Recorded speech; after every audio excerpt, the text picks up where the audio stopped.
Today, I'm dropping a sales bomb. The reason top closers can average 40 to 50% close rates is always because of their skill set. You might have a hot lead on the call, but how do you go deep on your discovery? What framework should you actually follow? And how do you eliminate all objections? Sales is an art, and it can feel stressful seeing top closers on YouTube or on your team consistently making it look easy. But the good news is, I am giving it all away to you for free right here. I took myself to $45,000 a month in commissions using the truth selling framework. Me and closers I coach have used it across every niche and every industry. This formula simply gives you laydowns every single time. So in this video, I'm going to break it all down. This is the proven truth selling system that will supercharge your sales career and have you closing more deals than you can even imagine. You'll see me close multiple deals live, go through step by step my entire framework, leaving no stone unturned, and even see the inside of my paid program that students pay thousands of dollars for. By the way, I'm Daniel Smythe, and I went from zero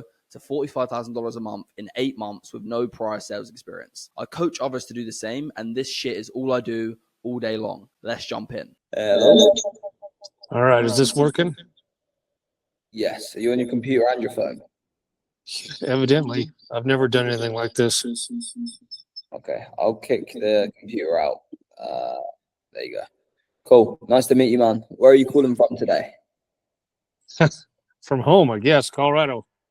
Colorado. Lovely. I'm from the UK. All right, man, but I'm in Brazil at the moment, so not too far on. Okay. It's a little ways away from home. Yeah. So a bit of context on me, man. I'm a metabolic advisor, so I work quite close with Vince and his team. My role is really just to hear your health and fitness goals, hear what you're struggling with, hear what you've tried in the past, and simply just make sure that you're going down the right path for success here with us at eShred. Okay? All right. The other reason for the call, and probably more importantly, is because you did the metabolic quiz. So with the quiz, it's not blood work by any means, so it's not like 100% accurate. However, it does tend to typically give us like a 90 to 95% accuracy of what's going on internally with your metabolism based on the answer you've given us. All right. Okay. So typically someone of your age group, Rob, would be scoring around a 7 out of 10 on the quiz. The result I've got here with me on my screen did come back as a 2 out of 10. Okay, so it's quite low. Yeah. World, you're not going to die. Well, no. It just means you're going to have a little bit more of a challenge when it comes to losing weight. But more importantly, keeping weight off will be more of a challenge. And you could have some common symptoms like low energy, brain fog, poor sleep, more cravings, getting tired quickly after eating. These are some common symptoms you could find as well. All right. Yeah. Does that make sense? Yep. Yep. Does that surprise you at all? That's the case with your score? Of course not. Of course not. Okay. What makes you say that? Oh, well, I know where I was 30 years ago, and I know where I'm at now. Okay. 30 years is obviously quite a while. 30 years ago, I was riding a bike, playing soccer, exercising, and all that's been gone in the last 30 years. So what is it specifically about now that makes you feel like you have got those underlying issues that make you feel like you're not able to maybe get the results you want? What about now makes it seem like I can't get that? I don't understand. Yeah, exactly. Just the amount of time that I'm at work. It's like I just got home from work. I left this morning at 7. Mm-hmm. So I work 2 jobs. A lot of times I don't have the energy to do much else, but it's not getting any better just thinking about it. Okay. So when you say you work at 2 jobs, I can definitely respect and empathize with that. So how long would you say have you been working 2 jobs?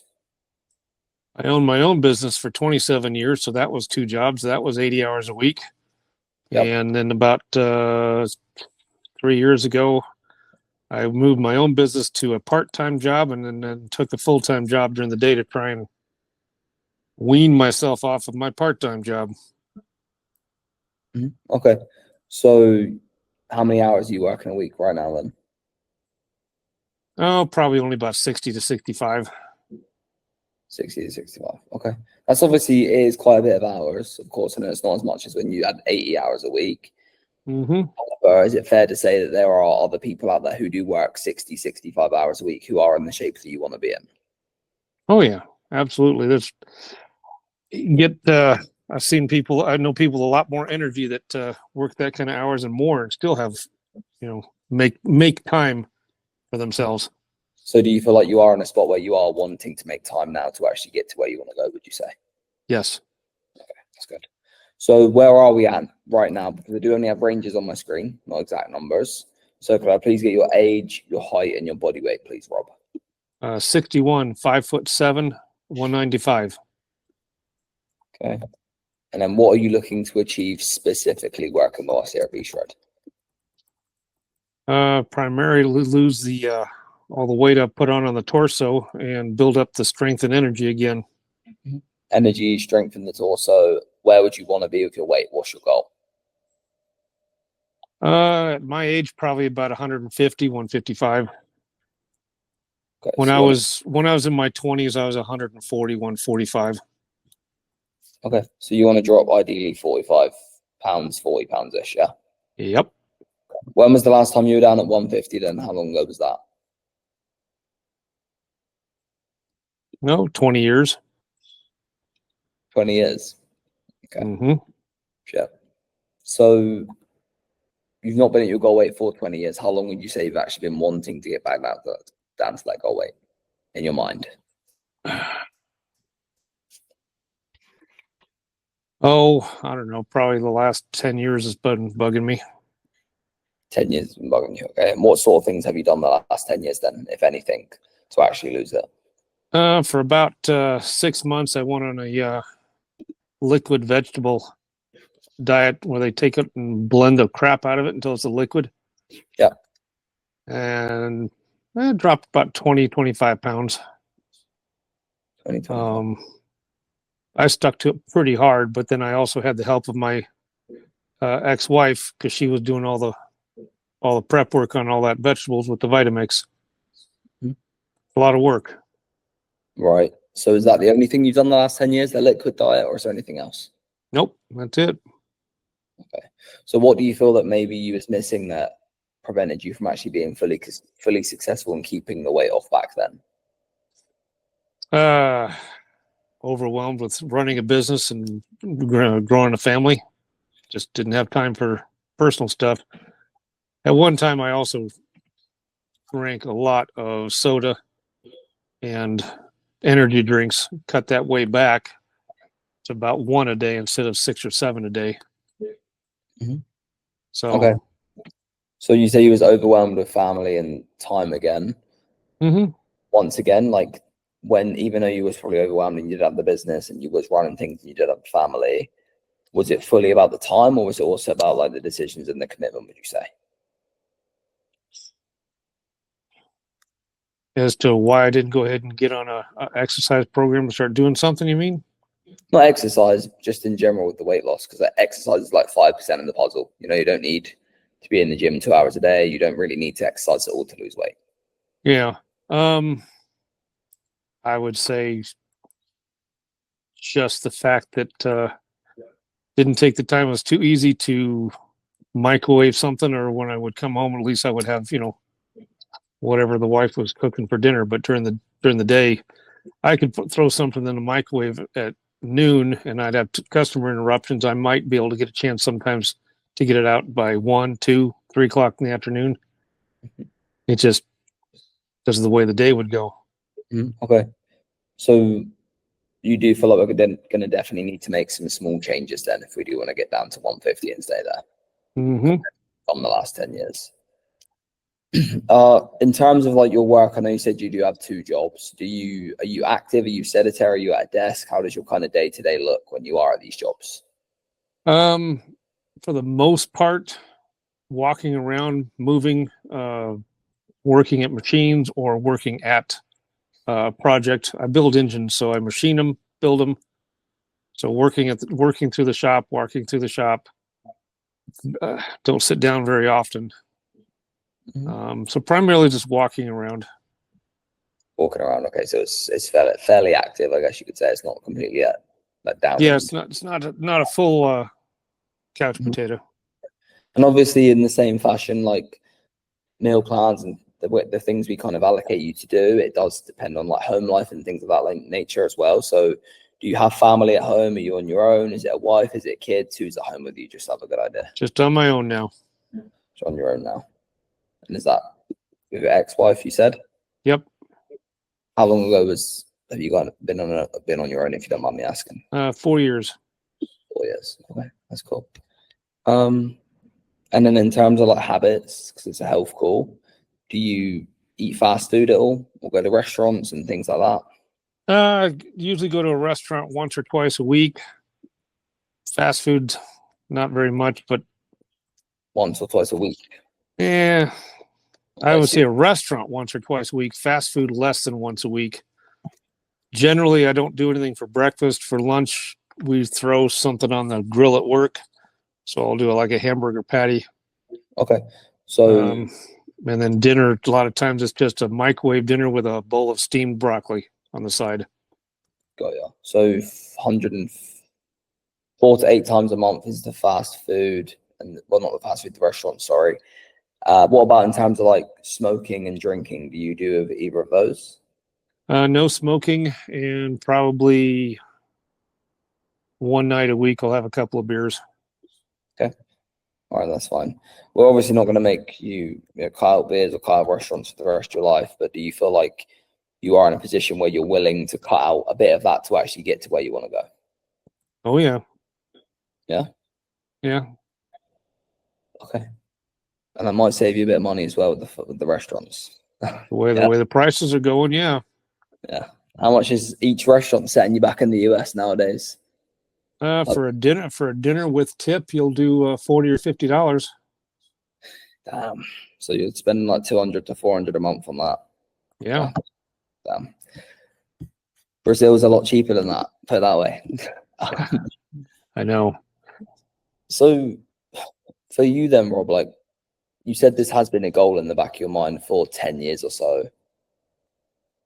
And you have been wanting to lose this weight and get down to your goal weight.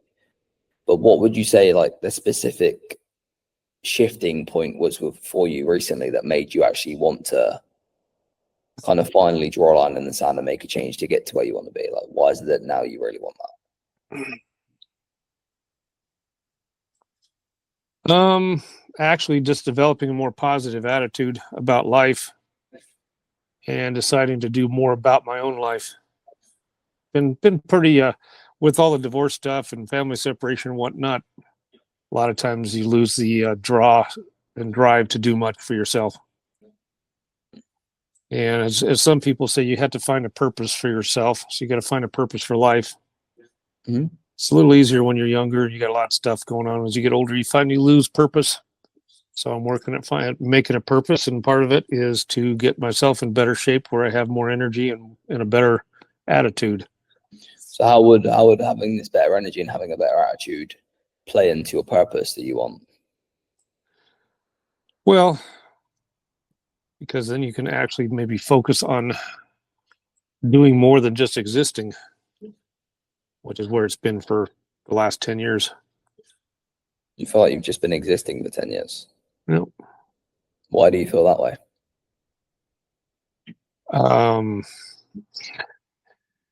As the relationship with the wife went bad, so it was just in maintenance, and work got pretty hard because I had 5 employees. I was down to 1, and he was a real pain in my ass. Mm-hmm. So just trying to keep things going. It just seemed like you were just existing. You know, the wife's off, married up to somebody else. It's time for me to get my ass in gear. Oh, she married to someone else now? Yep. Yeah. Was that like straight after you or recently? That was February 29th. This year? Yep. Yeah. So you feel like that did give you a kick in the ass to make you want to get your ass in gear? It took me a couple months to get over it. But now I'm ready, yeah. Mm-hmm. So why is it that now you're ready and you're finally over it and wanting to make that change then? A little bit of time. My kids are late teens, early 20s. For a while, they weren't talking to me. They're talking to me again. instead of just anticipating being myself with nothing. At least they're talking to me, and I like to be more of the father again. Do you not feel like you're able to be the father you want to be right now? No, I don't have as much energy as I should have. It takes a lot of energy to balance a business, work, and a personal life, and still have, still be trying to reach out. They don't reach out much, so I got to reach out to them, and I got to try and. It takes work to try and keep up with what's going on and try and be a dad. How long have you been dealing with like time and energy issues? Has that been 10 years or longer? Time and energy. I can always go back. Before I started my own business, I was managing restaurants, and that was 80 to 90 hours a week. How old are your kids, sorry? 19, between 19 and 24. Right. So have you been suffering with like the time and energy and these things their whole life? I'm not sure what you were asking. So you say that you used to work like 80, 90 hours, then you work like 80 hours, then you work like 65 hours. Well, when they were growing up, I was running my own business, and I was primarily working 70 to 80 hours a week. Mm-hmm. And then when you was managing restaurants before that, you was working that as well? That was before I met my wife. Oh, okay, that makes sense. A little easier to work those kind of hours when you're single. Yeah, for sure. So what I was kind of asking, man, is with those hours that you've been working, has that always been, or majority been, an issue in your kids growing up?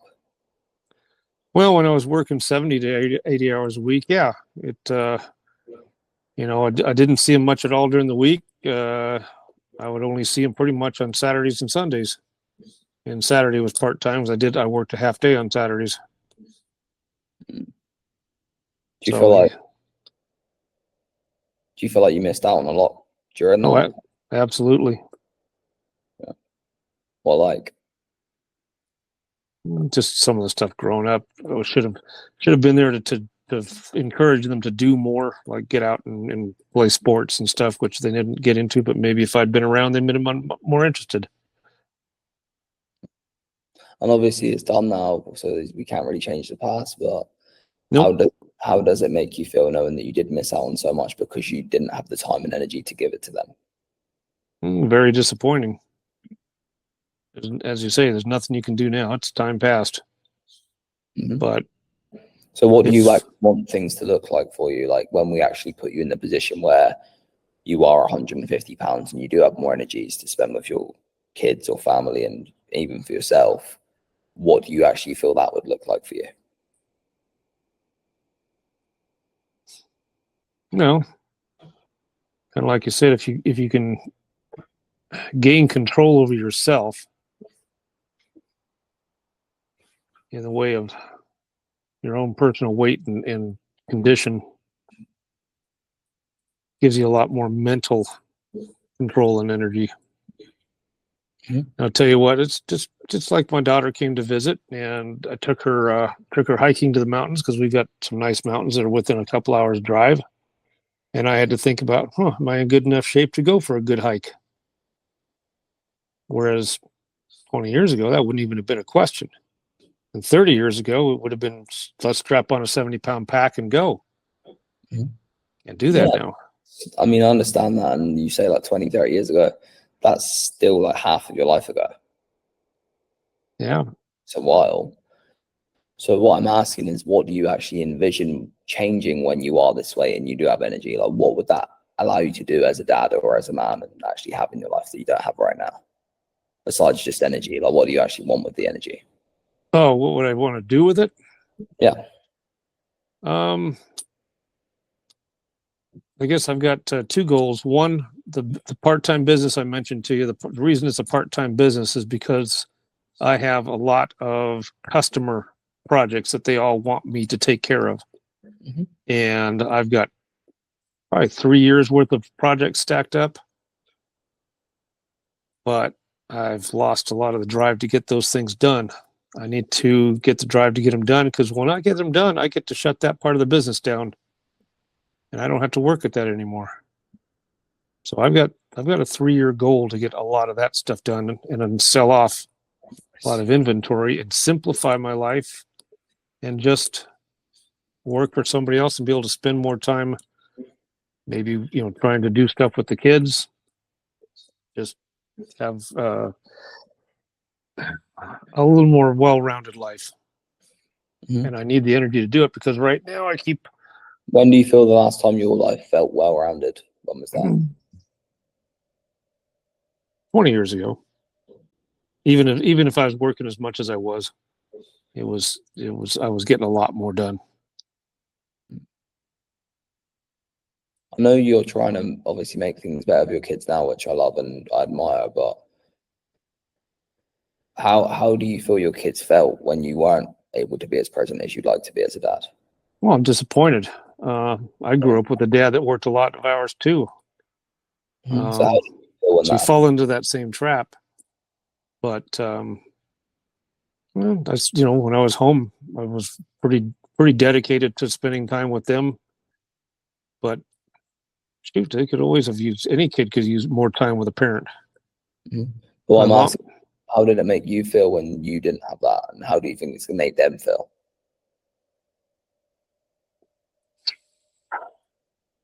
How is it going to make them feel in the future or now? I'm not sure. How did it make them feel, or how did it make you feel when you didn't have that as much as you could have as a child growing up?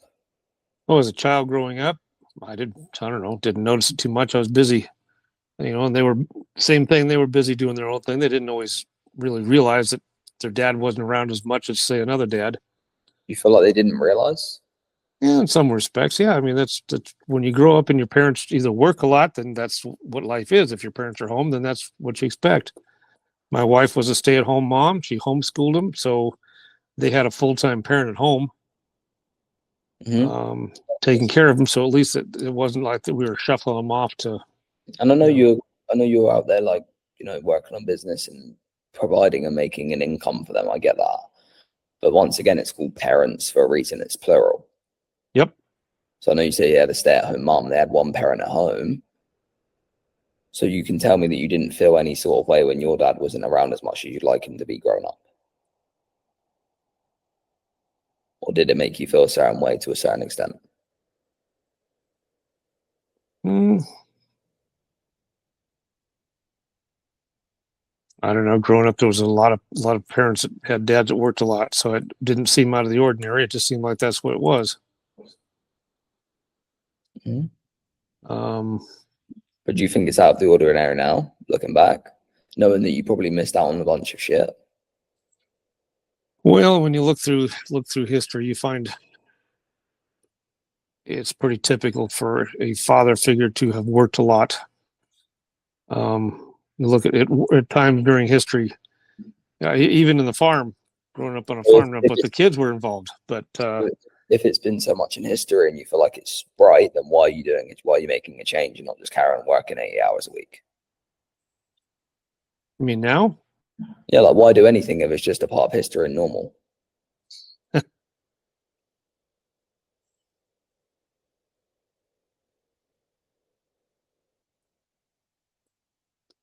Well, just because it's the way it was doesn't mean it needs to be accepted. So why do you not want to accept it if it's normal to you? Well, it's normal because I accept it at the time. It's but I don't see it as actually normal. I don't want it to be the normal. Why not? Because you could. Because there's no life. When you work 80 hours a week, you don't have much life. You don't have time for friends. You don't have time for family. You don't have time for exercise and getting out and doing stuff. So you don't have a balance, and that's. Yeah. So how is it going to feel for you fulfilling your true purpose and having a balance and actually having time to do what you want to do, whether that's in your personal life or with kids, with relationships, with friends? How will that feel for you as a man, having that again in your life?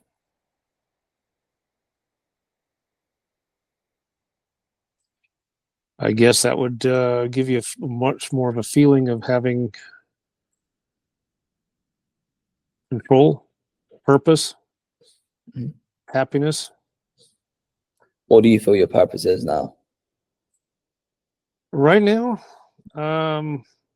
that's one thing I've been struggling with. I don't have a whole lot of purpose. The only purpose I have is to take care of customers, which is kind of a sad thing to say about your life. So what do you want your purpose to be? Helping and taking care of my children and other people. That's good. Because like at the end of the day, man, you decide your own purpose. Yeah, but you have to find what you want to drive you as a purpose. But you just told me what you want. So you found it. Yeah, even as my kids are older, I can still be part of their lives. I can still help them out, and I know I can. How long have you wanted that? Yeah. How long have you wanted that as a purpose in your life?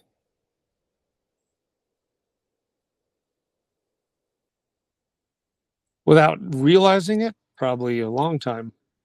But I don't know that I've actually thought about the fact that I didn't see myself with a purpose until the last 8 months. Didn't realize that I had no purpose anymore. So do you want to go after that purpose? And when you do go after that purpose, and I'm sure you was a great dad, I'm not saying you was a bad dad, but making up for the time you missed out, you know, helping and supporting and doing the things you want to do with your kids, how is that going to feel as a dad having that again in your life? Well, I would imagine feel pretty good. And how do you feel they're going to feel when you can be more present and can build some memories that maybe you did miss out on? The amount of time that I've been able to spend with them the last 3 years has been limited. But when I've been able to travel to see them, they have really worked hard to set aside time so we can be together when I'm there. So they seem to really still want to spend time. Yeah, so that it shows that it still means a lot to them to be in your presence. Yes. So when you can be more in their presence and more active and more energized to do things you want to do, how do you think that's going to make them feel having that more often?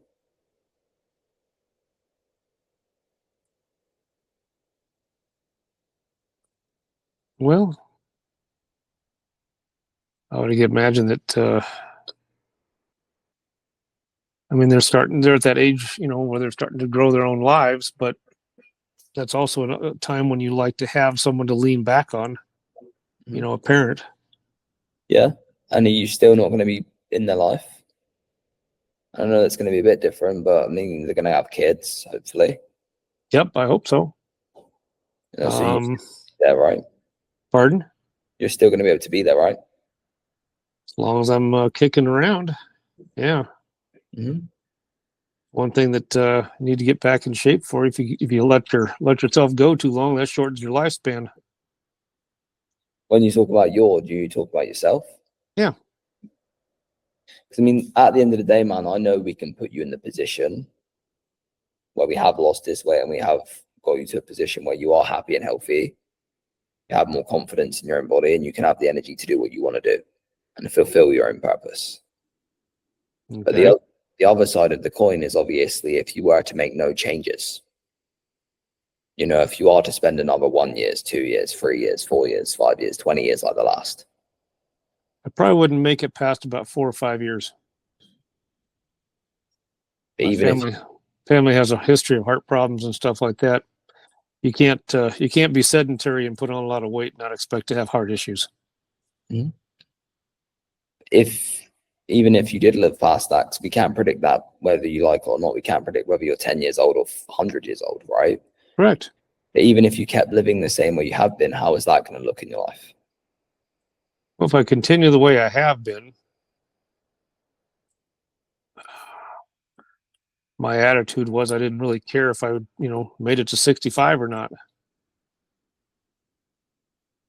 Because there was no purpose and I didn't feel good and I was overwhelmed.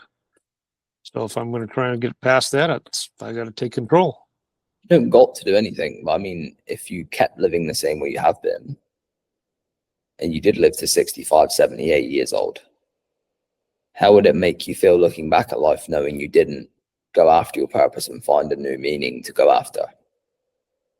I guess I'd be pretty damn disappointed.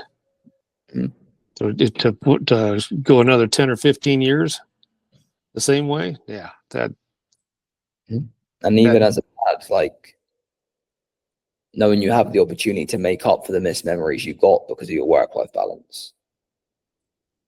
I don't know if I can make up for it, but I can at least make the future better.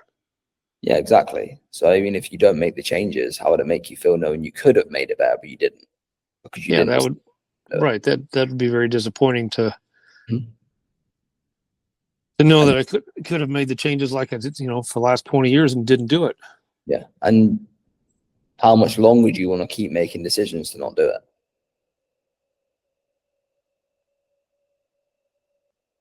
I'm not sure what you mean. How much longer do I want to keep making decisions to not do it? Yeah, because you just said that you've made the decision for the last 20 years to not do it. Yeah, I had intentions the last 20 years to start exercising more, do more, and I didn't follow through. Yeah, so that was a decision to not follow through. True. Right? Yeah. So how much longer do you want to decide to keep putting that off? Well, I guess that's where I'm at right now, is that I'm deciding not to try and put it off anymore. You guess that's where you're at, or that is where you're at? That is where I'm at, yes. Because we can give you all the support and the guidance in the world, man. And I fucking know we can get you to where you want to be. Right? But whose responsibility is it to actually do it? Absolutely. All rests over here. So for you, are you 100% committed, ready, willing, and wanting to draw a line in the sand and make that change today? Yes. Sure? Yeah. Okay. So if that's the case, man, what I can do is I can explain metabolism to you, first of all, and then also explain the best place at V-Shred in terms of where I feel you're going to need to be in order to get the best results. Okay? All right. So when it comes to the metabolism, if you remember back when you was 18 years old, okay? Yep. A spring chicken. It was obviously a whole lot easier for you to lose weight, a whole lot harder to gain weight, all that fun stuff. Then over the years, you have kids, you have relationships, you have stress, you have age, you have testosterone decreasing, and you do gain a bit of body weight. And it sounds like to me in your life, whenever you've gained weight, it's not necessarily been a thing where you've tried dieting and things of that nature. It's more so a thing there's been no consistency and structure. Right, and if there's no consistency and structure around your nutrition, you've got high level stress jobs, high level stress relationships, all that thing, your metabolism plummets over the years. Yes. Because there's no consistency, it goes from here down to here. And then you add like age into the mix, it goes down here. Then you add stress into the mix, it goes down there. Right, now your metabolism hit something called metabolic resistance, which basically just means your body is confused on how to use food as fuel. All right. It doesn't really mean you eat really, really healthy or really, really unhealthy. That's not necessarily the problem. The problem is more internal, that we don't know what to do with the food. Okay. So that leads to the lower energy, the lower motivation, the worse sleep, the more cravings, the overall lower quality of life. Okay. But also, if we're not using the food as fuel, what do you think we're going to do with it? Store it. Yeah, if we're going to store it as fat, we're going to go up on the scale rather than down. And you can lose weight at this point, but the issue is you're going to need to cut your calories below your metabolism. And we think your metabolism should be here. So that means your calories would need to be here. But your metabolism is probably not here. It's probably more here. Exactly. That means your calories need to be here. And it's not fun. It's not healthy. It's not sustainable. If you think you've got no energy and no motivation now, you're going to have even less. And as soon as you feel that and you say, I really have no energy, and you go back to eating normal, you put all the weight back on. And you'll live in the yo-yo. And you'll continue to live in the yo-yo because your metabolism's damaged. Or even if you did weight, you'll still have low energy. So it's not going to resolve that issue. So to resolve the metabolic issue and get the energy back and lose the weight, we need to stop playing the calorie game and start playing the metabolism game. So if you can pull the metabolism up, you break metabolic resistance. At this point, you've got a higher quality life with more energy and more motivation and better sleep. But now we're using the food as fuel, so we're not going to store as fat. Right. And we're going to burn the fat off our body. We're going to go down on the scale. And when we actually hit 150 pounds in 6 months' time or so, we know we're there to stay. All right, we're not there for fun. We're not there for a few weekends. We're there to keep it off because you've done the internal work. Right, external work, Rob, is easy. Right, if you starve yourself, I promise you'll lose this weight. All right, but I also promise you'll put it back on. Yeah. We need to go internal, repair the metabolism, get more energy. The energy will go up, the metabolism will go up, we'll burn the fat, we'll lose the weight. But this way, we're going to do the long-term game because we're actually resolving the internal issues. Okay? Does that make sense? Yes. Yeah. Does that sound like what you're looking for, would you say? Yeah, because it's, as you say, it's easy to bounce the weight up and down, but you've got to be able to reset. And yeah. Okay, cool. So if that's the case, what we would do with you is something called a metabolic correction protocol. Okay. Is that something that you'd say be open to hearing about? I'm sorry? Is that something that you'd say be open to hearing about? Yes. Okay. So typically with that one, man, we usually work with people for 3 months, 6 months, or a year. Okay. With you in particular, 3 months is too little, 1 year is too long, and 6 months is perfect. All right. Okay. Typically in 6 months, we're dropping between 40 and 70 pounds, but more importantly, working on the metabolism like you want to. Okay. The way we do it, we'd have to pair you with one of our senior metabolic experts. Okay. They're not like me. They're not a random 20-year-old from the UK. They've probably been in the field longer than my life. Okay. So they know their shit. Right. They're not like a personal trainer either, right? They're not just going to teach you how to do squats. They understand the science behind metabolism, hormones, losing fat, building muscle, keeping weight off. Okay. All the pillars you want to hit and increasing energy levels. The big key is when you join, you'd have to tell us about your medical background, medications, injuries, surgeries. We need to know these things in case there's any red flags and barriers we need to work around. Sure. Also, we're going to need to obviously make sure the plan is built for you because everyone's metabolism is different. Right? If I gave you a generic meal plan and your metabolism is not accounted for, what do you think is going to happen? Not going to be a match. Not going to work right. Yep. Or you lose a bit and put it back on, or you won't lose it all, or you'll gain, which we don't want any of those three. Okay, so we need to make sure it's built for Rob in order to repair his metabolism. Okay, the first thing would be the nutrition. Okay, we're not going to blow up your life and make you eat chicken and broccoli for 6 months. Okay, so you're probably not going to do it. So all we need to do is we ask you what food you like, what food you don't like, your budget, your schedule, how much time do you have to cook, then we'll put the meal plan. Okay, it's not a diet. It is more of a lifestyle change of foods, recipes, shopping lists you will be using even when you leave us in order to make sure we're keeping the weight off. Correct. Okay. Also, not just to lose weight. Yes, we will, but we're looking to fix the metabolism. It's the only plan we've got at V-Shred that fixes the metabolism. So it's a lot more of a specific, systemized approach. It is quite complex, but we don't want to overwhelm. All right, all you've really got to do is eat what we say and when we say it, and you'll see the results you want. Okay. We would also include 7 meals a month from Trifecta Meals for the first 3 months. Okay, have you heard of them? Nope. No, so they're like the Rolls Royce of meal prep. They're massive. We just include it as a summer special. For that first 3 months, we ship them out. We do it for 2 reasons. First of all, it shows you portion control. So you get to see visibly what sort of size plates you should be eating. Second of all, it acts as a safety net. Right, you're rolling in late from work like tonight. You can't be bothered to cook. You're stressed out. You're tired. Rather than taking the easy way out and getting something like an easy microwave meal or something of that nature, you can throw one of these in the stove. They're healthy and nutritious, and they'll keep you on track. Okay. All right. Well, Yeah. yeah.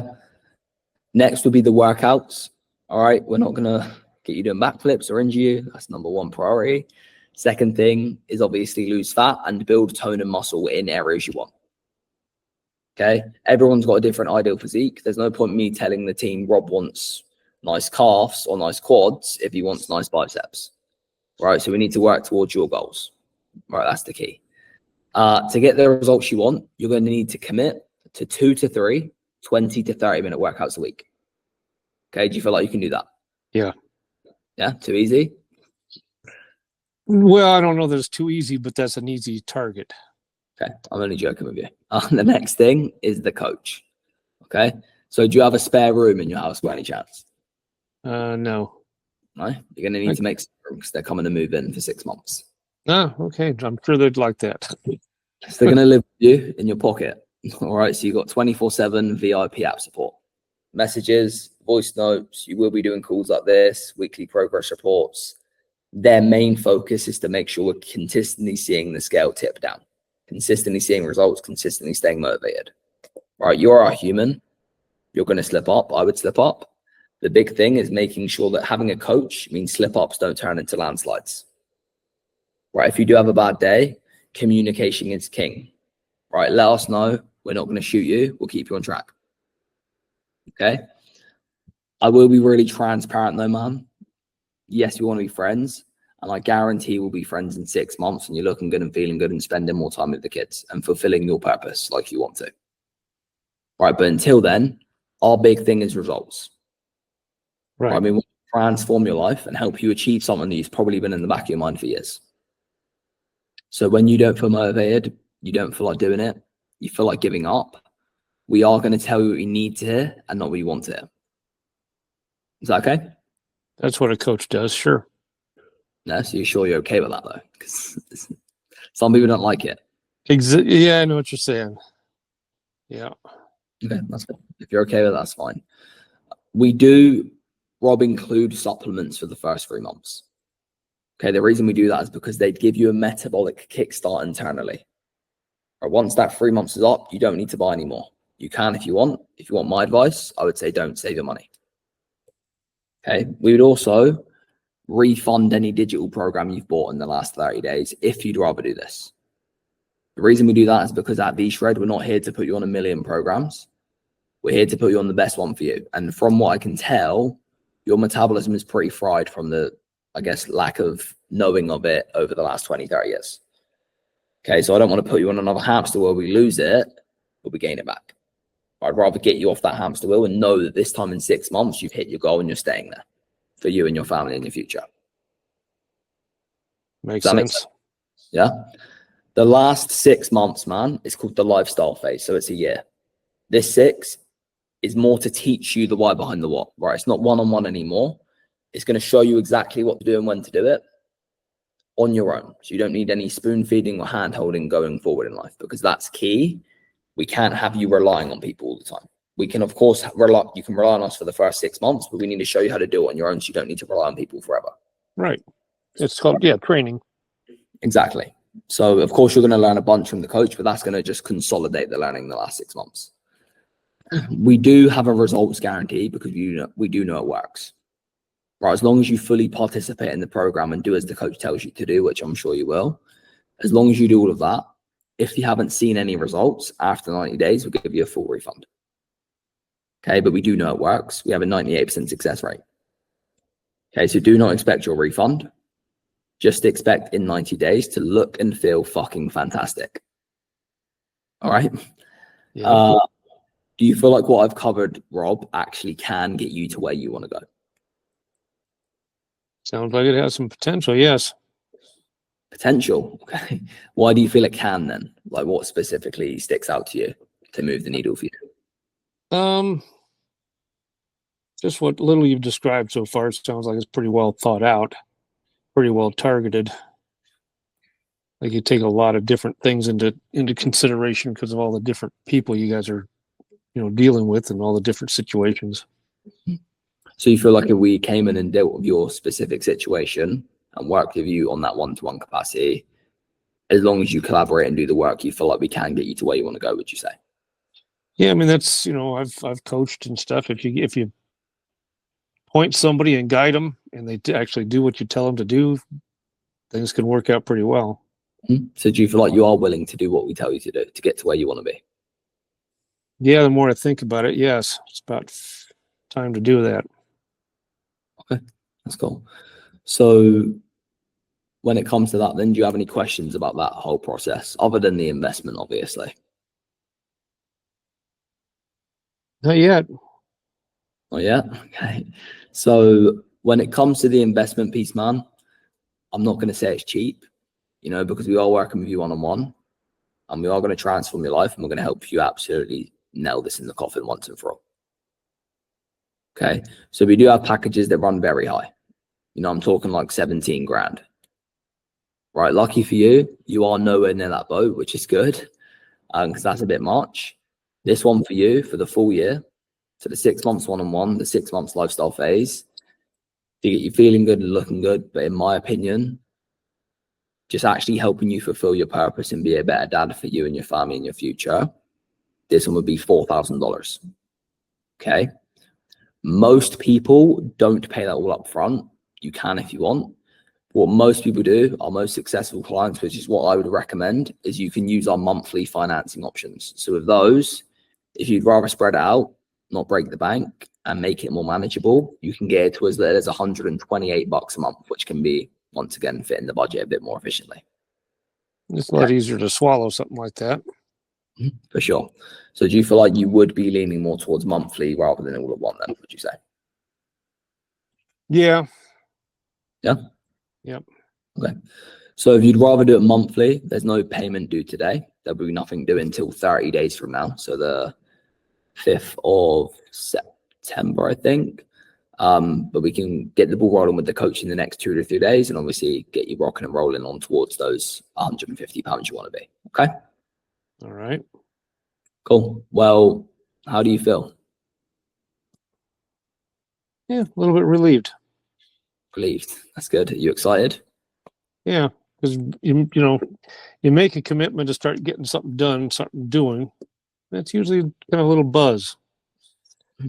Good stuff. And it sounds like with the coaching type stuff that, you can always get a diet or tell yourself you're going to go exercise, but we know how all those type things work. When you're busy, it's easy to let stuff go. If you got somebody going, get your ass in gear.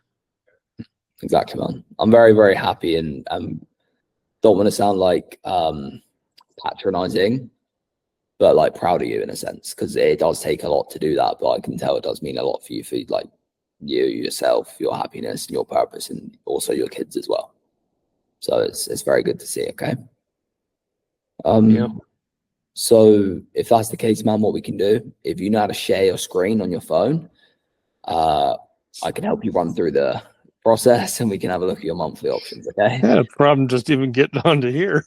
Okay. So do you see at the bottom of your phone, there's like a hand? Do you see that? No. Now, is it worth the same on Apple phones versus Androids? Yeah. It should be the exact same. So you want to press, if you click on my face, if you see me. Okay. Yeah, the hand down there. Yeah. So next to the hand, there's 3 dots. If you press those 3 dots. Okay. And then press share screen. Okay. What the hell is that? Next, we're going into the sales triangle. The reason top closers can hit 40 to 50% close rates is because they always have a framework, a process to follow as they guide the prospects through the call. But don't get it mixed up. This is not a script. Those will lose you deals. Talking on your calls as if you're a robot never works. But follow this framework to a T and watch the commissions flooding in. You can find all of this plus bonus content in my free school group, top of the description, or you can just keep watching on YouTube. Either way, let's get you paid. Let's jump in. Quite a lot of people here, man. Yep. I got a question, Dan. Yes, mate. What would you say is the fastest way to just like get better at sales? I know that you mentioned before that you need to learn, you need to have your own kind of like learning style with with that book. But like, would you recommend just like looking over every single one of your calls, or like would it be better to just like watch someone who's better than you because you don't really know what you're doing? What do you think? Well, like I mentioned before, you need to find your own learning style, first of all. So you actually, when you do put in a lot of work and hours, you're moving at the most efficient pace. My mindset, which could be right, it could be wrong, but it worked for me, is I didn't really care what I was doing wrong because I knew I just had to model what other people was doing right, if that makes sense. So I've been the same with everything, whether that's sports, sales, anything. So when I was learning basketball, I didn't care that my footwork was wrong. I just knew I weren't doing it right yet. So I try and model Kobe's footwork on what he's doing right, not versus what I'm doing wrong. That's the answer I would have for that. Yeah, I love But that. it's a difficult question, mate. I would say like relentless raw action is better than anything. So I wouldn't overthink what the quickest way is. The quickest way is putting your fucking head down and working, you know? Thanks, bro. No worries, good question. Go on, we'll go for a couple more questions and then we'll get into the training.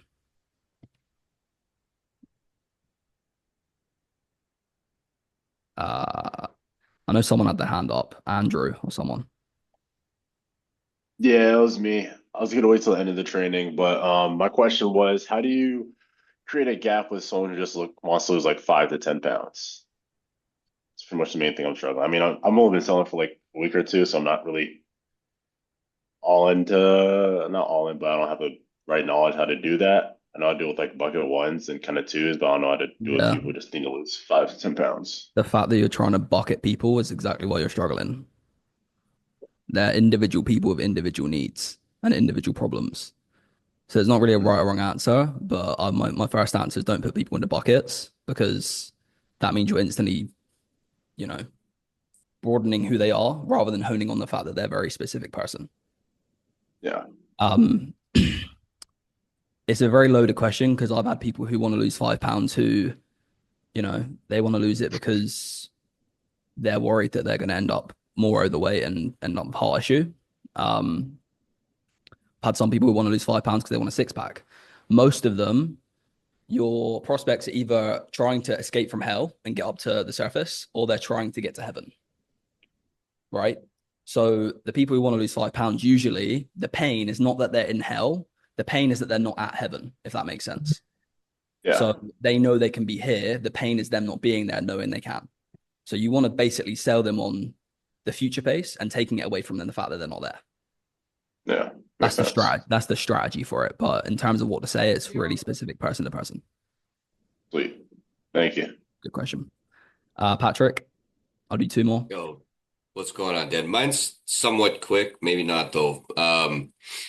What do you tell people when they say that they've been in a slump? You know, like they've gotten to a place where, you know, they're like, because for me, you know, I've been in a place where I'm closing, you know, 30, 40%, and like then I just fell into a place where it felt like I couldn't close a barn door. And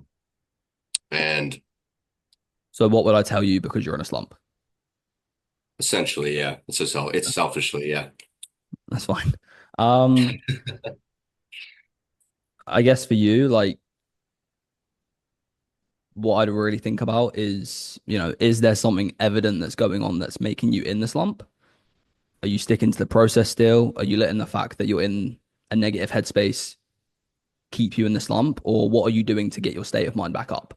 Because the issue is, as soon as you're in a slump, if you look at it from like a frequency standpoint, I don't want to get like woo-woo or spiritual, but I'm all about it, so just go for it. you're going to pull your frequency down, and that means that it's going to be hard to pull the prospect's frequency up. So Yeah. it's all about finding a way, which everyone's individual, of pulling your state back up. Yep, that's okay. I was just curious to see what you'd say. That's essentially what I'm doing, you know, just Yeah. focusing on me and my energy again. That's really been the Yeah. main focus, because that's usually where when I'm having success, it's much like you say, like I don't have like a specific word track or whatever that I'm talking to people Yeah. through. I just know kind of where I want to go, and the conversation flows and the energy is right. So Yeah. And think macro as well. That's a big one. Don't think like day-to-day micro, because it's a lot easier to stay in a slump when you do that. So yeah, really, if you're in a slump, take yourself back to your why, like your big why, not your day-to-day why. And exactly. that should put you back in a space where you're like, okay, it's not that big of a deal because I'm very, very confident I'm going to get out of this. I'm going to get to that X. So Yep. being in a slump and thinking you're going to stay in it is probably somewhere where you're not confident in your ability somewhere, which is fine. But if you're lacking confidence somewhere, you're going to lack confidence if you're escaping, if that makes sense. Like if I'm in a slump, I'm like, you know, I know I'm getting out of this. I'm fucking really good at sales. Right. You know? Yeah. No, that's literally it. You know, yeah, just I like the macro, or just zooming out a bit. Like, look, Yeah. big picture wise, like any one particular call is not, it literally won't change my life. Yeah. Like it literally won't. but it might change theirs. So Yeah. then, Yep. That's fine. Good question. Thank you. Caesar, last one, then we get into the training. Yeah, my question is for those guys that, or I mean, for the fitness prospects that say that what they really missed was the structure. Like they didn't know what to do. They tried things and it didn't work, but they were consistent with them. Do you do any sort of mindset reframe for that? Well, they was consistently doing something they knew wasn't working. So how long did they know it didn't work?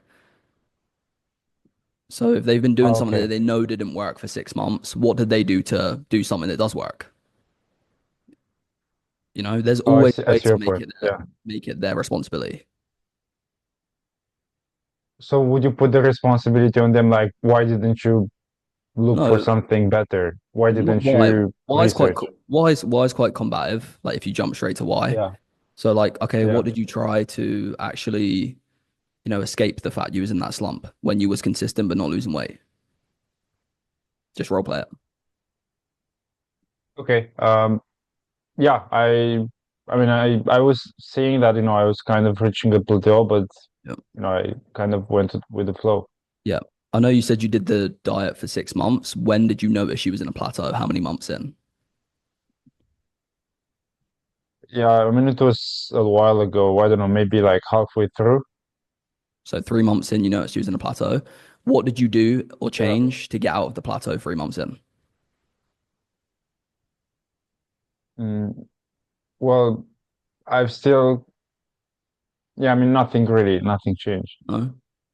Okay. What made you continue to decide to do something that you knew wasn't working then for 3 months? Well, I was feeling better, because I was working out and I was, Yep. I liked the way I was eating. Yep. I guess that's the main reason. Yep. Of course, like obviously you was feeling better, which is great, and you was being consistent, which is great. But what I'm really trying to wonder is what made you choose to keep doing something that you knew wasn't helping you go down on the scale for 3 months? Because if you really did milk, Just, because it just, was, hold just on, force of habit. force of habit. Yeah. Hmm. Because if you really needed milk and you knew there weren't any in the fridge, you wouldn't wait 3 months to go get it, would you? Yeah. No. So would you say that this is a bit of a common trend where you do something and even if you know it's not working, you still continue to try and be a dead horse? Yeah, you could say that. What do you Possibly, yeah. what do you think's behind the fact that you do that, where you don't change and don't push harder when things aren't working?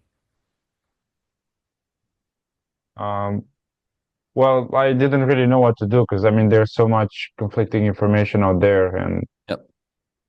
Did you know that trying anything other than the fact that your thing wasn't working was better than doing the thing that doesn't work? Because with all due respect, you stayed consistent with something that wasn't working anyway.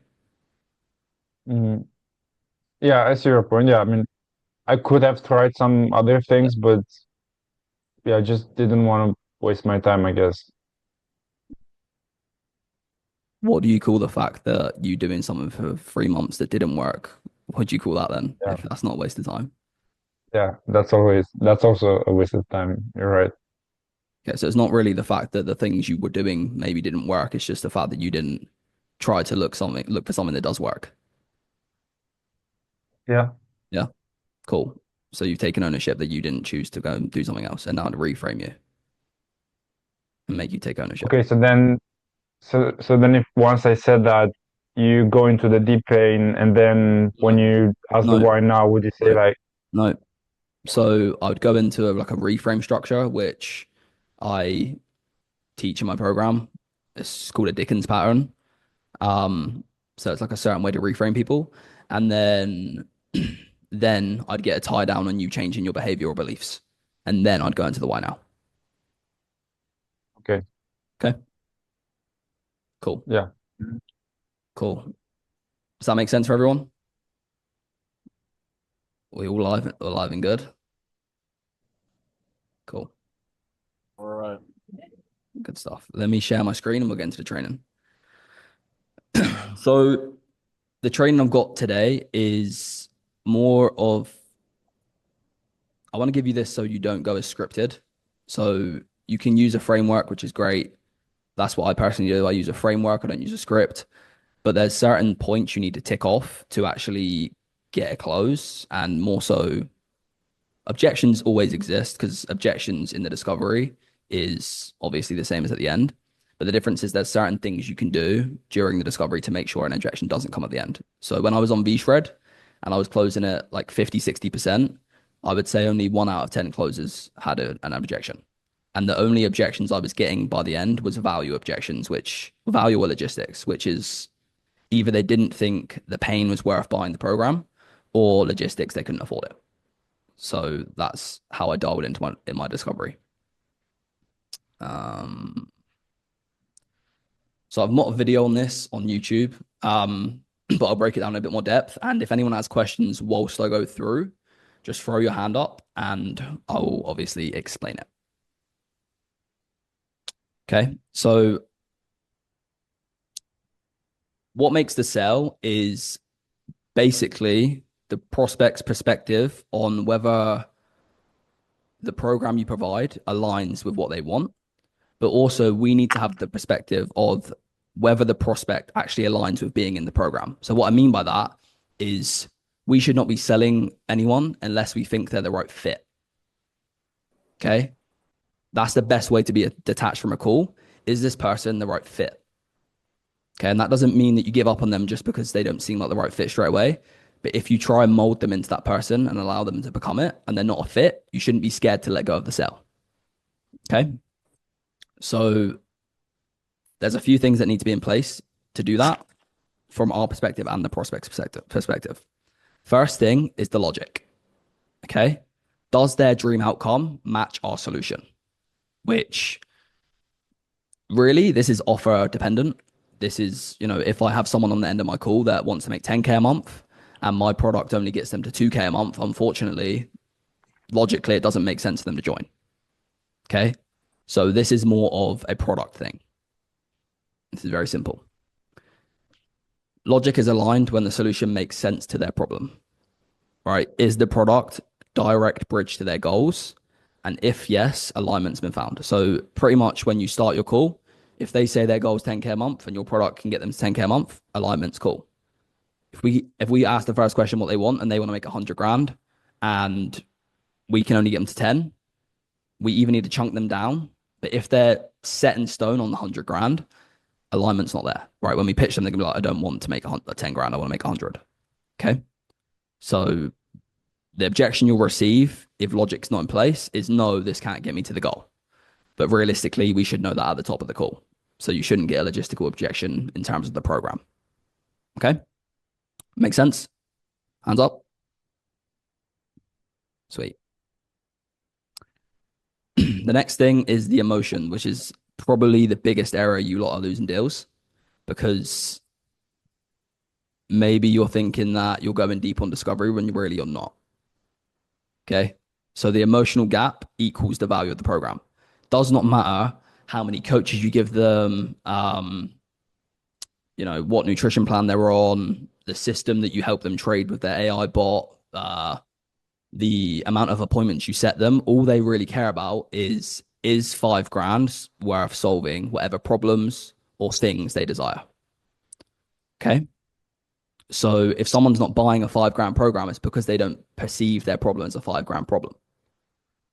Okay. Because someone like Andrew, who maybe can't build a big gap on someone who wants to lose £5 because he's only getting to the point where they say, oh, I just feel a little bit better, versus me, who gets them to the point of, no, they're really worried about this £5 because they're worried they're going to get diabetes like their dad. Who's going to have more chance of selling the 5 grand program? Me. Yeah.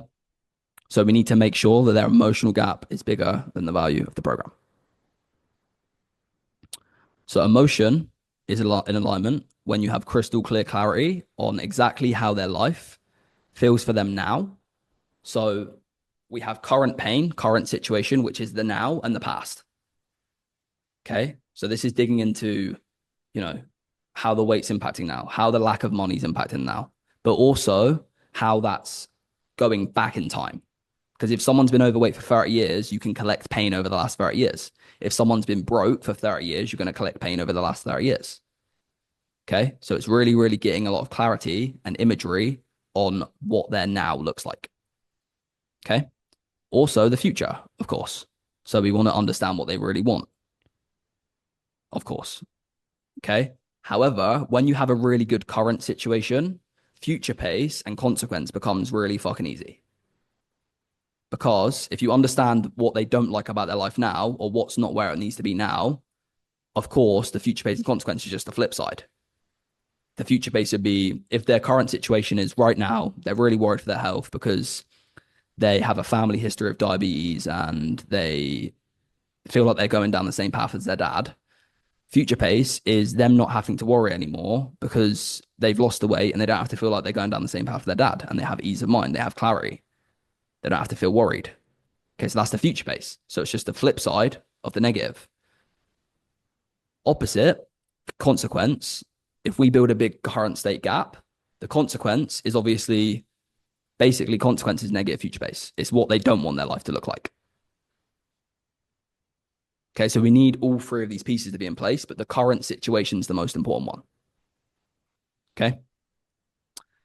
If we have built enough pain and value, we're aligned, they will buy the program. If you're not, if you're getting a value or fear objection, chances are it's probably the lack of emotion. Because if you get value, it's when they say things like it's too expensive or that's a lot of money, which means that you've got to the end of the call, your program's $5,000. You've pitched them, you've only built $2,000 worth of problems. You're missing $3,000 worth of pain or what they want. Okay. So what your job is now in rejections to basically rebuild the value with another discovery. So you need to rebuild it back up. There's another gap. Now we're above $5,000. They're going to buy it. Or fear. The reason that it can be a sign of fear is because if you look at it this way, let's say we make them realize they're on a plane and they can either jump or go down in flames of the plane and they're not jumping out. It's because they don't perceive the flames of the plane as scary as jumping out of the plane. But if you built the pain and value a lot greater with the discovery, they would jump out because they realize it's more scary to stay. Okay. So this is how you can reverse engineer what you're fucking up, pretty much. If you look back at your call and you're like, okay, this is fear value. If they're saying certain things, if it's value, you know your emotional side of the call is bad. So that's what you need to work on. Okay. Any questions so far? Hands up if you do, because it's fine. No? Cool. This one is mindset of the prospect. Okay. So we need to know who the prospect needs to be as the gatekeeper, right? We're the gatekeeper to letting them in. We're like a bouncer in the club, right? I know Toby goes clubbing. We want to make sure that we're only letting people in who are the right fit, or we're only letting people drive the car who have their license. Okay. But to do that, you need to know what the credentials are. So a good way to do that, quick tip, is if you go to ChatGPT, you write in what your offer is, what you sell, and what the outcome is that people desire. Ask ChatGPT what internal traits, mindsets, beliefs do these people need to have to be successful in the program. Then once you've done that, you have a checklist to go off of. Okay. First thing is fear. I'll give you a tip in a second on how to eliminate fear. I didn't really get fear objections. Someone come off mute. What is a prospect fearful of? Whether they can get to the outcome. Mate. I'll What'd let you you say? finish, Joseph. I'll let you finish. I'll go next. No, Toby, you go. Whether they can get to the outcome, mate. Yeah, mate. I wanted someone who wasn't you. Sorry, mate, you said someone. I just thought I'd help out, bro. What did you say? Yeah, I think one thing that people fear a lot is, they don't want to be another person who spends their money on some mentorship or a course. They want to make sure they're actually putting their money to good use, right? They don't want to make sure they want to never see a situation where they're wasting their money. So yeah, exactly. They don't want to end up failing. They don't want to end up in a situation where they're not getting to where they want. Because people are scared to invest in things these days. They're scared to take a chance on themselves. So that's probably, I think, the biggest fear for people right now. Yep. Cool. Good. So pretty much the right answer. People are fearful that they're going to get the result, which means they're fearful of getting to their future that they desire. Correct? Does that make sense? So where do you feel like you can check for fear before you get to the end of the call? Not Joe. Fuck. Anyone? The why now? No. Which, if they're fearful of getting to the outcome, where do you feel you can check for fear? Future In based. future Future case? pace? Future base, exactly. Yeah. So this is why technically you shouldn't get fear objections. So if they believe in their future pace and their language has been shifted to uncertain to certain language, there shouldn't be a fear objection at the end. Okay. But the biggest area you're going to find if they're fearful or not is the future pace. Okay. So there's a few different fears. Obviously, those of you who have been in the objection box know these. So there's fear of us, past, future, and of them. To be honest, past, future, and of them are all the same thing. So it's really just me and us and them. They're either scared of us or they're scared of themselves. Okay. So what you want to be looking out for is in future pace, you can find the fear if they're saying things like, that would be great. Yeah. Or, yeah, I would love that. Or, yeah, if I could get there. They're all very uncertain words. So the two things you can do to basically address it is, first of all, you need to change your language. So if you're being uncertain in the future pace, they're going to be uncertain. So if you're saying, if we could possibly get you to £150, how would that be for you? It's very uncertain. Versus when I get you to £150, what is that going to do for you? Yeah. So you got to speak of a lot of certain words, conviction words in the future pace. If they're still not buying into that frame and they're still saying things like that would be amazing, just ask them. Right. Towards the end of your future pace, just ask them, do you even believe you can get there? Right. And they're going to say yes. And you say, are you sure? Or they're going to say no, which means you've handled the fear objection now. Okay. Does that make sense? Does someone want to come off mute and be a fearful prospect in the future pace? I'll do it. Kendall, okay. So if you just say, yeah, that would be great. Just say I finished my future pace. We're in that site on the call and I'll handle the fear. Yeah, that would be great. That'd be great. Okay. Do you, Kendall, actually believe you can get there? Because that's really important because that's the only thing I can't do for you as much as I wish I could. I think so. You think so? Okay. So you're not certain. Where do you feel that uncertainty really is lying within yourself? I've never done this before. Yeah. I've always worked for someone else. I don't know if I can do my own business. Okay. It's okay. Was there a day and time when you never worked for anyone and you didn't do anything? Well, yeah, like I was in school Yeah. years ago. Yeah. Do you feel like there is a world out there where Kendall can be a business owner? Or do you think that's impossible? Yeah, there is a world out there. Yeah. Yeah. And what are the chances that if you let fear paralyze you and you don't do anything, that you ever actually see that world? I don't, well, I don't know. Pretty slim, right? Yeah, I guess so. I guess so. Because if you stay paralyzed, you're not going to move. And if you don't move, you're going to stay the same or worse. Correct? Yeah. So Yeah. I know it's scary, but what is your intention with holding on to the fear? How does that serve you? Oof. Well, it just makes me think that I should fall back on my job the job that I know has guaranteed income. Yeah. Guaranteed income. So holding on to the fear gives you more certainty, correct?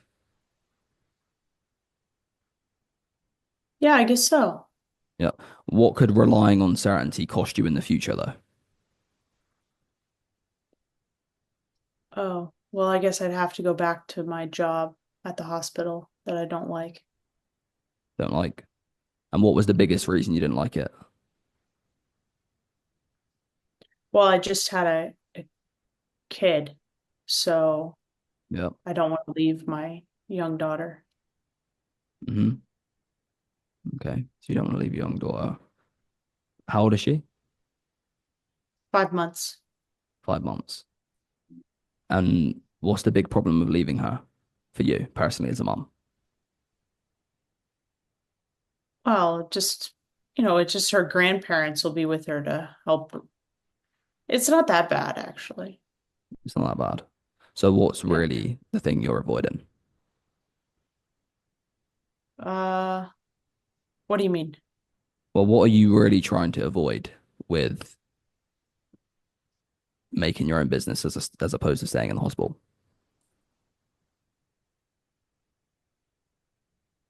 Yeah, I don't want to not be present for my daughter. Be present. And I know you mentioned that you want to make, more money in your business as well. Yeah. So knowing that the hospital provides you a world where you miss out on things with your daughter and you would also continue to cost yourself a lot of money, is it scarier for you to keep living in that reality and knowing for certain you stay there? Or is it scarier for you to back yourself and at least have a chance at getting what you want?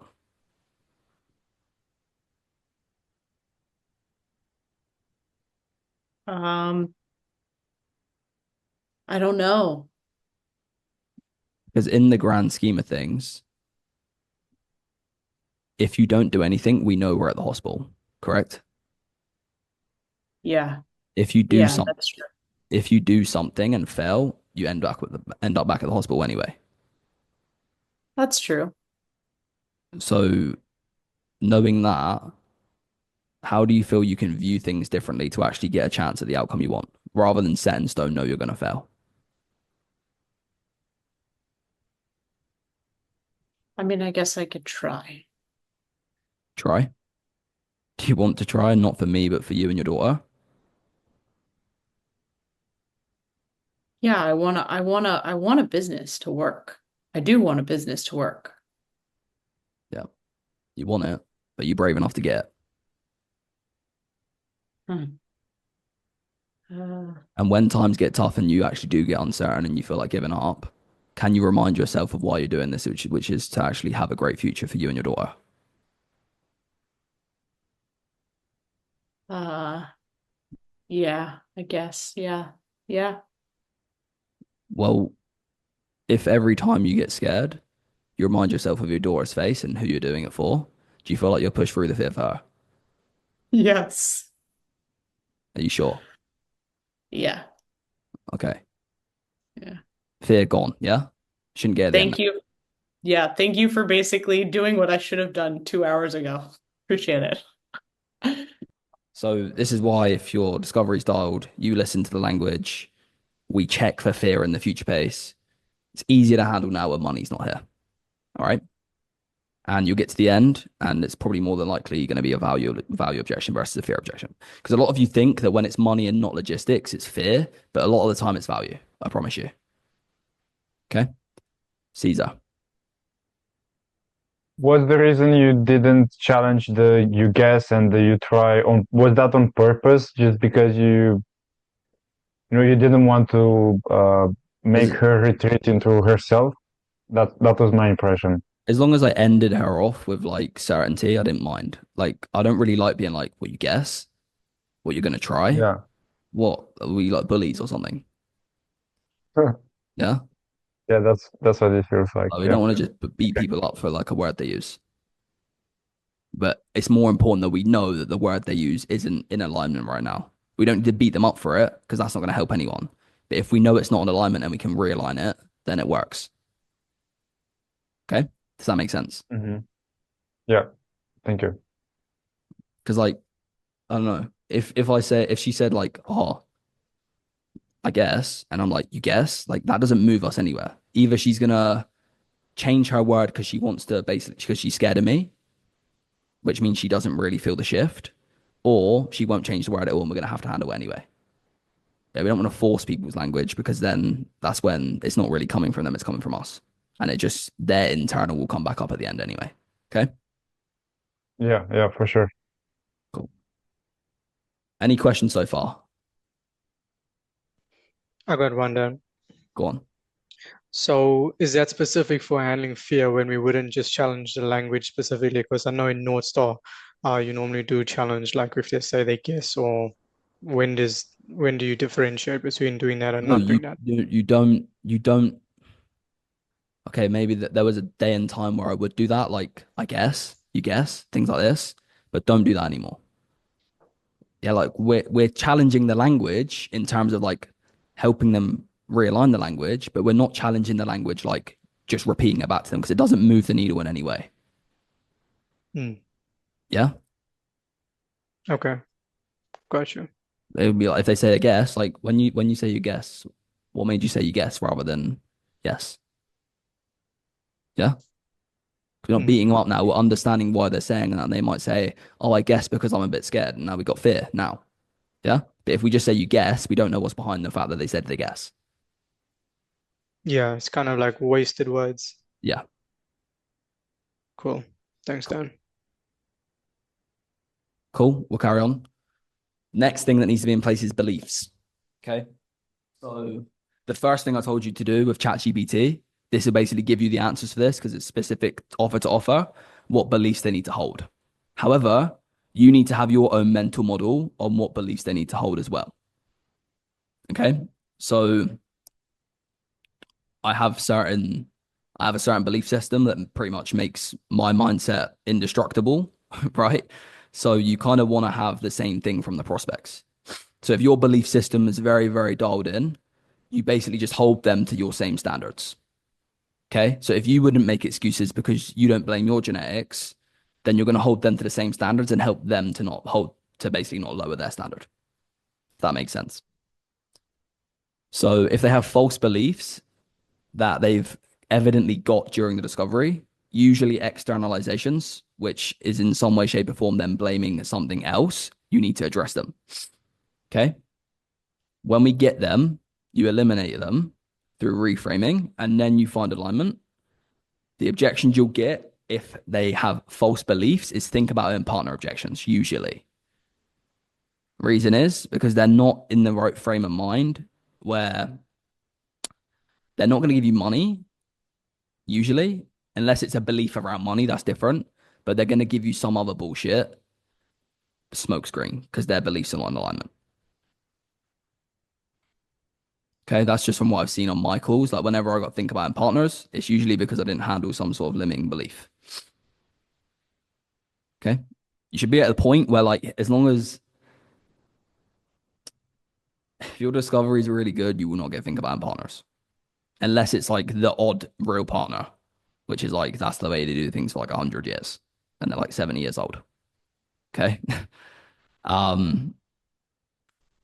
beliefs. You can actually use the same framework to get rid of limiting beliefs as fears. It's the same thing. Okay, you just challenge the validity of the belief, make them basically realize that the belief doesn't serve them, ask them to get a new worldview. Like, what do you think they could view things differently as? Do they want to commit to that worldview? Then you move on. Usually, the limiting belief or poor mindset will be seen in the first 5 to 10 minutes of the call. Okay, my first 5-10 minutes of the call is finding out why this person is not where they want to be as a person, not as a result of excuses, but as a person. That's why a lot of people, like really good closers, say you can see where you lost the deal in the first 5-10 minutes, because in the first 5-10 minutes you're going to get one of these red flags, and you're either going to address it or not. Okay, does that make sense for everyone? Sweet. Third thing is ownership. Okay, this is probably one of the most important ones. It's clear externalization of the lack of results, and it must be addressed.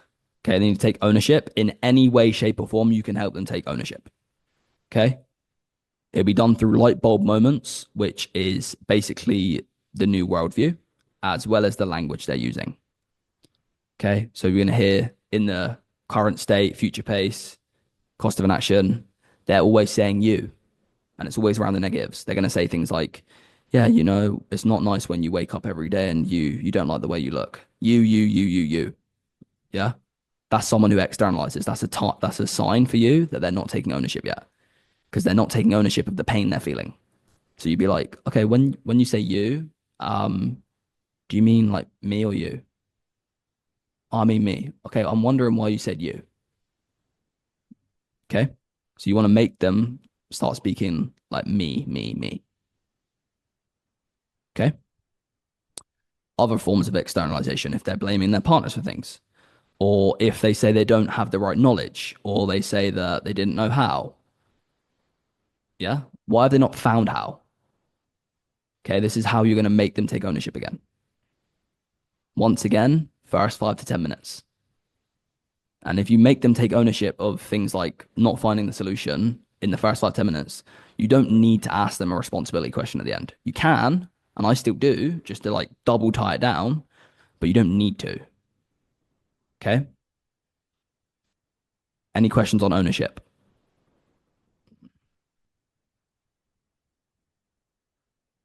Masood? Yeah, so sometimes I get prospects on my calls that like with the you thing, sometimes I feel like that's how they speak. So even when they address it, they just keep doing Yep, it. good If that makes sense. question. Good question.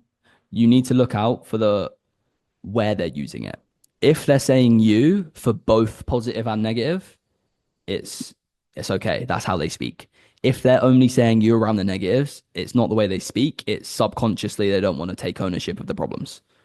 For example, if you said to me, yeah, you feel great, like, but not in a negative manner, but let's say they're saying something that's positive in their life. Like, yeah, you love it when you go to vacation with your kids. Yeah, Yeah. they're doing that and they do it around negatives. It's not externalization, it's the way they speak. If they say, oh, I love it when I go play with my kids, and then when I say, but you hate it when you look in the mirror, it means they're taking ownership of what they do, which they like, which is playing with their kids, because they can do that, but they're externalizing the things they don't like, which they don't like what they see in the mirror. So it's subconsciously they don't want to take ownership of it. Yeah, good point. Does that make sense? So you want to Yep. be very careful on calling it out straight away. See if there's a pattern. Okay. Good question though, because I don't want you beating people up who just speak like that. John. Hey Dan, in the previous section, in the beliefs part, you ran us through like a quick framework of like how to actually challenge and reframe the beliefs. It started with you challenged the validity, but could you kind of go over that again? Okay, so let me stop sharing my screen for a second. I'll give you guys a bit of bonus stuff, which is pretty much how to reframe any fear or belief. I don't know if I should actually. Up to you. Would you like to see it? Hell yeah. Okay. This is a whole lesson in itself, so I'm just going to run you through the basic of it.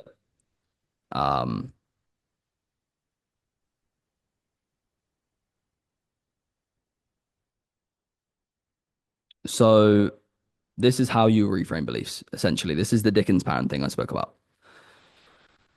So you find the truth of the belief, first of all. So you need to have awareness of the belief personally. So if you see clear signs of the belief, that's number one. Number two is the prospect having a clear sign of the belief. So what I mean by that is, let's say your belief is, I don't know, you don't have the time, just as an example. Yeah. But I find out the truth is that you do have the time. It's something else. So I'd find out that and I'd be like, okay, so it's not really that you don't have the time. It's more so the fact, this is step two. It's more so the fact that you're not really making the time and being consistent. Correct? Correct. But you need enough evidence to support that first. You can't just say that. Okay. Step one's evidence, your truth. Step two is bring up awareness to the truth in their eyes. Okay. Step two, part two, which is this section, you can either say something like, so do you feel like if you keep clinging on to that belief where you don't have the time, you'll ever get a chance to get into where you want to go? You can say something like that, which the only answer is no, which basically makes them have to get reframed. Or you can say, you know, do you feel like that's 100% true? Do you feel like there's really not a world where John can find the time to do that? Oh no, there is a world where he can. So what's stopping him from getting there? So that's me challenging the validity. Step two. Okay. Once I've brought awareness to it, then I go into how long they've had the belief. So how long would you say you've had that belief? Oh, 5 years. So what is holding on to that belief cost you the last 5 years with your health and fitness? Oh, it's cost me this, and this. Okay. And what's your intention right now, present? What's your intention right now with holding on to that belief? I don't know. Do you think that belief serves you? No. Why not? Oh, this. Okay. And what do you think the potential implications is if you hold on to the belief for the next 5 years? Oh, it's this. Cool. So knowing that it's cost you that in the past, it's costing you that now, and it's going to continue to cost you that. What do you think a better way of viewing things is? I don't know. But if you really were to know, what do you think a better way of viewing things is? I don't know. Okay, I'll tell you. Do you think it would be better to view it this way where you can find the time, you're just not making the time? Because there is a world where John does have the time, correct? Correct. Okay. But the next question is, are you really committed to making the time and developing that viewpoint, that belief, rather than holding on to the one that evidently isn't serving you? Yes. Are you sure? Yes. Why now? Okay. So this will perfectly go into the why now if you do your North Star the way I do it. Does that make sense? Yeah, it's awesome. And this works for fear as well. So Awesome. same thing, identify the fear as the truth.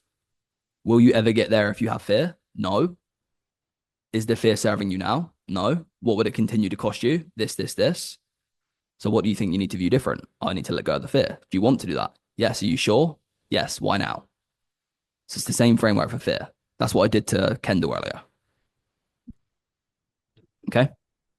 Do you why now every single No. limiting belief, or do you go into your why now in terms of the pitch? Yeah, so the only reason I'm saying why now on the end of this one is because I get this before my why now. Like it perfectly puts me into my why now. You got it. Okay. But in general, no, you don't need to do it every time, but you should get rid of all the limiting beliefs in the North Star before the why now, if you do it right. Got it. Okay.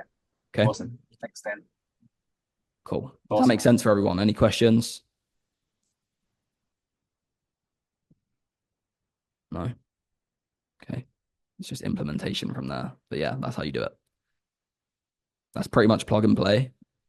I don't want you to make it plug and play though. I want you to make it your own and understand the concept of it. George? Yeah, hey Dan, can you hear me okay? Yes, mate. Okay, cool. So with what you just went through in terms of the rewire, the reframe, let's say you're trying to bring the bottleneck to the forefront, and they give you like one, two, or three different examples of why they feel they're not where they want to be or what's holding them back. Would you do that what you just did right now specifically with like just one of them and just gonna go there, or would you do all three? If that makes sense. Good question. So in order to do that, you need to not only have the bottlenecks, but also have the real thing. So for example, they might say it's time, kids, family, wife. They might say like a bunch of things that are like their belief that's holding them back. But I also need to have the thing to compare it to. So the very first step of me is understanding what it really is. So if they say they don't have the time, they have a family, they have a job, they have a bunch of shitty beliefs, I need to compare it to the fact that really they're procrastinating. So you need to know what they're really doing to do that, as an example. So you don't really directly reframe the obstacles. You reframe the real thing, which is either a behavior or a belief. Behavior meaning procrastination, inconsistency, something that physically happens. Belief meaning something they think up here. Okay. I don't know if that makes sense, but It does. if you have multiple things, yes, you would do them all, but as one. Okay. And then Okay. can I ask a side question? Yep. Okay.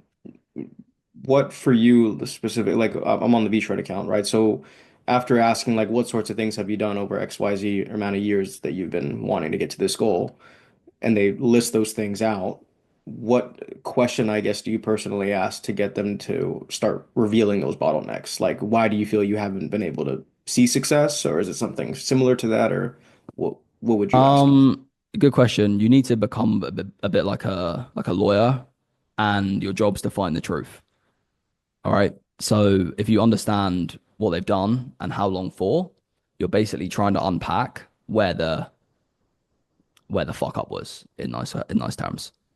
Yeah. And where will we know it's the fuck up? It's where they fuck up. So in the moment where they mess up.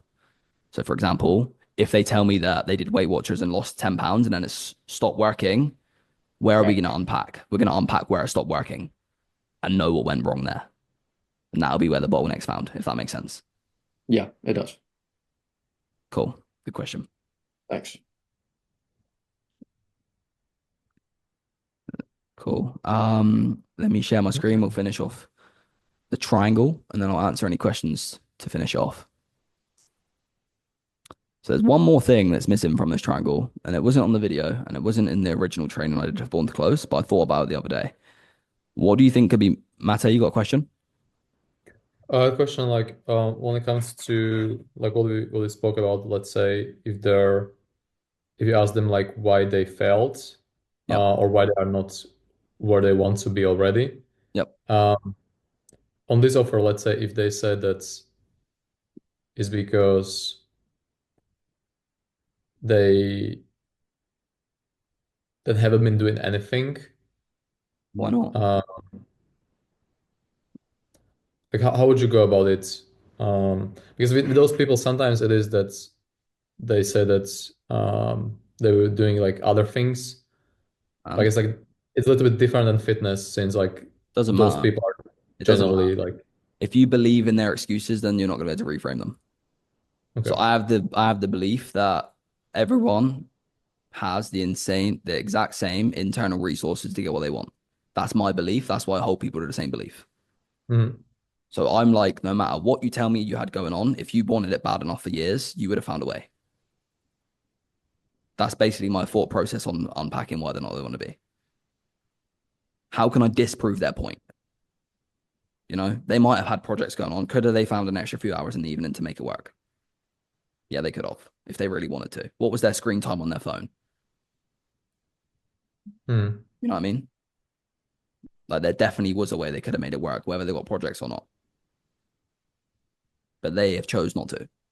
They've chose to prioritize projects in a job they don't like versus what they really want as well. Yeah. How do you like maybe challenge like people who said that they're start thinking about it like 2 weeks ago? Because 2 weeks ago is a bit of a different story. So it'd be like, okay, they've only started looking 2 weeks ago, yeah. Or even think about making a change 2 weeks ago. I don't know if that's really the ultimate truth, but like that's what they say. Okay. So I'd be unpacking if it's the ultimate truth. Yeah. So it'd be like, okay, so what's the biggest reason you want to do X now? Oh, it's this. How long have you wanted that? I've only wanted it for 2 weeks. What, you've only wanted to double your income for 2 weeks? Like you just randomly thought about that 2 weeks ago. And the truth is they definitely haven't, if you unpack it properly. If it's genuine, then I'm challenging them why they're taking action so fast. So like you've only had this goal for 2 weeks. Like, are you sure you're ready to jump into something? Yeah, why? So now I'm going to make them justify why their beliefs are in alignment. Yeah. Makes sense. Cool. Good question. Cool. Well, I'll finish this off. So does anyone know the last piece of this puzzle that's not on there? And I don't think anyone I coach knows either, unless they have a good guess. Identity, The conviction. No. Identity, no. Conviction, no. It's a big one. We have a It starts with T. Is it the tie down? No. Good try. Personality. Transformation. Timing. No. Time. No. Trust is a good one. What did you say? Trust is a good one. Someone said trust. Who said trust? Ramona. Good. Yeah. It's trust. Yes. Okay. It's not good unless they trust you. Okay. So you need logic to be justified. You need an emotional gap. You need fears to be dissolved. You need their beliefs in alignment, and you need there to be ownership, and you need them to trust you. Okay. If that's all in place, you'll make the sale. If you're getting objections at the end, it's because one of these is not in place, and you're going to need to make it in place. Okay. So the trust, that's built through a few things. That's built through the way you present yourself on the call, the way you talk, the questions you're asking, whether you're listening to them. A more tactical one is mirroring them. Okay. So if you start to mirror the prospect, they're going to trust you more. If you start to use their language in your questions, they're going to trust you more. Because what is trust? What is rapport? What is trust? Anyone? Belief in You're on you. the same page. Does this person actually have my best interest at heart or not? Yeah. Am I like them? Are they similar to me? Exactly. Do they understand me? Rapport and trust is familiarity, really. If they put themselves in your boat where like you're like me, you're familiar, I trust you. Yeah. For example, I might not know my mom's best friend, but if I know she's my mom's best friend, I'm going to trust her more than likely because something's familiar about her. Because I love my mom. I trust my mom. If she's her best friend, I'm naturally going to have familiarity with her. Okay. So your job is to build familiarity and allow them to trust you. My best strategy for this is using their words in questions. So I'm not just like, okay, when you achieve that, I'm very, very clear on like using their language. So if they say they want to look fantastic, I'm not going to then say, I know you want to look amazing. Yeah, I'm going to use fantastic. It might sound stupid, but when you start using their language and be like, this guy talks like me. Yeah. And they're going to trust you more. Also, another more advanced tactic is if you understand what type of person they are, visual, auditory, kinesthetic, if you understand what type of person they are, because everyone has like a certain one that they lean more towards. If you start using those words more to them, for example, let's just say they're visual and I start using what will you notice, and I know they process things more naturally through that, they're going to be like, this guy knows my language subconsciously, and they're going to trust you more as well. And the way you do that is if you listen to their words carefully, you'll hear the type of words they're using, and then you'll know what they are. And then you start to basically shift into their language pattern. Okay, that's a story for another day though. Any questions? George? Yeah, when it comes to like the knowledge that you have about people and how they operate and their patterns and that sort of thing, did that come strictly just from taking a sheer high volume of calls, or did that come from you pouring into yourself in terms of like how people out, how they are, how they operate, etc. And how? Really good question. Obviously studying it, obviously. So I've read like books on narcissists, BPD, a bunch of shit like that. So I've studied humans in general to a deep level. Yeah. However, I come quite naturally to me because I think I've said this before. I'm quite introverted and I've always been like the quiet person in the room. So I'm always like observing everyone. Right. And okay, maybe in the moment it might have been like that guy's weird, but it served me well now because I've always been hyper observant. And I'm always thinking like, okay, why are they doing that? Like, what was their intention with that? That's how I've always been since I was like 13, 14. Mm. So I've got like a natural cling on to it. However, I've also studied as well. Yeah. Thanks. Cool. Tanisha, to answer your question in the chat, yes, it can work for committed coaches as well. Because you hear based on the language pattern what they are, not necessarily having to see them. Of course, it's an advantage, in my opinion, to see them on Zoom, But everyone here knows Josh Lyons, or if you don't, you should know him. He closed over the phone and he was doing big numbers, so you can still do it. Hadi? Hey, brother. Thank you for your time. I have a question about the trust idea. Since on my offer for Brad Lee, it's essentially a sales interview, starts as a sales interview. Yep. And usually they don't have the criteria to get onboarded without the deposit. And I feel like once I get into the pitch and we go through the deposit and everything, I lose all the trust. So, is No, there any way I can? they need to trust you. Okay. So like they lose all their trust because you pitched them. They don't trust you yet. V-Shred's a tripwire as well. I know it's different because personally, I don't like that whole like I'm gonna pitch you if I can pay for your job. I don't like that personally. However, V-Shred's a tripwire. If they trust you as a doctor to prescribe them what they need, they're gonna trust you. For example, you know, I never used to tell people like, oh, would you potentially be open to hearing about this? I'd be like, no, you need this. And they would trust me every time because I built that level of like rapport with them. You're not going to argue with your doctor if they prescribe you paracetamol versus a brain surgery. You know what I mean? Mm-hmm. So like just essentially building the trust as much as you can before the pitch. Exactly. Yes. So it didn't really trust you, whether it's a tripwire or not. They didn't trust you. Okay. Appreciate you. Cool. Has this been helpful? Yeah. Cool. Well, I'll answer a few more questions as well. But before everyone starts jumping off, what I'm doing is anyone, if you want to, if you have found it valuable, if you're sharing what you've learned on Facebook and you give me a tag, I'll take all the comments and posts and I'll put everyone into a random name generator and I'll pick 2 people to do a one-on-one with for free. Okay, so just post what you've learned, and if you're lucky, I'll put in a generator and I'll pick you. If you found it valuable. If you didn't, don't post anything. Okay, that's fine. Any questions though? I do have a question, Dan. Go on. So what's your thoughts on taking notes during the call or just being there present and listening to them rather than listening to writing shit down? I'm very careful on what I know. I only know like 1 words.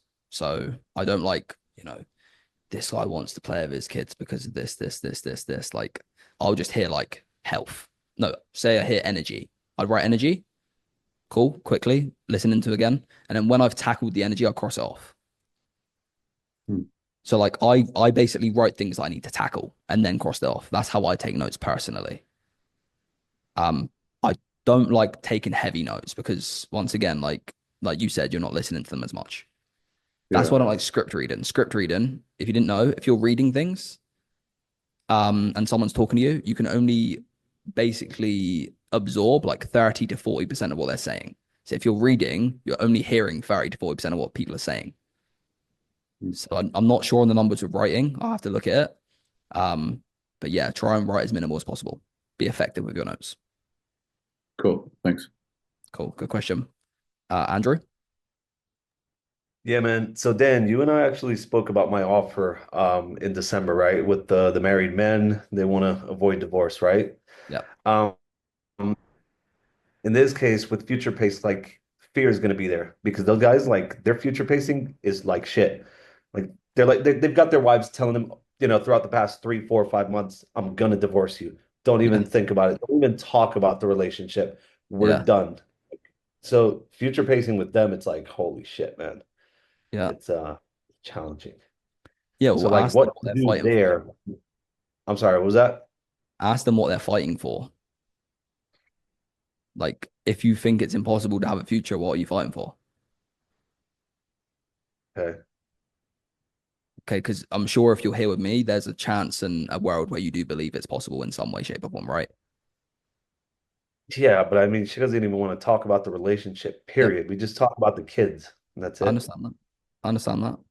But in your mind, because we can't control what your wife's thinking now, in your mind, what's the ideal future you want? For us to be a couple again, to be romantic, to be in love again. Okay. And how would that look? Would that look the same as it's been in the past? Or would that look, like how things are now? How things are different. Sorry. It would look like, when we were in our honeymoon phase, like lovey-dovey, just great. Can you tell me about that? Like what was the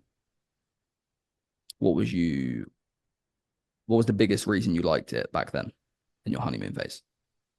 There was just harmony between us, and everything, emotionally, physically, mentally, our conversations. We were just always in tune back then. Mhm. Where did you notice you guys as two the most in your life back then? When did I notice that we had? Yeah, like when did you notice that in your day-to-day life back then? In what moments? When did I notice that? Just, the small moments when we were just sitting side by side, watching TV or having a coffee or something. I just looked at her and I'm like, man, they're amazing. Yeah. How do you think your kids noticed things better back then? No, obviously, when you've got that harmony, it expands, it extends to the kids as well. Yeah. Have you noticed a shift in your kids and the way they act and behave since this has been going on with your relationship?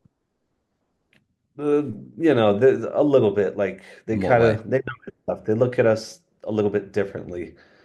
It's Mhm. kind of like that energy doesn't flow like that family picture where everybody's hugging. Yeah. It's kind of not happening now. So it's that it's definitely a difference. Subtle, but it's there. Yeah. Have they said anything about that? The kids? No, I mean they're pretty young, so they're 5 and 7, so they don't really say anything, but you can feel it in their energy. They're just not as confident. Um, They're not as as confident. yeah, like the way they jump into our arms, it's like we're not really together the same way anymore. Like Yeah. we distance now. What do you think's going through their minds? They're only 5 and 7. Yeah. Like, what do you think they think when they see all this going on around them? Um, are they mad at me or are they angry at each other? I don't know.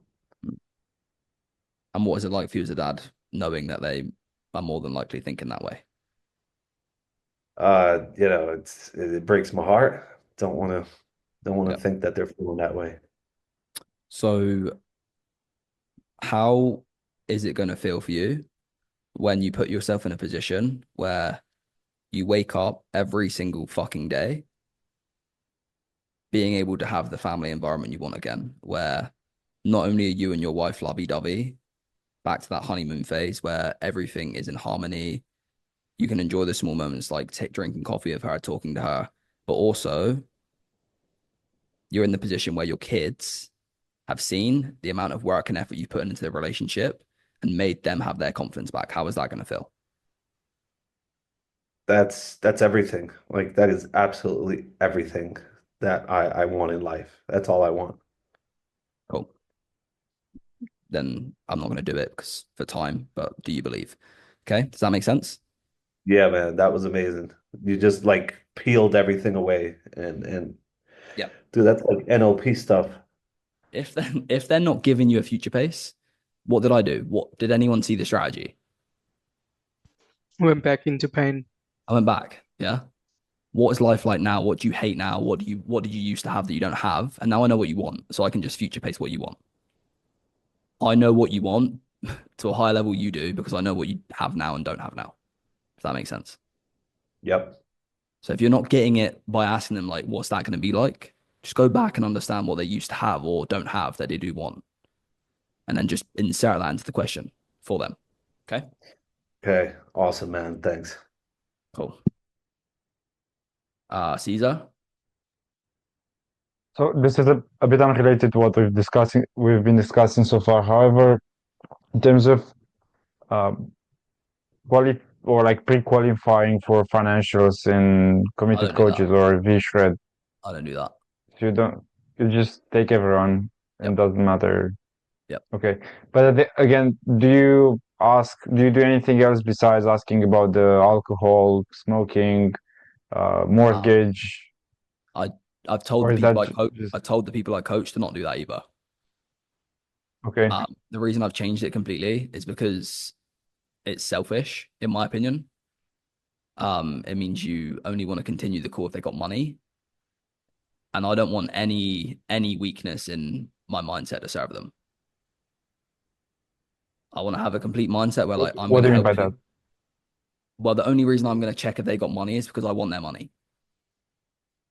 If I go through the whole process and I don't check for the money because I'm here to serve them, I'm here to do everything in their best interest, I'm here to give them a life-changing call, and I'm asking about their money now, then I'm basically just strategizing to like trap them, which I don't like. I used to do it, I'm not going to lie, but then I thought about it and I was like, no, that's not me serving them. That's not me giving them a great experience. So I don't pre-qualify. Okay, so you I don't. know if I do the rest of the call right, they will find the money. Yeah. Yeah, that's what I was thinking. Okay. Mm-hmm. I'm not like having a shot, by the way, with that. With that response, if I sound a bit angry, I'm just passionate about it. Any other questions? Yeah, I was just going to ask Dan. So what you're saying is you're no longer doing that during the discovery, but if it comes up in objections where they don't have the money, you would Exactly. still dive into it at that point. Exactly. Yep. Okay. If it gets to the point where I get a genuine logistics objection and they definitely want to do it, they just don't have money, they're going to be open to having a conversation as long as they did everything else right. You know what I mean? 100%. Cool. Good. Any other questions while I'm here? John. Yeah. Any tips on shortening your call? Sorry? Any tips on making your call shorter? Because you don't mind. I don't care. I get what you're saying because V-Shred calls a 30. Suck it up, mate. Like I used to just take everyone for 45 because like I'm not gonna rush a call because once again it's not putting their best interest, you know. If I've missed something because I don't have time, I haven't really gave them what they need. You know? Yeah. So what you do is you either organize your calendar better, or what I start to do is I would basically let everyone know that I'm going to be 15 minutes late. Got it. Right. And I would literally time check at the start of the call. I'd be like, do you have an hour? 45 minutes, an hour. If you don't, by the way, like 30 minutes is not long enough for you. Like I want to help you, and 30 minutes is not enough for me to help you. So do you want to reschedule? Got it. Well, can I ask a follow-up on that then? So in your opinion, why do you feel like salespeople drag their calls out so long? Why do I think they drag out so long? Yeah, just like where do you feel like people are going wrong where the sales call is going like really long, but it doesn't have to be that way. They don't know what needs to be in place to make the sale. Yeah. So when even though I'm not like literally ticking it off on like a bit of paper, I know when the person's like the right person for the program. Yeah. Yeah. And that's basically the triangle that we just went over, isn't it? Exactly. Like if that's all in place, you'll make the sale. So like, okay, the only reason I'm not going to pitch someone is like, okay, that's not in alignment yet. They've still got a fear, so I'm not going to pitch them yet. Yeah. Just as an example. Cool. Thanks, Dan. Oh yeah, Mate put a good point. Don't let them ramble about irrelevant things either. Yeah, we want to move in the right direction. So if it's not going in the right direction of what we need to basically help them become that person, then obviously pulling them back on the leash is important. Andre? Hey Daniel, hope you're doing well. So yeah, I wanted to know because on my offer, the show up rate isn't really too good. Do you have maybe any kind of tricks to, I guess, have a higher show up rate? Personally, it depends on your process and what the company tells you to do. If my show rate's really bad, what I think the most effective way is, from what I've seen. I'm not really like a show rate master or anything like that, but like from what I've seen, the best way to get a good show rate is as soon as the booking comes through, if you're available, call them up straight away. Call them out straight away. Okay. That's the Because I best. used to, because usually I would just text them right away. Yeah. And some of them would, of course, answer right away and everything would be good. Yeah. And let's say on the morning of the call, like let's say it's the day and I would call them in the morning, like, Yep. hey, making sure that, you're going to be at your call. And they say yes. And then they completely ghost.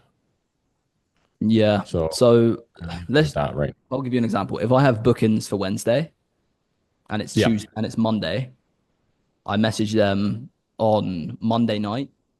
If they haven't responded, I message them Tuesday morning. If they haven't responded, I'll message them Tuesday night. And then at that point, it's like, okay, maybe open the slot up for someone else to book over, or, call them a few times. And chances are, if they've not responded to 3 texts over the course of 2 days, then they're probably going to be a no-show. Yeah, And that's what I do. that's I you doing text. that's you doing everything in your power. That's like, Yeah. that's an offer Yeah. thing. Sometimes address it. Yeah, to your 'cause managers. yeah, it's funny because I'm actually on one of your old offers you used to be, so Yeah. that's how I yeah. Sorry. Who? Ecom Sharks. My first home. Nice. Yeah, so I have a lot of call reviews from you, so checking those out. Oh mate, I was bad then, but yeah. No, don't worry. They're Uh, good. Good. Any other Yeah, and when questions? you do call them, is it just kind of like a set call? Like you go North Star, why now, and No, then you just no, I wouldn't. This is like if they've been set, just like call them up, like, hey, just checking you're good for that call. If you've got pre-call resources, send them it. Be like, oh, I'm gonna send you this, this, this. Can you just check out before the call? If they haven't been set in a good way, then yeah, you can like do a North Star, but I wouldn't do it on just a confirmation call. No. Cool. Awesome. Thanks. Zay? Yeah, so when they start to ramble and they start to tell you the story of their lives, Yep. how do you politely get them to just go straight to the point of the question? Okay, cool. I'll give you 2 answers. I'll give you the actual like practical answer, and I'll give you the other answer, which is, first answer is, how are you starting the call? Because I see a lot of the time, based on how you start the call, dictates whether they're going to be a rambler or not. So me, for example, I'm like, okay, nice to meet you. Where are you calling from? Yep, cool, let's get in. Yeah, I'm not really like being best friends. Then they start rambling. If they're rambling even when I've done that, then I just need to pull them back on the leash. So as soon as I notice they're doing it and it's not going in the right direction, I'll just interrupt, but in a nice way, where I'm like, yeah, like we will get to that. We will get to the fact that whatever they said. Before I do, I need to ask you this. So if you interrupt them tactically, like, don't be scared to do it, because they won't find it rude as long as you speak about what they were speaking about. Then they won't find it rude. But you want to acknowledge it, then ask the next thing. And if they keep doing that to every kind of like single question that you ask, like they keep saying the same thing. Yep. What are they rambling about? Because like if they're rambling about their dog, I'm just going to tell them like, yeah, your dog's not relevant now. Like, your dog's irrelevant right now. Sorry. Like, we're here to speak about X. I would straight up just tell them that. However, for example, you get ramblers who they'll ramble about what they've done. Like they're building their ego back up. So what I would say to them is like, okay, can I just cut you off for a second? I understand that you've done all this and it's great. But unfortunately, if we talk about everything you're doing right, do you think I'm going to be able to find what you're doing wrong? No. So with all due respect, I'm happy to hear about these achievements later on, but for me to help you get out of where you're at, I need to speak about the problems and what's going wrong. Is that okay? So it depends what they're rambling about, but as long as you make it make sense, they're not going to find it rude and they'll carry on. Okay. So it's up to you to basically identify what they're rambling about and why it's not in alignment. And then you can describe it to them and help them realize that too. Okay. Appreciate it, man. Cool. Good question. Any other questions? I'll stay on. Yeah, I got a quick one, Dan. Go on. Just to do with you saying earlier that, you want the prospects to come up to your level in terms of mindset rather than the other way around. Like, any tips on like keeping your mindset bulletproof so that you can hold them to your standard? Tips. I mean, I think that there's two answers to this. I think everyone knows what they should be doing. So this making yourself do it is like that's holding the standard. However, the way I've bulletproofed my mindset is might sound drastic, but I've like brainwashed myself into thinking a certain way. I think I told you this on the last call, maybe, but like I've brainwashed myself with the way successful people think. So that's just how I think. And that Like, just comes with repetition. yeah, because the way beliefs are built, it's like a muscle, right? If you keep telling yourself a negative belief, it's a muscle, it'll grow and it'll be a fucking pain in the ass to get rid of. Same thing with a positive belief. If you keep telling yourself that belief, but have evidence to prove it as well, it's going to be reinforced. It's going to stick. Yeah. It's going to take a lot for it's going to take a lot for me to basically let my muscles decrease in size now, if that makes sense. Let's say you stop going to the gym, the muscles deflate. I've put so much work into my belief system and in a positive manner, that's going to take a long time for it to unravel, if it were to unravel. So finding people who have that belief system that you want and then basically adopting it and acting the same way, because acting is big as well. Because I could tell myself I have a six pack, and if I don't, then, the belief is never going to grow because it's not true. Yeah. Okay. Yeah, that's awesome. Thanks. Cool. Good question. Mate? How do you identify bad beliefs? And like, how do you go about it really to solve them? If this is that thing I said, like a good way to know what beliefs your prospect needs to have is, either sitting there and thinking about yourself, or a way I thought about today, a few days ago, and I've got some people to try out in my program is like ask ChatGPT, and it's pretty much give you the perfect answer of what they need to have in place. Now I know what they need to have in place. If I hear something that's not that, then I know what's the bad belief. I But was asking about you personally. Huh? I was asking about you personally. Me About your personally, beliefs. I Yeah. have a core belief that, like I said earlier, my big core strong belief is everyone has the same internal resources to get the outcome they want. So that's like the highest standard you can hold yourself to. Because I'm not making any excuses. So I'm not going to let anyone pass me on the call if they're not lining up with that. Okay. That's my big belief. So if they're saying something like I have bad genetics, that's them basically not agreeing with my belief that I need them to be. Yeah. Or I didn't have the time, or I was really busy. That's not them aligning. Okay. So that's how you identify. You have to have something to go off of. You can't identify someone that's wrong if you don't know what's right. And that's also for sales specifically. I mean, like in general, like bad beliefs that might not serve you really. Because like obviously if it's in personal life, it's also in sales and everywhere. That comes from like self-awareness, and it is actually still sales. Like it's the same way I reframe a belief on here. Be self-aware. Too many of us are not self-aware. So when things are happening to you and you feel a negative emotion, why? Okay.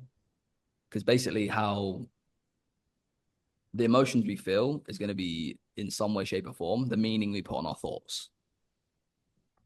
The meaning you put on your thoughts is the emotion you feel. Okay. So what belief is making you feel a negative emotion?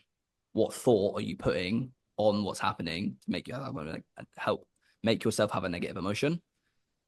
And whatever the meaning is you're putting on that thought, basically reframe the meaning you're putting on the thought. For example, if you're losing sales, you feel like shit because the meaning you're putting on it is, I'm not making money. Yeah, so you're going to feel a negative emotion and you're going to stuck in a loop of like, I feel shit, I feel shit, I feel shit. When I lose a sale, I have the meaning of it.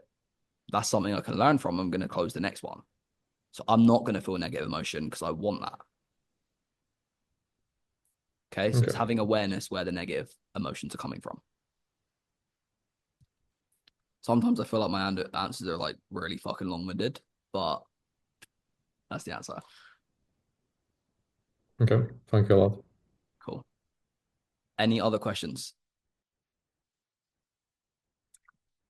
I'll stay on for 8 more minutes if there's questions. If not, I'll hop off.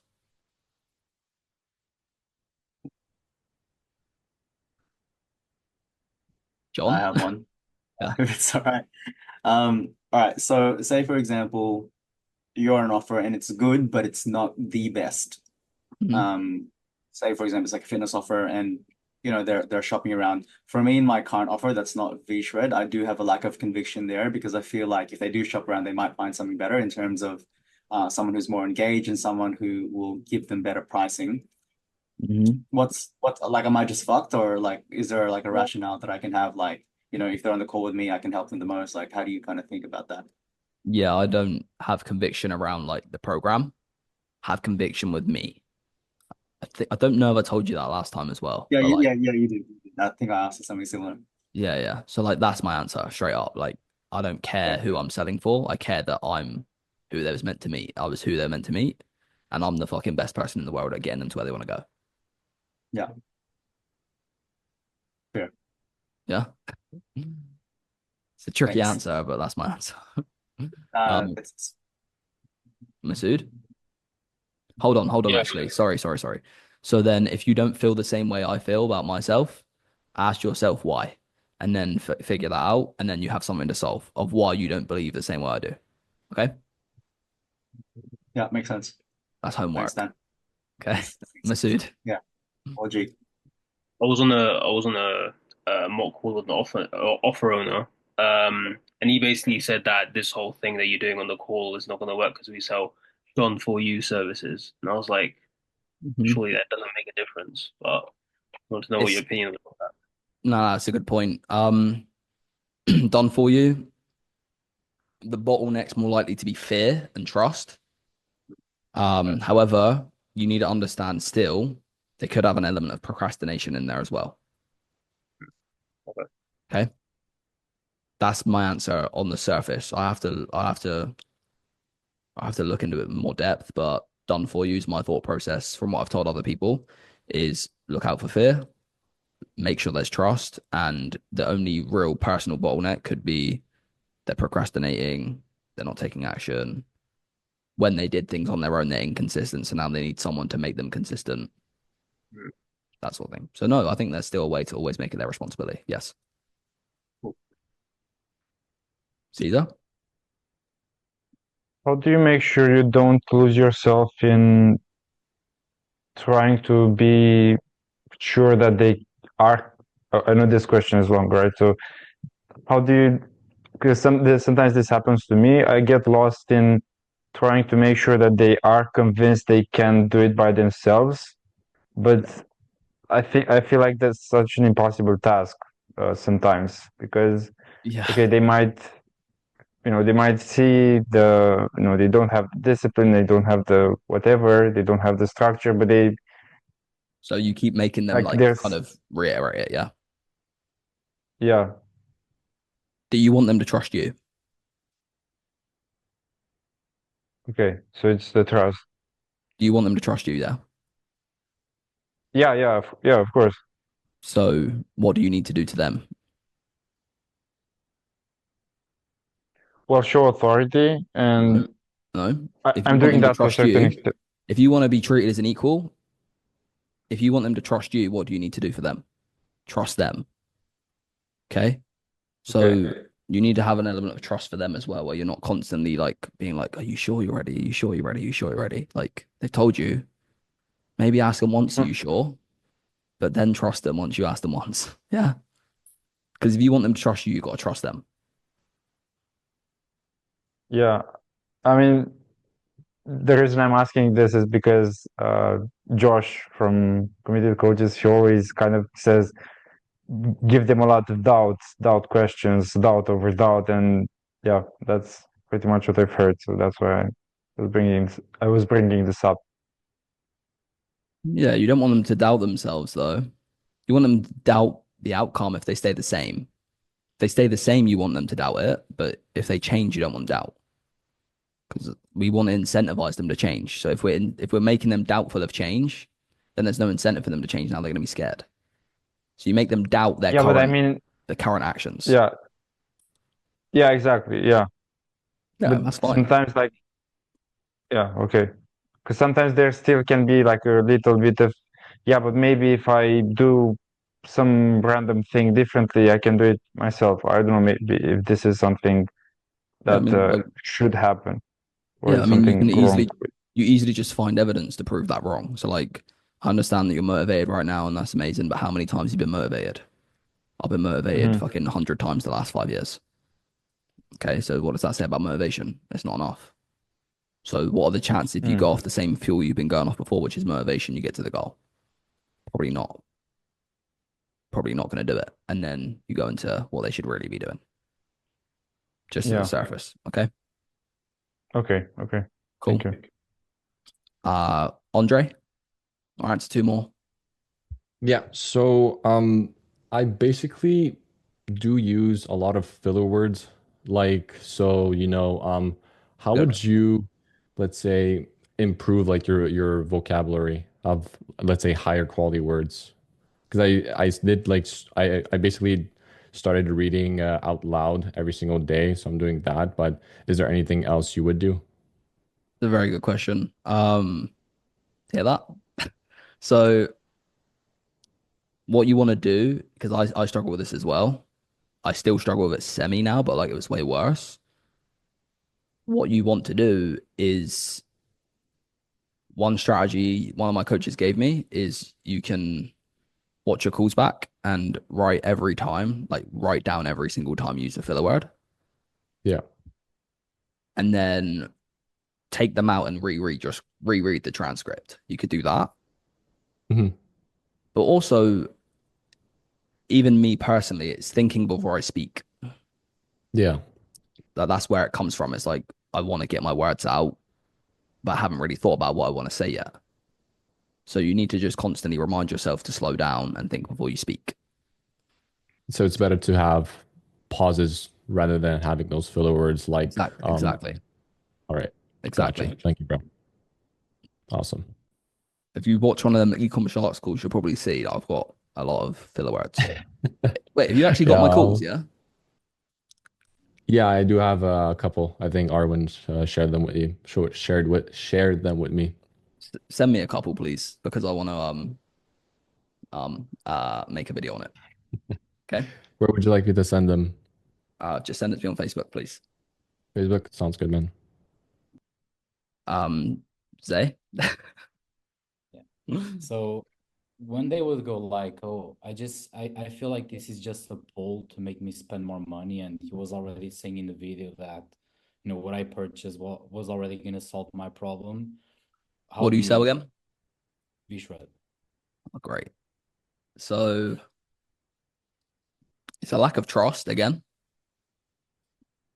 Pitch too early, probably. Okay. I didn't really get that, but even if you do, just say, wait, if you got my calls, you've got my calls in the school group, look how I pitch. Pretty much if you do my pitch and my bridge, you won't get that anymore. But listen for the tie downs I get. I say things like a big reason you've not got to where you want to go is because it's extremely generic what you had in the past. And it doesn't account for the situation you're in. So what do you think is going to happen if you do something generic? It's not going to work. So what do you think you can't do? Generic. Right. And what if they continue? Oh, I thought it was that. Well, unfortunately, it was not. Yeah. Unfortunately, like I know Vince may have said that. Unfortunately, I'm on this call to tell you that that's not what it was, unfortunately. And now I've brought your awareness to the fact it's not. What's making you not want to do something that is what you thought it was? The money. Yeah. Just be honest. Like, just tell them it's not. Okay. It's a bit of a weird one, but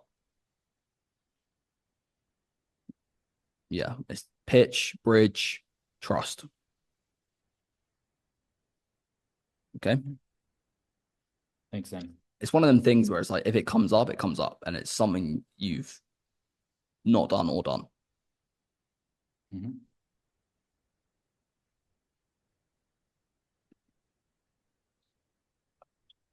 Any last questions?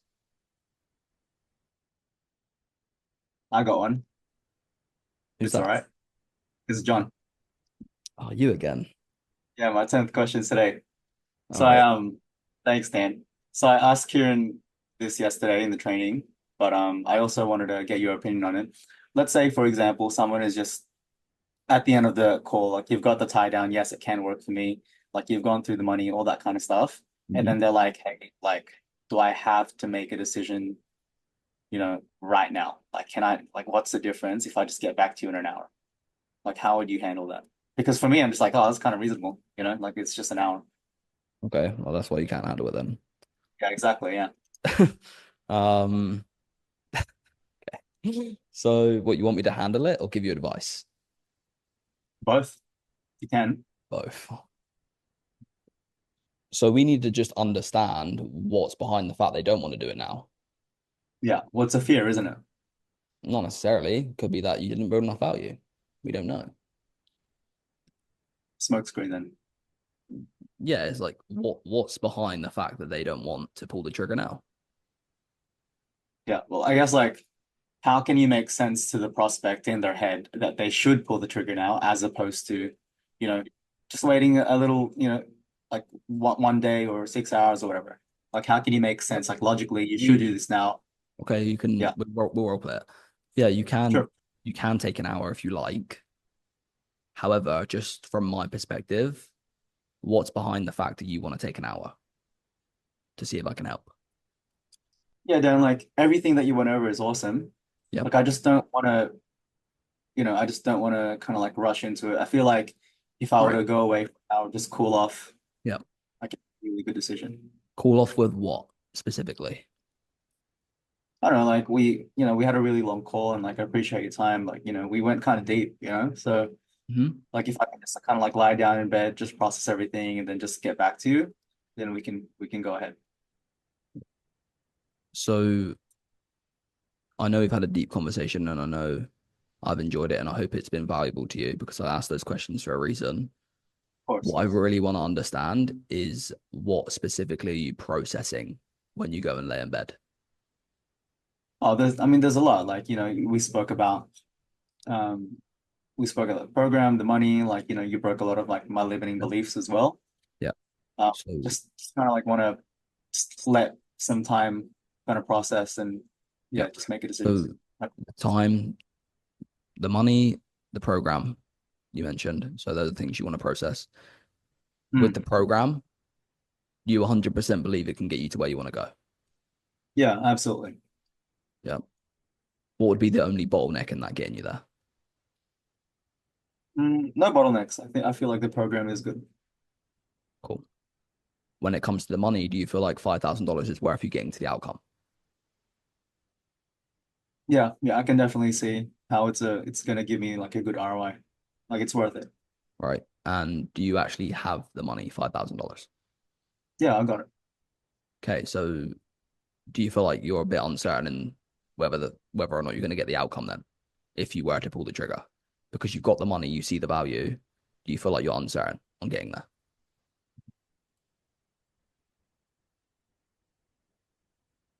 Well, there's always going to be a level of uncertainty. It's just, okay, I don't want to like make a rush decision. Like we have had a good call, but we've only met you 30 minutes ago. Right. So there's a bit of lack of trust in me, and you feel like it's a rash decision. It's mainly the second one, man. Like I think you're great. I think the company's great. It's just like I want to make a decision when I'm like more kind of like level-headed, if that makes sense. What makes you unlevel-headed right now? I don't know. I guess I just feel like I'm kind of put on the spot. In what way? Like you're asking me to make a decision, and I want to, but I just kind of want to go away and just come back to you. Yeah, I'm asking you to make a decision. And I understand you might feel like I'm putting you on the spot. But do you feel like if you trust me, you like me, you think I'm great, would one of your best friends in the world put you on the spot when they feel like a decision needs to be made, or would they just let you go away? Yeah, they'd probably keep me more accountable, yeah. Mhm. But then that comes down to whether you're willing to be held accountable, though. Yeah. So I know you're uncertain, and I understand in your head it's only an hour, which is true. However, we know that the reason you want to take an hour is because you're uncertain. Is that correct? Yeah, that's fair. And you're in an emotional state. Hmm. So you want to make a logical decision.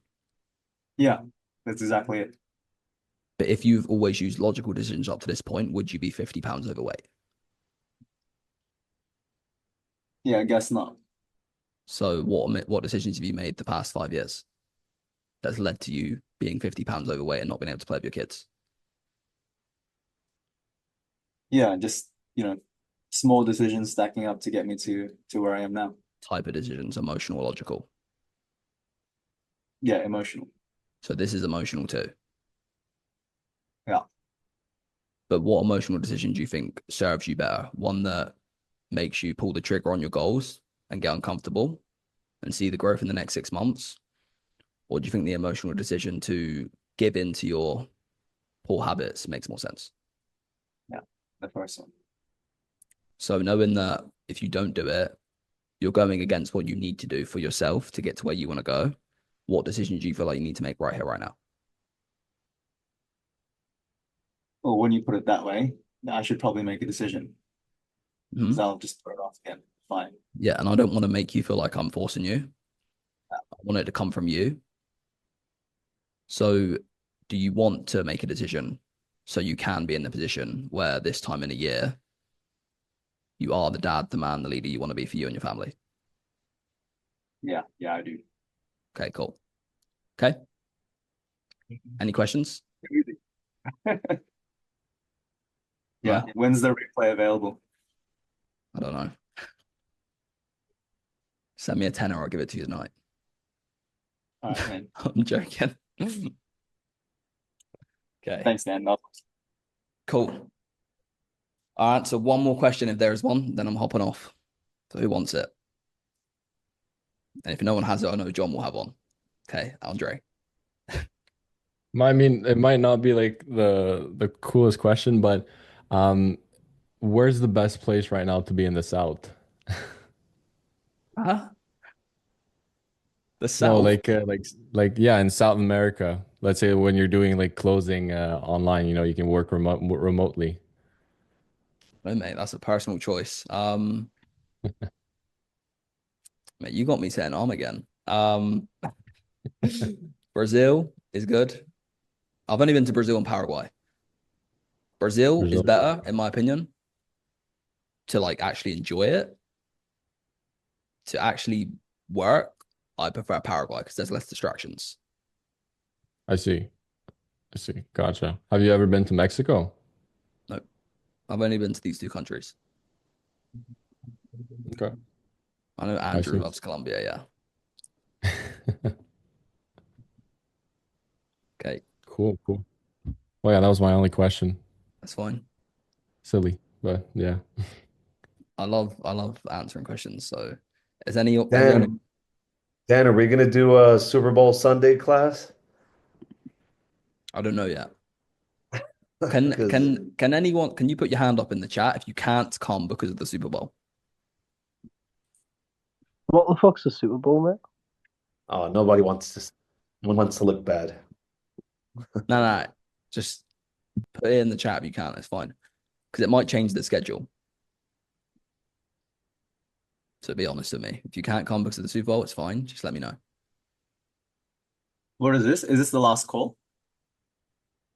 On Sunday, it's a Super Bowl. So is anyone watching the Super Bowl going to fucking play? Anything like that? No, not me. Okay, cool. Andrew, you're the only one, mate. All right.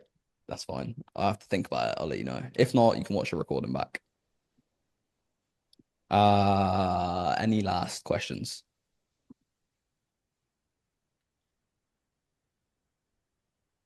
No? Sure? 5. Go twice. Come on, ask something. 4. 3, 2, 1. Okay, cool. Well, hope you all enjoyed it. I'll see you all tomorrow.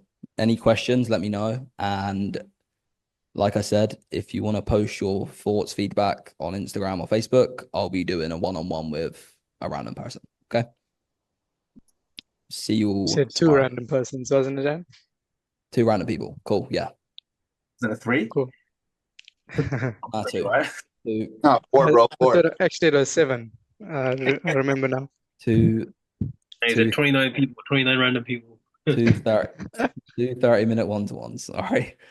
Cool. Next, we're diving into the logic phase. Have you ever heard the phrase that you can spot the objection in the first 5 to 10 minutes of a call? Most of the time, partner objections or anywhere the prospect isn't taking ownership on the call, it's always because of this section. But there's a strategy to build trust and set the tone for the truth for the rest of the call. Dealing with that resistance head on, that's the logic phase. Let me show you exactly how it's done.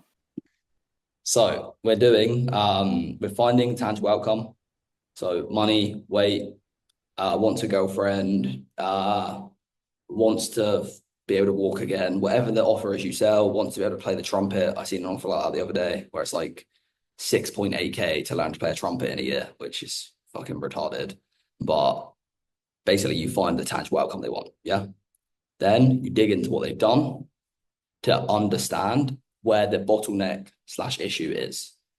That bottleneck/issue has to be owned by them. It's not they've got kids or they don't have time. It has to be some element of ownership. Okay. Someone come off mute. Why is the ownership important?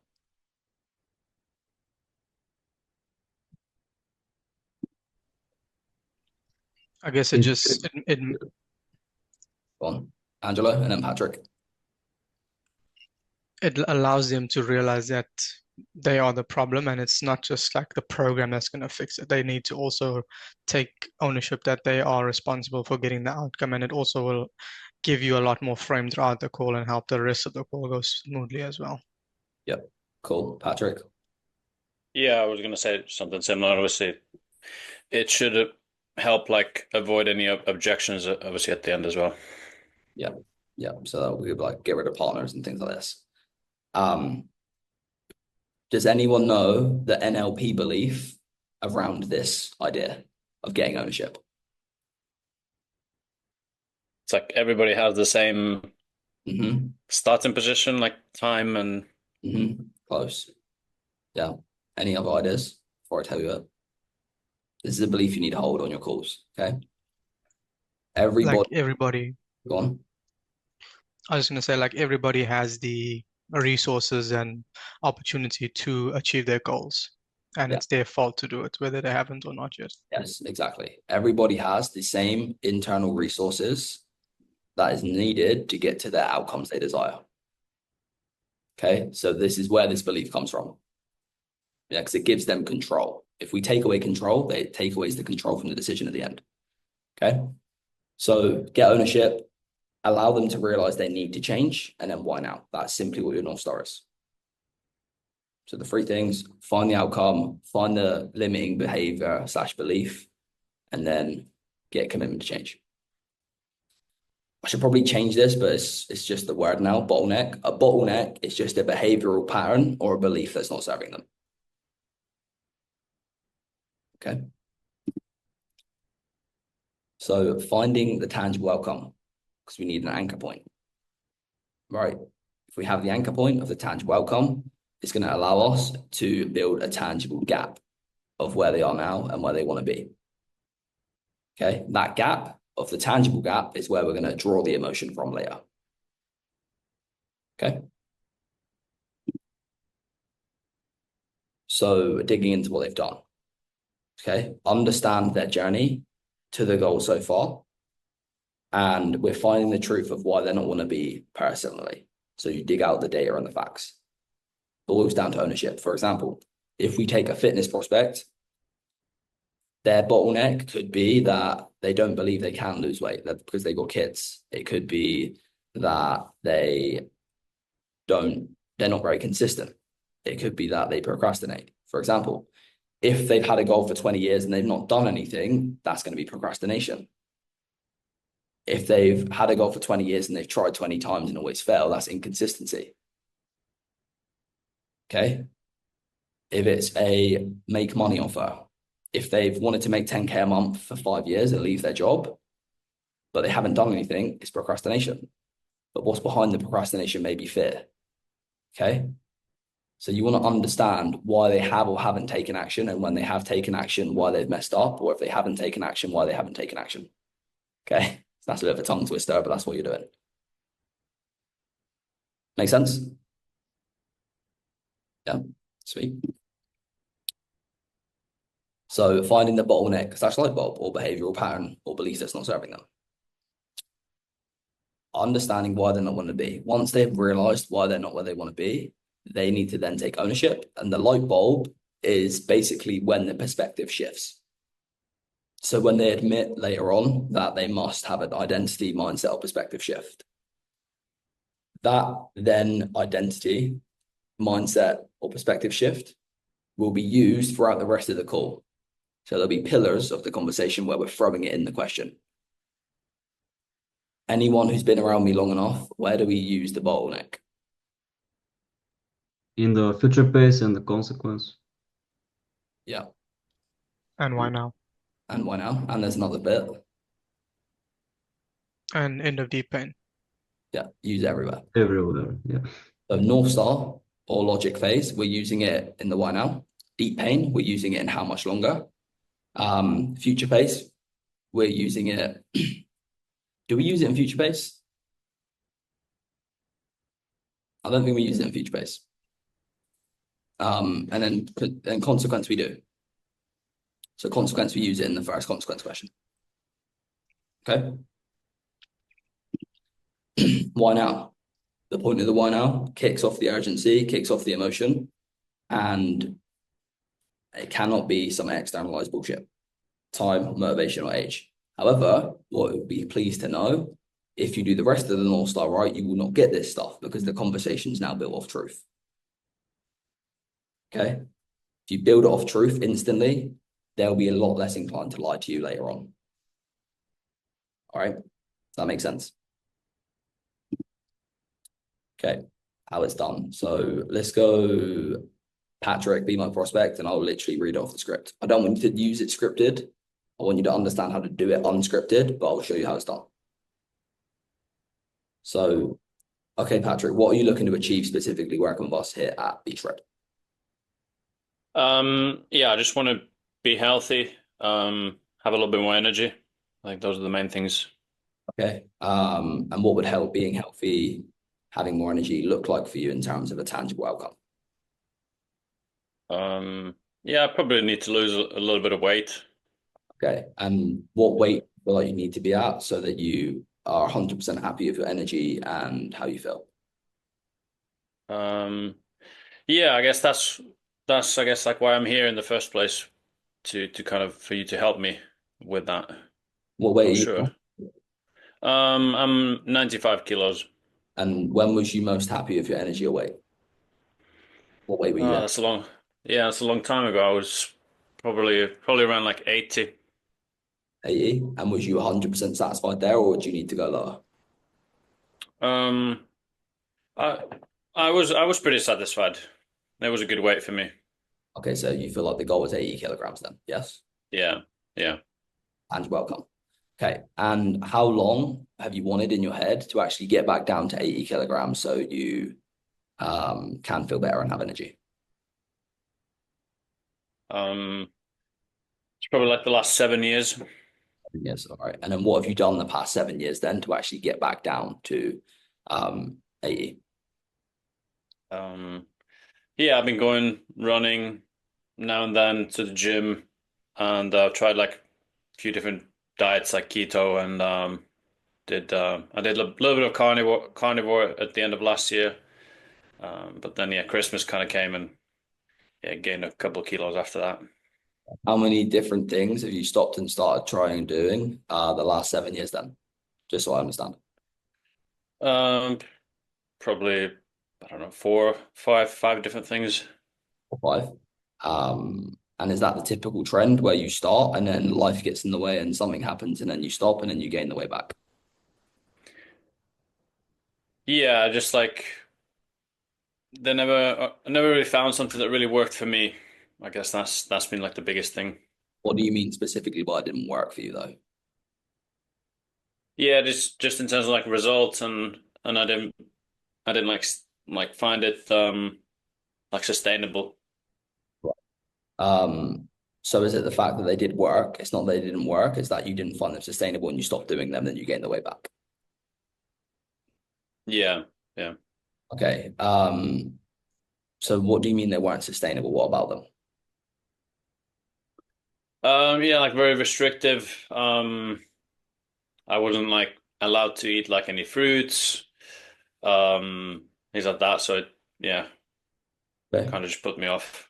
Do you not feel like if you ever want to get to AE, there's going to be some element of restriction? Yeah, I understand that.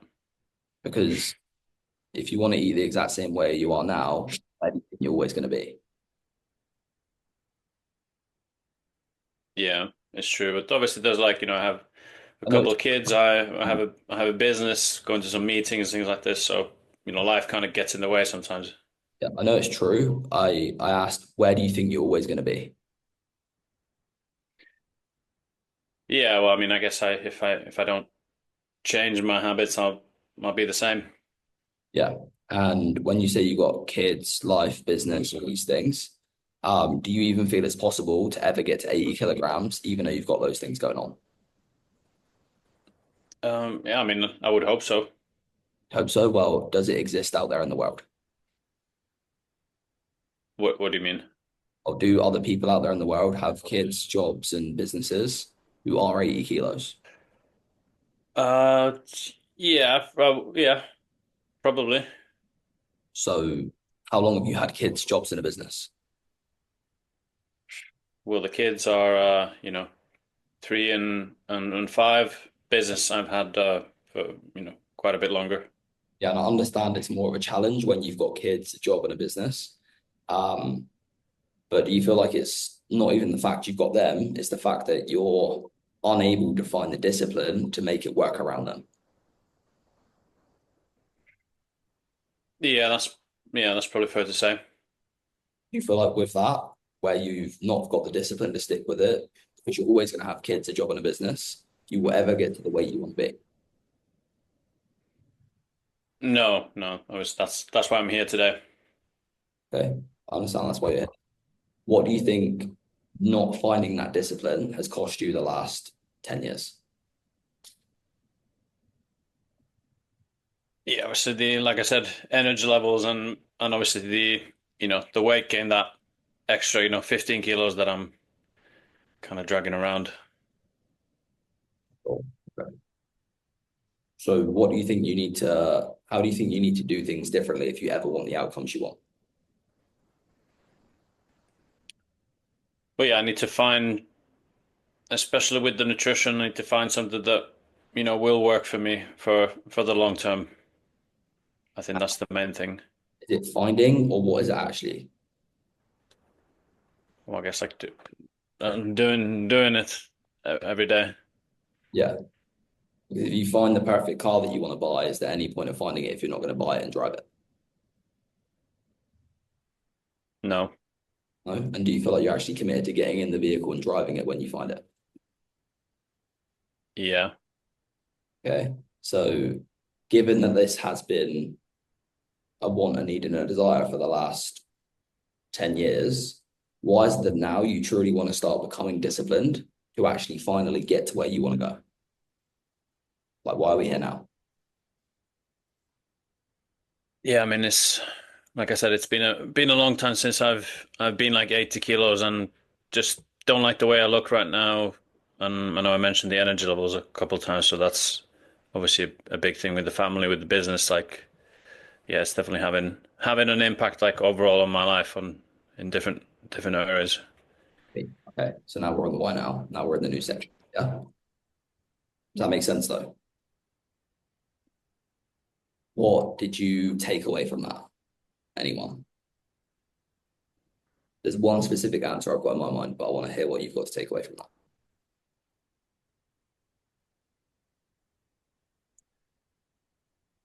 It wasn't necessarily. Well, Angelo?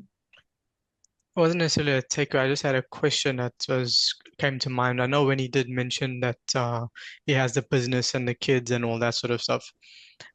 I feel like there's two ways to do it, and you went the other way instead of the way you normally go. So I just wanted to figure out your thought process around that. So normally you'd ask, is it fair to say that there are other people out there that do have business and kids that are at 80 kgs, but instead you went the route of saying, do you feel like that world exists? I know it's subtle, but was there a reason you said it that way instead of like the way you usually do it?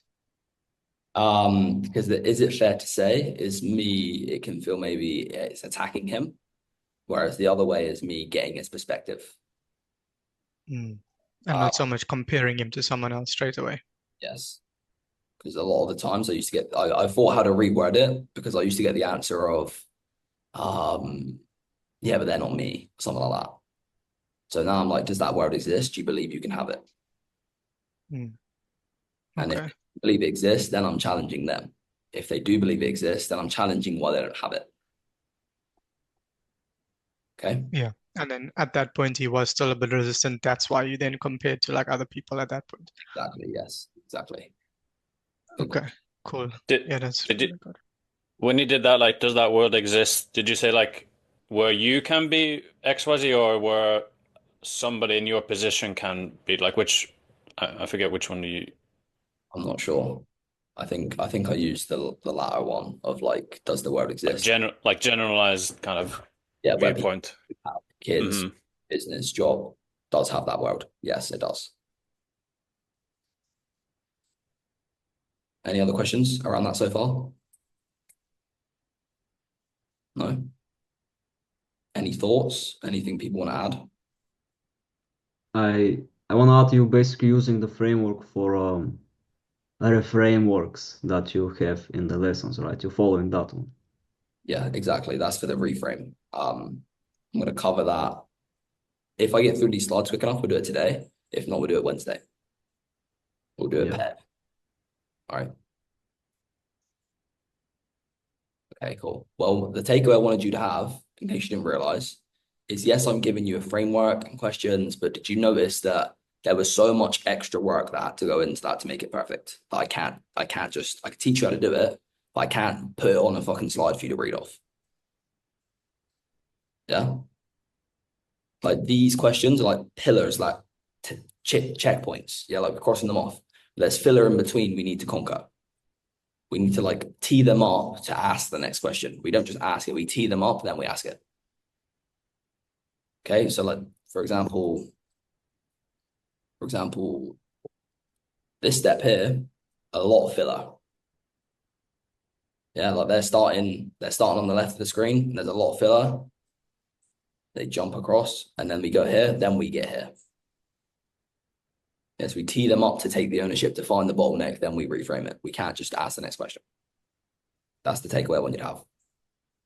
So understand why we're doing certain sections and questions, and then you're going to land it a lot quicker and heavier. Okay. Anything on that? Questions? Yeah, can I ask you something? Yes, mate. So what I saw is basically you follow the pillars, and when he gives you an answer that is not specific enough for you to work with, you ask him to dig deeper. And once he gives you something, you work around that. Exactly. Sort of trying to validate your opinion and disvalidate his own. So it's not, I know it sounds weird, but that's like, I just want to reword that. It's not our opinion versus his opinion.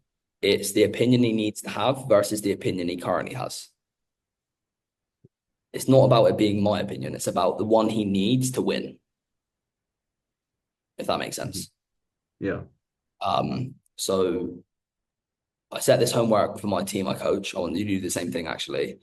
I want you to all sit there and really think about who your prospects needs to be to actually benefit from the program. Like not sell them, but if I let them in, who did it need to be to get the result? Write that down. And that's basically the tick box for you, the checkpoints. Okay, if they tick all these boxes, I'm going to let them in. So understand who they need to be as a person to let them in. That's basically what we're doing in North Star.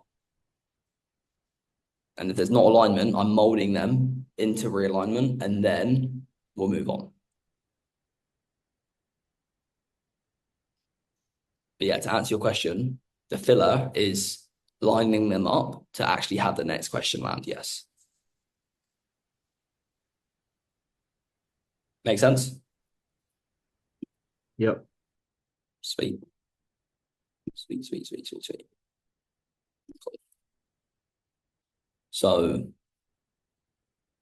I'll let you guys write that down.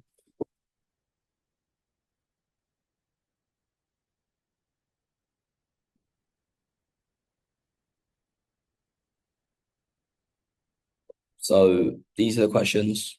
So if you haven't written them down, this is them. What are you looking to achieve specifically? How long have you wanted to do that in your head? What have you done in the past time frame? Do you feel like the bottleneck will get you to where you want to go? Do you feel like you're ready to change that? Why now? Okay. And you can reword these in your own way if you want to. If you feel like my words are not lining up with your words, you don't need to be me. My biggest bit of advice for everyone to get fast results is don't try. I'm not saying you are or you aren't, but I've just seen it in other programs. Don't try and be me. Try and understand what I do, and then do it your own way. And you'll learn a lot quicker. Georgie? Yeah, so my only question is in a call for fitness, you have this question where you ask for habits in the North Star. Doesn't it like break the flow a little bit? Where do you add it exactly? Yeah, exactly. So in FSA 1 and 2, I was teaching it to ask it every time. FSA 3, I told them it's optional. So me personally, if I'm on the call, I'm not doing it because I know that I'm going to build enough pain to get rid of it at the end. So I'd say don't do it, no. Okay, and if you go to the end of the call and you ask him the question, are you open to the idea that we go through all the possibilities that you pay? If let's say it's a logistics, Yes. can you ask it then just and they tell you so you can justify? Yeah, exactly. You can use it again at the end. They might be a bit more resistant to doing it though, but yes. Why would they be resistant to do it? Now they know the price, they know what you're trying to do.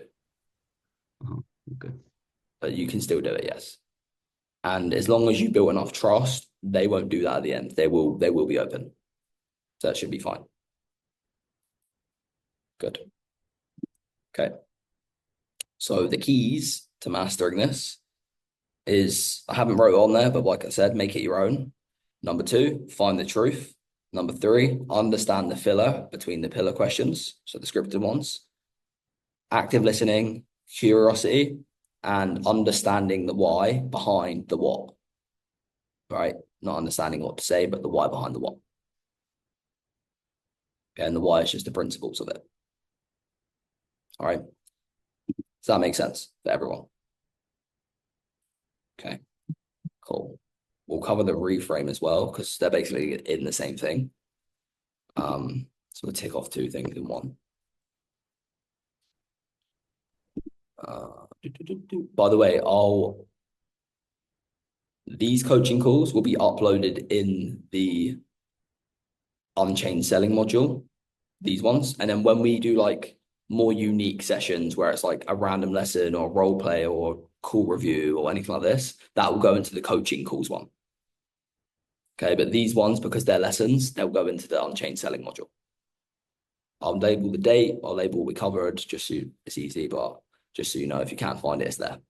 Next, we're doing the bottleneck moment. If the prospect has any fear or limiting beliefs, it can destroy your chance of closing a sale. But this strategy will allow you to reframe any belief and have a framework to do so no matter what. It's simple, easy to follow, and I'm going to teach you how to do it right now. Let's do it.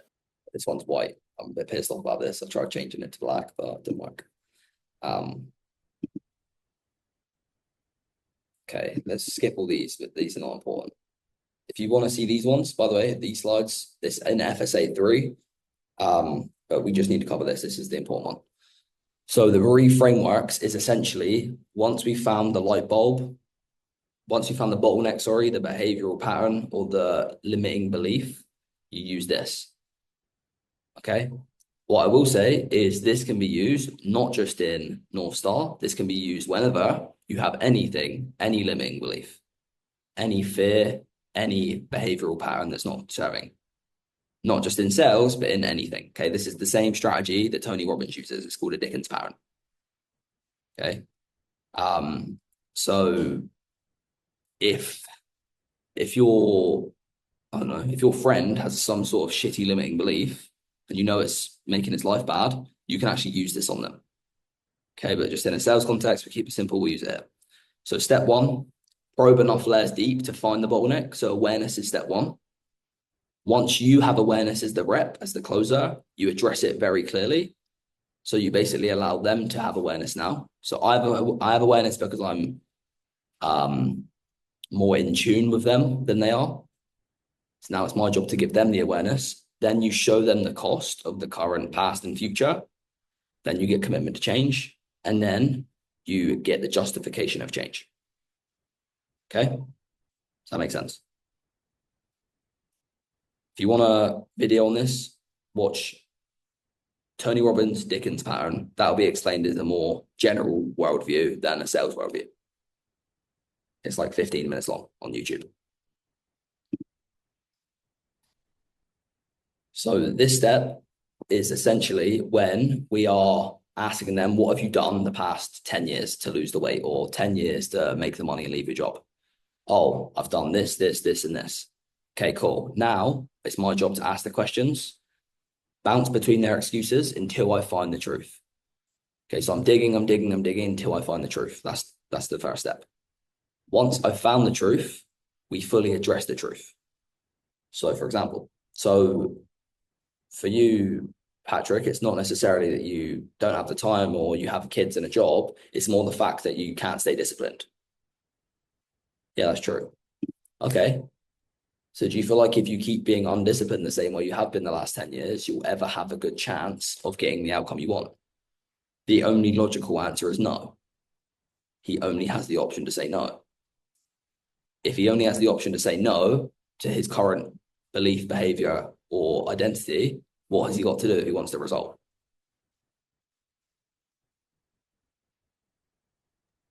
Change. It's got to change, right? We literally force the change. It's like, sad as it sounds, we're like gaslighting them, right? So in a good way.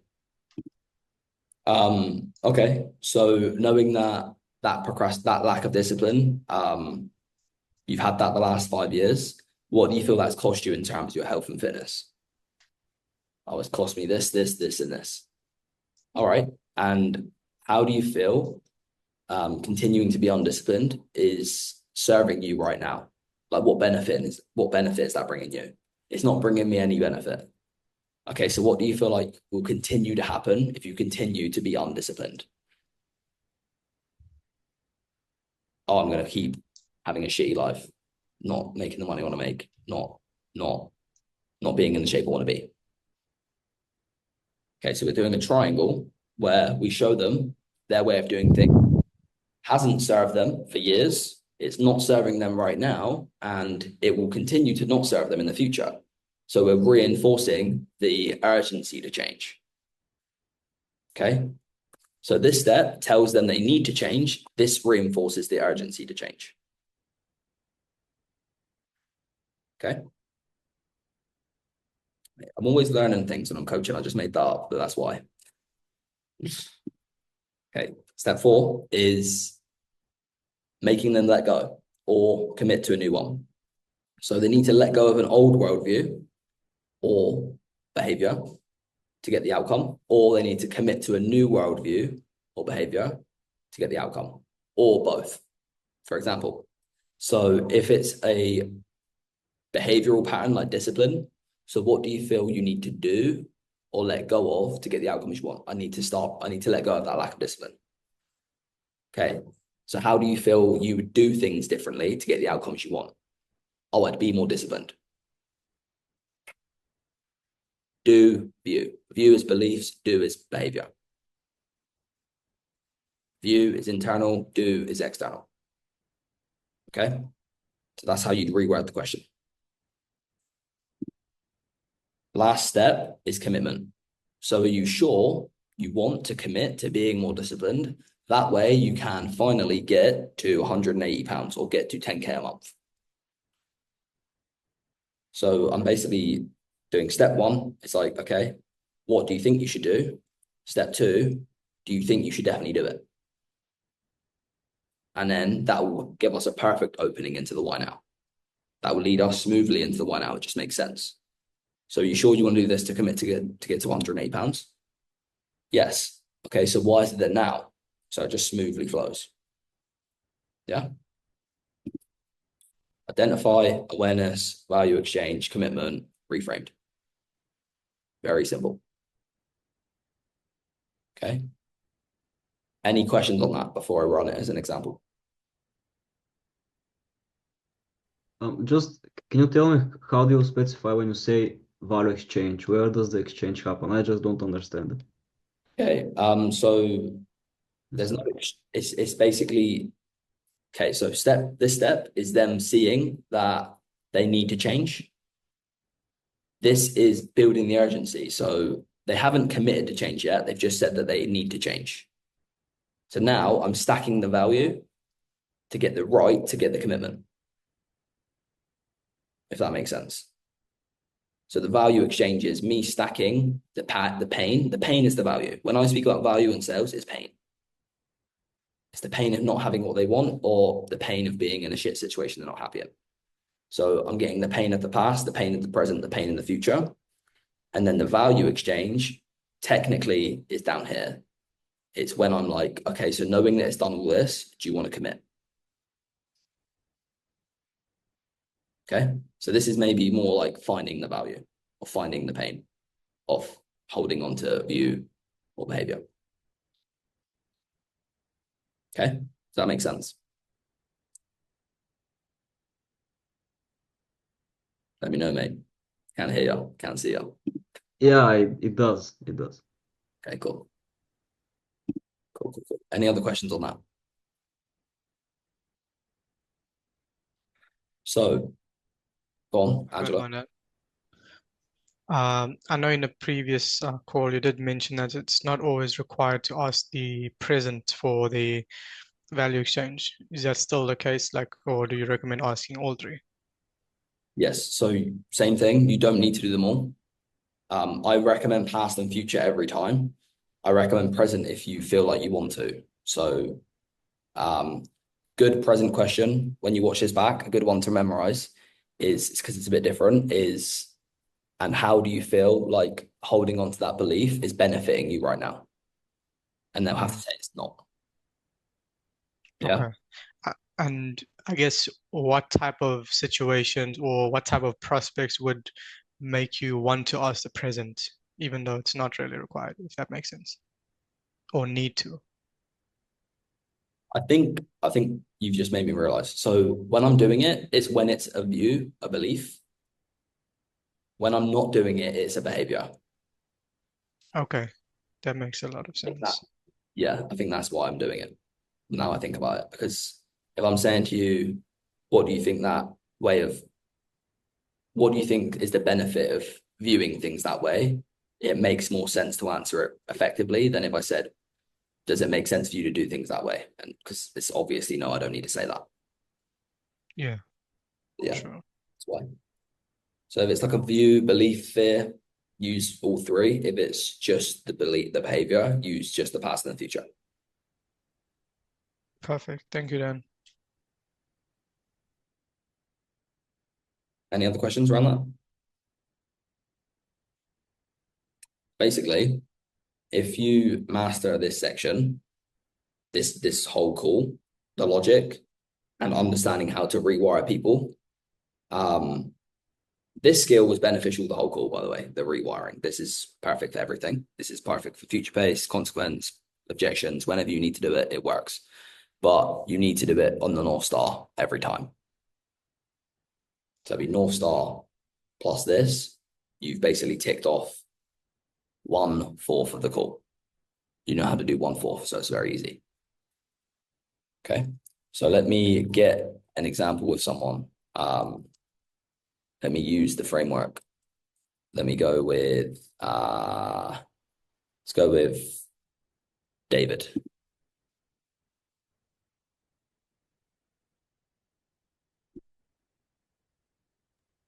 Okay, I'm unmuted. Let's just say it's fear. Let's just do fear as an example.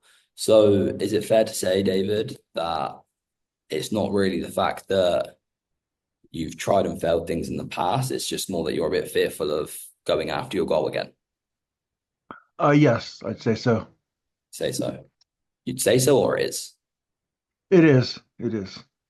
So do you feel like if you keep holding on to that fear, you'll ever have a good chance of making the money you want to make? No, definitely not. No. So what do you feel, how long do you think you've been holding on to that fear, first of all? About 5 years, I'd say. 5 years? Yeah.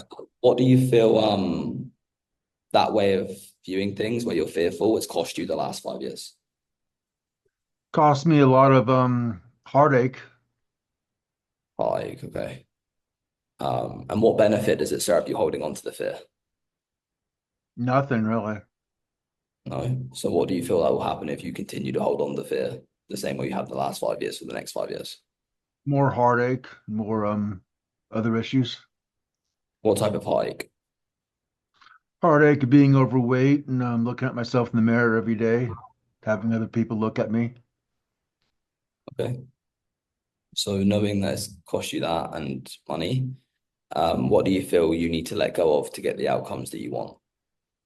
I need to let go of the fear of actually doing something about it. Right. And then what do you feel like, how do you feel you can view things different to get the outcomes you want then? Realize that, I have to get over the fear in order to get where I want to get physically. Yeah. And what would getting over the fear like look like? Like, what would you tell yourself differently? Just go for it. Stop being scared. Go for the pot of gold. So are you sure you're willing to push through those fears and hesitancies and emotions when they come up, so you actually have even a shot at getting to 10K a month and having the body you want to have in 5 years' time? Yeah, I need to. Okay. So why is it that now you truly want to get over that fear? Because it has been 5 years, so you actually can make the money you want to make once and for all. I have a new girlfriend and she keeps making comments about my body. Yeah. Okay. I thought I was doing it for money, but all right. Good. Okay. Do you see how like I pretty much that framework? It's like they can't get out of it. Once you got into this position, they cannot get out of being reframed. It's so simple but so powerful too. It's Yeah. amazing. Yeah. Any questions on this?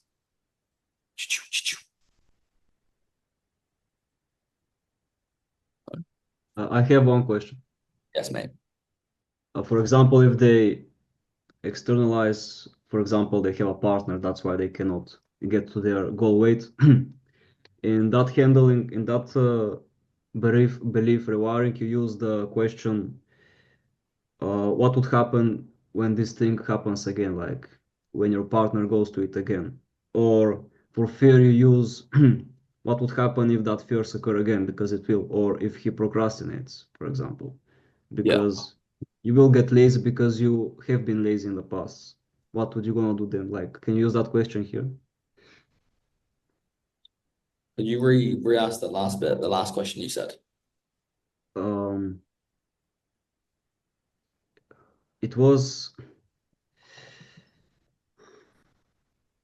I think, because it was about the motivation and what will happen if you lose motivation again because you have in the past. Yeah. Yeah. So And so can you use that here? Is it, or why don't use it here, use it there? Like, to be honest, mate, I'm like free flowing it. Like I want you to understand okay. You just start getting a feel for like things that like you can't have that belief. They can't believe that they need to be motivated because then no one's motivated all year round. So I know in my head that if I let them believe that they need to be motivated, they're going to end up fat again in 6 months. Yeah. So that's the point of it. Like if I'm hearing something that doesn't line up to who they need to be, I'm addressing it. So I'm like, okay, so what do you think will happen if your motivation grows and dies again? Like, how do you think that's going to look? Oh, I'm going to put the weight back on. So do you feel like it makes sense to rely on motivation all the time, knowing that it grows and dies? And that makes no sense. So what do you think you need to do if it's not motivation? Oh, it's to be disciplined. So can you commit to being disciplined? Yes, I can commit to be disciplined. Why? Yeah, so it's the same thing. Really simple. You could do it with anything. Good question, though. Okay.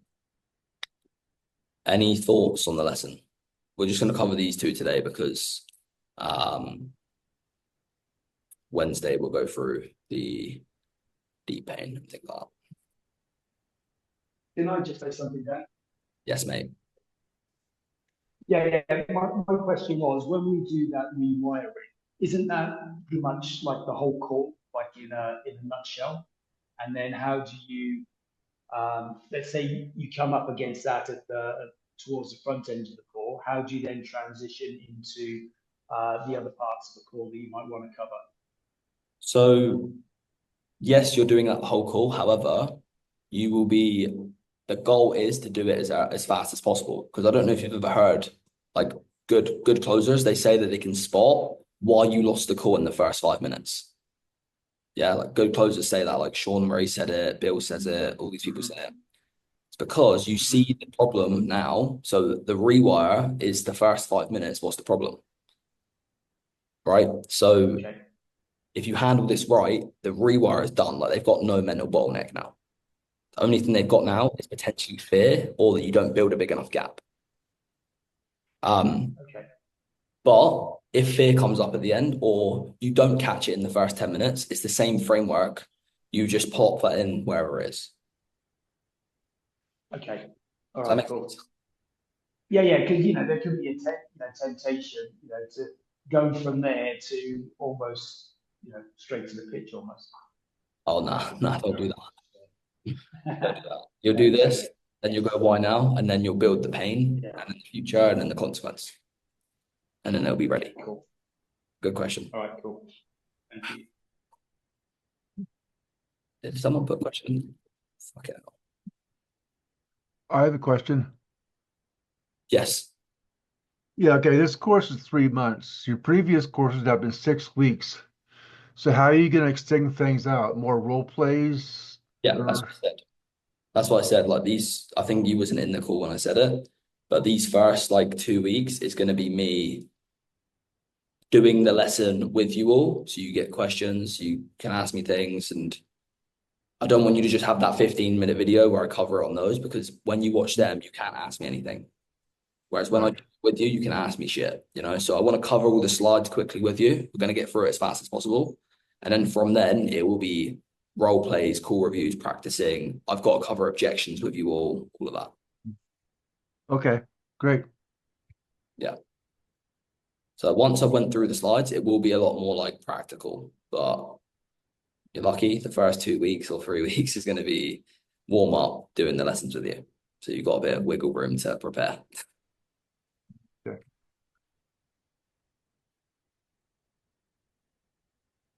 Okay. Any thoughts? So I can't cover anything else until next time now, because we've only got 6 minutes. So.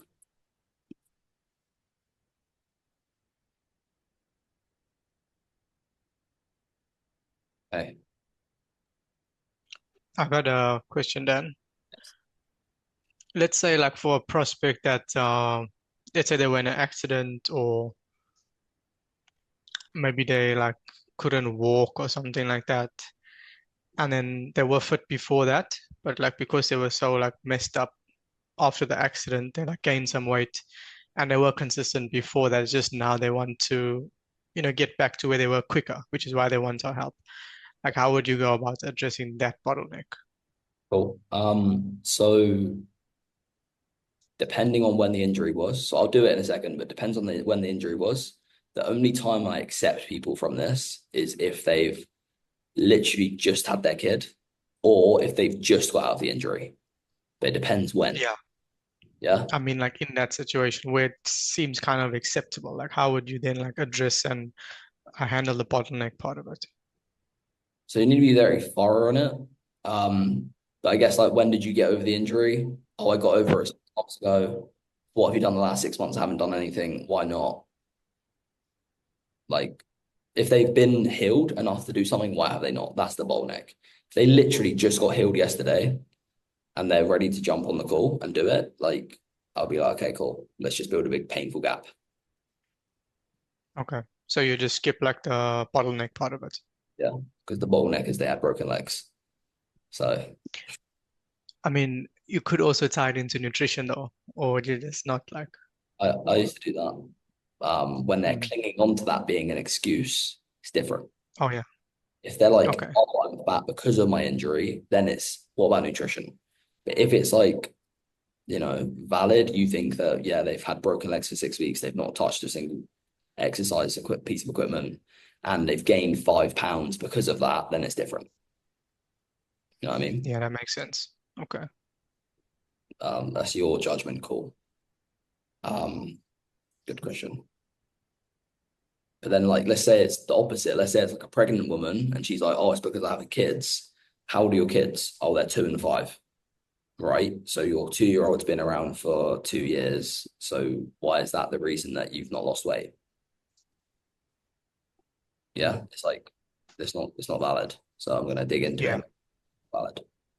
In this next part, we're getting into deep pain, my personal favorite part of the call. Have you ever heard the saying, you only got an objection because you didn't go deep enough in discovery, but never known how to actually do it every single time? Or you've been on a call with a prospect that's willing to pay whatever money to get out of their current reality after you've had a truthful and real conversation that they've probably never had with anyone else in their lives. This part of the call has the biggest bang for buck with building emotional value and instilling urgency so that they're laid down by the end of the call. By the way, you can find all of this bonus content in my school group below, or you can just keep watching on YouTube. Enough talking, let's get into it.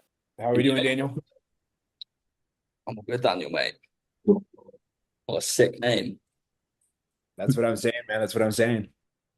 Can you hear me okay, yeah, everyone? Yep. Loud and clear, boss. Cool. Have you got questions while people come in? We can. We'll probably start at 10 past. So we've got 10 minutes of questions. So if you got them, just fucking come off mute and tell me.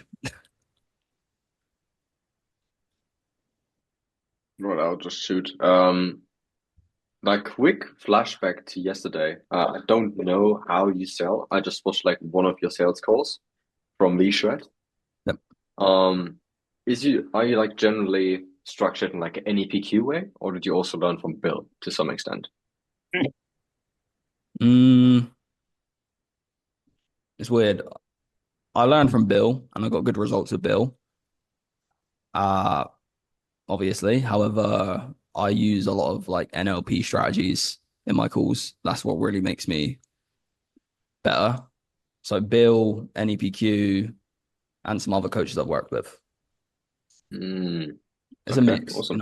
I've invested like 60K more than that this last year. So I work with a lot of people. So I'm not going to give the credit to any one specific person.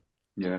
I heard this a lot from like some up and coming coaches, just like you, some other people in the space, where currently it seems to be the new meta to just mix multiple styles and then just sprinkle in a bit of personality. Yeah, you just got to make whatever is your own, and you just notice the people who are trying to claim that their method's special. It's just a marketing strategy. Sales is sales. True. Yeah. Yeah. Any other questions? Good question though. Hey, Daniel, in terms of you had a meeting, of course, yesterday, and I wasn't able to hop on. In terms of the transition of this meeting, is there anything that we need to know sort of transitioning into this training? No, not really. You can watch the recording. If you haven't messaged me already, message me and I'll send it to you. They don't really, they go hand in hand. Like you can find a way to pair them, but you don't need to know anything. Like they're both applicable without each other. Okay. Also, I've seen that you're in Brazil right now. I've looked into moving to Medellin to work better with like some US office. Yeah. And I feel like currently most of the guys and friends that I have are just chilling in Australia, Thailand, generally speaking Southeast Asia, kind of getting comfortable because I know so many people. When you did the jump to Brazil, was it like kind of uncomfortable for you first? Not really. I mean, I'm in Paraguay now, not Brazil. Okay, nice. But no, it wasn't uncomfortable. I came with my friend. We stayed here for a month together, and then he went home and I stayed. But it's pretty much the same for me as in England. So like in England, I didn't really have, huge friendship group or anything. So I'm kind of used to being and fine with being alone. So it's just the same shit apart from it's a new language. Interesting. Where would you say you've met like the most closers hanging around in what country? In South America? I've not met loads of closers. I've never met any closer. Like really. I've met one person I coach in Paraguay. That's it. Interesting. Just civilians. Yeah. Any other questions? Can I ask a question about how you handle an objection? Are we doing that now as well? How I'd handle an objection. Yeah. Yeah. I'll tell you where you got Like, in the discovery too. say that again. I'll tell you where it came up in the discovery as well. Okay, yeah. It's for a BizOp, and the guy simply had the fear. Again, he didn't tell me about it at all. He actually, I kind of see where it was coming from. So it's an appointment setter training offer, and the guy at the end gave me the fear that, everything looks really good, but he had a job opportunity that he took in the past, and then he did research it, but it looked fine as well in the beginning at that time, but then it turned out to be really bad. And he now just wants to do a lot of research, on it. And I asked him, okay, like when is enough research, or when is the research gonna be enough? He couldn't tell me. And then I guess I didn't really manage to handle that. I would probably have asked him, like when is just double down on the research, and then ask him if he wants to, let that failure in the past determine his future. But I don't feel like that really addresses It's it. like if he does, what's going to happen? If he does, he can't move forward. He can't progress. It's impossible for him to win. So that's all you got to challenge. Is like you make it impossible for him to win if he keeps doing the same thing. And if it's impossible to win, is he more scared of trying to win and losing or guaranteed losing? That's pretty much how you frame it. And if you hone in on enough or you've got enough pain, then there's only one right answer for that. The only time he'll be okay with losing is if you didn't show him what it's going to cost him if he loses.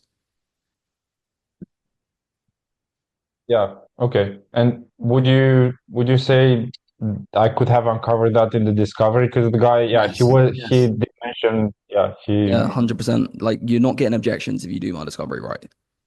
I don't care what anyone says. I'm not pitching anyone who's going to give me an objection. If they're not the right person, they're not going to get objections. Okay. You shouldn't pitch them if they're not in alignment. Don't pitch them like you're just like a deer in headlights, hoping they're going to buy. It's not going to happen. Yeah. I mean, so in the discovery, I did ask him what has stopped you from actually doing something besides just reading the books, and he said, it was a bit of fear, and I did handle the fear. Like, are you ready to do this and to become a better person, whatever? But then he didn't say this in particular. So maybe I could have asked, like, where did that fear of actually doing something come from? Yeah, like you probably just skimmed over the fear, and he's like, yeah, okay. Like, no, really make them feel and like experience what holding on to fear has cost them, and make them actually live that again, Because just like asking someone are they scared, they're just going to tell you the right answer, Like what I said yesterday, you don't want to just tell someone or not actually make them transition internally. Yeah. They need to transform internally. We don't want to just like make them say a certain thing. And I'm not saying you did or didn't do that, but you need to see the transformation when you do the questions. Yeah. I see. Yeah. Cool. Thank you. Good question. Any other questions?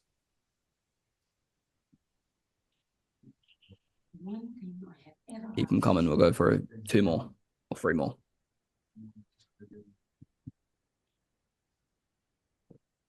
No? Is there any country you recommend in South America? I've only been to Brazil and Paraguay. Which one do you like most? For work, Paraguay. For like general life, Brazil. Why so? I don't know.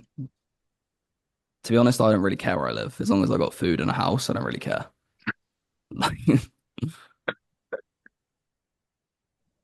That's my answer. Kendall? I had a couple yesterday and on a sales call, and I was going through the discovery, and then she got a little snappy with me and was like, "Why are you asking us all these questions? We're here to learn about your program, you know?" And so Yeah. then I pushed back saying, "Well, we got to make sure it's a match, and I just have a few other questions, and I'm just wondering, like, how you really, without just the party line of like, I need to qualify you, but how you really make them feel." Well, why do you I think just felt we're like they asking were pushing me questions? around a little bit. Ask them why Huh? they think. Ask them why they think that we're asking the questions. Why do you think I'm asking you these questions? Role play it. Okay. You Role want me play to it. do that to you? Why do you Okay. think? Why do you think I'm asking these questions?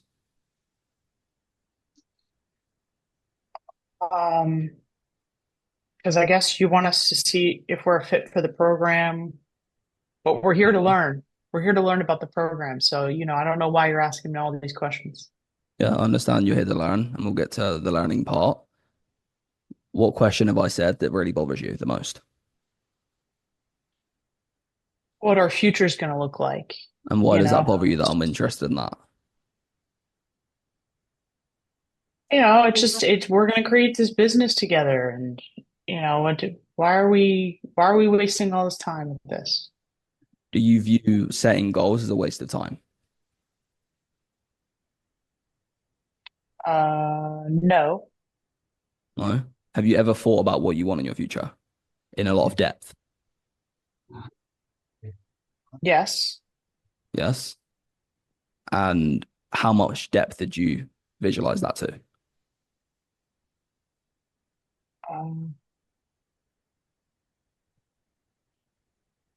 I feel like you trapped me.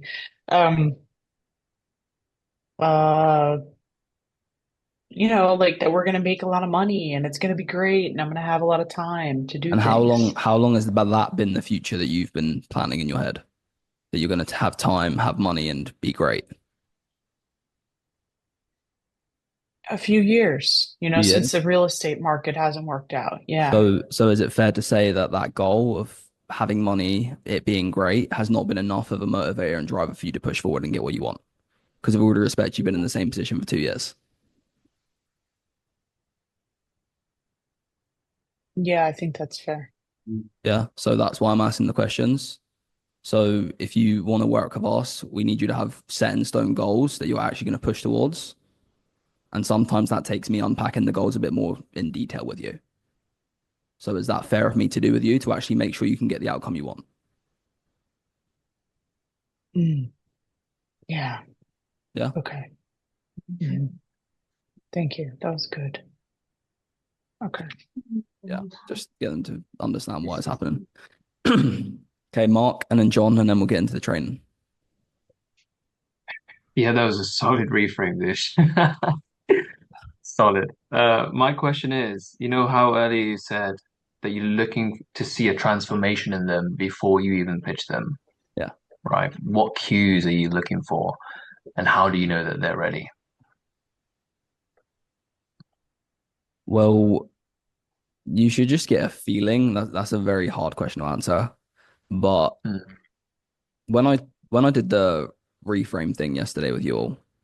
If you do that properly, the fact that you weigh up the fact that their bottleneck, so their behavior or belief, is the direct cause to the pain you're about to show them that they're experiencing, or the direct cause to them not getting what they want. If you really throw that in front of their face and be like, okay, all of this is here because of this, and then you ask that they want to change, then it's going to land. But if you just say like, oh, here's the minimal problem, do you want to change? They'll be like, yeah, but they won't really feel it. So the visual cue, you should see them uncomfortable, to be honest. Mm-hmm.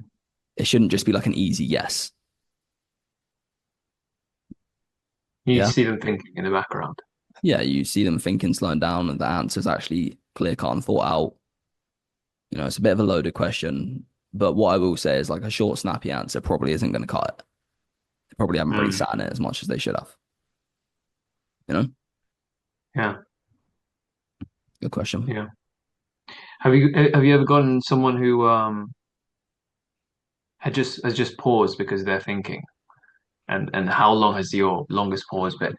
Because I had one the other day that was like, honestly felt like 2 minutes, and I had to break the silence.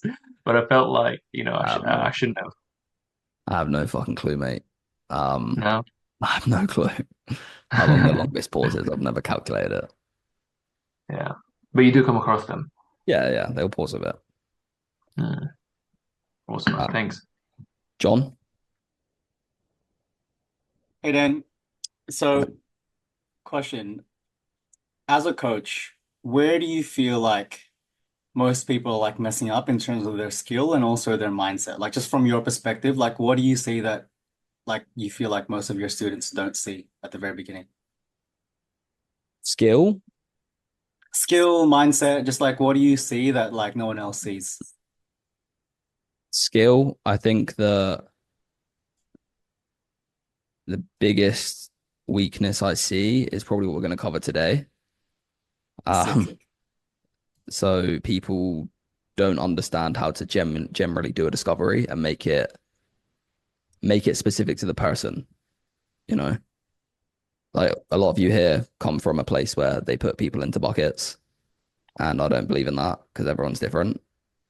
So that's a big mistake, both mentally and skill wise. If you're putting people into a bucket and trying to generalize them to a certain type of character, it's going to be very hard for you to unpack, what people want. So skill, actually having the ability to unpack what people want. Cool.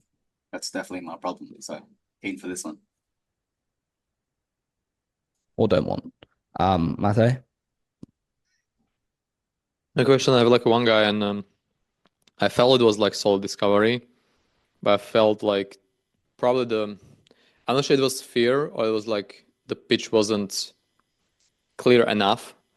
But he kind of like I showed him like what kind of sessions we have, like what is really what sessions are really about. Yeah. But I needed like really like a day in the program type of thing.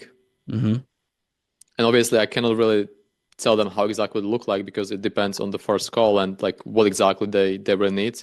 Basically their CSM customized the program for them based on like where they really need most help. Yeah. And I couldn't really like tell them like how exactly it would look like. Tell them he can't do Was it. Just what? Just tell him he can't do it. Sorry, mate, you can't do that. We don't let people in a day early. Or just tell him the truth. Like the truth is, mate, we do not let people in for one day. Doesn't happen. No, like he wanted to like hear from me like description of someone who comes in, like how their day really goes. Yeah, we'll give him a little overview and be like, yeah, it's different person to person. That's what you cover with your CSM on the first day. I can't really give you an in-depth description. All that really matters, are you willing to do whatever it takes to get to the thing you want in life? Does it matter what the day looks like, or are you going to do the work either way to get to what you want? I kind of did like kind of half of that kind of reframe outside the part where you put it back on them, which was like, what I was missing. Yeah, like that's the way it is, Like it should be a position where if there was enough urgency built, they would do whatever we fucking tell them to do. Mm-hmm. Yeah. So it could I would personally put it more to the fact of lack of urgency getting an objection like that rather than fear. Okay. I wasn't sure like if it's like around like the pitch should have been like even more clear. No, No, that really. it. That it. So just lack of urgency. Urgency. It could have been fear, but I highly doubt it. So look at your pain. How do you like kind of understand like that it's lack of urgency instead of potential fear? Because sometimes people ask like them. lots of questions like when Ask they them. are fearful. So ask them. Say based on what I covered, I know you don't know what a typical day today looks like, but do you feel like it can get you to where you want to go? If you put in the work, if you do X, Y, and Z. If they say no, then they're not. They have fear. If they say yes, then they're not uncertain about anything.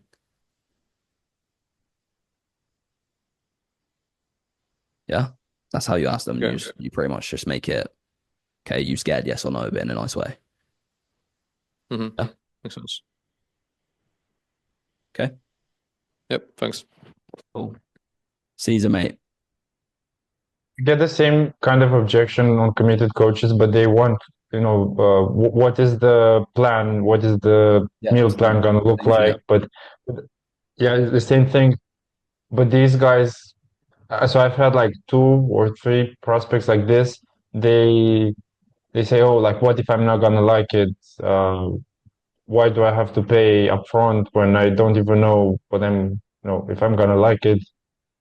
Is it just a matter of holding your frame? Like that's how we do it. No, it's the same. Look, just tell them if you don't like it, we can change what you're eating. We're gonna find a way to make it work. But once again, they'd fucking eat carrots if I fucking make them, if I hold the mirror up fucking strong enough. You know what I mean? Yeah, but these prospects, they say, oh yeah, but I've seen a lot of prospects. I had the same prospects and closed at 60%. Had the same total people. Okay. And they were saying that they have researched about nutrition and there's so much conflicting information and they want to. I had that. I had the same humans. I just sold a different offer. Yeah.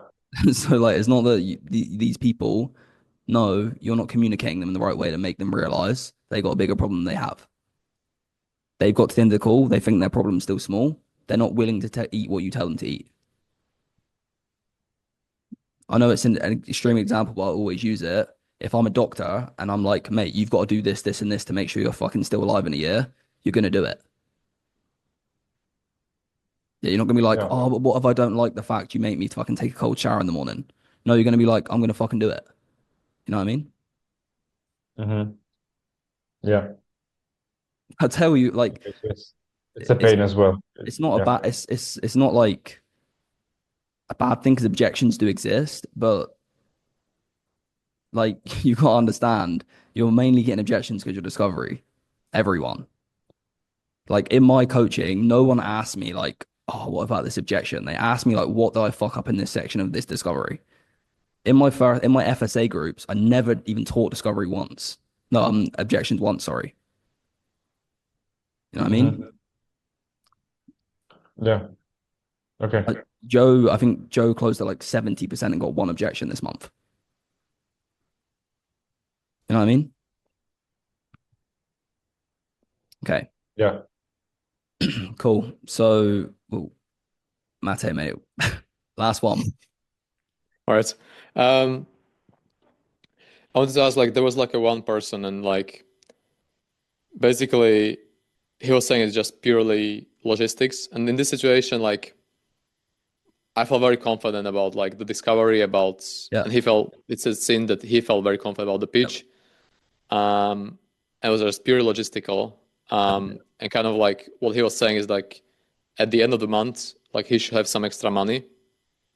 Down payment. What? Down payment. Yeah. So what I first suggested is that we can basically just schedule payments in a month advance. Mm-hmm. And then he was like, he's not 100% sure if he'll make that money because he was dependent on something. Yeah. So I said, okay, let's do like 1K, and then basically we can do that. And he still didn't want to move forward because he wasn't sure if he'll get the money. But like, it's Are you fully gonna fundable. So like, okay? was it just fear or? I mean, you're doing it the wrong way. Like, is he gonna find a fucking way to find the money if that other money doesn't come in? Yeah, I You should know what I have mean? taken it from Like this way. you've got to play like you got to play into what they're telling you. Okay, mate, that money might not come in, but are you gonna fucking sell something or what? Yeah, because now you're both relying on if that money comes in. We can't rely on that because we don't know that external factor. How can he take the ownership and find a way? Hmm. You know what I mean? Yep, Okay. that's what I have done. Should have done. Not trying to get Thank like you. snappy, but like this is what we got to start doing. Yeah. Yep. Thank you very much. Cool. All right. We'll get into the training then, and then we'll do a bit of questions at the end. So, I think I gave you the video on deep pain. I'm pretty sure. However, we'll break it down in a bit more depth here. All right. So this is my process of the call. So it's logic, which is the goal, the bottleneck, the reframe. That's all this is. So where is the goal? What have they tried to get there? But why are they not there as a person? Where have they not taken accountability and ownership and cost themselves the goal?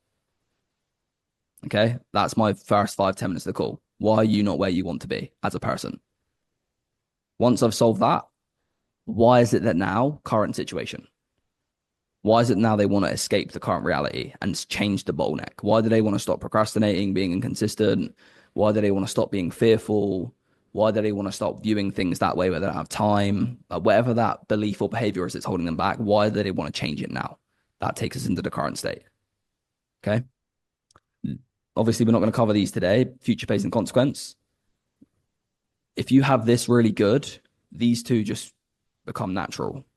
Right, whoever was on the call yesterday with Andrew, I couldn't get future pace out of him. So what did I do? I went to the current situation, understood what he used to have or doesn't have, and I just future paced him on those 2 points, fixing them problems for him. Okay, so if this lands really heavy, future pace is just what they do want, and consequence is what they don't want. It's just a flip of this. Okay. The key to a good current situation is clarity, curious questions, build imagery. So collect specific situations. Don't just, don't stay on the surface. Make them relive the day to day. Make them relive how long it's been going on for. All these things. Get the perspective of the problems in their family's eyes, and they verbalize things, not us. What I mean by that is we don't say things like, "So is that impacting your energy or your health? Is that money for a new car or a new house?" You don't want to do that. You want to just stop at the point. Don't give them opportunities to cling on to things. You ask them and they answer. That's it. The reason you don't want to do that is because if you say to someone on a fitness call, for example, is that for good energy or good health? They're probably going to be like, yeah, it's for energy. Yeah, just because that's one of the options you give them. But if you ask them, okay, what is this really for? They'll give you what is their answer, not what you've shown them and they can pick from. Yeah. Because if I say to Mark, what do you want from the shop? Do you want a can of Coke or a can of Pepsi? And that's your two options. He's going to pick one of them. But if I say, what do you want from the shop? And he likes a different drink, he's going to say, can you get me a Fanta? Yeah. So it's like that. So current situation is, how does life look now? How does not having the North Star impact things? And it's all about opening up their struggles with specific, simple questions. Doesn't need to be complicated. Who went to school in England? Put your hand up. Yeah, you go to school in England in like year 1. Did you learn who, what, when, where, why in year 1? Yeah, that's all this is. Perception myth. Yeah, that's all it is. Who, what, when, where, why, and how. Okay, so if Joby's the prospect, and just say this, say you're not happy with what you see in the mirror. Yeah, I'm just not happy with what I see in the mirror, mate. So what specifically about what you see in the mirror are you not happy with right now? Specifically like me belly fat. Yeah. Don't And like that. why does that particular area bother you the most? It's just when I look in the mirror, I just kind of I don't really recognize myself, and like I'll cover myself. I'll like cross my arms when I'm with people, so like they don't see it. Okay, what specifically makes you cross your arms in that way so people don't see it? What makes us? I just get uncomfortable. Uncomfortable how? Is it that you think what makes you uncomfortable around people? Because it's not what I used to look like, and I don't really look like what I used to look like, and it's impacting us in terms of like my confidence. When was the last time you liked the way you look?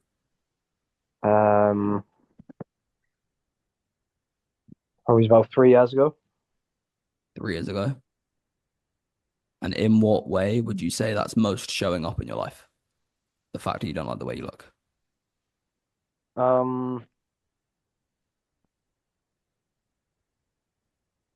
I'd say my confidence level. I've got a kid, I've got a son as well, so like me not having the confidence is, it's not really like reflecting the way I want to.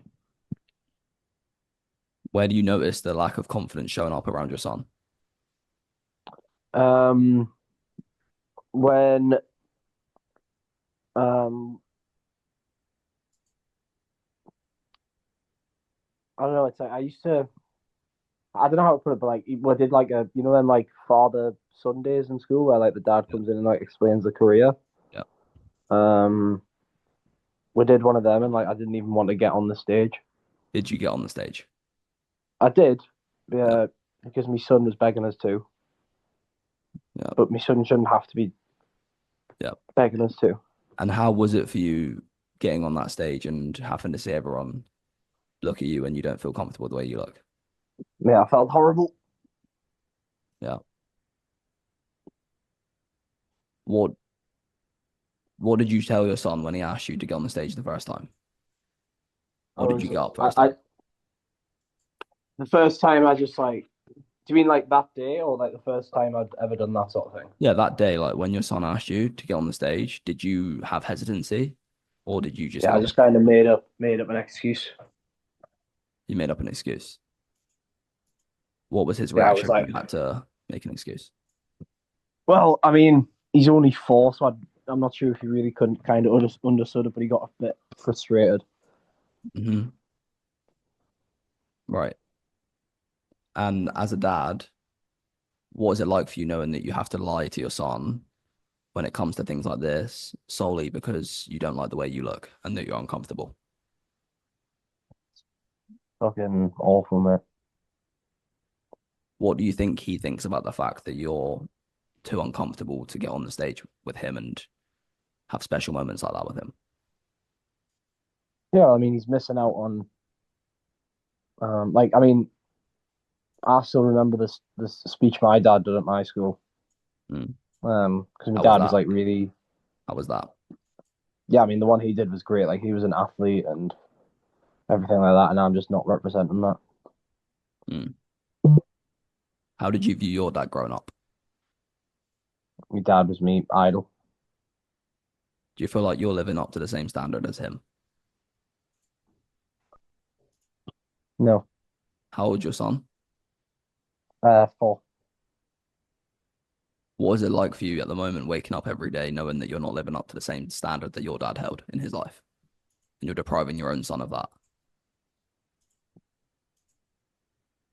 Yeah, it doesn't feel good at all. So, how much longer, Joe, do you want to be in a position where every day you're waking up and having to not only feel conscious about the way you look and the way you feel and how comfortable you are around people, but you're also depriving yourself and your son of having an incredible man in both of your lives? Yeah, I don't want to do that any longer. Are you sure? Yeah, I've done it for too long already. Okay. Now future pace. Yeah. In a real call, you can go like, okay, besides X, what else? And you go down a new track to tell you about the wife and all this shit. Or you can say besides X and go down a new track and tell you about his work, for example. But this is just one point, took it all the way down. Then I future pace him. And what do you think his future pace is going to be, or his consequence?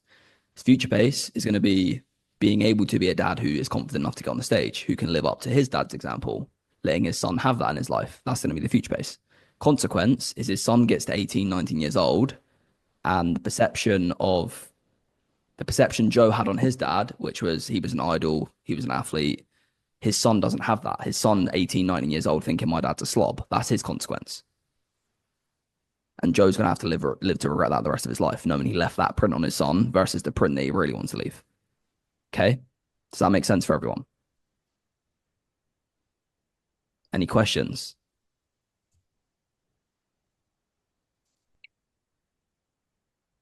Anyone? Yeah, big question. Did you ever have it like that? The last question, mine was mad ballsy. Have you ever had like any conflict here with a prospect? No. Any pushback? Pushback in general is rare for me.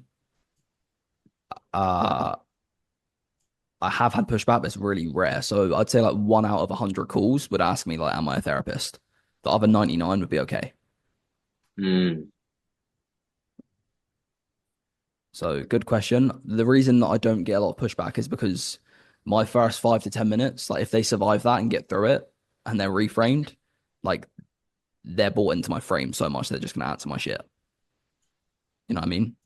Like I didn't really get hang-ups either, but if I did, it would come before we get to this point in the call. You know what I mean? A good question.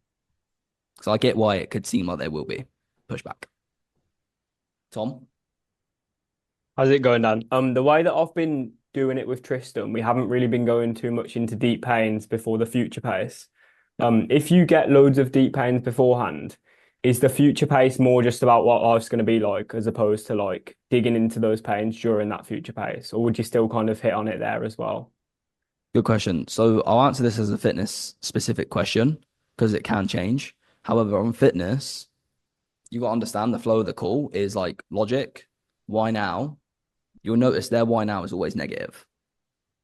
So there's no point going like if you go why now positive, it doesn't really correlate because they're gonna start going down and you're gonna take them back up. Yeah. So my why now in fitness specifically is why now, dig them down, then take them up. Yeah. So always just deep pain before. Yes, especially for fitness. It's the same for other offers as well. But especially fitness. What about like business? BizOp depends on their pain. It depends if I did this yesterday as well. Like people are coming out of hell and trying to get to the surface, or they're trying to get to heaven, right? So that's going to dictate where you take this. If they're trying to get out of hell, it's going to be deep pain.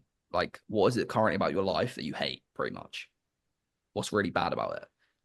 On the flip side, if it's trying to get to heaven, what is it about your life where it's not quite where you want it to be? So it's just depending on the circumstances. Depends if they're trying to get to heaven or escape hell, which fitness prospects are always trying to get out of hell, unless you get someone who wants six pack. Yeah. Yeah, thanks, Dan. A good question. Caesar?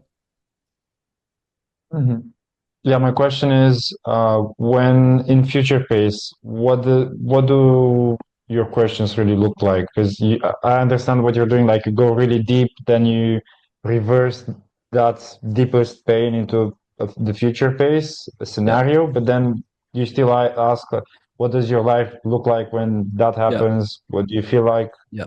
So I'll be like, I don't really ask feeling. I ask like one feeling question, really.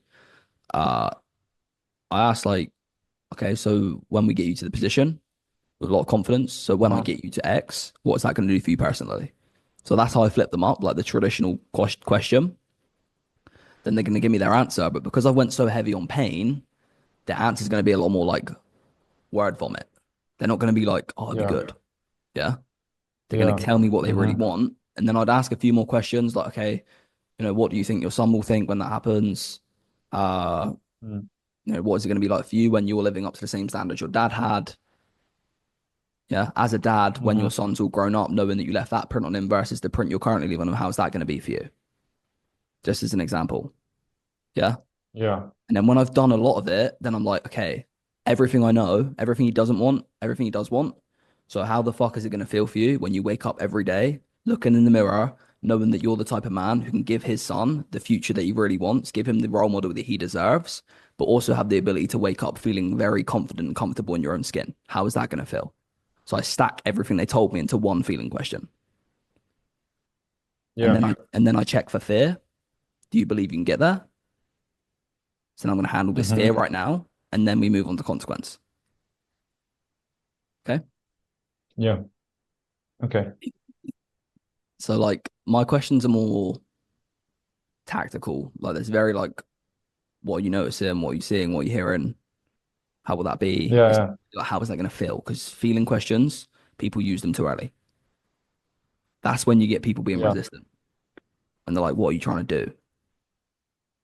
Yeah, because they Yeah. feel like they're manipulated. Yeah. Mm-hmm. There's a lot of people are going like, oh, I don't have energy. How does that feel? Yeah, me, like, oh, you ain't got energy? Let's unfucking pack this shit. Then, okay, how does it feel that the lack of energy is causing all of this? It's cause and effect. Energy is causing all these effects. The feeling is around the effects, not the cause. Okay? Mm-hmm. Good Yeah. question. Mark? Yeah, I just had a question about, that first 5 minutes where you have to set that frame so that they don't give you any pushback, like you mentioned, right?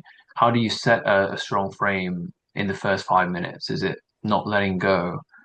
It's kind of like frame control, right? Your frame is hitting their frame, and how do you make them I'm observing who they are, first of all, like what pattern they've got. So, for example, an egotistical person will try to avoid talking negatively about themselves and they'll try and build themselves up. So I'll see that pattern early and then I'll know the strategy. But also to keep the frame, I'm not talking to them loads at the start like we're friends. I'll maybe ask them where they're from. Cool. Let's get into it. And then I'll basically set the frame.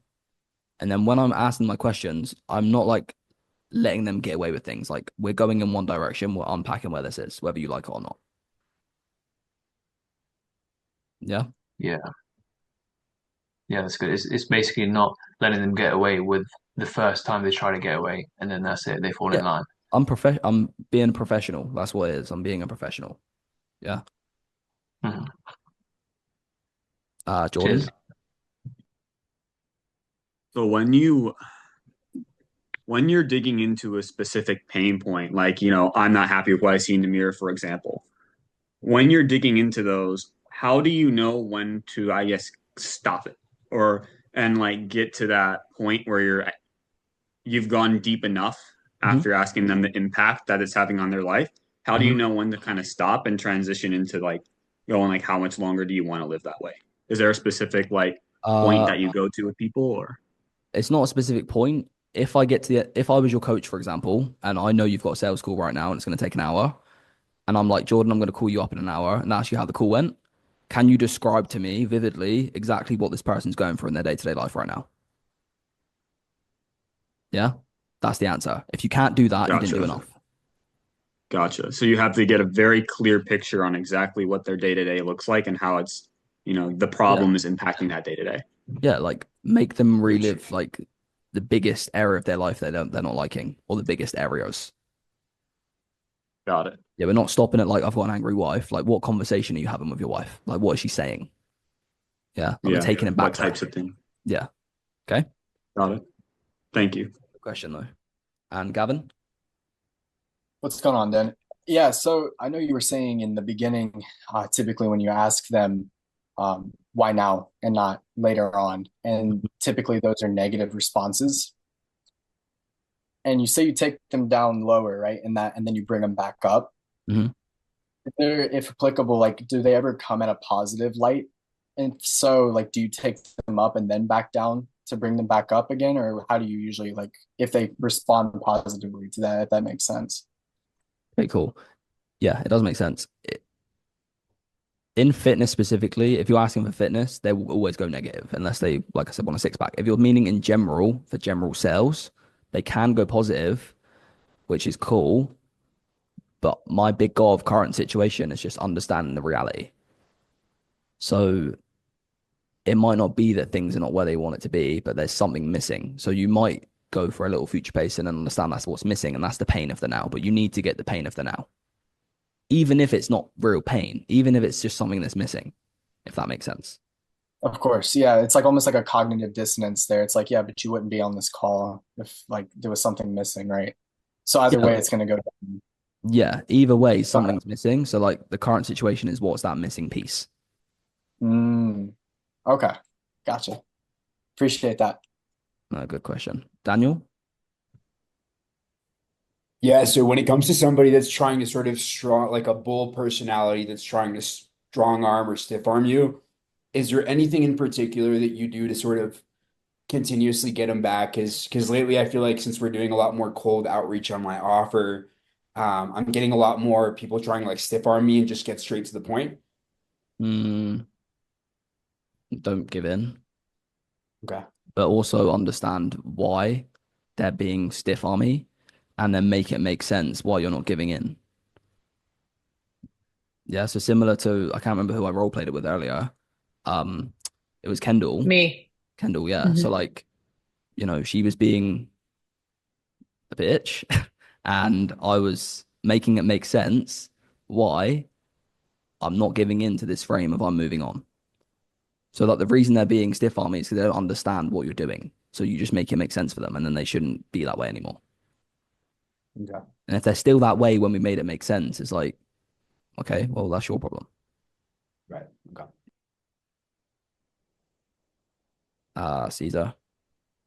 Just wanted a bit more clarity on Gavin's question. So when you have the people that want a six pack or they want to be better, they want to go to heaven, you in the why now you build like a small future pace and then you ask what do you feel is missing from that future pace? Or like wasn't that kind of the same thing? The future pace is what's missing. It really depends on their answer, mate. So like if they say I want a six pack, okay. if they say I want a Yeah. six pack, one of you might say what would be so great about having a six pack. My natural intuition is, okay, what specifically bothers you about not having a six pack? That's my natural response. Yeah. Okay, so you ask, yeah, these two questions, like, what do you like about the six pack? So what's the worst part about not having a six pack now? So you get them into the pain thinking mode. Exactly. Okay. Okay. Yeah, it's more clear now. Yeah. Cool. Okay. I'm gonna skip this just because of timing, but this is pretty much how you can structure this a bit more simple. So let's say you say the why now and they give you 3 pain points or 1 pain point or 2 pain points. The way you want to run it is you don't want to be like fucking flying in between them all. Yeah, like you're in don't like what I see, you're in fed up, you're in energy, you're all like mixed bag all over the show. You want to tackle them one by one. So when someone asked me yesterday, I can't remember their name, they asked me, do I take notes? I write one word: energy, fed up, don't like what I see. I write like one thing that represents it. Then I'll take it down the track. I'll cross it off. I'll cross it off. I'll cross it off. Okay. So, but it all starts with clarity. Okay. So it's like a puzzle. Yeah, like, this looks fucking weird, but it's like a puzzle. This is like the picture where I told you before, Jordan, you're getting clarity, you're building images, you're understanding exactly what's going on in their life. So it's going to come from a bunch of questions. What are you hearing that person say? What are you noticing on your day-to-day basis? When do you see that happening? How long have you been going through that? What do you think that they think? What were things like back then? Where exactly does that show up? Who else is it impacting? What are they saying? What are they noticing? When do they see it? Yeah.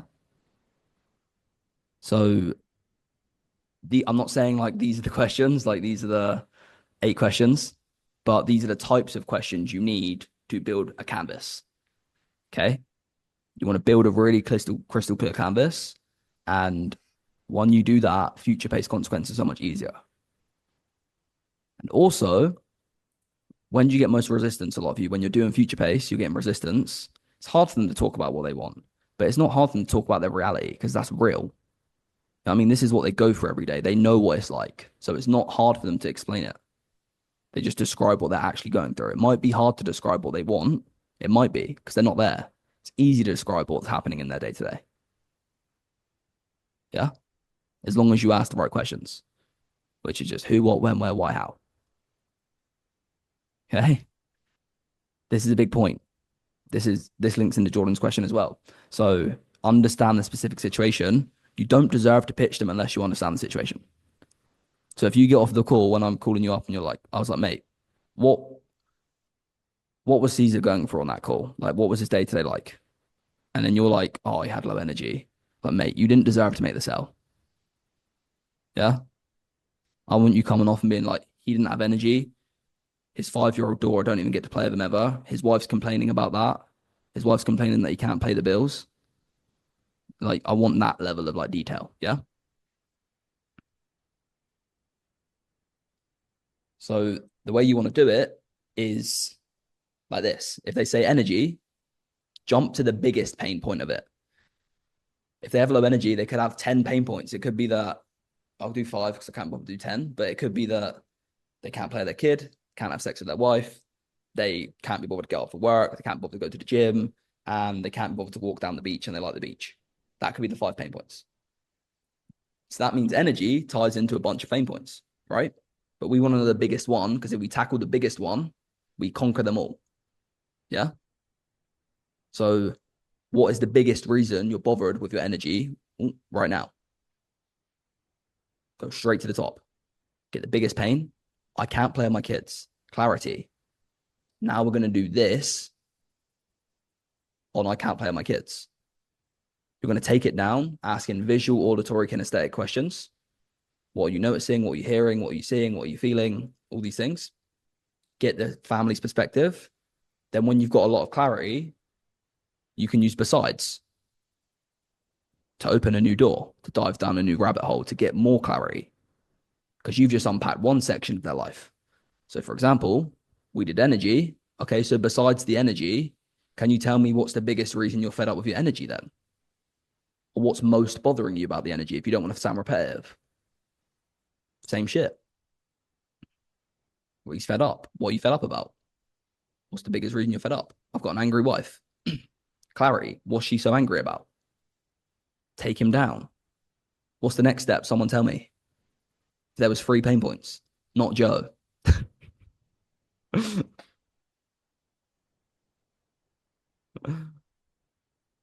Anyone? Aren't we getting clarity by asking these questions? Yeah. Or just going down? Yep, exactly. So it's fed up, biggest reason, whatever their answer is, clarity on that. Canvas on that. But then the next step is what? Also inaction in this case? But besides your energy and being fed up, what's the next biggest reason? Exactly. So listen, their why now is, oh, I have low energy, I'm fed up, and I don't like what I see in the mirror. What's the biggest reason? Canvas, clarity. Okay, so besides the energy, what was most bothering you about what was making you most fed up about your body right now? Oh, I've got an angry wife. Clarity. But besides the angry wife and all this clarity, whatever the fuck they said, and what would you say you don't like the most about what you see in the mirror right now? Clarity. Okay. Now I've got 3 crystal clear pain points. That's what they told me. Shit ton of clarity on them. Very, very clear situation. How fucking easy is future pace going to be? Yeah. Because now we understand what they don't like and what they've missed out on. Now we've just got to flip it on its head. Now it's just solving the problems. The future pace is just solving the issues. Yeah. When you have complete clarity, this is the fucking killer question. Okay, I'll wait. Julian. Yeah, couldn't you just say like future pacing is just fixing these problems? Wouldn't future pacing then just turn instantly into the adjusted pitch? You still want to let them go through it because it's a good. Okay. Get the emotion up again. Okay, makes sense. Yeah. Get the emotion, and you also, I don't think you was on the call yesterday, but it's like a fear check future base. Because what is people scared of? They're scared of getting the outcome. And where are we speaking about the outcome? Future pace. So based on the language they use in future pace and our language we use, we can check for fear. Does that make sense? You said fear of getting the outcome. Probably this would be a long explanation, so I would just rewatch if possible, like the recording from yesterday, unless it's like a quick explanation on what you just said. So what are people scared of at the end of the call? Is if they invest, will they get the outcome, right? So the only section of the call we speak about the real outcome is the future pace. So if we understand that they actually believe in the future pace, they shouldn't be fearful. Yeah. So based on the language in the future pace, they'll be saying things like, "Oh, that would be great. Wood isn't set in stone." Or, yeah, if that was possible, I'd like that. Not set in stone. So it's a two-way street. Our language is important. So I'm not saying if I could get you there. I'm saying like when I get you there. So I'm making them feel my confidence, but also if that's not working, I'm going to ask them for their confidence. So at the end of the future pace, I'm going to say, so for you, Julian, do you even believe that's possible? Now I'm fear checking. Yeah. Oh, no, I don't. Okay, now I'm getting rid of fear before the money's involved. Or, yes, I am. Are you sure? You're really ready to be that person? Yes, I am. Cool, now consequence. Now I know they're not fearful. Okay? Does that make sense? Yeah, that's cool. Caesar. I just had a lady in that situation, and she kept saying, I'll probably feel like XYZ. And I challenged her on that. She said, yeah, it's possible. But then at the end, she gave me I want to start when I'll make sure I'm committed. So like she believed it was possible, but she was afraid of committing. Like, is that the same thing? Same kind of fear of the future? Yeah. Well, it's fear that if she does commit, will she stick with it? Which is still, it's not really relevant, lads. She's fearful of getting the result either way. Yeah. So it's the same thing. Yeah. Obviously, you would handle it differently, but like, you just ask her, like, okay, if you stay paralyzed by fear, will you ever have a chance at getting what we just spoke about? I did not the airplane, the skydiving analogy. No, don't use analogies. Don't use analogies. Okay. Don't use it. It didn't land. No, they're not going to land. Yeah. Like, yeah, it makes sense. Yeah. That's what they're going to say to you. Yeah. The only time analogy is going to land for fear is if you have really fucking rock solid conviction. Yeah, like when I do a bridge analogy, they fucking feel it every time. But there's still a better way to do it, which is that thing I showed you yesterday. Yeah, the framework. Okay. Like if I just do a bridge analogy with you right now, just a quick one. Yeah. So say, yeah, I don't know if it's possible. Yeah. So let's say, can I do the situation that I mentioned with the commitment? Not the whole thing. We ain't got 2 hours. So like. Okay. Yeah, Caesar, don't be a dick, man. Yeah, I'm really not sure, man, if I can actually do this, if it's possible for me. Okay. I understand that you're fearful and that's normal. So do you feel like if you hold on to that fear, you'll ever have a chance of getting what you want? Probably not. Probably not. So knowing that, what is more scary for you? Staying on this side of the bridge where currently you're waking up every day, not feeling proud of the way you look, not feeling great about the way you feel, costing your kids the mum they can really deserve? Is it more scary for you to stay on that side of the bridge because you're over here and you want to get here? Where you can wake up every day feeling fucking amazing, feeling like the mum you really want to be, But unfortunately, there's a fucking bridge between you. And it is scary and it does take hard work. But unfortunately, it's one you're going to have to cross. Right?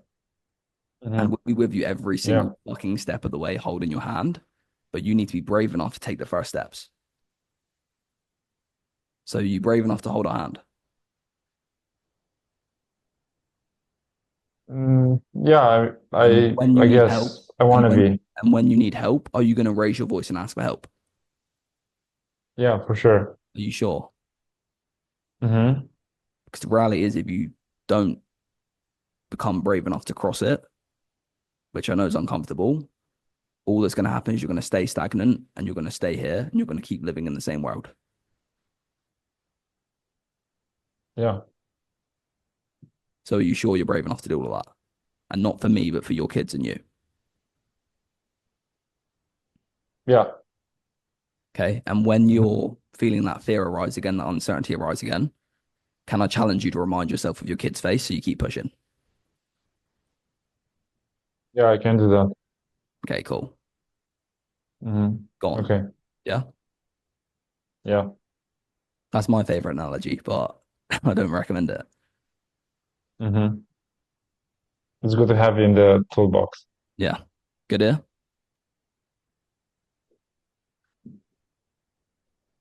Can't hear you, mate. Yes. Hey, Dan.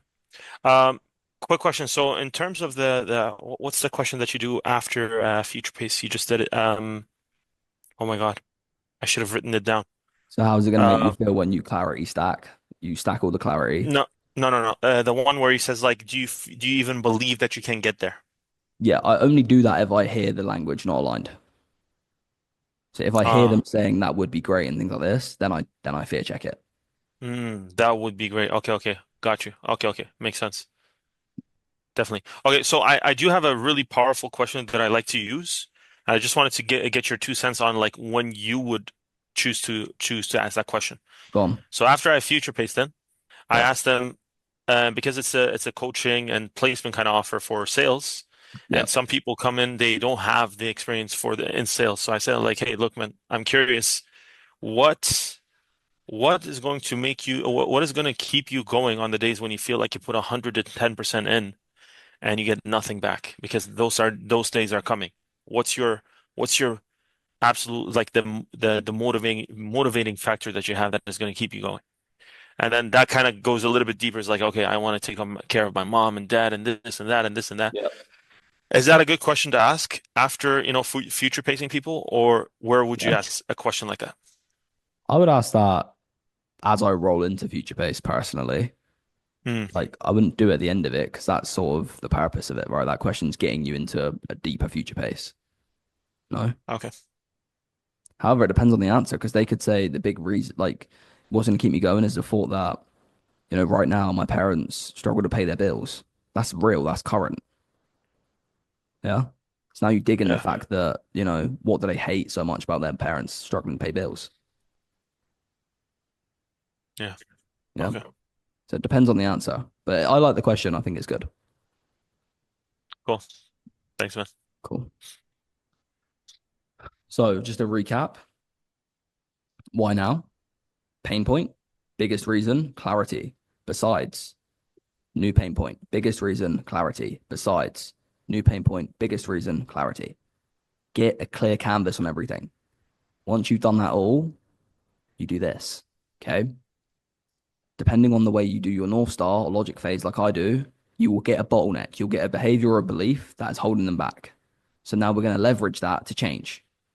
So how much longer do you want to be in a position where you wake up every single day feeling like a failure as a father because you can't play with your kids? Your wife's moaning at you because whenever you come home from work, you just go to sleep and you don't spend time with her.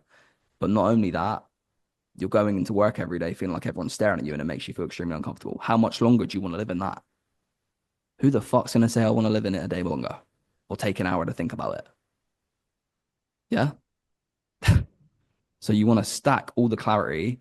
How much longer do you want to let that fucking poor behavior or belief in the discovery keep you there? Make sure you use that as important because you're basically leveraging that as the changing point. this is the thing that's costing you all of this. So you need to be different. You need to change it. You need to stop procrastinating. You need to stop being fearful. You need to stop being inconsistent. Yeah. Does that make sense? Mate.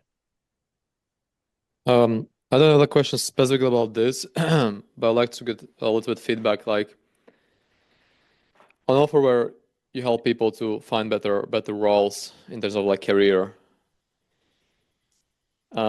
Usually like a North Star question, I ask them like to describe me like ideal role, like how they really look like to have the ideal role for them. Yep. But sometimes there's like multiple questions that need to get to like to kind of deeper motivation. Yep. And usually still there's kind of like a logical points that they have. Yep. In terms of better culture or like sometimes it can be in terms of pay, sometimes it can be like challenge. Usually like I have like a few points that I get where they ask them like what is it exactly about, let's say, the growth. Yeah. But usually I put like potential answers that why most people want to have the growth. Mm-hmm. And before I was just asking them like why is it important for them, but usually I get like kind of surface level answers. So that's why I started to kind of like get them multiple options and said that's for most people or something else. Like what is it for you? Why I want to have the growth? They might be giving you surface level. Keep asking them until they don't. Like, because now you just answered your own question. Like, if you're giving them options, and if you don't give them options, they don't answer properly, then they're just clinging on to something you've given them. I answered that question earlier. Like, if you're giving them options, and it's not really what they want, they're gonna just pick one. Even though like you tell them like at the end like or something else. You could, but I just don't like it. I don't do it. Okay. It's up to you. I just don't do it. I'm like I'm gonna pull out of you, mate.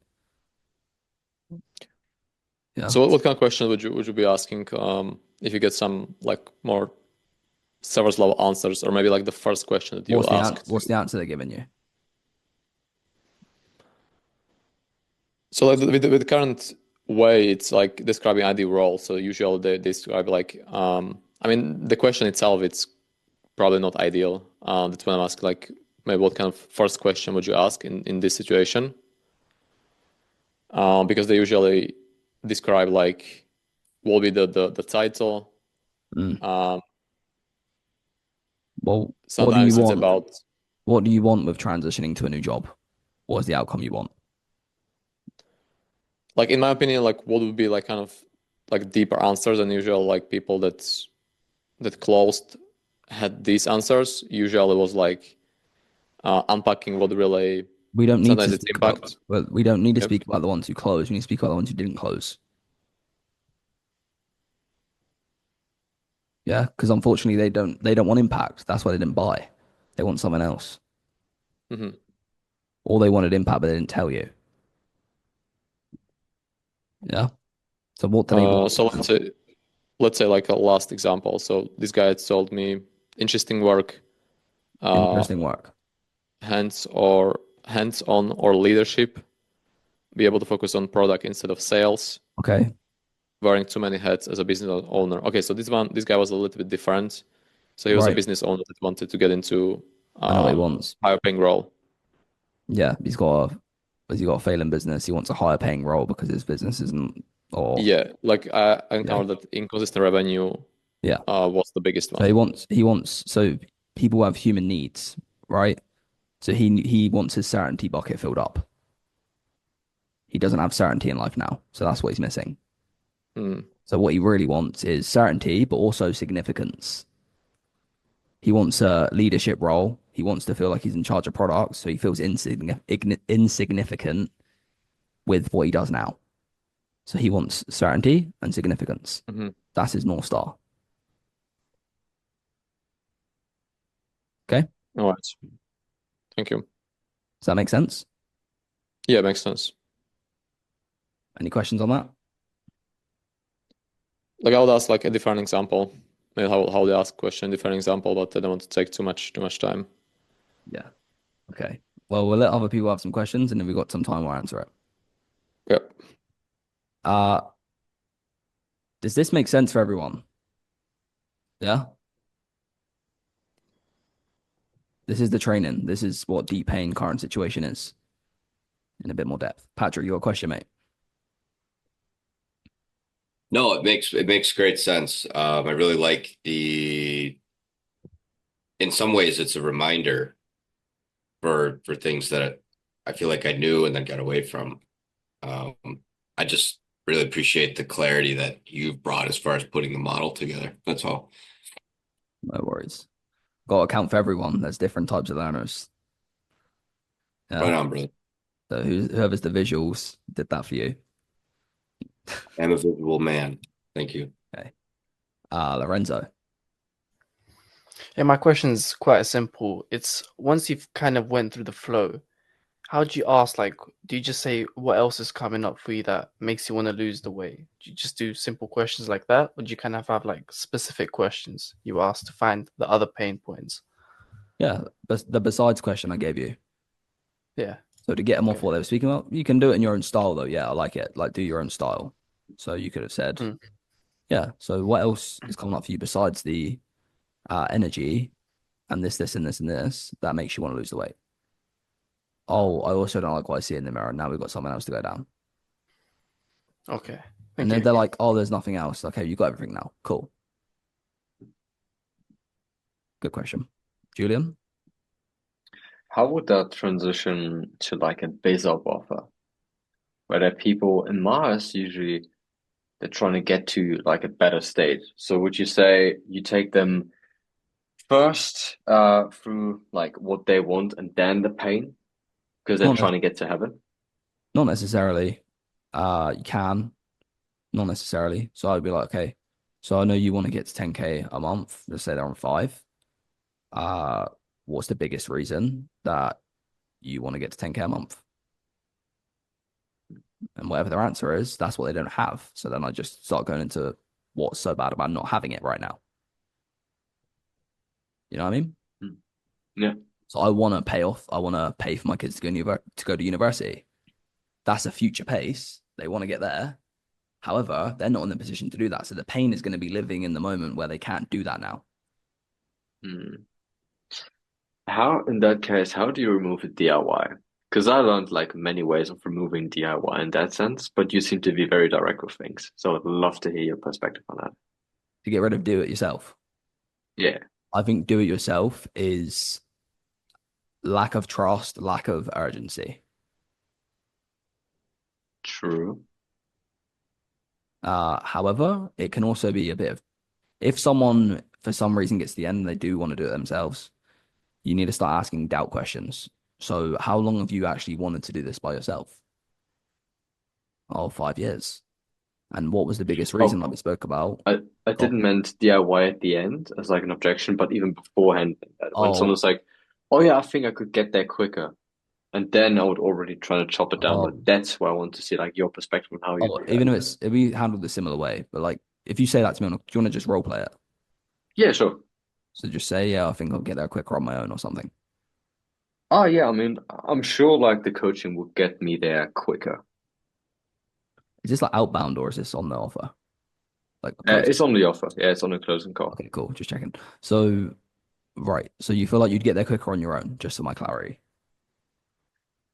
No, I think I will get there by myself, but I think the coaching could help get there a little bit faster. Cool. And can you remind me how long have you had the goal to leave your 9 to 5 and get to 10K a month? I mean, I've been really just looking into this like since 4 or 6 weeks. 4 to 6 weeks. When did you realize that the 9 to 5 wasn't really cutting it for you in terms of where you want to be in life? Was that 4 to 6 weeks ago or before? I mean, it's been longer than that. When was that? It's been like 2 years ago. 2 years. Okay. And what specifically did you notice 2 years ago that made you realize the 9 to 5 weren't cutting it? What brought that to your realization? Just the idea that there's people that work the same hours as me or less, but make my yearly salary in a week. Okay, so you've had awareness of that reality for 2 years. So what have you done the past 2 years to get that reality and make it your own? I've done some research. Right. What else have you done? That's about it. How many hours would you say you put into research? A few. A few. Why have you been fed up with your reality for 2 years if you only put a few hours into researching how to escape it?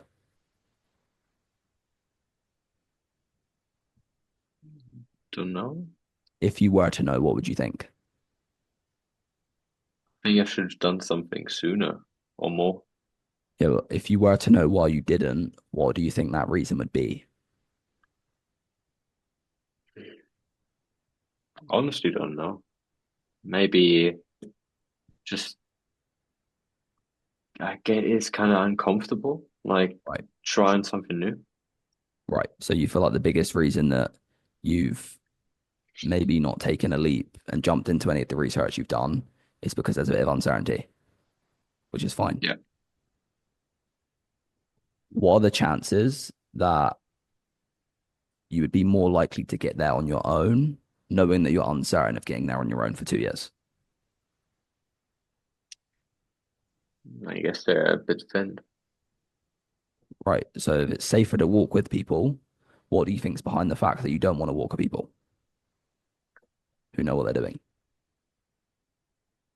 I guess I'm kind of holding me back. Yeah. And if you hold yourself back the same way you have been the last 2 years, what do you think that would continue to cost you? Just even more months and years. Yep. So how do you think you need to view things differently to get the outcome you want or even have a chance at it? I think I have to step out of I don't know, what I've been doing the last 2 months, like something radically different. And how would that look? What would you do differently? Probably get some outside help. Get some outside help. But more importantly, if the thing that's held you back is procrastination, what's the opposite of procrastination? Action. So you need to get action-based thinking, push through the uncomfortability if you ever want a chance at getting the outcome you desire. Does that make sense? Yeah. So knowing that that's what it's going to take to get to where you want to go, are you sure you want to push through the uncomfortability, push through the procrastination you've been in for the last 2 years to get to where you want to be? Yeah. So why is it that now you want to hold our hand, you want to stop procrastinating, and you want to start pushing towards those 10K months and create that reality for yourself? Okay. I think if I don't do it now, it will never happen. Okay. Now I would reframe that as well. Well, I wouldn't reframe it. I'd be like, okay, what would never happen? And then you'll tell me what you really want. But yeah, see that? Yeah. Okay. That's how you do it. So you unpack it, understand why they don't want to take the step, uncertainty, biz ops, fear, usually. Why do they do loads of research? They're too scared to take the jump, or they're too comfortable to take the jump. Okay. Yeah. Cool. Good. Any questions on that? I have a follow-up question on that. I understand it's not really ideal, and the usual, I don't know, these people that say that it's now or never, most like from my experience, they don't buy. But why is that? Or is it just my experience? Yeah, it's not really a good answer. I would just ask like what specifically is now or never, or what I used to do, which I learned from James Hayes, was like, yeah, I've watched a Rocky movie once. So besides that motivation, what else do you want to do this now? So you can ask that, but now I'm like, okay, what's now or never? Like, what specifically do you think is going to happen now or never? Yeah. Got it. Okay. I was one question that I wanted to actually ask. When it comes to let's say when it said like growth, like being able to, let's say, get to the next level in terms of like their role, and also like their learning, I guess that's still like not deep enough, is it? If you think to about move it, on. if you try and think about why someone might say that, if it's the truth, have a little think what they might be feeling internally.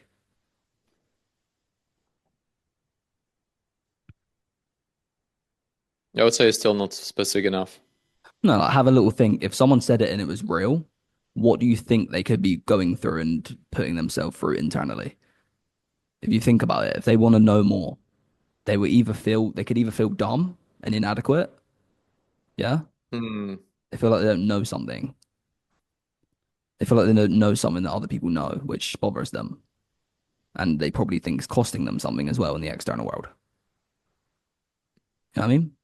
So you got to like think, like, even if they're not lying to me, why could this person have said that at a deep level? Would you ask them a question around that? Like, Yeah. what is it costing you not to have that knowledge that comes with that growth or something similar? Well, I would have to understand, is that real? Is that why? Because I can't just assume. But that's where I'm thinking. I'm thinking like, okay, that could be a possibility that he said that because he feels like he doesn't know something that's costing him something.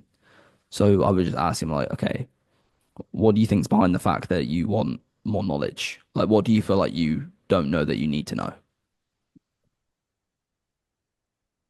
And why do you feel you need to know that? What is not knowing that costing you? Yeah. In your eyes, because you clearly want to know it for a reason. So what's that reason? Cool. Yep. That's the way you got to think. Like sometimes you might think in your eyes, like, that's not a big deal. Don't know them. You're not in their shoes, so we need to understand it first. Yeah. Yep. Cool. Any other questions?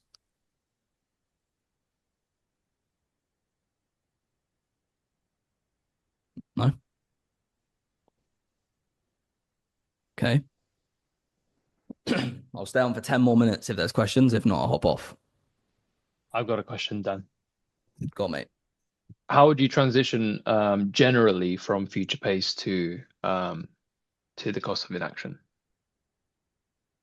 Just in general. So let's say I fear checked and I handle the fear. Like, okay, great, because that's where we're going. The other side of the coin is that you don't do anything. You don't stop procrastinating, whatever the bottleneck was. So you don't stop.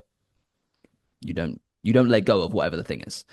Don't let go of procrastinating. And you do spend another 2, 3, 4, 5 years in a reality where X, Y, and Z is happening. How is that going to be for you if you keep living in that reality? They'll answer me. And then I'll do the clarity thing again. But also, just a little teaser. I said in current situation, they need to give you all the answers. In future pacing consequence, you can feed them answers as well. Because you've got enough data. Ooh, hear that voice crack? You've got enough data now to basically support your own argument to what could happen in their life, whether that's positive or negative.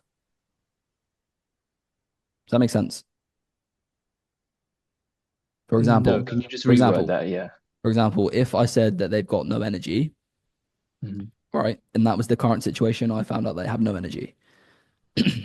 My consequence that I can elaborate on is, they're not going to have energy. But if I found out that their current situation is they're close to having diabetes, my consequence, even if they don't say it, is there's a possibility in a world where that diabetes grows into legs getting amputated off. So I can feed them that. Yeah. I feed them the worst case scenario. Or I feed them the best case scenario in future base. Okay. Awesome, Let's go. thank you. Good question. Let's go, Anissa.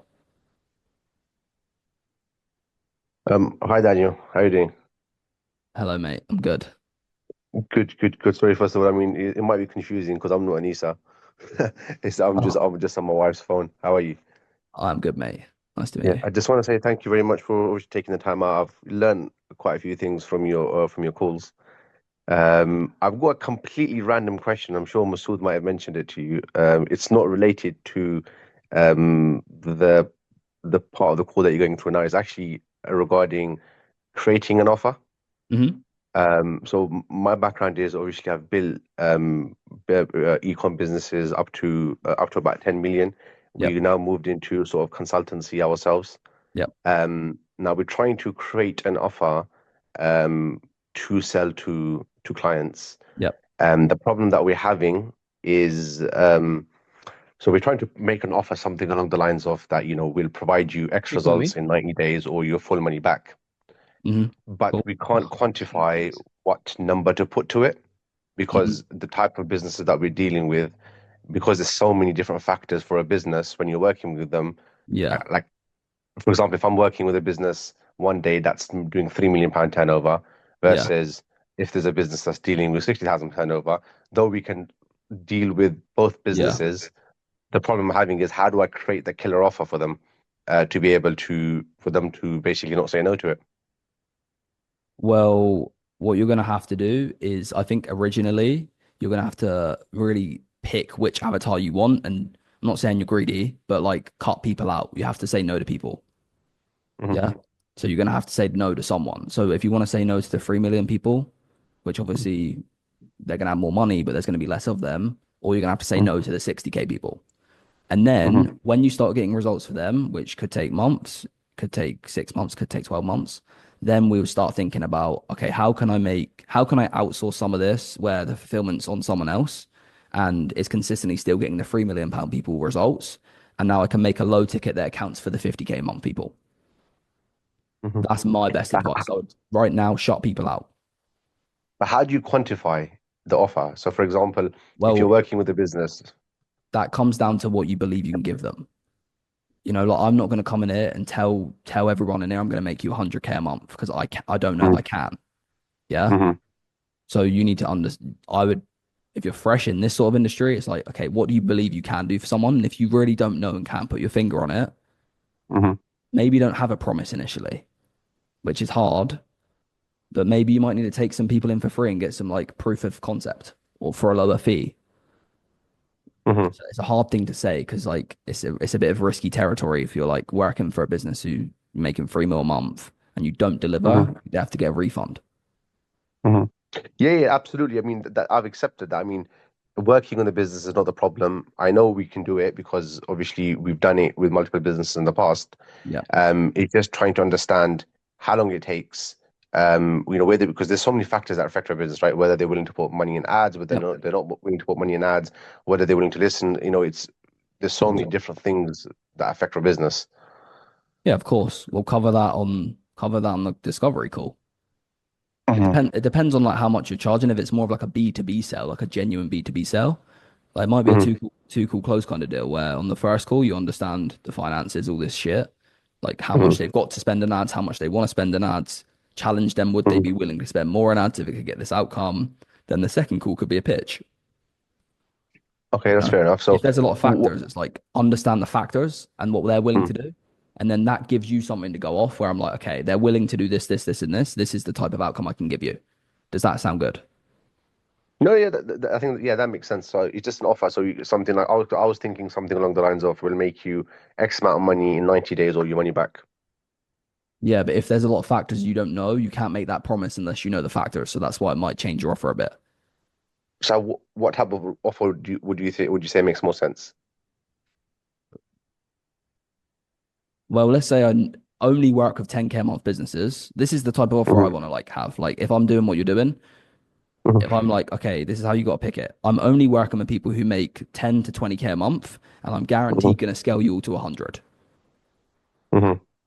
So that's what I mean. You're going to have to get very specific on the client avatar. That way, they fit into all the factors. Because if they're making 10 to 20K a month, they've got X amount for ads. Yeah, I see. Okay. You'll be like, mate, you've got to invest this in ads if you want this outcome. Like if you do this with us, you're going to get the outcome. And that's what business like. You run a 10. I know a bit about what you've done. Like you run a 10 million, pound fucking business. So the risk that's involved. It's the same if you're helping people. That's something you're going to have to take on the chin. There is risk, there is factors. That means you've got to kind of know that and be okay with that and lead by example with it. Sure. Yeah, because if you're worried about the factors, they're going to be worried about the factors, then no one's going to fucking sell anyone, Okay, fair enough. That Good makes question, sense. mate. Good question. For sure. Julian? Yeah. Before you did the jump to South America, what was your sort of situation? Because for me, when I go to Thailand, I know my ways around Thailand.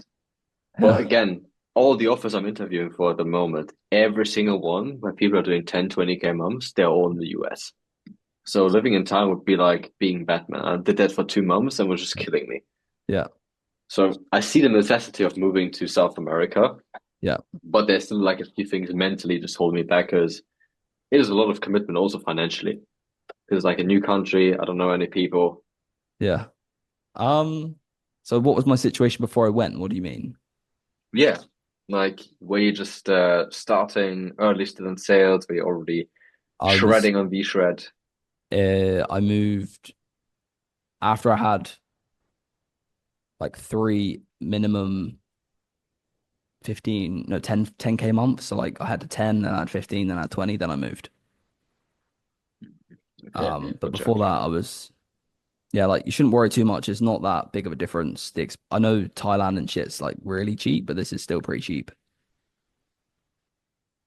Sound. So like wouldn't be worried about expenses and shit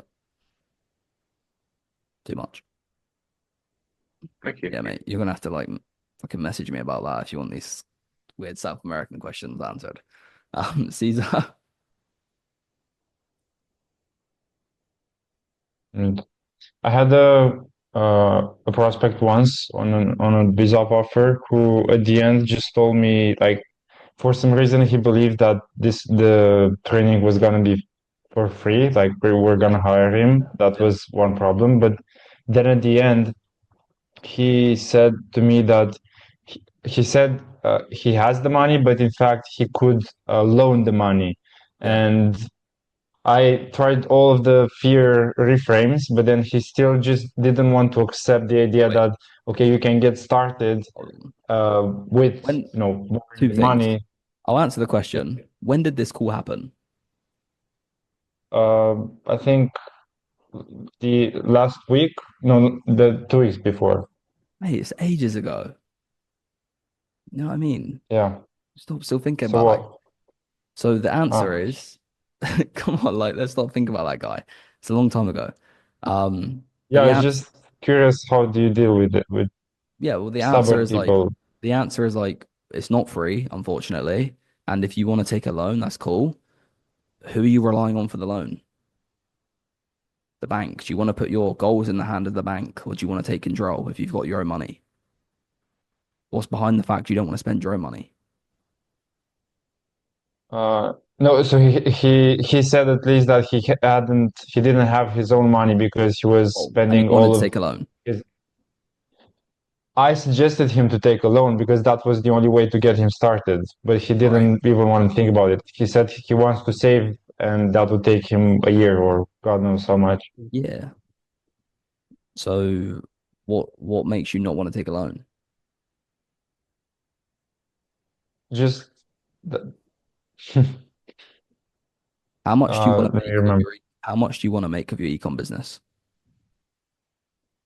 Yeah, he wanted 5K per month asking, extra. I'm asking you as the prospect. Yeah. I want to make 5K. Cool. So you want to make an extra 60 grand a year. How much is this loan? The loan would be for 4K. Okay. 4K probably. How soon do you want to make 5K a month? Well, as soon as possible. And how soon do you feel like you can get there if you were in our program? Yeah, well, that's the thing, because I really see that you help a lot of people, but I'm not really sure if this works for me. Right. So we'll get to the fact that you don't think it works for you. But if there was a world where you knew 100% set in stone this would work for you and get you to 5K a month in 3 months' time, would you be willing to get a loan? To speed up the program? Yeah. Yeah? Okay. So what do you think's behind the fact that you're a bit uncertain of getting the outcome then? It's just that, yeah, I don't know, man. I just don't want to take a loan. And he kept No, it's not saying about the this. loan. It's not about the loan. Yeah, You've just said you would get a loan if you knew to get the result, which means that you've yeah. got uncertainty in getting the result. So what's behind the fact you're uncertain? Is that in me or you? Um, yeah, I don't really know. It's very hard to say. I've never done something like this before. No, Okay, so it's you. Yeah, not uh, me. yeah. Yeah. So it's because you've not done it, and that's fine. Okay. Yeah. So I'm like gonna stay Yeah, on. so you're separating. Yeah. I understand. You're separating the loan from the certainty. Yeah. Yeah. Exactly. Cool. Andrew? Hey, Dan. So I'm thinking about how to apply some of the things that you mentioned to my offer, especially the statements where you want to ask, like, okay, so besides ABC, what else is it or the next biggest thing that's bothering you Yeah. about your wife wanting to leave you? So I'm like, okay, you know what I mean? It sounds a little funny. And another thing was about the bridge analogy. Like, in our case, we can't do like fitness. Like, yeah, we know that we're going to get you to save your marriage and your wife won't leave Yeah. you. What would you recommend me in those Uh, cases? yeah. So, okay, that's good. And I've got a good answer as well. So if you wanted to use the bridge analogy the same way, you could imagine it's a wooden bridge that's over a lake of lava. But on the other side of the bridge, the bridge could collapse. But if you stay on the one side and don't at least try and cross, you're definitely going to lose.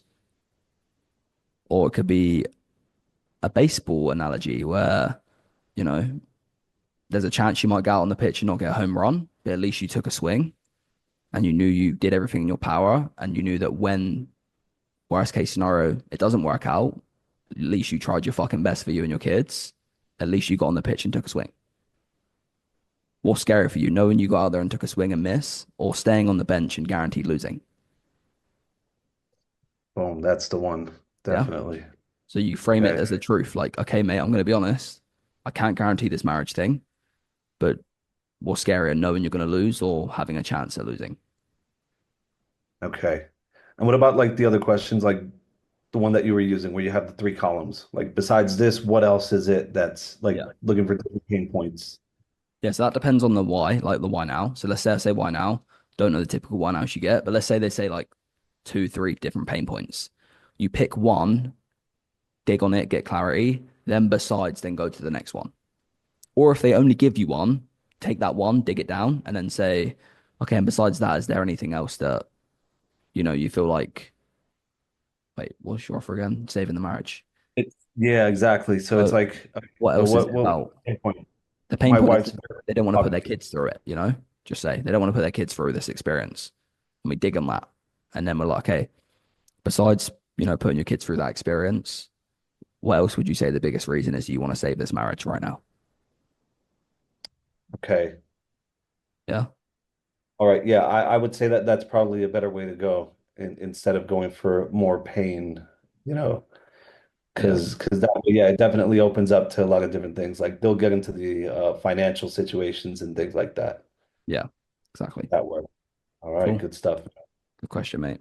I still love that offer. Masood? Yeah, bro. Hasn't happened to me quite a lot, but it happened to me twice today. Um, how would you address when people hop on and they say, "Yeah, I'm just, looking for more information. I'm just exploring my options." Like, how would you kind of address that? Looking to explore more options. I'm just looking to. I'll ask them like, what kind of brought you onto the call or sparked your interest, at the start of the intro, and then be like, "Oh, I'm just here, just exploring my options." They say this early in the call. Yeah. Yeah, they say that like right at the start, basically. What are you exploring for? You want me to roleplay it? Yeah. Okay. Oh no, I've just got a couple meetings lined up. I just want to make sure I'm just, Yeah. seeing if what's the right one. Okay. So you're exploring, you've got multiple meetings lined up. How many meetings have you got lined up? Got 2 this week. I got 1 next week. Have you got any meetings before this meeting? Have you had any? Yeah. Okay. And what went wrong in that call? Nothing went wrong, man. I just want to see what everyone's offering. What did they offer out of curiosity? I mean, pretty much similar. Like, they'll give me a coach. They'll give me, to work with me hand in hand. Yeah. Things like that. Do you feel like what they offered you on that call could get you to where you want to go? It could. It could. Did you Yeah. feel 100% certain it could? I mean, yeah. Yeah. So what do you think's behind the fact that you wanted to explore other options when you had an option right there in your hand in that moment that could get you to the outcome? I mean, I just want to obviously look at all of the things on the table, like what they have, the value, the price, things like that. Do you mind ever be honest to you? Without Yeah. Who's the biggest factor in whether you get this outcome? Is it the business you work with or yourself?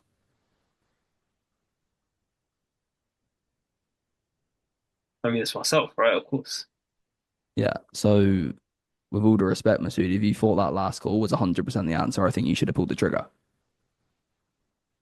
Because whether you get on this call with me and get off and speak to someone else tomorrow, speak to someone else on Sunday, it's always going to boil down to you. And we're more than likely going to offer very similar things. And of course, I think we're the best program in the market. That's why I work here. But it is going to boil down to you.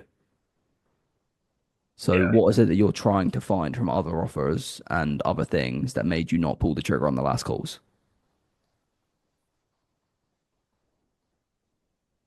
I don't know, man. I just don't know if it would actually like.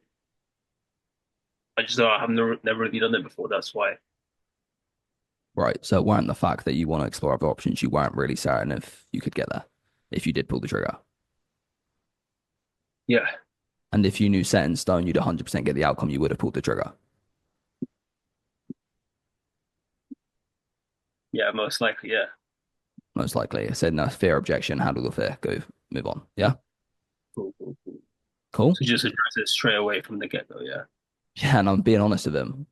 Yeah, fair enough. We have guaranteed the other closer didn't say to them like, "Oh, go and speak to other companies." I'm like, mate, speak to everyone. It's all down to you, no matter who you pick. Yeah, it's true. Yeah. Yeah.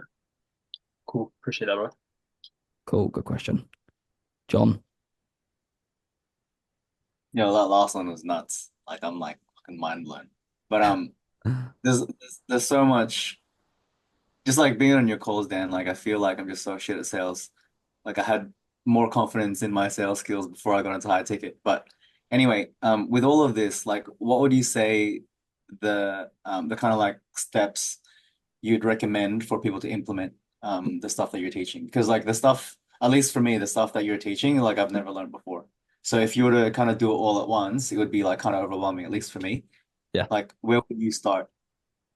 Start off putting yourself through it all. So ask yourself these questions. And start with understanding the principles and not what I'm saying. So when you watch back these calls, when you got on record, don't sit there and think, oh, that was really cool what Dan said. Try and think, why did Dan actually say that? Yeah. And when you understand why I say everything I say, you understand the intention behind it, and you ingrain that in yourself, it's going to be really easy for that to just be naturally you. I know it's overwhelming because, like, I go heavy on it, and you don't need to go this heavy on it unless you want to. But to not overwhelm yourself, just understand like what I'm doing is I'm just being a human. Yeah.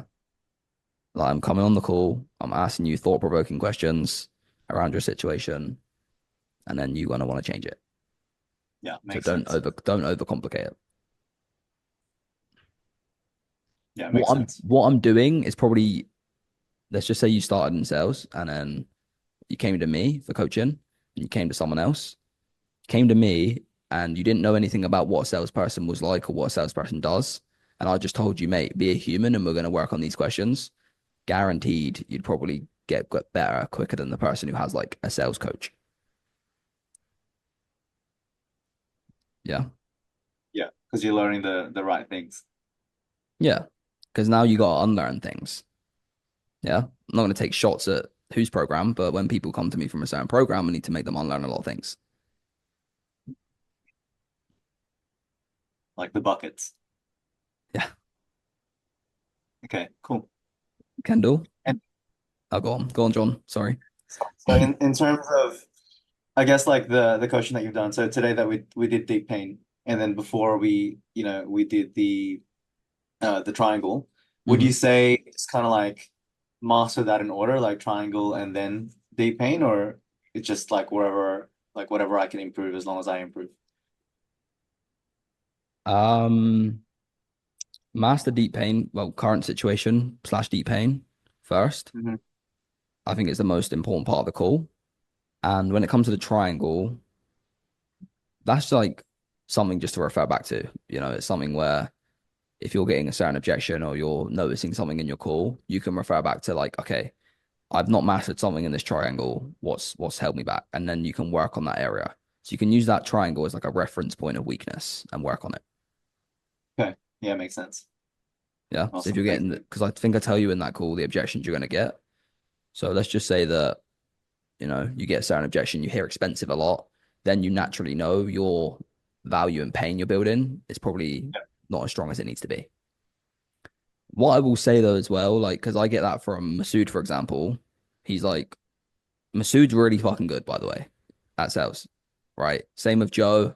Don't know who else in is who I've coached, but like Joe and Masood are really fucking good.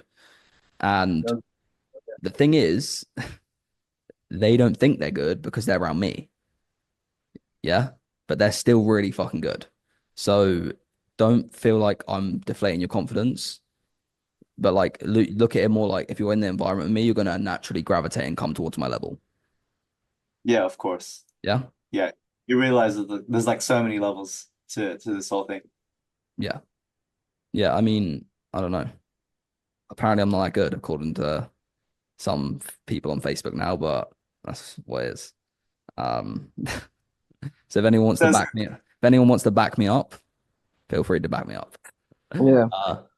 Caesar. Oh no, Kendall was first. Sorry, Kendall was first. Thank you. Yeah, the thing went down. Actually, I was just hoping you could finish it up from the other gentleman where it was the shopping around when you just did the role play, and then you said we'll handle the fear objection. So I just wanted to clarify, like your approach on that is just reframing him the whole what's scarier, basically going down that. Pretty much. Yeah. Like showing him if fear paralyzes is not they've got no chance, and knowing they've got no chance is that more scary than taking a jump. Okay. And where would you just start? What's the first few questions to start there? Would you just say it's uncertainty and then Pretty much. Like so as long as I know it's set in stone uncertainty, the very first question I ask is, so if you hold on to uncertainty, will you ever get to where you want to go? Okay.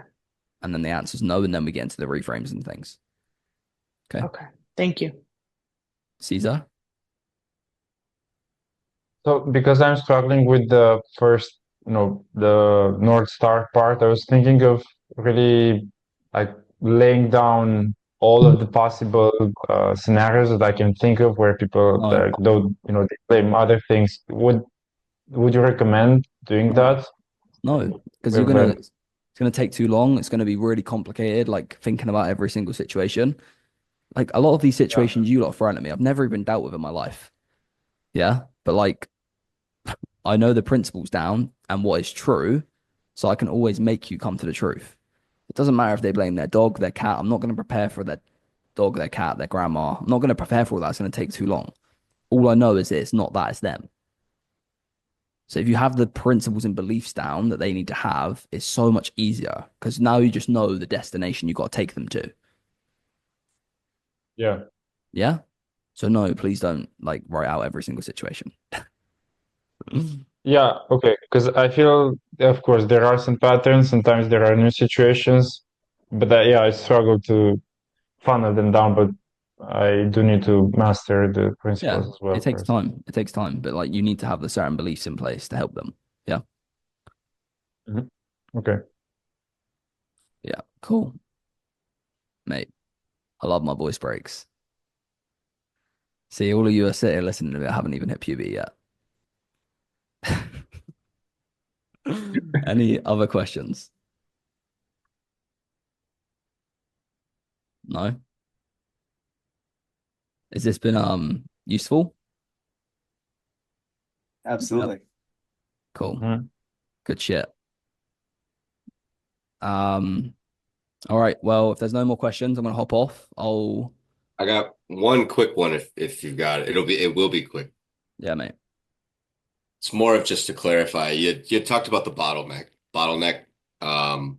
After you do the three things, you get clarity, besides, etc. And then the bottleneck question is essentially we're making a bottleneck. Yeah. You would have had that in the first 5 to 10 minutes. So you'd reuse whatever you got in the first 5 to 10 minutes, what the bottleneck was. All right. Okay. Yeah, That yeah. makes sense. And you leverage that in the current situation and the consequence. Yep. Yeah. Okay. So it's just making the bot, like, so essentially one way or the other. I guess I'm just thinking of it as like we're constructing a bottle in the call. If we're going to talk about a bottleneck, the clarity comes through, like the thick part of the bottle comes through from the discovery. We get the clarity, the deep pain, and then we run them through. Exactly. Yeah. It's like a knot. It's like a knot. They've got a knot and you want to unravel the knot. And now the water can flow through, then we're going to get into the current situation. But before we can even talk about that and let water flow through, we need to unravel the knot. Okay.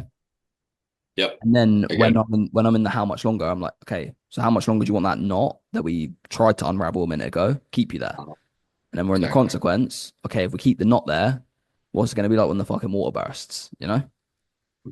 Yep. I like it. Thank you. Next, we're getting into ideal outcome, or as some people call it, future pacing. A prospect won't change unless they have anything to change for. If you're not directly highlighting what they could have if they got rid of their bottlenecks, there won't be enough urgency for them to make a change. But this part is easy. I'll be showing you how to build a goal for the prospect, focusing on the thing they want rather than the thing that they don't want, and how to check for fear at this point, as you may find some prospects get scared of the outcome. It's straightforward, so let's get into it. I send you 2 reframes, and you have time. You can give me some feedback. Know if I'm moving in the right direction with it. Yeah, let me look now. To be fair, what I will say is, you can do this, but the point is just to get the skill of getting to the end point. So you can write this stuff out, but as long as you get to the end point, it doesn't really matter. You're not going to do that word for word on the call. But I'll look at it now quickly. Endpoint meaning? Well, the point is like that they develop a new worldview. They change their state. There's many ways to skin the cat. Like there's many ways to get that outcome. So as long as you know the principles to get them there, you'll always get there, if that makes sense. I'm reading it now.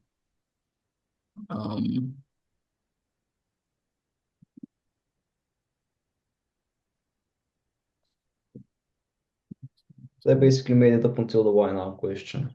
Because we'll just wait.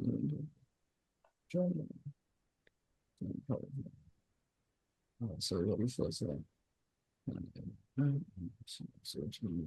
So you'll be free to different go. So you went yes, be sure, yes, why not? Cool. Good. The first one's cool. When you say nothing works for you, what have you got?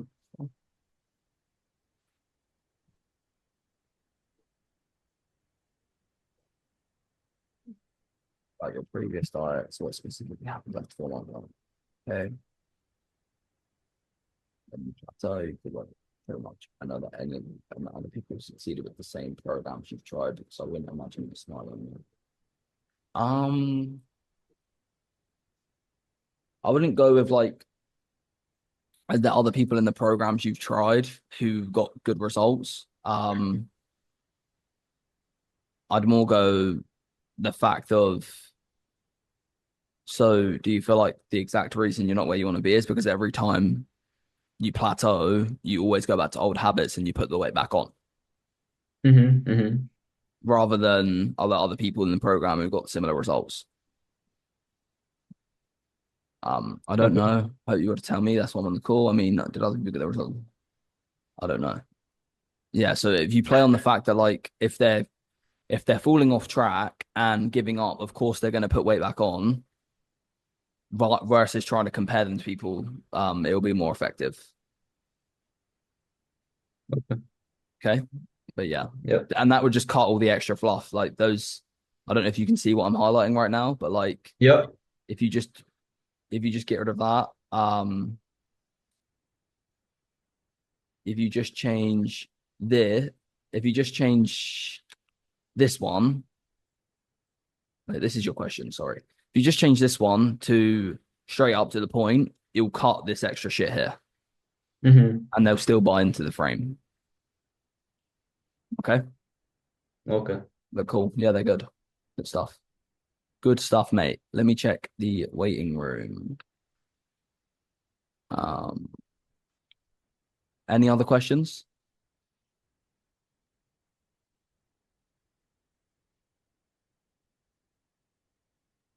Yeah, I had a question around that bottleneck then. When they hit plateaus and they stop and go back to old habits, how do we sort of like get them to still take ownership if they say like that's the reason I did that is because what I was doing wasn't working? Do you just label it as they could have like researched different methods to like change things and then continuously progress, or what exactly would you like? How exactly would you address that? So when you got down to 180 pounds and plateaued, why did you choose to do the thing that you know definitely didn't work to put the weight back on rather than trying to do something that would work and help you keep losing? Yeah, they've chose to go the path that they obviously know doesn't work. So why? That make sense? Yeah, makes sense. Yeah. So you want to just challenge the fact that they know they plateaued, which is fine because things stop working. That's how diets work. But they've also chose when things to stop working to go back to something they knew was worse than what they're doing right now. Yeah. Okay. Cool. Good Got question. you. Okay, nice mic. Nice setup. Nice. Thanks. Is the mic better? Yeah. Yeah, I would say so. Cool. Good. Any other questions?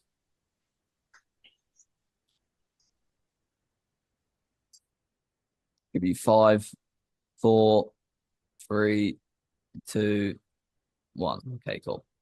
We'll go into the training then. Same as before. I've got some cool trainings that I'm building now, by the way. We'll do them on call, but once we went through all the sales process and all the objections and all this stuff. But today we're going to do the future pace lesson in depth.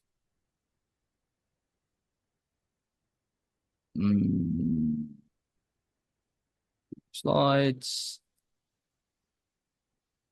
Future pace. Future pace. And cool. Let me share my screen and we'll run through it.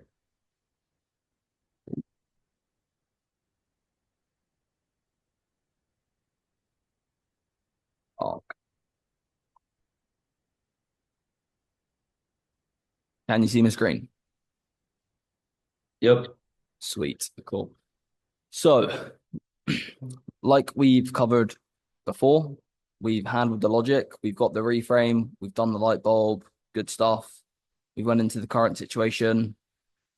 Now we're doing the future pace or consequence. Like I've said before, you can go either route. It doesn't really matter too much as long as you do both. It doesn't matter. But in my opinion, I always did future pace first. So that's what I'm going to teach you to do first. But you can mix it up and see what works best for you. Difference with the current situation versus the future pace is, yes, we still want clarity. However, we're going to help them build images. So what I mean by that is in current state, you extract the images from them, which it needs to come from them because we don't know what's going on in their life as much as they do. Right? Versus future pace, we're helping them build images. We're funneling them in to building a beautiful future.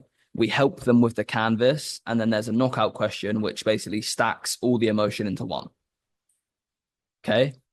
The reason we help them with the canvas is because based on the current situation, we have history and evidence to actually portray a positive or negative future. Okay, if we know they're on the path right now where they're going to get diabetes, we can either play it out that they don't get diabetes and they survive and they live and they see their grandkids walk the fucking aisle and all these great things, or the consequence would be that they don't and they end up passing away in the next few years, for example. Okay, so because of our knowledge of the current state, we can portray a good future or a negative future. Consequence is just negative future pacing, pretty much. Okay. So the more clarity you have on the current situation, the more leverage you have to build their future pace and cost of an action using deep thinking. Yeah, you need to think about it in a lot of depth. What could happen? It's the best case, worst case. That's what you want to sell them on. Okay. Does that make sense? Sweet. So future pace is, how do they want their life to look? How does having the North Star change the trajectory of theirs and their loved ones' lives? And it's all about helping them get a clear vision of what they can have, whether they believe it or not. Okay. You want to have the mental model of they can have exactly what they want. It's just my job to show them it and help them believe. Yeah. So that's your mental model. You don't sell them short. You let them have what they want. Okay. So the very first anchor question, it allows you to go positive. So we've dug. We've got down here. We want to flip them up. The very first thing you say is, when I get you to 10,000 a month or £150 in the next 6 months, and you can stay there, what is that going to do for you personally? So it's the first typical future pace question. Yeah, we flip them up. The same principles as before, but you help them paint their vision as opposed to making them tell you everything. So what I mean by that is, okay, how specifically would having more energy help you in your day-to-day basis? Okay, and in what way would that show up in your day-to-day life? Do you really feel like that would open up much for you? Okay, what specifically would that open up? Have you ever thought about the fact that you'd be able to do X, Y, and Z of your kids? That's me putting ideas in their head. Yeah. Angelo, be the prospect. Okay, from the top. Yeah. I would feel more energy. Okay. How specifically would having more energy help you in your day-to-day life? It would just encourage me and make me want to do more outdoor activities, not just sit inside all day long. Okay, what specific outdoor activities would that really open up for you? What would you be doing? Surfing. I would love to be surfing. Surfing, cool. Have you done surfing before, or? To be honest, I haven't actually done it before, but it's always been something I found exciting and always wanted to do, but just never felt like I had the energy or confidence to get out there and do it. Okay, when did you create the idea that you wanted to surf then? When did that become a dream of yours? Probably about 3 years ago. Shit, okay. And how would that be for you in that moment, being able to actually get on that board, ride the waves, and do what you planned to do 3 years ago, once and for all? I would imagine it would feel pretty amazing, pretty exciting. Yeah. Yeah, and we would need more. We're not going to sell them on surfing, but that's like a point, yeah? And then you'd be like, okay, and besides the surfing, what else would the energy do? And we want to go, maybe hopefully something deeper will come out. Yeah. And then you finish it off with, so when I put you in the position where you can surf, you can actually look in the mirror and wake up every day having the ability to pursue the dreams you want to pursue. How is that going to feel for you having that and keeping that every single day? Yeah. Make sense? Also, makes sense. And for this specific prospect, if the first thing they said was surfing, instead of asking besides surfing, could you have just brought up something they mentioned in deep pain instead of just asking them besides surfing? Exactly. So the beauty of this is we have the leverage of deep pain and current state before we go into this, so we can play off of those. Future pace should be really quick because what they want is the opposite of what they told you they don't want. So, for example, within deep pain, they said that they have a really bad relationship with their wife because they don't make enough money. you would just say to them, okay, and what would change for you when you are making money in your relationship with the wife? Or I can't play football with my son and I haven't been able to for 3 years. What would it be for what would it be like for you as a dad being able to finally play football with your son again after 3 years? Yeah. So you just flip what they told you in deep pain up into positive. What is it going to be like when you reverse? I guess you could say. Yeah. Good. Sweet. Good. Is that yellow question the knockout question? This one. Yes. Okay. Yeah. So you would, a bit like how on current state, do you know when you go like biggest reason, and then how much longer? It's similar in future pace where I'd be like, tell me about this, tell me about this, tell me about this. How would it feel to have all of that? Does that make sense? Yes, you stack, then ask the knockout. On these examples, obviously I'm going like 1 point knockout, 1 point knockout. But on a real call, it's clarity, knockout.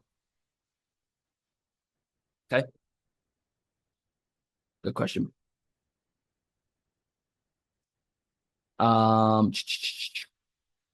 Patrick, come off mute.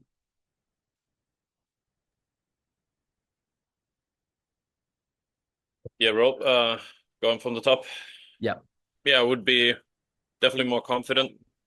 Okay, what specifically do you mean by you be more confident? Like, how would it change? Yeah, just in terms of like how I look at myself when I'm in the gym working out, just feeling overall like better. And what does that confidence when you're in the gym looking at yourself, what does that really open up for you? It would probably like keep pushing me forward when I'm kind of seeing the results. I'm closer and closer to where I want to be with the physique. Okay. Do you feel like that's going to change much, getting closer to the results and seeing the physique change?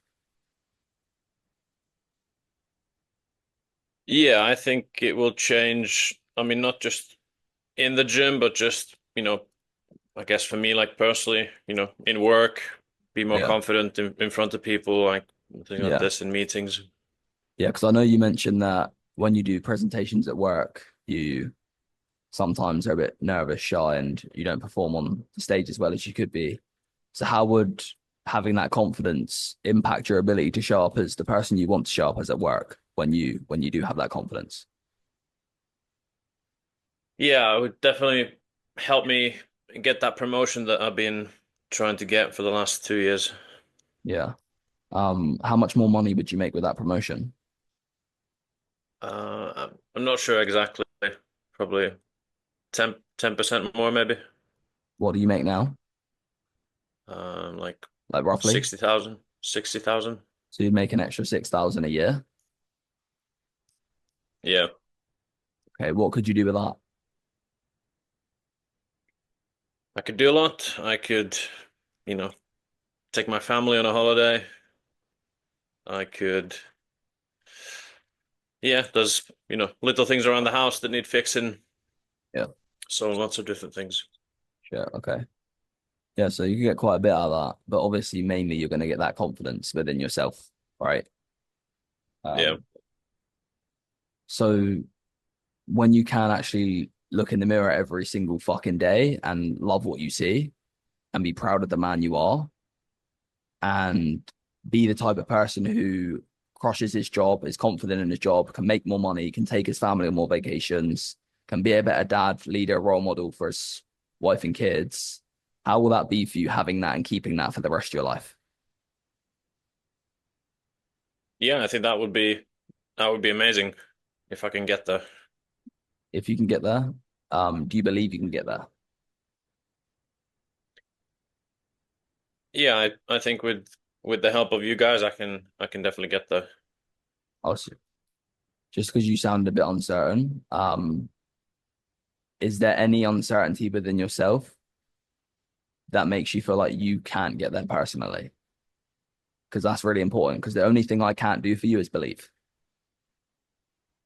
Yeah, no, I believe, obviously I told you about how I tried the other program like 3 years ago, and I didn't quite get there. So I think, I really like what you guys do, and I think Yeah. that you guys can get me there. Okay, cool. So why, knowing that you failed in the other program, are you brave enough to have another swing at the bat for you and your family?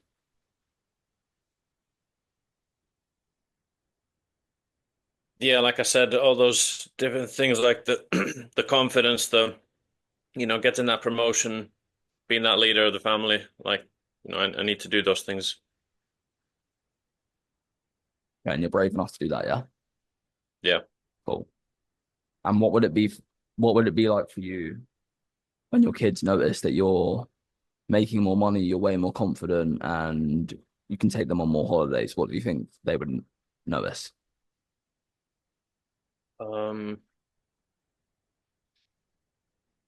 Probably that we do more stuff together as a family than in previous years. Yeah. And what do you think your wife would think, knowing that you've done that, not out of your own selfish need, but for her and her kids as well? Yeah, I mean, she'd be so happy. Okay. And then consequence, yeah? So stack clarity, get the big feeling, check if he believes because he was saying fearful words, and then other people's perspective. Yeah. Don't need to beat around the bush too much with these ones. It's like, what will they think? What will she think? Cool, cool, cool, cool, cool. Label them a lot. Sell the identities. So the labels is like man, dad, leader, person. Yeah. Make sense? You want to play into the labels.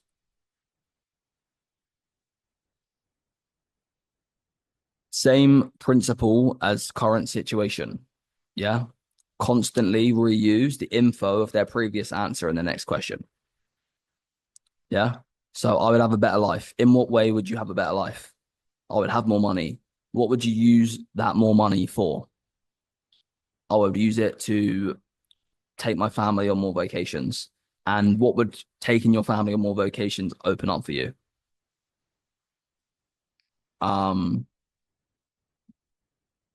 David, the prospect. Okay. Say I would have a better life. I would have a better life. Okay. In what way do you feel you'd actually have a better life? I'd be making a lot more money. Okay. And what would you feel you'd actually use that more money for? Mainly I'd be able to take my family, my wife and kids on vacations that they want to go on. Sure. Okay. Anything else? Basically, try to buy a better, bigger new house. All right. And how long have you wanted to build a bigger, better new house? About 5 years. Our family's just getting too big for this house we're in right now. Okay. And what would having that house, that dream house, what would that open up for you and your family on a day-to-day basis? Give us a lot more room to do things, a bigger backyard to play in and do stuff. Okay. And I guess how would that change yours and your family's experiences with one another, being able to play in a bigger backyard and have a nicer home to live in? Well, being able to get outdoors in the nice Rocky Mountain air would be fantastic instead of being indoors all the time. Who's in your family? My wife and 2 kids, son and daughter. Okay. And I guess for you, knowing that your wife, 2 kids, and yourself would love to be able to get out in the Rocky Mountains and do all those things. I mean, how does that compare to where you're all at right now? Well, where we're at, we have like almost no yard. We can't get out and do anything. Everything's done in the house, unless we want to be out in the street doing stuff. Cool. Yeah. So we're just like, would you notice how for me to get more data in the future, I always need to go back to the current. That's why we do current before this. Yeah. Can't get the future without the current. Really. It's harder. It's less powerful. Yeah. Does that make sense? So that's why we're going deep first, because then we've got all the wiggle room in the world to go into the future space with no resistance because we've got the current clarity so crystal clear. So these are intensifiers. You've seen them in the other videos you've watched. Don't need to do these, they're optional, but you can. It's basically like little pushbacks. There's not like a time and a place for them. You just do them when you want. But let's just say he's saying that he wants to send all his kids to university and be the type of dad who can do that without having them to take out loans. Do you feel like you deserve to be the type of dad that can send their kids to university and not make them take out loads of loans? Do you feel like you're really ready to have a world where your wife and kids and you can have a big, beautiful home and be in the Rocky Mountains of Colorado because you was the type of man who could give them that reality? Do you feel like you're ready to have all of that? Yes. Are you sure you're ready to have all that? Because it's quite a big goal. Checking for fear. Yes, I am. Or I don't know, actually, fear. Yeah. The difference in the future pace and the pain is that you look to feed the vision more, okay? Because it allows them to realize things they could not imagine. I've said this before. You've watched the video before. People want things they can't have. So if you give them something that they never thought they could have, they're going to be emotionally bought into the fact they can have it. And then we've successfully future paced them. Okay? Like I've said again, if you feel they don't believe it, ask them. You need to have belief, otherwise fear will come at the end of the call. You're going to get an objection. Money's in the picture now. It's going to be harder to solve the objection. Okay. I've tactically structured the call, put certain things in there so you won't get objections at the end. Okay. This is the fear check, pretty much. Okay. This is why you should not get fear at the end. Only objection you should get is they cannot pay for the program because they haven't got money, or it's a value objection and the pain was too small. Okay. Questions?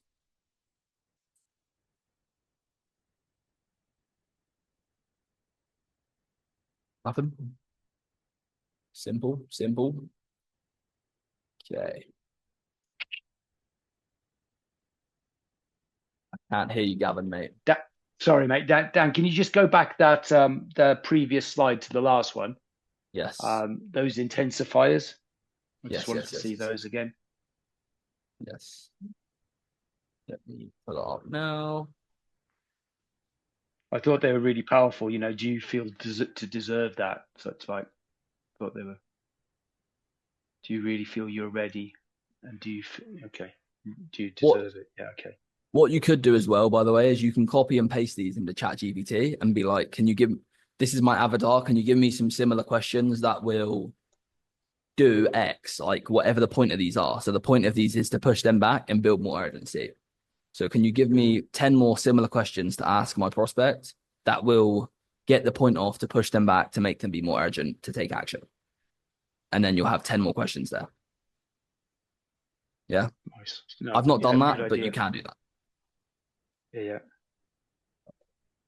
Cool. So when you're dealing with women, because all my prospects are women, you know, I think for a man it's a bit easier. Well, I don't know, maybe it's easier for me tapping into that label of them being a man, a leader, that type of thing. What type of things do you say for a woman? As a mom, as a wife, as a role model for your kids.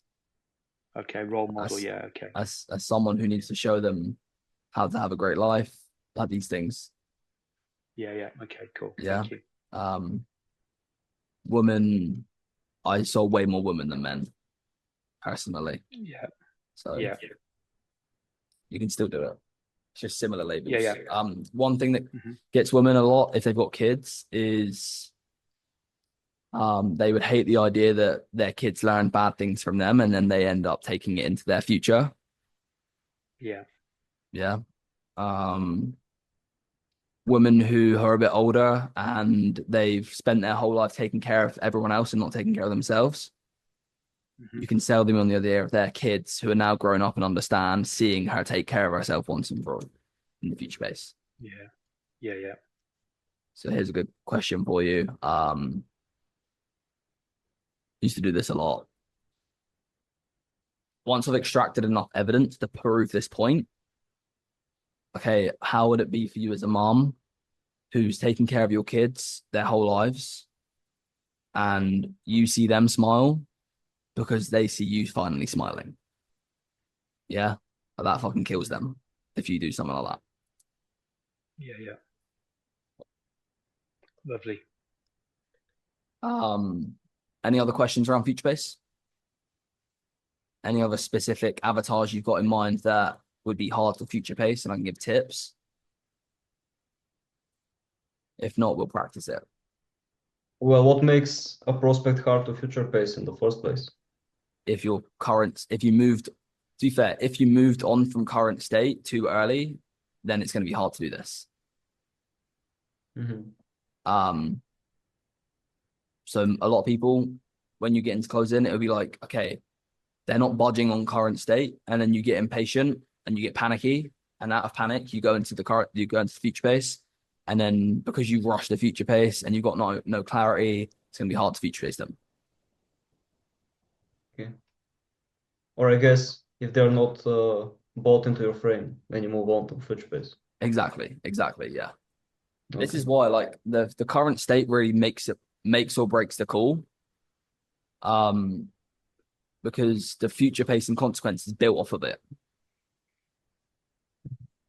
Right? So like really, if you do good current state, you shouldn't really fuck up the rest of the call. It's very hard to fuck up. So basically, in the logic, you need to make them admit to their failures and that they want to change, and you use that leverage to make them open up during the feelings question. Yeah, so it's finding the pattern or behavior that they have got ingrained in them that is holding them back. It's not about making them admit it, it's about helping them find it. Yeah? Help them find the pattern or behavior that they're stuck in, this loop that's fucking them up. And then you and them will see that it's not helping them, and then you both decide to get rid of it. Okay? And then you move on from there. Then yes, you use that same behavior or belief or pattern as the enemy the rest of the call. It's like, how much longer do you want the enemy to stop you from having this? Yeah. How would it feel for you when you conquer the enemy and you achieve this? Or if you don't conquer the enemy and your life looks like this, what is that going to be like? That's pretty much what it is. Current state is how much longer do you want to let the enemy ruin everything? If you conquer it, this is what you can have is FutureBase. And then consequences, if you keep letting it dominate you, this is what your life will be like. How does that feel? That's pretty much what they are, the three things. Okay? Yeah. Cool. Patrick, David, Angelo, Gavin, any questions? No. No. I think I'm good for now, Dan. Sweet. Okay then. Well, what I'll do is I'll see you lot practice it and give some feedback. So we'll go Angelo, FutureBase, Pat, first of all. See if we can get one or two in before time's up. Oh, Is there any context or? You want to sell fitness? Yeah. Yeah. Okay, so we'll go 50-year-old man. Your current state was that he found out he's got diabetes and he has now got a grandchild on the way, and that's why he's wanting to change now. Because he wants to be more present and build better memories with her, the grandkid. Okay. Cool. So for you, Patrick, like in 6 months' time, when I get you to the point where you can look yourself in the mirror and know that you've reached your goal, but more important, you don't have to worry about the diabetes getting the best of you, and you can be around for your grandkids as long as you like. What would that do for you personally? Yeah, I mean would be life-changing for me. When you say life-changing, like how would you say that would be life-changing? Yeah, just really taking care of my health, basically for the first time in my life. Obviously, like I said about my grandchild as well, like being there for her as well as she grows up. Gotcha. And once you do actually get to that position where, you don't have to worry about your health when it comes to your grandkids and the diabetes, like what do you feel that would really open up for you and your grandkids, would you say?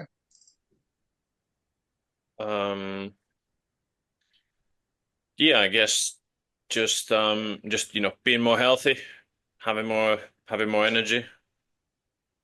Yeah. I mean that would be amazing. For sure. And when it comes to like more energy, like what do you feel having that more energy would allow you to, possibly do with your grandkids that you otherwise wouldn't have been able to do? Yeah, obviously, like she's still young, so keeping up with her, taking her to the park, things like this, that would be really great. Mm. And I understand that she's just been born recently, and she obviously won't understand right now. But like, let's say we fast forward 15 years from now. What do you feel like she would think, knowing that you actually, back yourself enough to the point where you can be the best version you can be for her? How do you feel like that would have an impact on her as she grows up? Yeah, I mean, I would hope she would, want to have me in her life. Obviously, hopefully in 15 years I'll still be here, and present. So, I mean, that would be, I mean, I'm sure she would be, very happy with that. Yeah, absolutely. And do you actually feel like you are ready to become that person, would you say? Yeah, I mean, it's like now or never to make these changes and get there. Hmm. And do you feel like you as a grandfather and also your grandchild as well, do you feel like she actually deserves that version of you? Yeah, yeah, 100%. Sweet. And I guess for you then, do you actually believe that is possible for you, Pat? Considering you have, tried so much in the past, do you feel like it is possible? Because that is obviously important as well. Yeah, I think it is, especially, I think that's why I reached out to you guys. I see, your results that you have, gotten other people, and I like what I hear in terms of, you know, or like what I see in the content in your program. So I don't feel that there's any reason why I couldn't get the results. Awesome. That's good to hear. And I guess if with all that in mind now, Pat, like when you actually do, let's say once we do get to like 15 years down the road, like you mentioned, where you know that you are still around because you've overcame the diabetes and you can be the best version you want to be for your grandkids and pull those memories for you as a granddad, like how would that really make you feel personally, would you say, knowing you've achieved that? Yeah, just like I'd be super proud of myself and happy with that. I guess that decision to make those changes for myself and people I love. At that point, I would go consequence. Cool. Good. Good stuff. So main feedback points from me is overall very good. When he said like energy and health, remember to use like the visual words. Yeah. Visual words are going to be like king in future pace, I think. So like what do you see the future looking like for you and your grandchild when you have more energy and health, for example? Yeah. Compared to if you don't have that energy and health, what do you see in that manner? Yeah. Sometimes you're overcooking the question a bit. Yeah, it's fine. You're the first one to role play, so it's cool. But sometimes you want to just shorten it. So for example, you said like, what do you think she would think? And then you went on like a long rant, and then you said like the same question again at the end. Just shorten it, like, okay, what do you think she would think knowing that you did this all for her? Simple, yeah. More concise. Yeah. And then you said how would that make you feel? It's very subtle, but How will how is that going to make you feel? mm, Yeah. yeah. But other than that, good mate. Just so you all know, the best part about being in this program is your starting block is better than everyone else. So I'm gonna be like really critical. But it's like I'm making you like go from 8 out of 10 in the space to like 10 out of 10. So it's a very good grand scheme. There's just a few slight tweaks. So good stuff. Appreciate it. Thank you, Dan. Let's go Patrick and Georgie. Georgie, you are a ex-athlete who's put on a little bit of extra weight. You're not super fat. You want to be the type of man who has all area of his life intact. So business, fitness, relationships, spirituality. You want all of that. And this is the only bottleneck you've got right now that you don't have like the best body in the world. So his pain is that he don't have this bit of his life conquered yet. So my business, my family is fine, but my health is not. It's not horrible, but it's not the best. And you want to be the best. Okay. Some age and weight, is that relevant? It's not super relevant. Let's just say you want to lose like 10 pounds. Like it's very small. Middle age. Okay. Cool.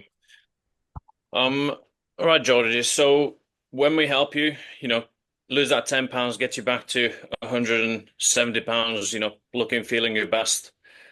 What's that really going to do for you, personally speaking? I'll be able to have more energy to use in other places, for sure. Okay. More energy, like in what way specifically? Well, right now life is overall good, but if I can look at myself in the mirror and see, yes, that's the body I want to look, that's how my body I want my body to look like, then I will be Okay. able to attack life even more with even more confidence, I'd say. Yeah, no, I appreciate that. I just wanted to clarify, like with the energy side, like how would, having more energy in your life right now, like how would that have a positive impact? Well, because energy is directly linked to health, right? So I feel like I'll be able to be even more effective at work and be able to give even more to my kids and my wife, I guess, and also some people that rely on my help as well. Okay. Okay. So how is the energy impacting, your life at home, like with the kids and the wife right now? I mean, it's overall good. I cannot really complain that much, but I guess if I am fit, I can instill in them some more um, health-wise kind of thinking, make them take on my habits so they can Okay. be fit as a kids and take that habit into their 20s and so on. Okay. So how would that, feel for you, being that leader of the house and that role model, showing your family, your kids, your wife, the example with like your own actions? I mean, I'm already example for their own actions. I'm just not example when it comes to health, I'd say, because Right. they know kind of what was like in the past, but they're not Yeah. seeing that today. So it's kind of like just an air, like it's not like real for them. It's real only for me. Okay. So I mean, so how would that be then? Obviously we're talking about the health side. So how would that be like for you then to be that example on that aspect of life towards your family? It will be good because I think it will benefit them for sure, and that's the most important thing for me. That Yeah. might benefit, yeah. Yeah. And besides like benefiting your family, like what about just for yourself? Like getting back to, that kind of fighting weight that you used to be at, like being that best version of yourself. Like what kind of impact would that have on your life right now? I mean, now that you say, I'll probably what I'm gonna do, I'm gonna link up with my old buddies and probably schedule some sparring sessions in the fitness studio, I guess. That would be Okay. fun. When Yeah. when was the last time you did that with your friends? Shit, man. Probably like 7, 8 years ago, I'd say. Oh wow, that's quite a while. Yeah. So you missed that? It was nice memories to have. Of course, I benefited in the other areas, but if I Sure. bring that back, it will be fun for sure, not only for me, for them as well. Yeah. And how would that be fun, like specifically? Oh, you know, just knowing that you are controlling your body to the extent that you can overcome somebody physically, that's very fun in itself, isn't it? Okay. Why is that important for you? Just so I understand. Because I want to live life, man. I want to extend my life as long as possible in the healthiest manner as possible, basically. And if I can do that, I'll take it 100%. Okay. So kind of what you've told me so far, it kind of seems like obviously you have your family, you have, your business, but like your health and fitness is like the only kind of, let's say, like missing part of the puzzle. Is that like fair to say? It is fair to say, yeah. Okay. Okay. So, when we get you in that position where, you can look your best, you can feel your best, you can, be that role model for your family as well regarding health and fitness, and you can go out and spar with your buddies once again after a long break. Like, how would that feel to actually have that and keep that for the rest of your life? I mean, that will feel great. It probably opens some more networking opportunities as well. And if I can make my son start some fighting skill, like probably boxing, like because now he's more of a geek now. I would like to instill both sides in Okay. him. That would be the Okay. most important for me. Yeah. Yeah. And obviously that would be obviously amazing for your child, for you to kind of show him the ways that you used to do as well. But like, do you feel like just for you personally, like you deserve to, be that best version of yourself, like once again after, such a long time of not necessarily being there? Of course, I deserve that. Okay. And do you feel like your family deserves you at your best as well in all areas of life? Yeah, for sure. Yeah. Okay. Cool. Good. I think one big mistake was you sold to the wrong lever, I guess you could say. Like it's good to gather the levers, but your knockout question was around like him more being able to spar than him being able to leave a great print on his kids. Mm-hmm. Yeah. So I think you moved off of like the real lever, which was the kids and being a role model, being a leader, too quick. Okay. Yeah. So you could get way more like clarity on that, what he wants out of that. And it would have been more powerful than understanding that he wants to spar again. Mm-hmm. So for example, he I don't know if you catched it, but he said like he'd be more present with his wife and kids. Yeah, what specific way would you be more present? Cool. And then you go clarity for that. But the big thing was rather than saying like, is it fair to say that you've got these areas of your life? Ask him, do you feel like you're showing them the right path with other areas of your life right now? What do you have? Do you have a boy and a girl? Do you have sons? Do you have daughters? Do you have both? Yeah. Oh, and as a dad to your sons, new identity. Yeah. Because a link for a man with his son is different to a link for a man with his daughter. A man with his son, he wants to basically show him how he wants his son to be, right? So you want to sell to that identity. You need clarity on that relationship. So I would have went down the path of, do you feel like now you're showing them the right path in all areas? Apart from the fitness, yes. Ken, what would it be like for you as a dad to your sons, showing them how to conquer all areas of life? How do you think that would set them up for their future? Yeah. Having a role model like that in their life, how do you think that their future is going to benefit? Yeah. See how much deeper I could have took that. Yeah. It's cool. It's good. But I would have went heavy on that one, that relationship, that bond, that way he wants that trajectory to go for them. Okay. I would say, mate, try and make it your own as well. Yeah. It doesn't feel like it's your own right now. Yeah. Yeah. That's going to come from you just letting go and getting the principle and the point and not trying to remember what to say. Yeah. Because, like, I never say, is it fair to say, for example, but that's like I've heard Bill say it. Yeah. Yeah. So, like, I've heard Bill say it. So it doesn't mean I'm going to say it. Because it's not came out of my mouth other than hearing someone else say it. So I'm not going to say it. I'll say it sometimes, but like more at the start of the sentence because that feels natural for me because I'd actually say that. But like, don't say things you wouldn't say. Yeah.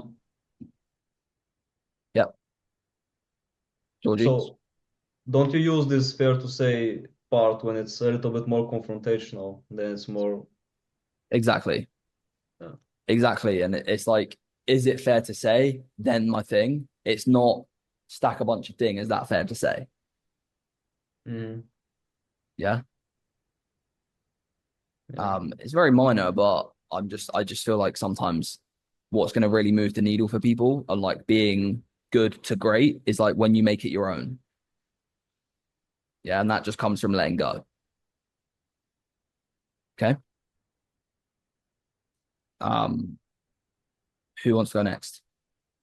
Any questions on that feedback though, Patrick? Or is that cool? Yeah, good points. It's good, mate. Yeah, I feel like in recent times I've been like so focused on the deep and on the why now, then it's like I haven't like been, I guess, like practicing too much the future pace, and then I kind of like brush over it a little bit too quick sometimes, and I don't paint that same picture as I have in the why now. You're right. Like it's very hard to practice the deep pain. No, it's very hard to practice the future pace without deep pain because we use the deep pain in the future pace. But it should be quick. If you do the deep pain right, the future pace should be quick because it's just a flip. You just sell to the biggest pain slipping. That's all you do. Any questions or who wants to go next? Yeah, I'm happy to have a go. Cool. All right, let's go. You and David.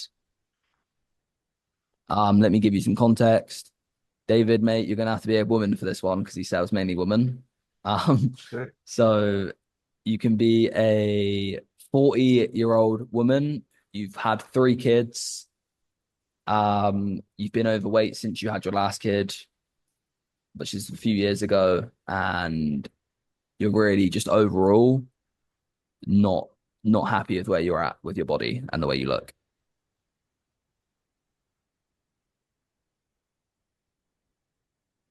Okay, David. What am I gonna? Can't call him David. Davina. Davina. There you go. Yeah.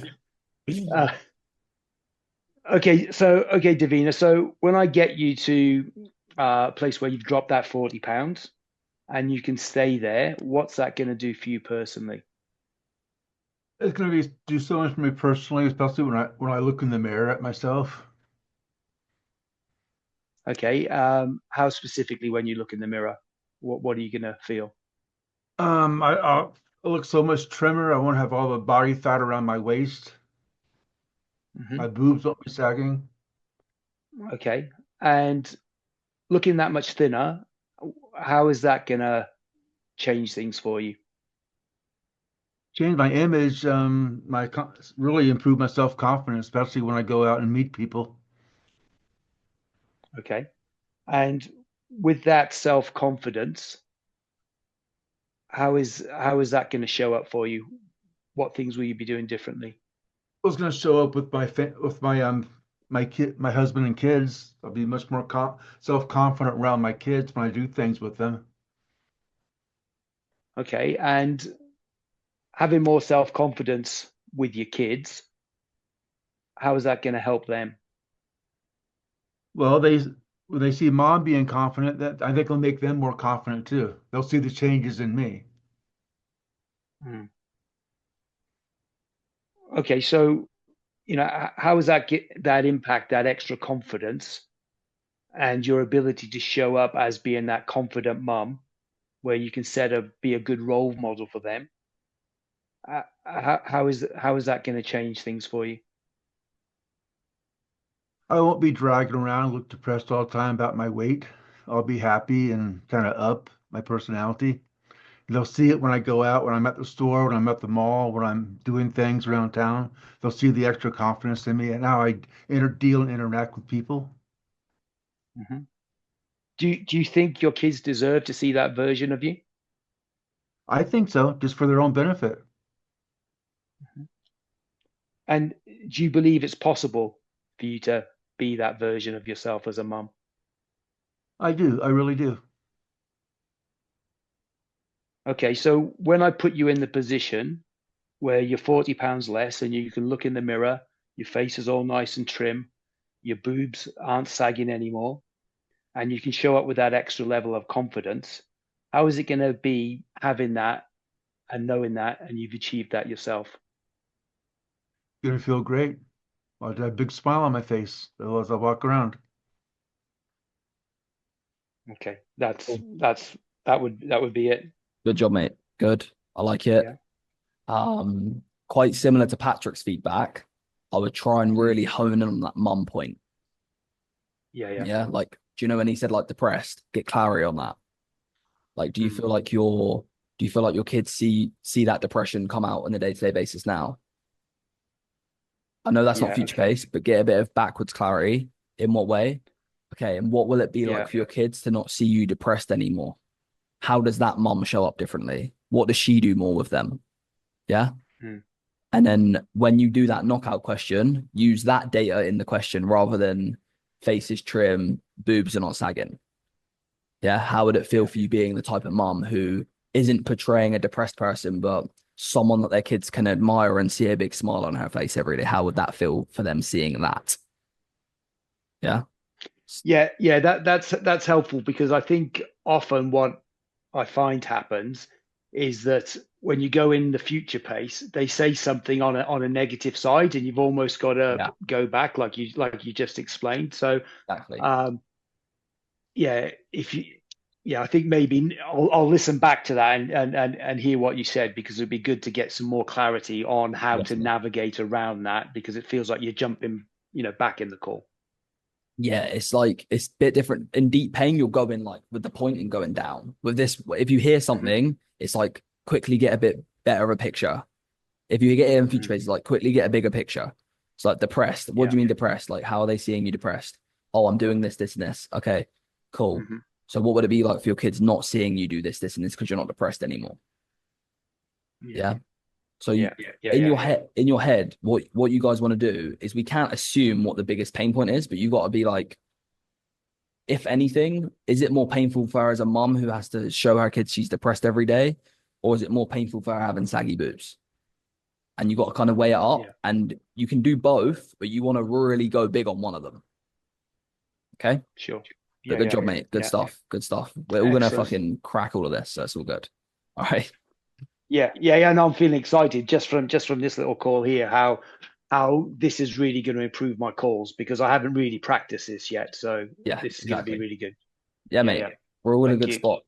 To wrap it up, let's get into cost of inaction. Not building enough urgency to take action today is one of the biggest reasons I see closers losing deals. But it's not that difficult once you have a framework that will let you point out to them that the pain of regret for not taking action is far more painful than the pain of change. It's like a domino. And once you knock this over, get ready to get paid. By the way, you can find all of this plus bonus content in my free school group below, or you can just keep watching on YouTube. Let's jump in.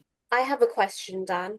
So I'm on this offer right now, and it's a trading algo offer, but the so it's really results focused. So we can just share the results. This is how the algo's doing, but the algo's kind of crashed 2 days ago because of this. Have you seen that deep sea thing that came out with China? It's like China's version of their AI. So China's version of ChatGPT that came out overnight, and it meant that the AI stocks crashed in the US. It was kind of like a black swan event, like nobody saw that coming. And then the algorithms crashed alongside it. Like they went down by like 15% in a day. And so I was just wondering, like, what's the best way to approach that? Like, is it like, should I call that out before the prospect calls it out, or because all of our results are published for them to see, Yeah. so they'll go on the website and see that it crashed by 15%. So what's the best way to deal with that? Are they still if they can see the results, are they still, what was I trying to say? Will they still make money even though that crash? No, so a lot of them, like some of the clients I signed up in December, they've lost like 15%, 20% of their account.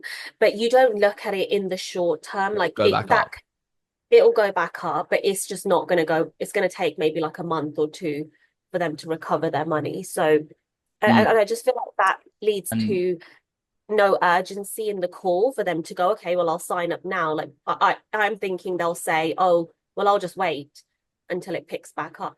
But if they sign, is it not like crypto, for example? Like if they sign up now, will they not technically make more in 2 months when it goes back up?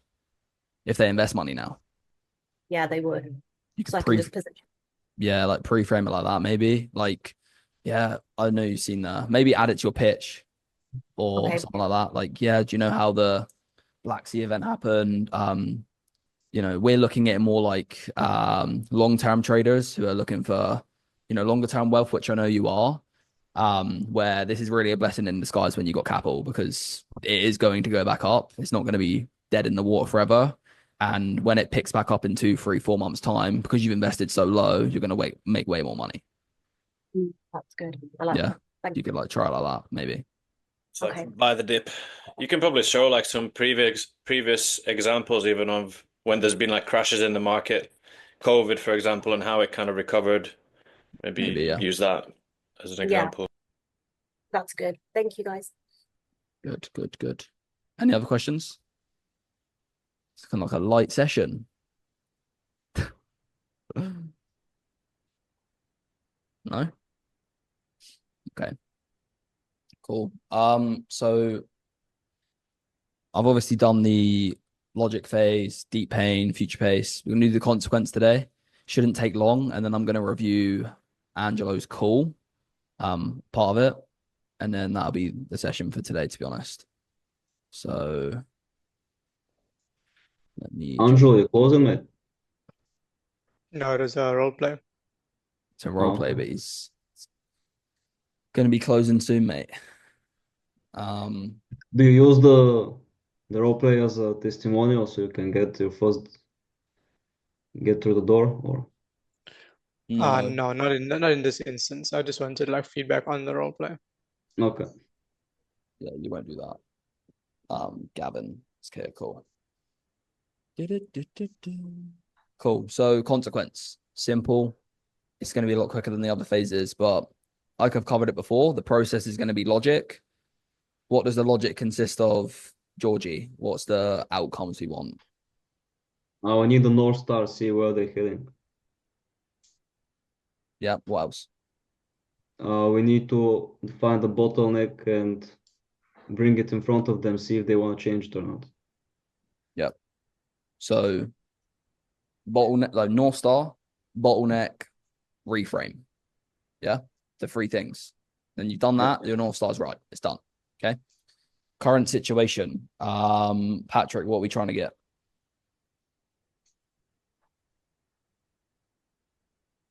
Current situation is the deep pain, the pain points.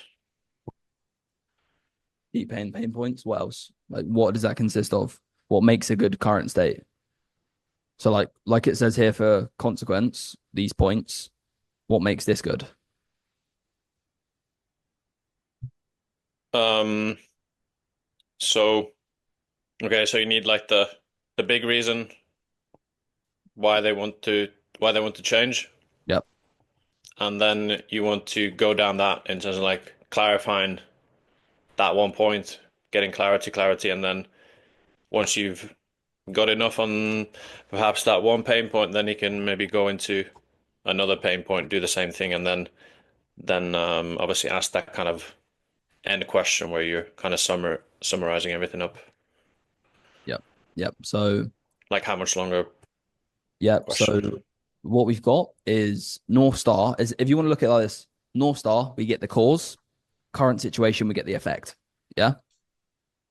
So we're understanding that the lack of consistency, the fear, the worldview is the cause of current situation, which is the effect. So we're just getting clarity around the effects.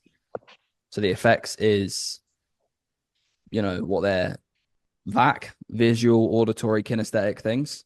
So what they're seeing, what they're hearing, what they're feeling, what their wife's thinking, what their kids are thinking, what their kids are seeing. You just want a lot of clarity around all of those things. Yeah. The big key with it, remember, was we need them to tell us. We can't help with that. Yeah. So we facilitate the questions, they give us the answers. Okay. Angelo, what's the future pace? But good, Patrick. Yeah. Future pace is basically getting them to see what their life would look like and feel like once they actually do get to their North Star, and really getting them to live in it and experience that. Yep. What do we do different in future pace than we do in current situation from our perspective of our strategy? We sort of like help them build a picture. It's sort of more like a tag team, whereas in current state it's just all of them, they're telling you everything. Yep. Okay. What do we check for in future pace? Fear. Good stuff. Cool. So like I've said before, the better this is, the better these will be. The better current situation is, the better the future pace and consequence will be, because that's the data we've got. We've got the current and we got the past. That's our data. So then we can predict the futures. The two futures is the consequence and the future pace. Does that make sense? Cool. Yeah. So consequence is how life could look if they don't solve it. It's the worst case outcome. We allow them to sit in it, feel it, and we get them to take complete ownership. Okay. We're going to work with them. So we'll give them something and they'll give us something. So we let them have their say, but we also give our say. Yeah. So that'll make sense in a second. So the anchor question, which flips you into the consequence, is similar to what you've all heard me say before, but I know we can get you there. So complete conviction. So there's no uncertainty because we're trying to eliminate fear. But the other side of the coin is if you do not change the bottleneck. So if you don't change your consistency, if you don't get over that fear, if you don't start behaving a different way, how would your life be if you let another 20 years pass and you don't make the choices and changes to get to where you want to go? Okay. So first step is they tell us what we want them, what they think it will be like. Okay. Step two is we build the image for them. So let's say step one, they say, let's just say it's a make money offer. It's not fitness, but we make money. They say, yeah, if I keep living this way, I'll never be able to go on holidays I want to go on. I'll never be able to send my kid to university. I'll never be able to, buy my wife the wedding ring I want to get her, just as an example. Yeah. So we want to think about it to a deeper level than they do. So that'll be their answer. And then I'll say, okay, so how would it make you feel looking back at life, knowing that you cost yourself hundreds of thousands of dollars, the ability to leave a legacy behind for your kids, and also the ability to set them up with the future that they want? How would it make you feel looking back at life on your deathbed then? So you want to take them to that deepest, darkest level. Okay. Does that make sense? Fitness example. They say the worst thing that could happen is nothing will change. They'll be depressed. They'll be lonely. They'll be sad. I think, okay, how would it make you feel looking back at life? Because you didn't have the confidence to find a partner, because you did continue to live alone, how would it make you feel looking back at life knowing that you lived it all alone and wasn't happy in your body since you was 20 years old, just because you couldn't get consistent? Yeah, that's the worst case. Cool. Then why are you not okay with that? Because other people or some family members have been okay with it and are okay with it. Oh, I just don't want that. Okay. Yeah, I understand you don't want it. Nobody would, but why not you? Okay. So the third step is them justifying why they're not okay with settling and comparing to other people who do. Because then they put themselves on a pedestal to them. Okay.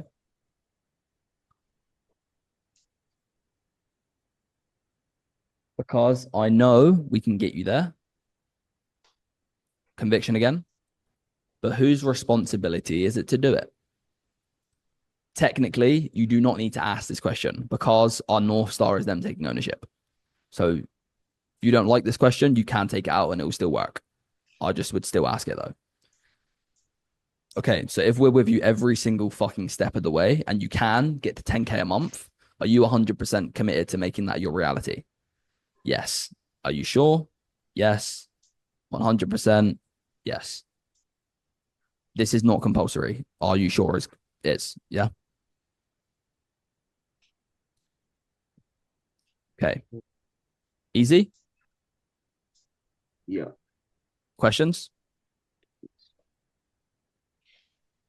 Would you say consequence is normally like the quickest from the rest? It's the Or just quickest different? because it's quickest because you stack the most dominoes. Yeah. You know what I mean? We're so deep in the call that we don't need to do a lot of digging because the answers would just be spat out now. Yeah. Yeah. So it's quick if you actually did the job good up until that point. Sorry?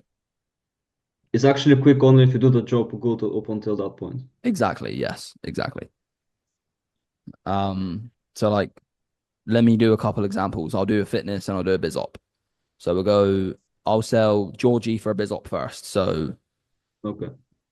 I know we can get you there, but the other side of the coin is you do not get over that fear and that procrastination, and you don't get to 20K a month. Like, how would your life be if you let another 20 years pass, like the last, and you make no choices and you stay in the job that you hate?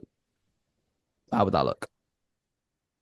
Well, probably I'll be worried when I retire because I don't think the money will be enough for my retirement. No. What makes you think there won't be enough for your retirement? Because I did the math the other day and it seems like I'll have left like probably 7 or 8 years of savings, and then I wouldn't know what to do if I keep getting the same amount of money each month. Shit. And would that cost you being able to live the retirement that you want to live?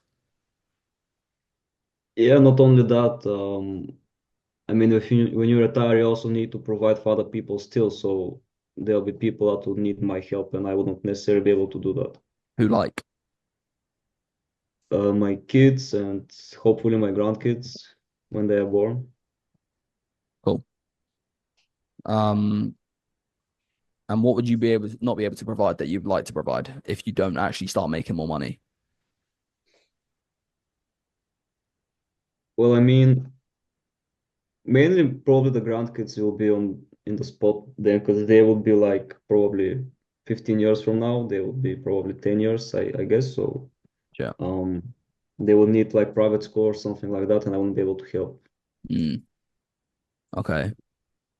So if you do allow this to continue where you don't go over that fear and you just keep settling for the job that you're not happy with, how would it make you feel looking back at life when you're 80, 90 years old, knowing that you could have gave your grandkids a greater future, put them in a better education system, but you also sold yourself short of the potential that you had in your career? It would make me feel disappointed in myself. And why are you not okay with being disappointed in yourself and selling you and your family short? Because some people are. Well, if I can do it, then I'd rather just give it one more try rather than giving up. I understand if you can do it.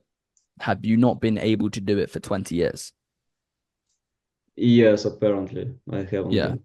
So what I'm trying to understand is I know that you've been able to do it, but you haven't done it. And I know you're able to do it now because everyone's able.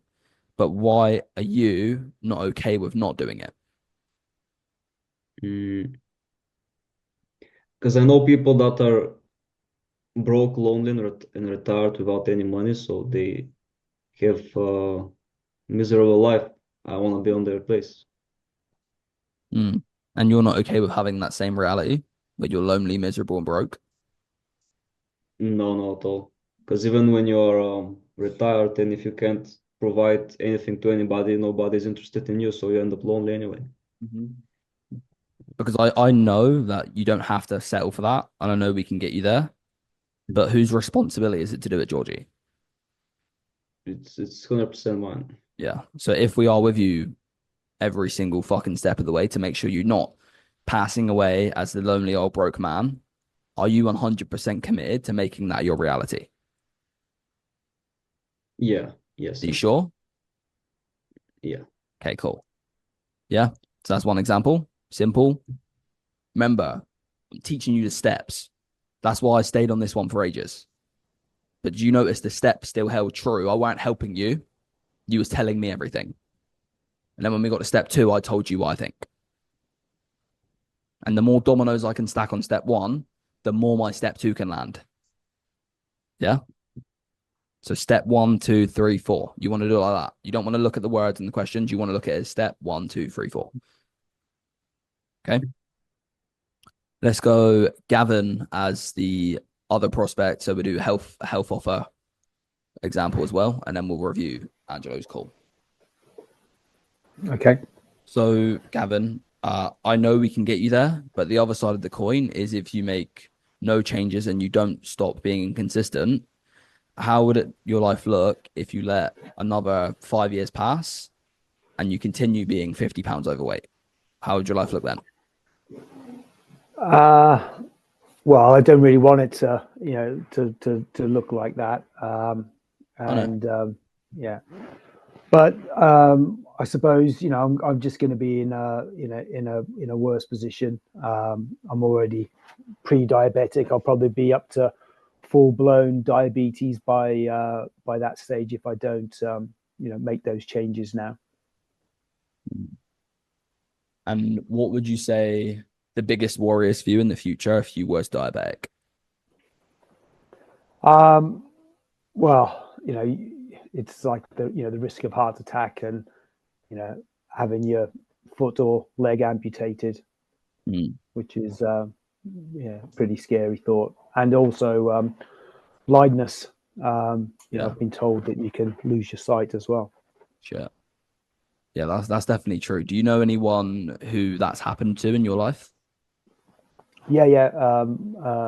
Well, a guy I met at a football match, he'd had his foot amputated. Sure.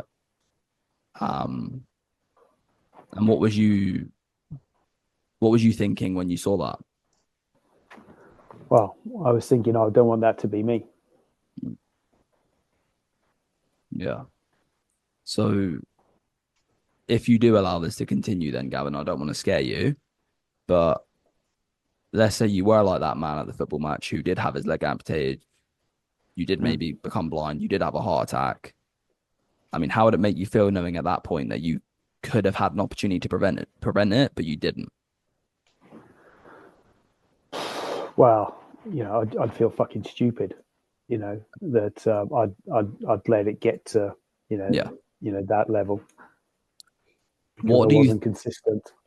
What do you think that man that you've seen would give to have his leg back?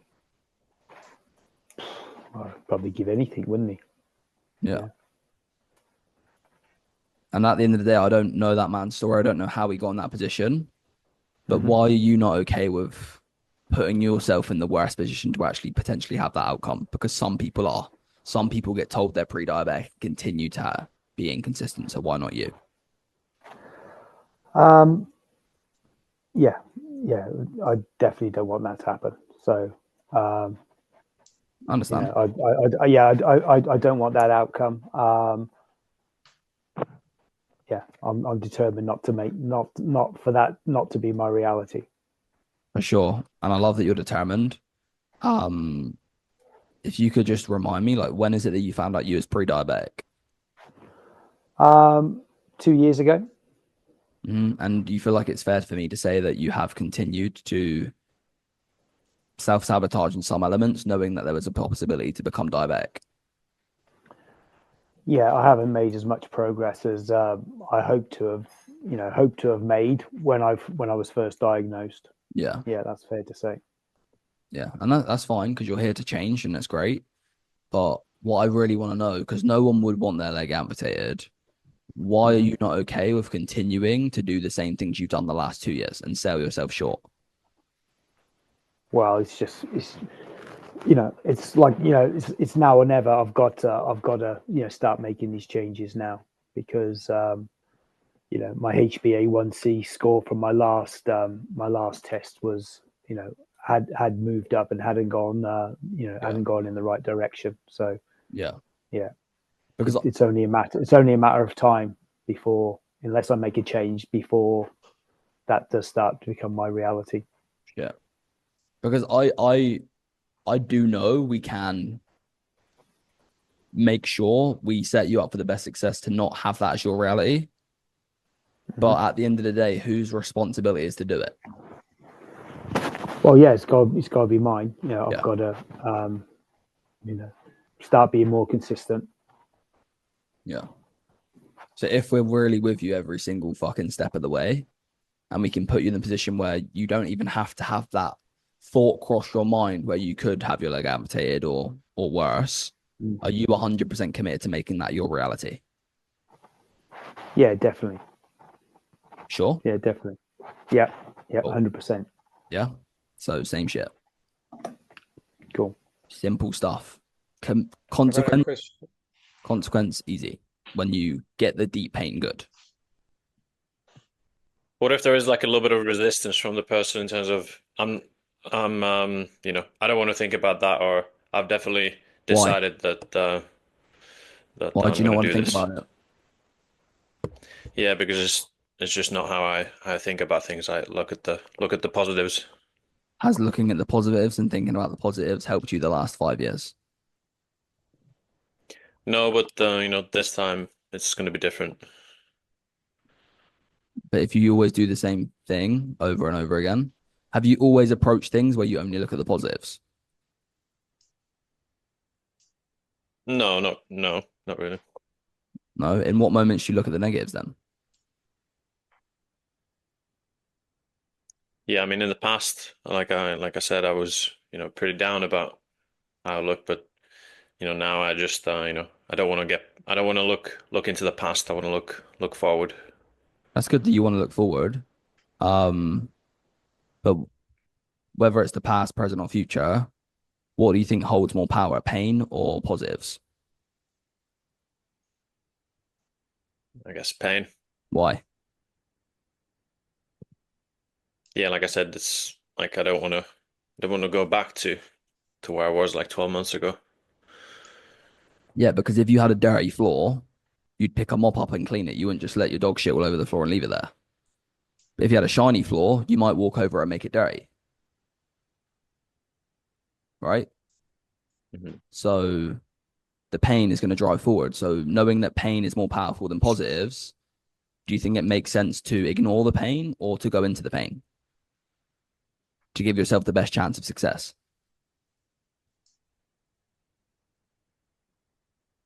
Yeah, that makes sense to talk about the pain. Do you want the best chance for success? Yes. Okay, so what do you think it's going to look like for you then if you don't lose the weight and start being comfortable in your body once and for all? And then you'd answer, yeah? Yeah. Cool. Angelo? Yeah, instead of us, for the example you did with Gavin, let's say in deep pain, he also gave you a big pain point like kids, not being able to play with his kids or grandkids or whatever the case. How would you then have approached it differently if you had two things you could have tackled instead of just doing diabetes? Like, how would you have gone about balancing the two? Or would you have just stuck with diabetes since that's what he mentioned? What, let's say he said like diabetes and he can't play with his kids. in deep pain, and let's say in deep pain we Yeah. got clarity on the kids and stuff like that. So yeah, I'd go like I'd let him answer the first one however he wants. Unless you say like, oh, I'd be diabetic, and I'd get some clarity on it. Oh, I know someone who's got their leg amputated off. Okay, and knowing that right now you can't play with your kids, I mean, also, what would that be like for you if you never solved that? Hmm. Oh, Okay. this. And then my big question is like, okay, and knowing that you don't want either of these things, how is it going to make you feel looking back at life if not only you end up having to have surgery, get your leg amputated because you can't be consistent, but you also sell yourself short of hundreds of thousands of memories of your kids because you can't be consistent there either? How to make you feel looking back at life then? So you just stack them. Yeah. Okay. Cool. Makes sense. Good question. Any other questions about consequence?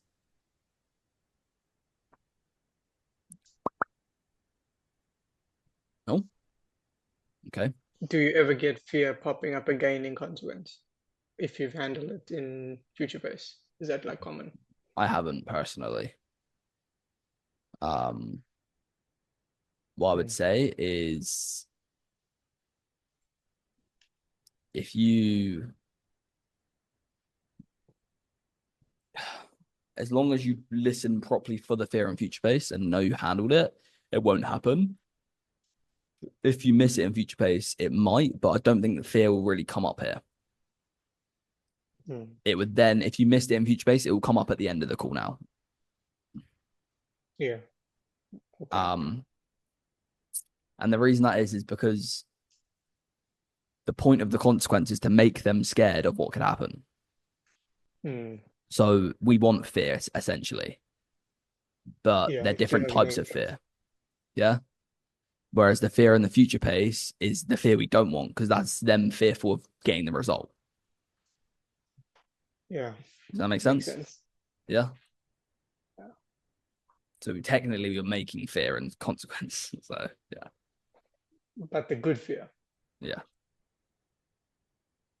It's like you want to look at it like, maybe a good way to put it is they're in a plane, and for them to jump out of the plane, which is what we want, they need to be more scared of the fire behind them than scared of taking the jump and the parachute working. Yeah. Good analogy. So consequence is like the fire in the plane, and then the future pace is like them hoping, wishing, praying that the parachute will work. That's a really good one. Yeah. Yeah. Any other questions around consequence? So, in fear, like with the future pace, we look out for fear. Like if there's any doubtful words, is there anything else we need to look out for in consequence or listen for? Not really. It's just making sure that they answer it. It's making sure they sit in it. There's not anything like, there's not really red flags. The only red flag is like if they don't take ownership. Like if I say they have responsibility and they're like, yeah. And then you'd be like, what do you mean, yeah? Whose responsibility is it? Oh, it's mine. But like I say, like things like that will not happen as long as you do the rest of the call right. I promise you all, like if we're playing the game properly, it's like they all just kind of sew into each other. And if something we don't want to happen happens as the call goes on, where it shouldn't be happening, it's because we fucked up one of the other steps. It's like there's a chink in our fucking sewing or something like this. Yeah. Yeah. Okay. Dan, can you just go over, when the prospect says, like, I don't want that to happen. What's the like the philosophy behind asking that next question? So what they say they don't want no one wants usually. Yeah. So you just say that to them. It's like, because what they're thinking is, I don't want it, so I'm not going to think about it because I don't want it. That's basically what they're saying with that answer.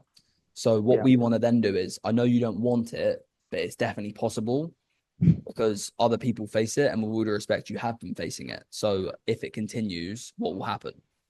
So we just want to pre-frame the fact that nobody wants that, but it still could happen. So what is it going to be like if it does?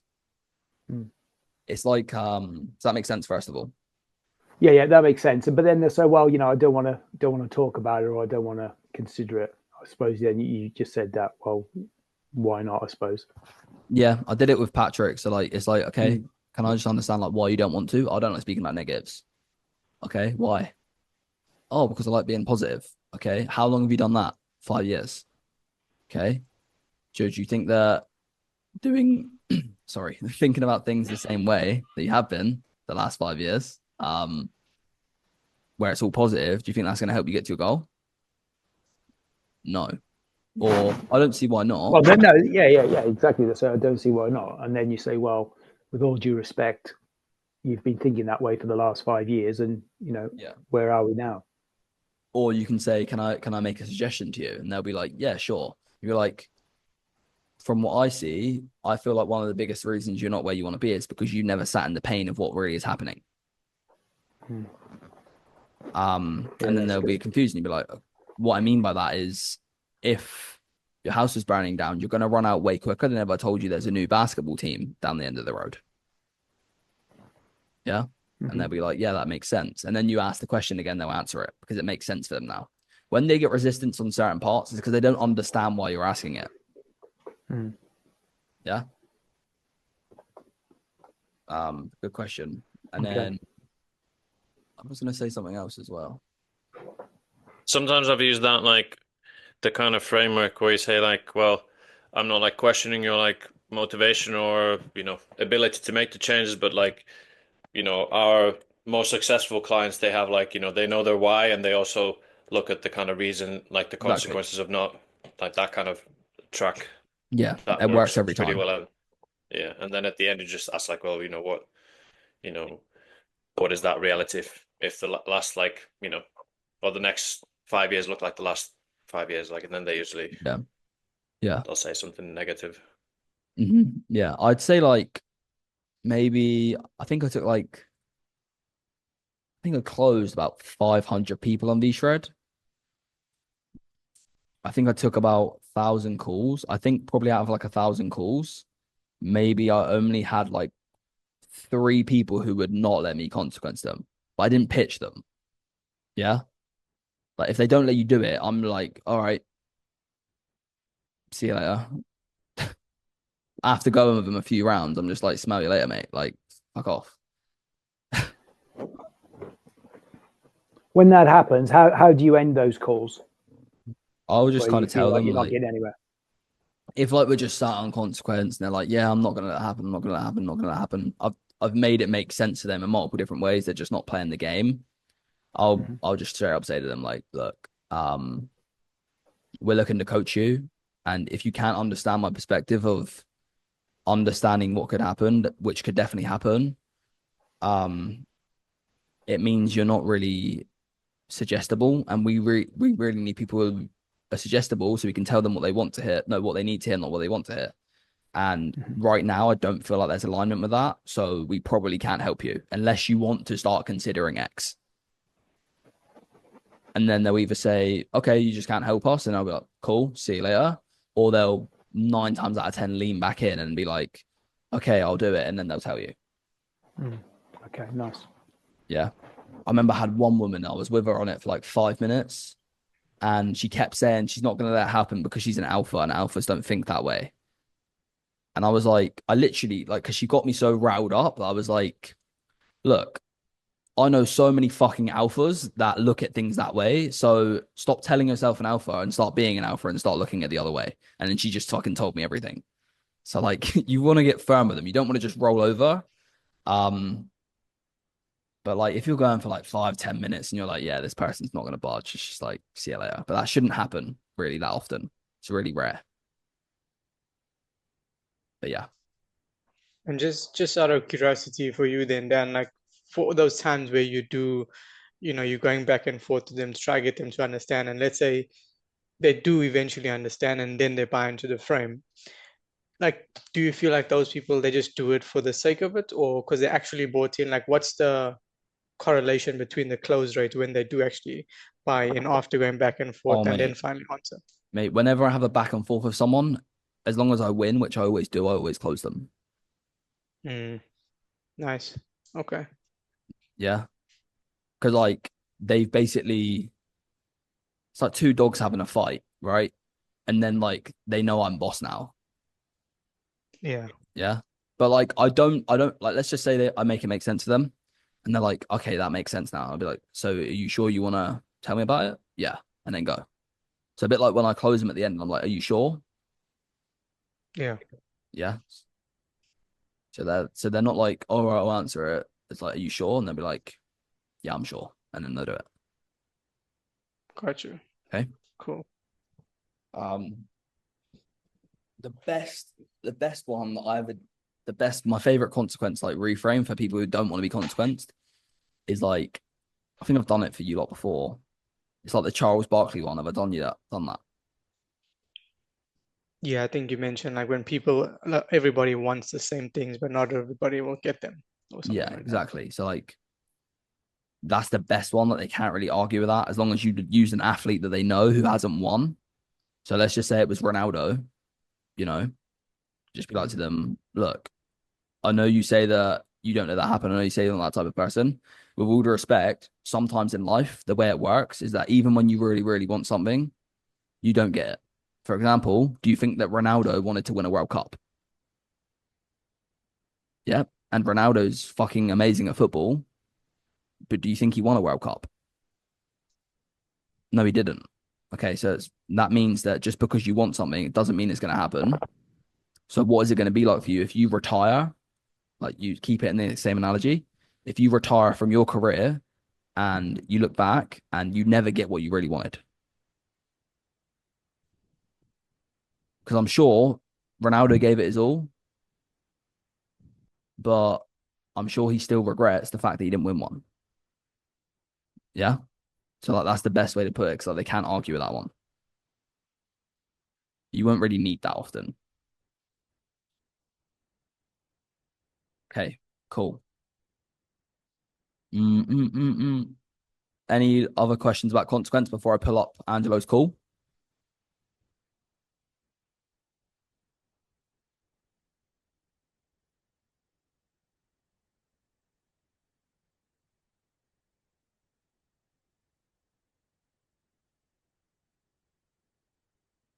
Nope. Okay then.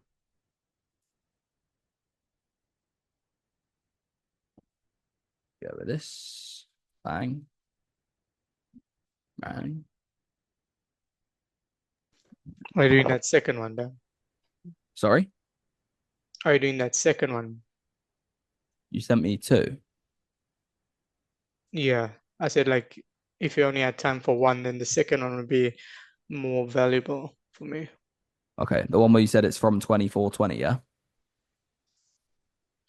Let me just double check, but I believe so. It was the Fireflies one. Yeah, 2420. Yeah, I got a bit stuck with this kind of prospect because I feel like I need to obviously train more with them, but I was like confused around what the actual bottleneck was, and then also like his why now. Like you'll see when you watch it, and then obviously. Is this Deep Pain or North Star? Both. Okay, cool. Yeah. I do have to jump in 16 minutes. It's got another meeting, but I will watch as much as I can. 2420.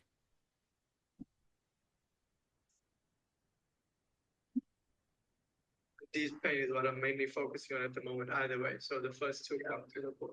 So we'll start from the top. So, okay, cool, Alex. So can I get your age, height, and body weight? Can you hear it, yeah? Okay, I'm 49 years old,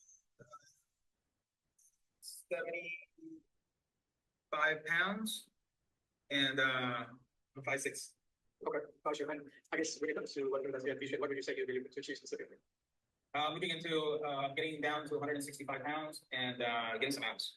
Okay, so 165 with abs, and so we've got about 10 pounds to lose. And is that just like the initial goal, or is it the ultimate goal? Yeah, that would be my ultimate goal. Okay, cool. And just another good idea, when was it that you were last down at 165? How long ago was that? That was about 5 years ago. About 5 years ago. Okay, gotcha. And over the past 5 years, what else have you tried to get back down to 165, if any? Yeah, I did. I tried beach body for men, and I did that, and then I just I couldn't follow through. It's just I didn't have the time. I was working a lot, and but I mean it was great. It was great. I started doing the exercises. They were good, and I just couldn't finish it. But I lost like 5 pounds. Okay, so it sounds like you lost about 5 pounds and worked out in the way. And aside from beach body, what else have you tried? Was it just that, or? Yeah, that's actually been the only thing that I tried in the past 5 years until now trying beach right. Oh, okay. And I guess when was it that you tried the beach body? Then how long ago was that? This was probably about 4 years ago.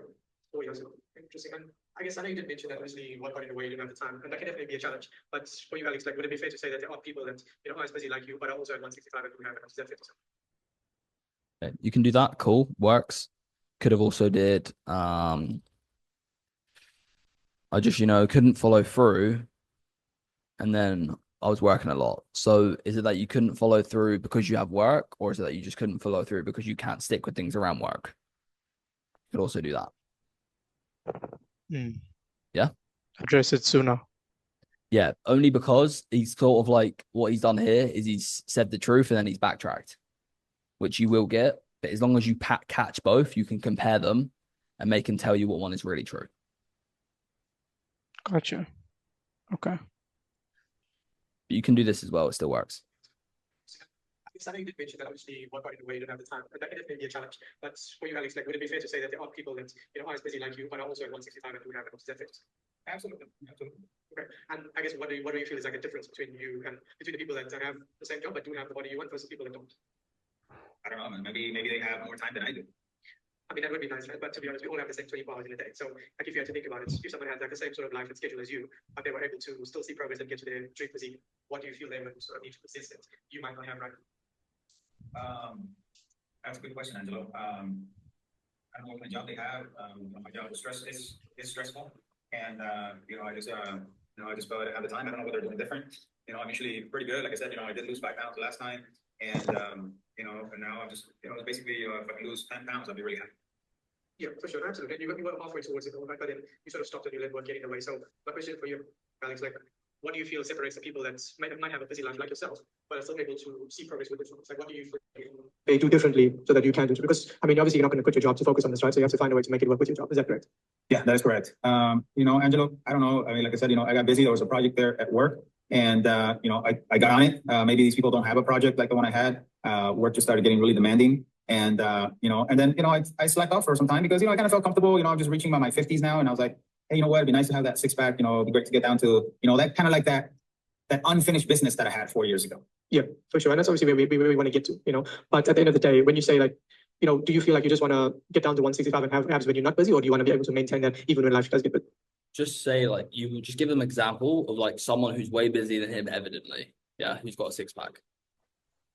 But do you know Andrew Tate? Someone famous? Yeah, you can. Okay, I know that you had a certain project.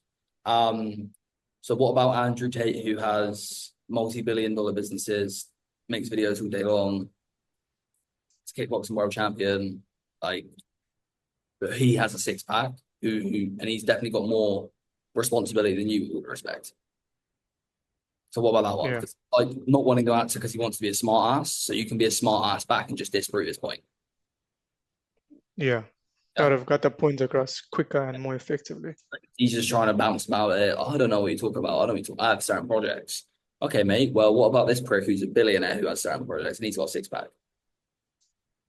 So it shows it's possible. Is that fair? Like, it's definitely possible, mate, isn't it? Yeah, it's possible. Okay, so what do you think he has that you don't? More discipline. Or he literally said, I slacked off, I got comfortable. So it's not that you don't have time, it's that you got comfortable and slacked off. Yeah? Yeah? So at that moment when he said that, I could have just said that right there and then. So even though you were busy, it's just a case that you weren't able to make it work while being busy. You just slacked off. You could say that. You could say, yeah, so it's not that you was too busy, it's that you slacked off and got comfortable. More so. Yeah. Hmm. And is that Okay. typically what you've done the last 5 years? Just slacked off and got comfortable? Yes. Okay. And knowing that, do you feel like slacking off and getting comfortable is ever going to get you to where you want to go? No. Hmm. Okay, now we're in the reframe. Yeah. Georgie? Gotcha. Yeah, my question to you is, would it hit better if you ask him a question like, for example, do you watch sports or do you do X, and then pull somebody famous from something that he is interested in, so you make him hit home? No, because then you say like sports, he'll just be like, oh yeah, but they're an athlete. I mean, if you show him somebody who's retired athlete, for example, he haven't been training for 20 years, probably. I would just say someone who's like everyone knows. Everyone knows, and who's definitely more busy than him. Yeah. Okay. And if he's like, I don't know who that guy is, just say, oh, he just say I said Jeff Bezos is in good shape, right? Yeah. Yeah. So just say I said Jeff Bezos, and he's like, I don't know who Jeff Bezos is. I'm like, well, you know what Amazon is, right? Yeah. Well, he owns Amazon, which is a multi-billion-dollar business. He's got however many kids, and he has a six-pack year round. And he's been doing that for years. So it's fair to say that, with all due respect, man, I know you're not a slacker, but he's probably more busy with business projects than you. Yeah. So you want to just, it's not worth it. It's not worth it, in my opinion. Nothing wrong with it, but it's not worth it. Okay. What about like for this prospect, Dan? Like you'll probably see more as we listen. So, but he only ever tried that one time, 4 years ago, and then ever since work got in the way, he never tried since then until now because he's approaching 50. So, how would you sort of? Would that also be like something we need to dig into? Like, Yeah. So when you say you only tried one time, is that you only gave it your all one time, or that you haven't? That's the only time you've tried. Like, have you tried anything even for a few days? Oh yeah, I've tried that a few times. That's usually what they'll say. Oh yeah, I've done that. Because with all due respect, whether you took a basketball shot from the other side of the court or the free throw line, it's still a shot. It's still an attempt. So how many times have you really tried? I've tried 10. Okay. yeah, okay, that would have helped a lot. Yeah, because in their mind, they think an attempt is if they give it their all, but it's not. It's even if they fucking decide to eat rice for one day and then give up the next day. Yeah. Okay. Well, I really like B-Shred and I like what they're doing. They have a program. I was like, man, I really know that I can do this. And especially, they have those 15 to 20-minute workouts. So it's, it's something different that I think that I can definitely squeeze in my time. So it looks good in that area, in terms of time. Yeah, pretty sure. Of course, it can be more convenient. But at the end of the day, Alex, if you were to be honest with each other, do you feel like there is a world out there where you can have a balance so that even if new projects do come up again in the future, you're still able to prioritize your fitness to ensure you continue making progress? Do you feel like that world even exists? You know what, Angela, it sounds like a very, I would love to always prioritize my fitness other than the work. But, at the end of the day, just kind of like you have to work and I have to work. And sometimes special projects gets on the way. Yeah, I get that. There's obviously always going to be projects. So we can't stop that, right? Like I said, you're not going to go find a new job just to focus on this. But what I'm saying is that do you feel like there can be a world where you can have a balance between the two? So they don't have to drop the work and focus on fitness, but you can make it more like a balance within your lifestyle. Do you feel like that world exists? So how do you feel? Oh, absolutely. There's got to be. Yeah, that's got to be. Yes. I see. So I guess would it be fair to say that it's not necessarily just a case that, you got busy or a project did come up? Yes, that did happen. But it's more so that you didn't actually prioritize your fitness in those moments and you weren't able to stay consistent. Would that be fair to say? I guess, yeah. I mean, Angelo, that would be fair to say there in terms of, yeah, I did. I prioritized my work at that moment and not my fitness. And then after that, life happened and kept going on. And I see it as a big deal. And next thing you know, I'm 49 years old. Yeah, exactly. I mean, that's why we obviously got to look at life as if, it's not that we don't have time. It's about how can we make it work with the time we do have. It's about finding that balance. So like for you personally, do you feel like if you continue viewing life where you don't have the time and you can't do it if work gets busy, do you feel like you would ever get to your goal and stay there? Or how do you feel if you keep viewing things that way? No, and like I said, it was only one time. It was 4 years ago. After that, I didn't try anything else. So, yeah, no, I really want to accomplish this before my 50. So, I like V-Shred. I like what I've been watching. So, and you did mention that you only tried once in the last 4 years. So do you feel a part of the reason why you haven't tried again is because you still held on to that belief that you don't have the time to do it? Is that fair to say? Or is that wrong? Yeah, I think that's wrong, Angelo, because, I tried it 4 years and then that project came along. Yeah, you need to just eliminate this project thing. Yeah, you kept bringing it up. Yeah, that's where it's fucking up with it. You need to eliminate that shit. And this, yeah. Yeah. There's always a way to disprove these people's point, by the way. Yeah. So like in this moment when you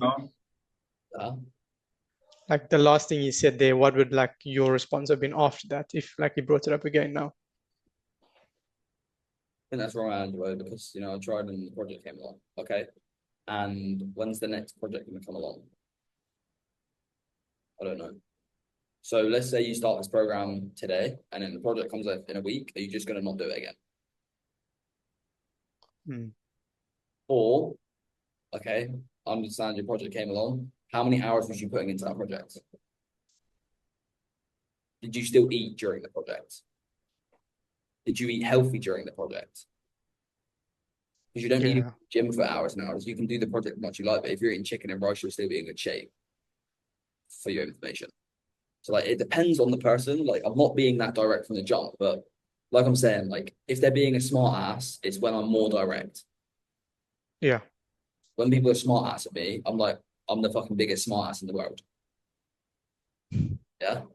So if you want to do that, like, I'll win. Okay. So I've done either of those for that. Just in whatever way you can, just give the heaviest evidence possible, even if it's extreme, to prove his point wrong. Yeah, let's say you were saying it weren't his responsibility. And like I use the fucking Andrew Tate thing where I'm like, I take responsibility when I get fucking wet in the rain because I could have took an umbrella. So in some way you can find ownership of the situation. So where are you not taking ownership? You can do that to them. Yeah. Yeah. Gotcha.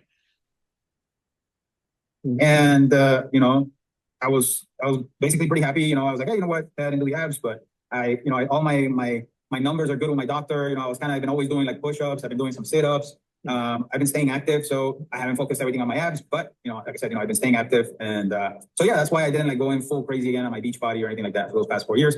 But it was like something that came back, and I'm like, hey, you know what? I want to do this now that before my 50s. Yeah, for sure. Okay, I get you. And I guess this time around, though, do you feel like you're all ready to, when you do give it the next swing at the back, you're all ready to commit to staying consistent this time, so you can actually get all the way, not just get 5 pounds closer? Or how do you feel? Yeah, absolutely. Like I said, I want to get to my 50s having a six pack and being ready to roll. So besides being almost at your 50s, do you want to keep it until your in your 60s? Like, is this like get there for my 50th birthday, and then Christmas rolls around, I'm stuffing the cake with view log again, basically view log again? Or is this, I want to get this 6-pack and keep it for as long as possible? What is it? And this is just like anything, and I'm sure you're smart, Alex, because you've been around for 49 years, but just getting the body isn't enough to keep the body. So if your motivation is just because you're turning 50, you're going to lose it as soon as you're 50. Yeah? Just tell them the truth. Yeah. Gotcha. And I guess the previous belief and behavior you were taking on when you initially tried, where you weren't as consistent, what do you feel that has costed you over the past 5 years? You not being consistent that time 4 years back. I don't know, Angela, like I mentioned, it just cost me that I didn't have my abs, but other than that, like I said, I've been going to the doctors, my numbers have been good. I've been maintaining myself. I do jumping jacks every day. I do push-ups every day. I do some sit-ups actually. I do other, like those that you do a push-up and then you extend the legs. And but I maintain my weight, like I said. Now what are we thinking? That he has been active, even though he said he hasn't. Yeah, how's this prick got the time to fucking do jumping jacks, fucking push-ups, planks? If he's not got the time, he's lying to us. Yeah. Alex, I thought you said you don't have the time, and now you just told me you did fucking 15 exercises a day. What's going on? Oh, I do have the time. I just don't have time to go to the gym. Oh, that's cool. You don't need to go to the gym. Yeah? It's like, if it's not had enough, cool out. What's really going on, mate? Yeah, 100%. I'm only like 10 pounds in the past 4 years, so it's not that bad. When you look at it, it's a vanity thing more than anything, I think, Angelo, because I feel healthy. Yeah, I understand. You obviously feel healthy. It's good to know that everything's still in order. But for you, Alex, do you just want to just be healthy, or do you want to be like great? Because I would assume you wouldn't want to have that goal of having abs if you wanted to be great. So for you, do you want to just settle for being like just healthy, or do you want to actually be great? I say a balance, man. I mean, in terms of fitness, yeah, but great would be good. I would like if there's a faster way that I can get to getting my abs than what I've been doing. I'd love to hear about it. Yeah. And for you, so play into the vanity, right? Be like, okay, so knowing it's a vanity thing, and I know you're not really, really overweight, because he'll say something like that if you don't say that. Be like, so has it cost you your vanity in some sense for 5 years then? Have you not been as proud as you'd like to be with the way you look for like 5 years then? No, I haven't. Cool. So what do you think it will continue to cost you? Oh, I'm turning 50. Yeah, but besides you turning 50, if you keep being inconsistent and saying you don't have the time, what would that continue to cost you? Continue to cost my vanity. Are you okay with rolling around 50, 60, 70 years old and not seeing what you used to see? The person you was proud of. No, I'm not. Okay, now we're playing the game. Yeah. Yeah. It's all about like when you ask a question, kind of being like, I'm present, I'm listening. Are you giving me what I asked? Because they don't want to ask the question. And if they're not, you just acknowledge what they say and re-ask. Especially when it's important like this. If you've been here for this entire video, be proud of yourself for actually taking action and wanting to learn and improve your skills. A lot of people talk in sales, but very few actually commit to training and getting better. Most just wait for the next call to come in and pray that for some reason this one will be different. So before we jump into 2 of my coaching calls from my paid program, I encourage you to jump into my free school group below, where we have way more bonus content for you to take action on after this video. And whether you join it or not, keep training, rewatch this video, and use it as a resource to always resort back to. You're not going to get better unless you train. And watching the video is a great first step, but it's not the gold at the end of the rainbow. If you don't put in the reps and start drilling what we've gone through so far, you're going to stay stuck exactly where you're at right now. And of course, none of you want that. So here you go. Enjoy the next few hours, take some notes, implement what I teach, and just send me a thanks in the DMs after you've been paid. Let's do this. Okay. I keep not being able to close the door on fear of like tomorrow, and it's really driving me nuts. Okay. What are you, why do you think that's happening? And what are you specifically saying that should close the door? Well, I'm asking them to make a commitment to themselves, and they have to step into this new version of them. And and a lot of the response is like, yeah, that sounds, yeah, I get what you're saying. Okay. But I still need till tomorrow to think about it. Cool. So do you know it's fear then, if they're saying that?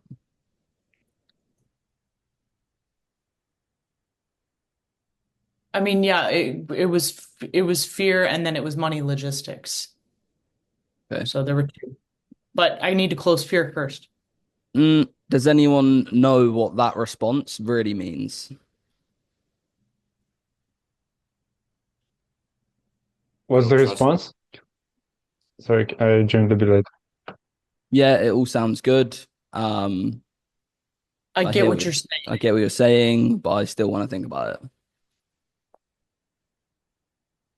They listen to you, but they don't really kind of comprehend what you're saying. But why? Not much urgency. Exactly. Yeah.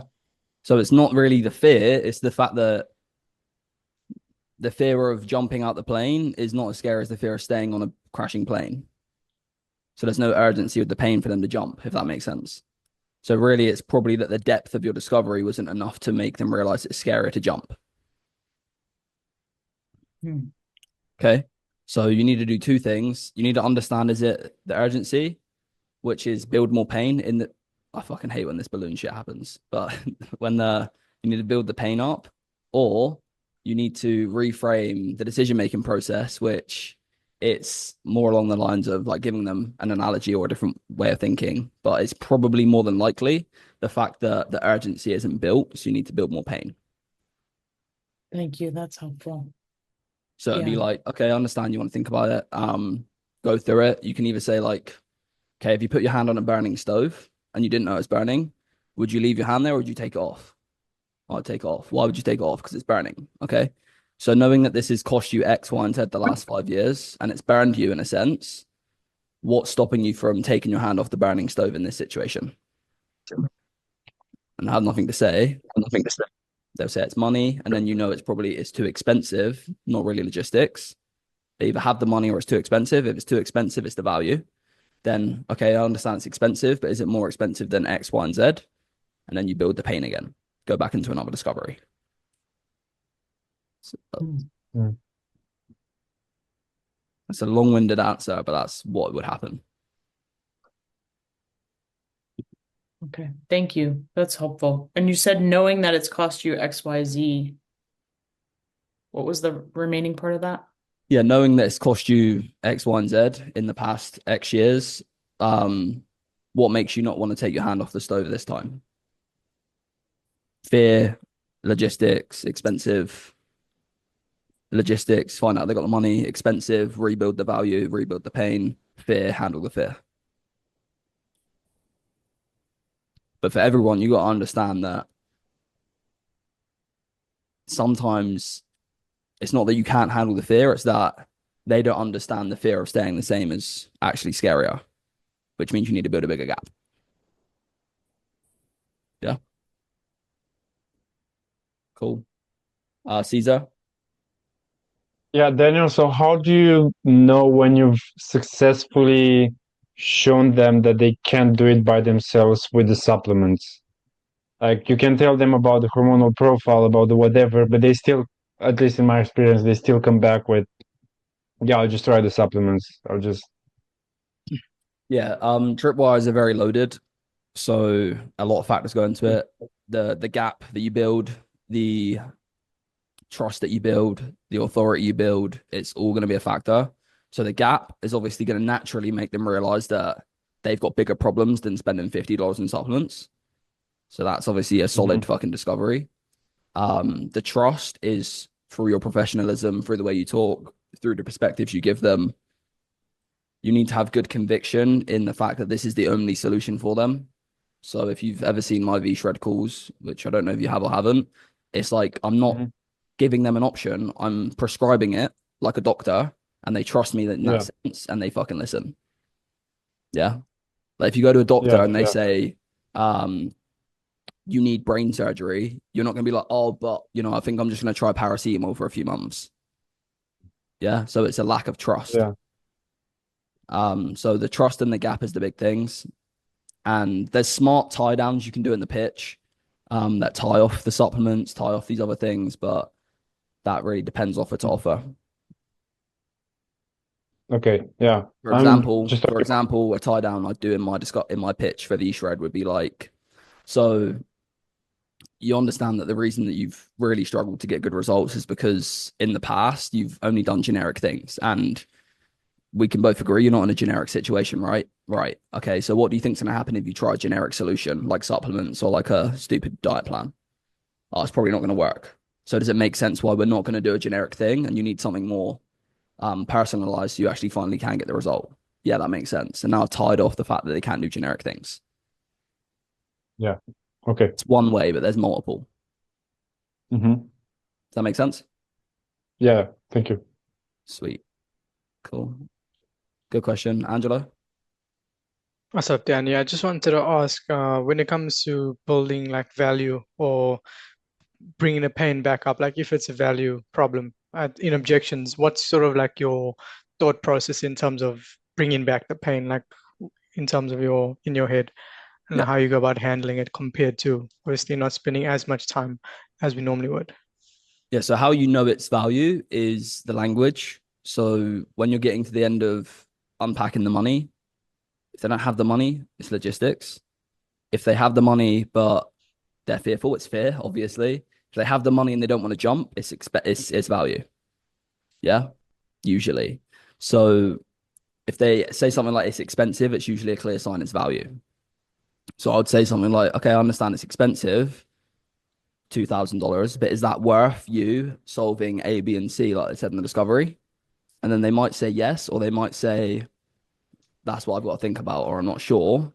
And then I'd say, okay, so can you remind me, what was the biggest reason that you wanted to lose this 50 pounds right now? Oh, it's because of the fact that I can't play with my kids. And then I'm going back into a discovery on it. So, okay, and how old are your kids? 5 and 10. Okay, how long have you wanted to play with them? 10 years. What do you think they think about the fact that you can't play with them? Yeah, these sorts of questions, like unpacking the objectives, going deep again. So even if you might have already asked that in the original discovery, you still would like That's what I mean. basically read. That's what I mean. You won't ask the same things, but that's why your discovery needs to be solid, because you would have asked it in discovery and the objection wouldn't have came up. Yeah. But Okay. if you haven't asked it, then yes, you ask it at the end. So you've got to go down new tracks. But this is what I'm saying. You wouldn't get that value objection if you did the discovery right. Yeah. Makes sense. Yeah. Because this is their first call. So this is their first experience. They don't know when the question's going to come, right? They don't know if it's going to come in North Star. They don't know if it's going to come in Future Pace. They don't know if it's going to come at the end. All that matters is the question gets asked. True. Yeah. That's why scriptless selling works, because it doesn't really matter. There's just a good format and structure that works more fluidly and more natural in the conversation. Cool. Yeah. Gotcha. So speaking of that, Daniel, does it mean that you don't necessarily stick with, going into what they tried before in the first part of discovery, then into the pain? Like if the pain shows up in the beginning, do you go into the pain and then into the logistics of what they tried? Or still keep a separation there? My first 5-10 minutes, so like my logic phase / like what some of you might call North Star, is basically finding the goal and finding out what exactly they personally have fucked up with that's cost them the goal. So a behavior belief, or a behavior or belief that's messed them up. For example, consistency. For example, they've got a limiting belief. And then whether they want to change that. That's what my North Star is. It's 3 steps. So I'm not moving on to any pain until I know they're the right person mentally to jump in the car. Yeah. So I'm like, okay, are you the right person first? Like, are you even a good fit? Mold them into it if they're not. And then if they are, we'll get into why now, and then we'll go into the pain. Okay. So it's a little bit different. Yeah, it makes more sense. Yeah. Yeah. And then this is when the conversation, like, I remember Margaret before, when she was my prospect, she's given me like really, really like blunt, surface level, fucking annoying answers. I do not get that on my calls, right? Because I reframe them and I'm so truthful in the first 5-10 minutes, they just open up the rest of the call. There's no resistance. Yeah. Why would they be resistant with someone who's telling them the truth? Yeah. Yeah. Cool. Good question. Mate? How do you go about building a solid cause of inaction question, like, and what elements it needs to have? Okay. What do you sell? Because it depends. So I sell career coaching. So we're helping product managers to find higher paying roles or more like satisfying roles. Usually it's kind of combination of higher salary and a better role, like usually like a higher title or like somewhere where they are challenged. That's like kind of like oftentimes a problem that they don't feel challenged enough anymore. Right. So what's the outcome they want? It depends on different people, but usually it's either bigger impact or bigger recognition or more stability, meaning that if you had like a big brand names, they are more likely to find a next role afterwards. Okay, so they want more impact.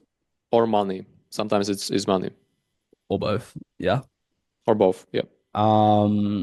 Okay. Well, it depends on your future pace, first of all. Like,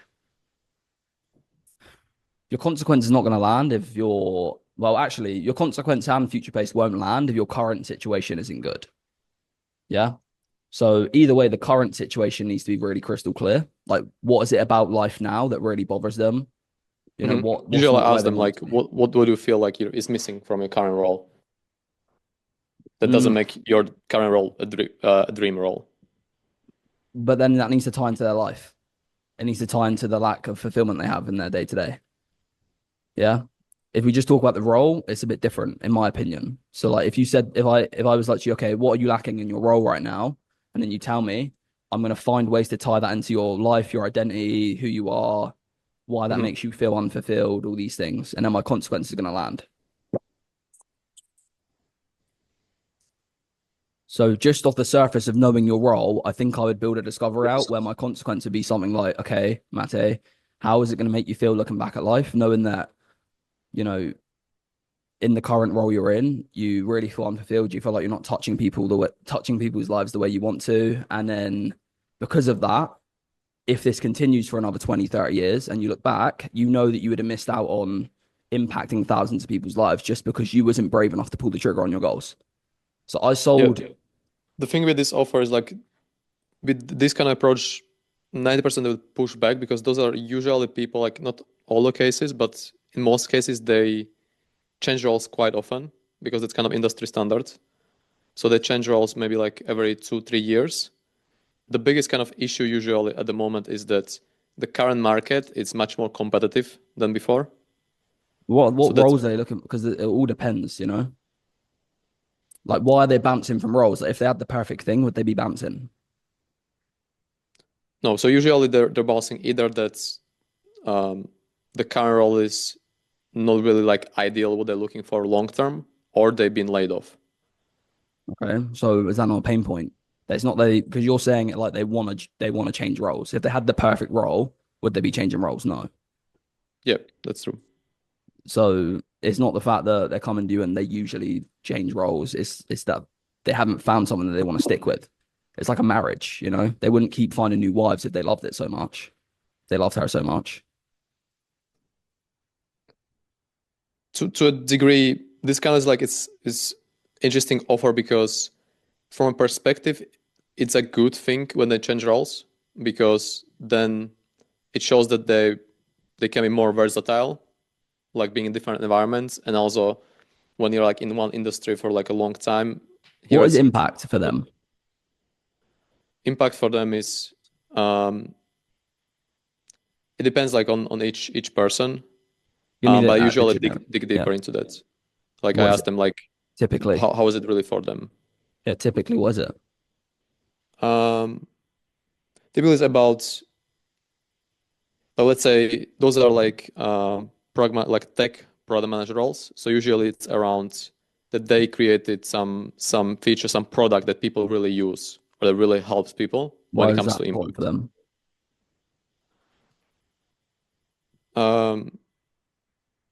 Sometimes it comes out to recognition that they are the person who actually created the product. That's a good question. Sometimes I heard like from friends, like when they meet somebody new or meet their friends, that they can say, "Oh, I've built this." So a friend, just a friend. And what bothers them about not having the recognition right now?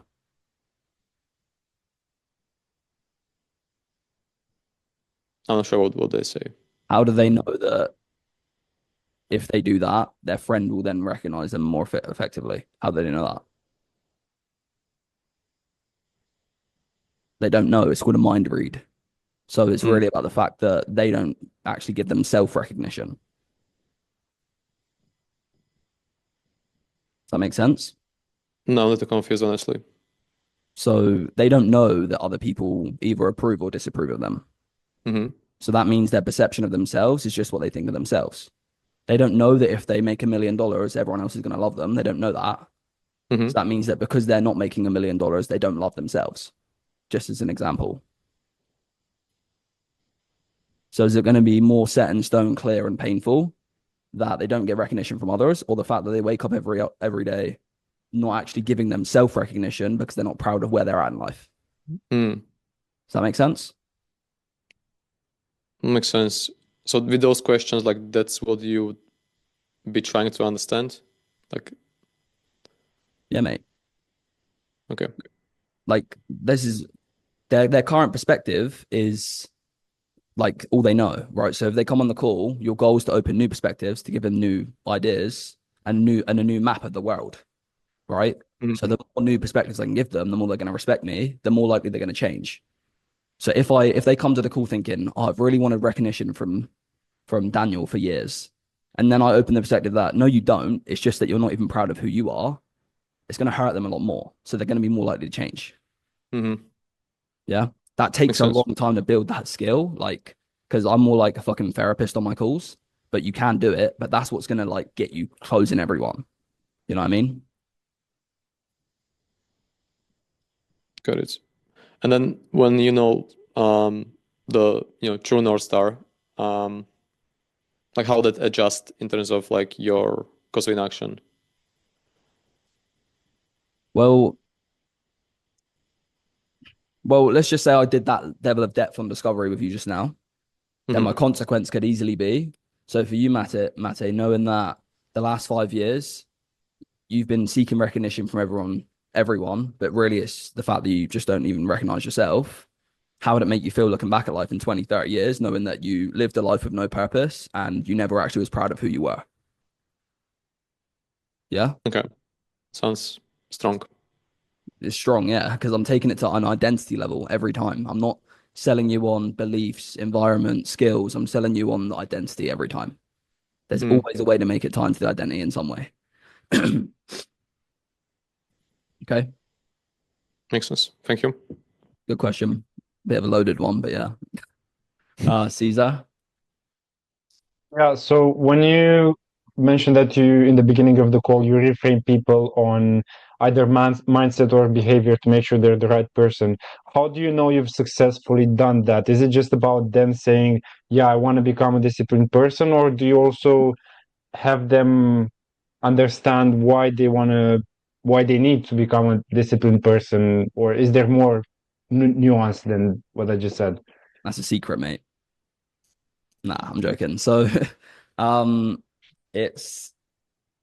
it's pretty much impossible for them not to know they have to change in my North Star because of the way I set it up. So once I've evidently found the bottleneck, like the behavioral belief that's costing them things, I'll ask them a question like, do you feel like if you keep procrastinating, or do you feel like if you keep being inconsistent, or do you feel like if you keep being fearful, you will ever have a chance of getting to your goal?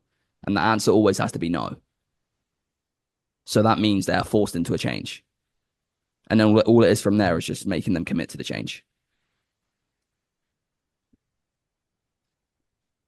And when you say make them commit to the change, that's when you start going into the why now. No, because I would just say, I could say to you quickly, I'd be like, okay, Caesar, so knowing that you've been procrastinating for 5 years and that's made you 50 pounds overweight and fairly unhappy in your body, what do you feel like it will continue to cost you if you keep procrastinating? So it's like a mini past, present, future, like a triangle. And then that basically shows them there's a reason to change. Then I'd say, okay, so knowing that, what do you feel like you need to do different? Like, what do you need to commit to doing? I need to commit to being more committed. Or what do you need to let go of? I need to let go of the fear. Are you sure you want to do that? Yes, I am. Okay. So why is it now you truly want to solve the bottleneck, finally lose the 50 pounds and get to X, Y, and Z? And then that's the why now. Then they're reframed. They're fully bought in. So it's a mini cost of inaction as well. It's finding it, asking them if they think they'll ever get there. Past, present, future. Are you sure you want to change that? Why now? That's the cycle. I'm going to do a lesson on this in next week. One of the classes will be on this for the free school group I've made. So you'll understand that in a bit more depth. Thank you. Do you want to role play it, Joe? I'll role play it. Or Joe. Okay, I'll give the hands a little pause for a second. So Joe's obviously worked with me. He can sell you, Caesar. Let's just say he found out that you procrastinate, and Joe can show you how to do the rewire. Okay. So just going from when he said that he's procrastinated. Yeah, let's just say you found it, you found the evidence, and you're just going to reframe him. Yeah. Okay. So it's not necessarily that you don't have the time or anything like that, Caesar. It's more so just that you struggle with procrastinating. Would that be fair to say? Yeah, I mean, I do have a wife. I have 2 kids. I have I'm a software developer as well, and I'm really so busy. So yeah, I mean, I did procrastinate, but it feels like there's not so much time. Okay, sweet. Now I'm gonna go and have to do time as well. So when you say that you don't have time, Caesar, like, how is that actually like? How's that work? You said you got a wife and a couple of kids. Yeah. Yeah, it's like there's always something else to do besides, Yeah, I mean, go. I can understand, Caesar, that you might have a potentially busier life than other people. But is it fair for me to say that there's also men who have a wife, have kids, have a job that are in the body and shape that you want to be in? Would that be fair to say? Yeah, potentially. Potentially, or there is. I mean, I don't see really that many people around me that manage to do that. I don't know Okay. them. Okay. Do they exist though? Do you feel like here's out on this one, Caesar, for a second. Do you feel like there's a man out there who has a family who's in shape? And do you feel like that exists? Yeah, I mean, yeah, they do exist. And how do you feel they maybe view things differently to you? Well, I just guess, I don't know. I've never thought about that actually. Mm. Well, if you were to think about it, like why do you feel that they could? What do you feel they do differently to you? Well, I don't know. It's really hard for me to imagine that because I've been in my position for like 5 years now, and pretty much before I had the kids. So Yeah. I don't know. Like You it feel just like feels like some potentially. people have better genetics. I don't know. Do you know the actual science on genetics? Yeah, I mean, I know it's genetics and nurture. I know all about that, but I don't know. I'm just trying to give reasons because you've asked me. Do you feel like these are reasons or excuses, Caesar? Because as you said, you procrastinate. Mm-hmm. And what you've been doing for the last minute and a half, Caesar, do you feel like that's valid excuses, or do you feel like you're just making up excuses to make yourself feel better? And like you can be honest with us, mate. I'm not going to bite. Mm-hmm. Yeah, potentially. Yeah, I mean, I have procrastinated. That's true, but So do you feel like if it's you're just saying, do you feel like if yeah. you're saying potentially they're excuses, Caesar? The fact that you're saying Mm-hmm. potentially excuses, do you feel like they actually are excuses? Because if you I didn't can think see. they were I see excuses, where. you would just Yeah.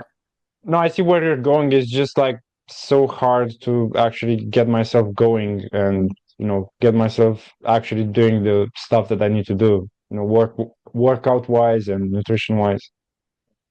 so like going back to my first point, it's not necessary that you don't have the time or that you've got kids. It Yeah. is the fact that you procrastinate. Would that be fair to say? Yeah, that's fair to say. Yeah, but that's still, that still doesn't solve the fact that I'm this just is gonna who I pause you am for a right now. second just to get rid of this. Just say to him. So, do you feel Okay. like if that's the case, you're just never going to get to where you want to go simply because you got a family and kids? Yeah. So for you, Caesar, do you feel like you're never going to get the way you want to go just because you've got a wife and kids? Well, I wouldn't I wouldn't want that to be the case for sure. Do you feel like if you keep on making these excuses that you're making with me right now, then that will happen? Yeah. Okay. And like not a rub salt in the wounds, Caesar, but like what do you feel that viewing things the way you have for the last 5 years, where you don't have the time, you've got kids, you've got a bad ankle, whatever the fuck, right? Like, what do you feel like that's cost you over the last 5 years?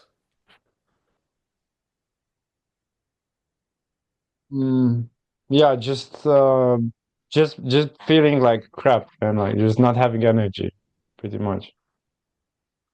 Feeling like crap in what way? Like feeling like I simply don't have energy for uh what for the things that I need to do, right? Like for work, for my family. So it's affecting your home life and your professional life. And if you continue this, Caesar, like, what do you feel will happen? If you continue to keep on procrastinating and making up excuses. Yeah, probably it's just got to be more of the same. So for you, Caesar, what do you believe that you need to let go of so that it's not more of the same?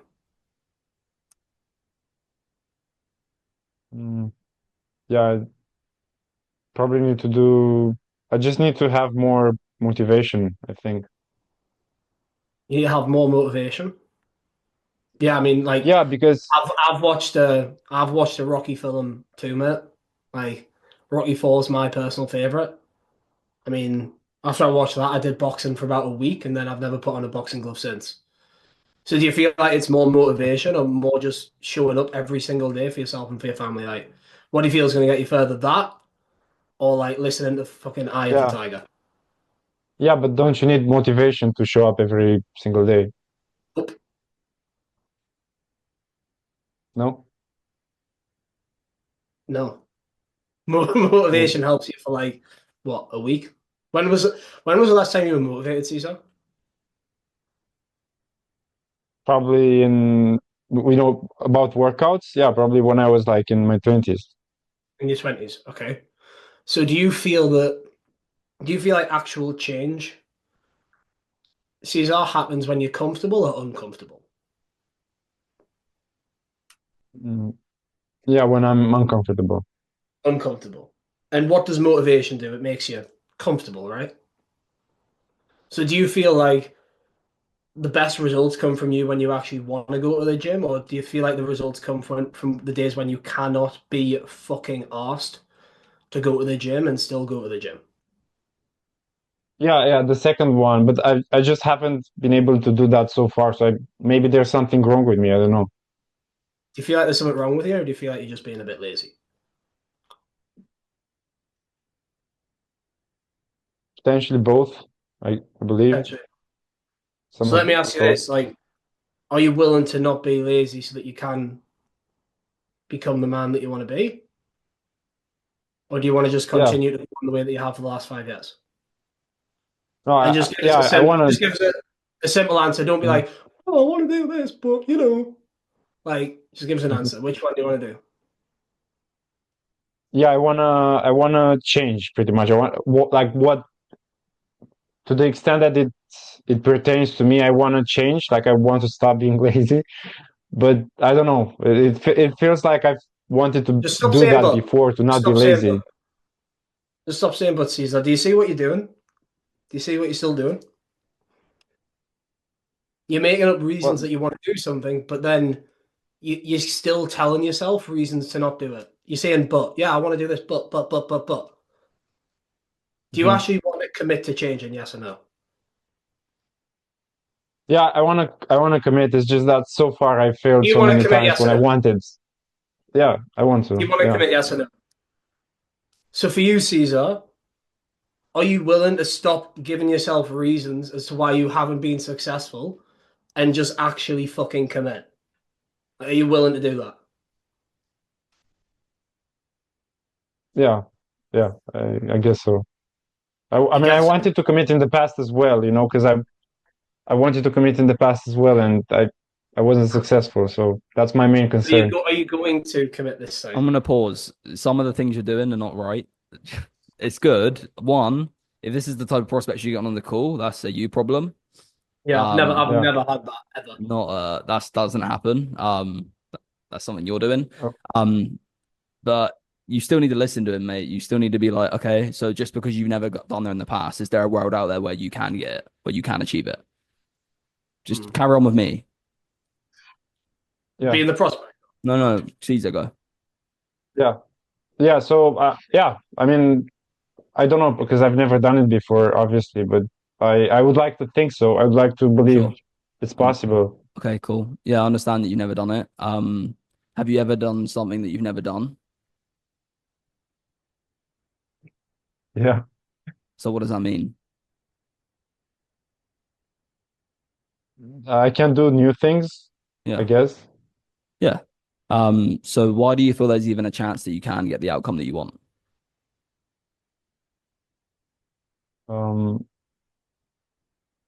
Yeah, that's a good question. Well, I just want to believe so because I don't want to end up in this position for the rest of my life. Yeah, exactly. But I don't know rationally Oh, for sure, for sure. You don't know until you actually do the work and you get there. Um, for you though, would you rather do something and try and know there's actually a chance, or not do anything and know there's guaranteed failure? Yeah, I want to give myself the chance. Yep. So you brave enough to actually try and stop procrastinating to actually give you a chance at being the man you want to be in 5 months' time with your weight. Yeah. Are you sure? Yeah. Well, I've been sure before and it Yeah. didn't work, but Yep. yeah. Yep. For sure. You've been there before. It didn't work before because you didn't do it before. You didn't stick with it before. Mhm. What do you feel the biggest reason is that you didn't stick with it before? Yeah, like I said, probably just myself, yeah, being lazy, but also Yep. I don't know, maybe not having the ability to get myself, Do you have to do legs and the things arms? that I yeah, yeah, I'm not Do crippled. you have a mouth to eat with? Yeah, I do. Yeah, so you have the same abilities as everyone else, correct? But Yeah, you've but just not this is pulled also about yourself. You've just not it's pulled about yourself to willpower. the mental capacity to have the willpower.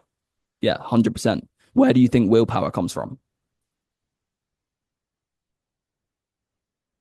I don't know. I think some people are just born with it. Maybe. Do you have kids? Yeah. If your kid was kidnapped and someone had a ransom on their kid, would you have all the willpower in the world to find the money to save them? Yeah, for sure. Yeah. So do you feel like willpower can come from curating stories, scenarios, and events in your mind that will make you keep pushing through when things get hard? Yeah. So have you ever thought about the fact that if you don't stick with it, what could happen in your life? What could happen if 6, 12 months down the road, you don't lose the weight, or even a few years down the road, what could happen in your life? Have you thought about that in depth? Yeah, I mean, not really. No? I mean, Do you feel like that would benefit you? If every time you woke up and wanted to press the snooze button when I told you to go to the gym, you had to think about the fact that you could have diabetes in 5 years, would you press the snooze button then? yeah, I think so. Yeah. You would press the snooze button or you wouldn't. Yeah, yeah, I would. I would. So you'd press the snooze button knowing that you could have diabetes. Sorry. No, I wouldn't. I wouldn't. I Okay, didn't get what you. so there's a way that we can create willpower, but that's only if you're willing and wanting to find the scenarios that could happen or could not happen if you don't make change. Do you want to do that with me? Yeah. And if we can find the scenarios that either propel you forward or push you back, are you committed to being disciplined to make sure they don't happen? And it's not be set in stone, you will fall over, but it's more about the fact that when you fall over, will you be brave enough to get back up? Or will you just stay on the floor with your face in the dirt? What will you do? No. I want to. Are you sure? Mm-hmm. So wiser than now, you truly want to give it your all, stop procrastinating, finally lose the weight, and actually get to 150 pounds once and for all. Yeah? Mm-hmm. So Yeah, I've okay. fully Got it. tied you in. Okay? Yeah. So what was not realistic about this? Because I have encountered both in I mean, of course, both in Romania, but also both in community coaches, people like this. So what wasn't realistic about it? Basically, it's realistic to happen sometimes. However, the length of time it's happening is very unrealistic. Like Joe's asking very truthful subjects, and usually when you ask truthful questions and get them to truthful points, they don't keep lying and keep making excuses. From my experience, okay. like for like 5, 6, 7 rounds, it just doesn't happen. Okay, I see. And even if it Fair enough. does, the only fault in Joe's approach was he kept doing the same thing. Like if it does happen, you've got to go new ways. So like how I got you was going new directions, right? I didn't stay on the same point. Yeah, I see. To be fair, I just wanted to see what Joe was gonna do, like 4 different excuses. Like that was my intention. I was So just trying to demonstrate the word track for procrastination, you fucking Yeah. prick. yeah. So But I appreciate it. I just created a world where like you had hope. And because you have Yeah. hope, are you gonna commit to the world with hope or commit to the world with no hope? That was pretty much what was my mental model around that. Yeah. Yeah. It made a lot of sense. Yeah. Yeah. Okay. Cool. Next question, Shaf. Hey Danny, what's up? My camera's not working today, so do excuse me. I was gonna say that I'm also selling coaching just overall on the phone, fitness coaching. But huge problem is these people, like I could close probably 30% more if the supplement was not an issue. Because right at the start of the call, if you even if you like go into a little challenging frame, they're like, whoa, hold on, like, how does the supplement work? Do you believe in the supplement? And they start putting it all onto there. You can try to do, some logical things with them, but I don't know, they just keep going always back to it. This is in the discovery, by the way. So is there any Yeah. like, I don't know, suggestions that you feel would work best to, handle this earlier on? I would ask them, have they tried supplements before? Yeah, let's say yeah. Yeah. Okay. How long have you been struggling with your weight? 5 years. Okay. How many times have you tried supplements the last 5 years? Twice. Twice. And Okay. And what happened? Yeah, there was one was called one was Fitspresso, one was Liposem, and Yep. now I bought this one with cold ice water. Before it was with the coffee, and they just all just didn't work. So I really hope What do you that mean they this one didn't is. work? Yeah. What do you mean specifically by they didn't work? Just so I Oh, understand. like I didn't lose the weight. Like they said that you just have the pill, have the Fitspresso, and you're gonna lose all this weight. And Okay. then I guess the woman inspired me this time, so I Yeah, got yeah. them. I'm just really hopeful, Yep. that they're gonna work. Yep. I've not even What? received them yet, Yeah, Are they that's on their cool. way? Yep. Besides the supplements, what else did you do the last 5 years to actually lose the weight? Besides from the supplement? Yeah. Yeah. Well, I had the supplement, my what should I eat?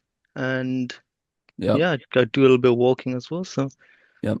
And what particularly stuck out to you about the supplements? yeah, like I said, like the woman on the video, she really inspired me What did she this say? time around. And she said that like she was showing me how she lost 30 pounds within 1.5 months. And I Yeah. was looking at her story, and that really Yeah. inspired me, made me feel That's like, good. is that true? Do you feel like these do work? What do you think? I don't know. I hope they do. You hope? What about you guys? What do you think would guaranteed put you in the best position to lose the weight and not hope? Oh, I think there's a guarantee on the supplements I bought, right? I don't know if, Cool. Do you think that if you ate the way you should be eating, did the exercise you need to do, and took the supplements, that would stack the odds in your favor to lose the weight? what do you mean? Well, what I mean is, what typically helps you lose weight besides supplements? Just as a general human knowledge base. Yeah, when I used to be younger, like my 20s, I could eat whatever I wanted to eat, Yeah, but I'm and I could talking just about lose it. now in the So general, like what typically do humans do to lose weight? yeah, I know it's very simple. You just move more and watch what you eat. And if And you move more I'm and actually watch what just you eat, do it like effectively, is there a yeah. really good chance you lose weight? Well, I hope so. Like that's why I No, no, got no, these no. Sorry. supplements. Besides the Maybe supplements, I'm speaking about a different scenario for a second. If you watch what you eat, yeah. exercise the way you should exercise, is there a really good chance you will lose weight?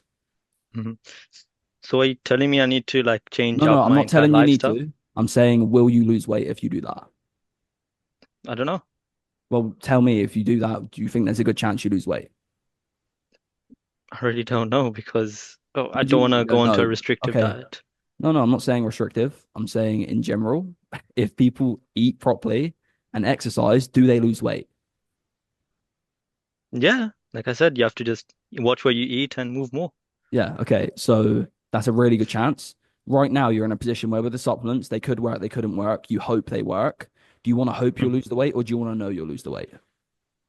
Yeah, only if I know, but I don't know what's gonna happen But do tomorrow. you want to know you'll lose the weight or hope? Well, I want to know, but I guess I can't really do that because I don't know what's gonna Why happen. can't you do that?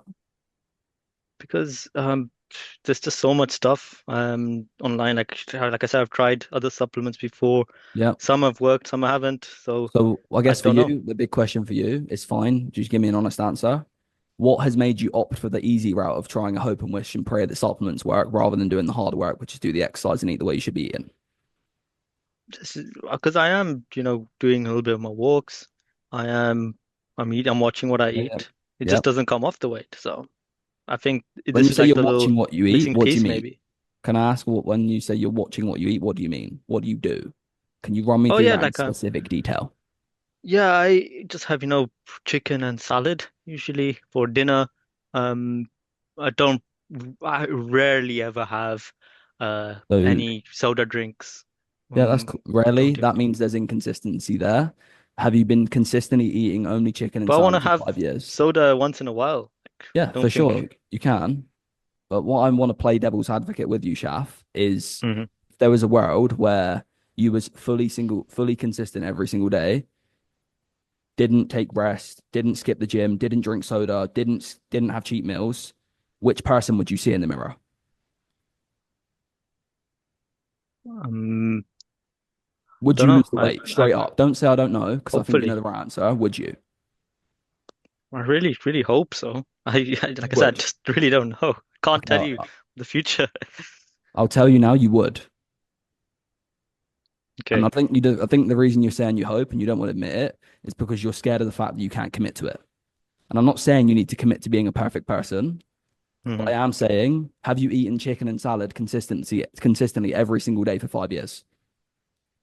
Yeah, I feel like I'm pretty healthy, Every single but day for 5 years. well, not every single day. Why No, not? because I want to try other things as well. Okay, but Why not? if I told you that's what you had to do to lose the weight, would you do it? Yeah, but I don't know if that will lose the weight though. If it did, then yeah, I'll do it. Do you know that what you're doing now isn't helping you lose the weight? Because 5 years is a long time. But that's why I bought the supplement because I think that's what I'm missing, right? No, not right. What's going to give you more chance, eating chicken and salad or taking a supplement? And be a normal human being and don't try and brainwash yourself into a different way of thinking. What do you, I genuinely feel like Mate, I'll I've be been trying. honest, I would Yeah, I would not sell them at this point, but they wouldn't do this for this long. they'll probably hang up. I know. Yeah. They wouldn't do it for this long. They wouldn't do Hmm. it. Like no one you this is the prospect that you think exists. If you were literally truthful with them and have these Hmm. conversations, they do not do this. No one's gonna tell me that they don't think they'll lose weight if I fucking made them eat chicken salad for 5 years. No one's gonna do that. So it's just you being a fucking idiot prospect. It's just not gonna happen. Okay, fair. Yeah, Does cool. anyone disagree? Does anyone think that if I said to you, any of you, I called you up, I'm like, if you eat chicken and salad for 5 years, would you lose weight? They're going to say they don't know. No, it's not going You to think, happen. Dan, as well, these people, they don't even know if. No, I think that you've got to take ownership of the way you communicate to people. And I think that Mhm. you think that you're trying to get your point across, but I think that you're not doing it in the right way, so they're not getting it. Mm. You got to take ownership of how you communicate. Don't blame the prospects, blame your own communication skills. Of course, yeah. Yeah, for sure. Yeah. Because I hear that too Mm. much is like, these prospects are this, these prospects are that, these prospects are this. No, it's that you can't get your points across effectively. Mhm. What do you think are like usually the common problems in communication that causes you not to get your point across effectively? Not asking the right questions, not knowing where you're taking it. It sounds weird, but I can pretty much I do it in a positive way because it's for positive change. It's not to be manipulative, but I can pretty Mhm. much gaslight someone into telling the truth. What do Yeah. you mean by gaslight? Well, the questions I'm asking you is funneling to you whether like you only got one answer. Mm. And you're either going to lie to me or you're going to lie to yourself. If you lie to yourself, it's not going to benefit. If you lie to me, it's not going to benefit. Or you own up to it and then it will benefit you. Mm. Yep, that makes sense. Like honestly, mate, like that would not happen with me for fucking that long. Yeah, I know, bro. You're different, but I'm trying to get there. Yeah, of course. No, it's not about me being great and you being bad. It's not about that. It's about the fact that you think that like I'm completely detached. Like, I'm literally telling you, you can go away eating chicken and fucking salad and you'll lose weight. I'm telling you that. You're not going to tell them that.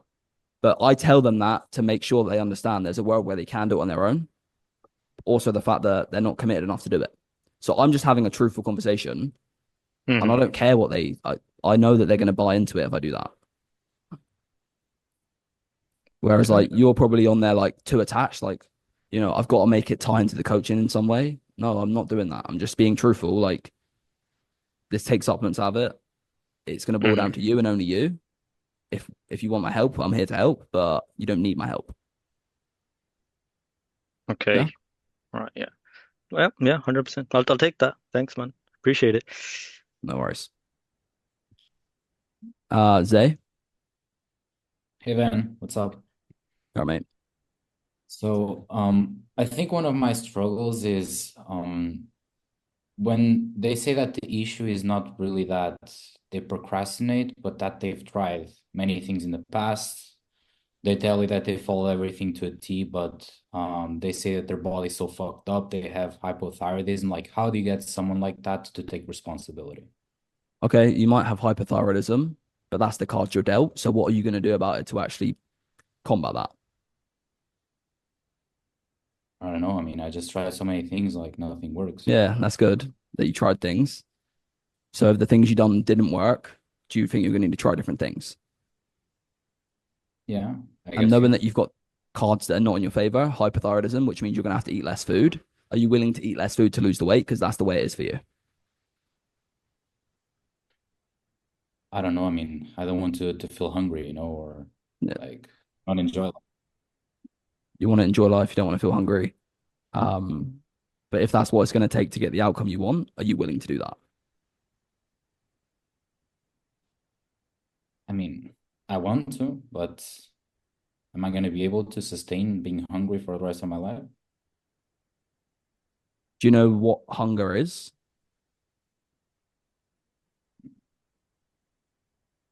Yeah, I mean, wanting to eat, like feeling the need to eat.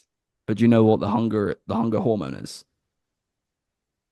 No, I don't have the knowledge It's on called that. ghrelin. Do you know what ghrelin is? Not necessarily, no. Well, it's a sign that you're losing weight. So unfortunately, if you want to lose weight, you're going to feel hungry. But you're willing to push through getting hungry to end up losing weight in 6 months' time, and then you can start eating normal, and then you won't feel hungry anymore. Got it. Yeah. I think you got the point. Yeah. I'm just telling you the truth. Yeah, it's just like undeniable truth. Like they're not going to be angry at it. They're going to respect it. They're going to buy into it. I'm not thinking like, because that's what some of you are doing, right? You're sitting there thinking like, if I tell them that, they're going to think that the program when they join, they're going to be hungry. Yeah, they are going to be hungry, unfortunately. You know what I mean? Does that make sense for everyone? Yeah, appreciate it. Mate? Like what would be like really the process of finding out like when you really have like enough because of inaction, or just kind of like a feeling when you feel like, okay, like I really have it? I don't like the words when you have enough. I like the idea of I only deserve to pitch someone when I fully understand their situation with crystal clear clarity. So if I was your coach and I called you up after your call and was like, Caesar, can you tell me about that call? If you're describing the situation very surface and shallow, it's not enough. Not enough. If you can describe it to me in like high quality, like 4K detail, then you had enough. Yeah. So it's like I'm basically looking at like a picture. It starts off as a little fucking blob of paint in the middle, and then it just expands. And then I just need to basically see their picture very clearly. And then I have enough. Okay. Got it. Okay. Don't know if that's the answer you're wanting, but that's the answer I have. I will have like one follow-up question. Basically, this was for the first question. But I can go like Caesar was also there, so I can let him go and then I can ask again. Okay. Yeah, I Caesar? was just curious, how do you deflect the? So are you suggesting I should just eat chicken and salad? What if? I mean, you could do that if you want. I'm not saying that's what you have to do. But what I'm also asking, Caesar, because my point's not to make you eat chicken and salad. My point is to understand how committed are you to these goals. If I made you do that, would you do it? Yeah, yeah, I would. Why would you do it though? Well, because it would guarantee that I get results. Exactly. And what's so bad about the current situation where you want a guaranteed escape route? Yeah. Yeah. I mean, just Cool. Okay. So yeah. It's all about it's Daniel, just go on. quick clarifying question. That line of questioning you just did, is that in Discovery? Yeah. Okay, where specifically? Just so I know. Near North Star, like in Okay. the logic North Star phase somewhere. Thank you. But yeah. Mate? Actually, I figured out an even better question. When it comes to when people say it's like it's too much, and logically, like the value is like much higher than the investment is like, they invest, around 10K and they, get 100, 200K extra. Yeah. So like logically, like the value is there, and plus like all the network and being able to find the role quicker, be able to have the skills. But sometimes they have like a certain number in their heads. Yeah. And it's like above the number, and it's like, it's over my budget. It's like too much. Okay. Like how do you go about it? What was you expecting to spend? So let's say, I was thinking about something like a 3,000 to 5,000. Okay, and how did you come to the idea that 3,000 to 5,000 was the investment for you to get that outcome? Like, that's kind of what I thought it'll probably be, and what I was like, will I be willing to invest? That's cool. Are you as willing to invest that? What I'm trying to understand is how did you come to the idea that that was the amount that it would be to get to 200K a year? I mean, I know that there are some, one-on-ones, and that's around, $200 an hour. So I was expecting like the full program to be around like 3,000 to 5,000. Yep. I don't want you to like think about the exact pennies and dollars and where they're going. I'm just trying to understand because I don't care about what you're getting in the program. I care more about where did you create the mental model that if you put 5K in, you get 200K out, and that 10K is too much to get 200K.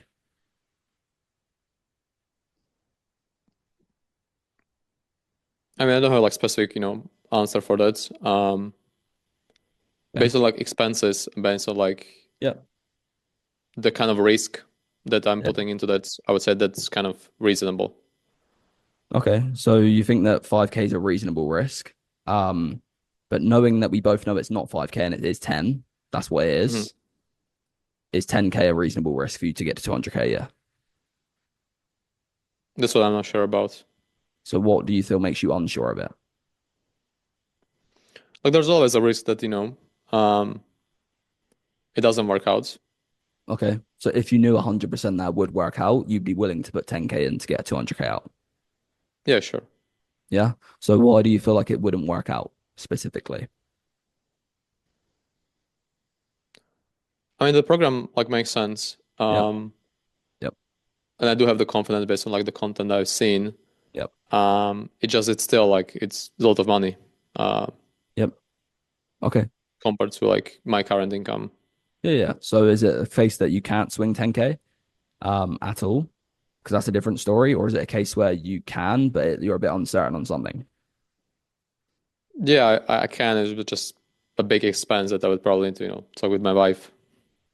It is a big expense for sure.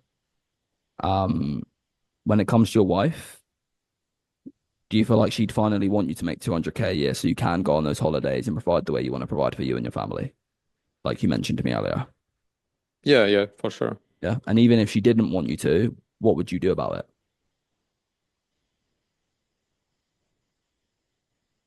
Mm. I would try to find some other way.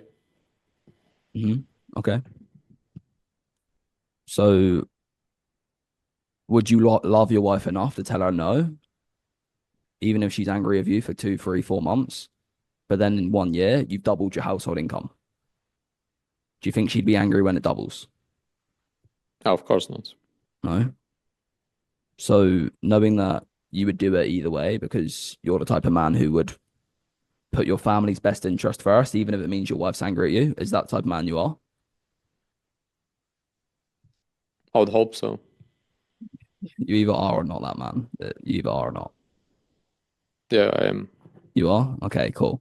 So knowing you are that man, where's your hesitation? Like, I understand it's 10K, but you've already mentioned that if you knew you'd put 10K in and get 200K out, you would 100% do it.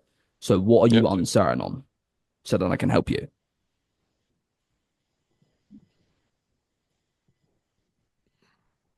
I think just general kind of, nothing in life is guaranteed.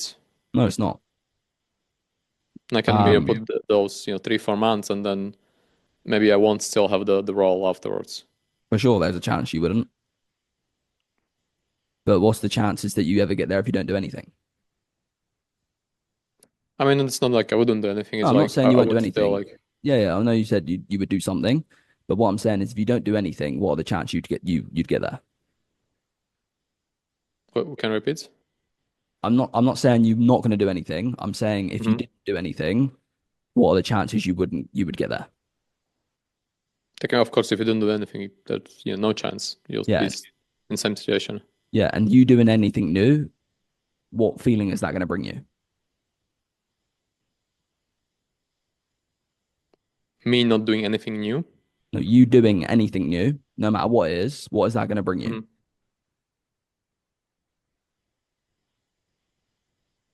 Me doing anything new? Yep. Like in what way do you mean? So if you did anything new in your life, whether it's this program, whether it's going to do your driving lessons, whether it's to go and speak to a girl, feeling when it's new usually comes up. Yeah, also like excited. Excited? Okay. Or in this case, uncomfortable. As well, yeah. Yeah. So no matter what you do, if you ever want a chance to get in your outcome, you need to change. You're going to need to do something uncomfortable. Yeah. Yeah. But knowing that you're going to have to do something uncomfortable eventually, no matter what would make you want to delay doing something uncomfortable today?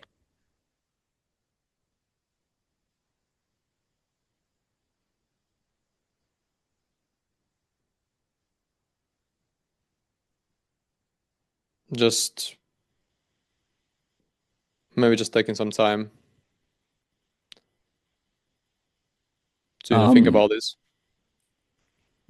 Okay. That might delay. I know you're fearful about something. In what way does that fear serve you? I mean, it protects me from making bad decisions like I did in the past. But how do you know this is a bad decision? I mean, you don't. It's just. Yeah. So you could say it protects you from making a bad decision, but it could be also harming you from getting to a good decision.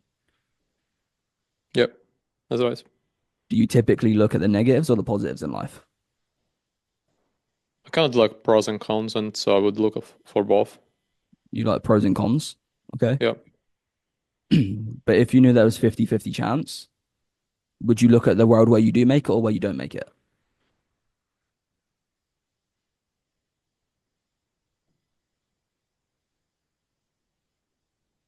The one where I make it.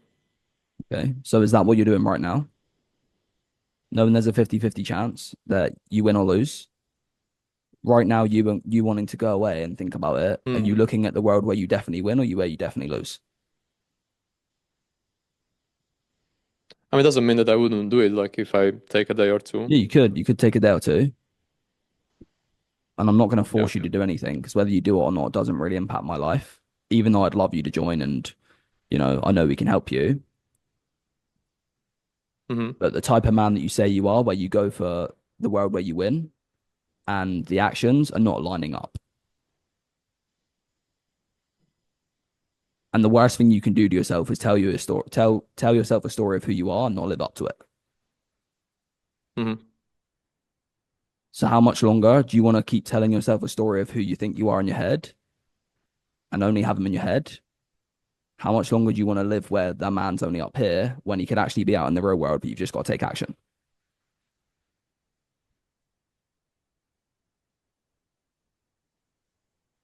Yeah, I done once.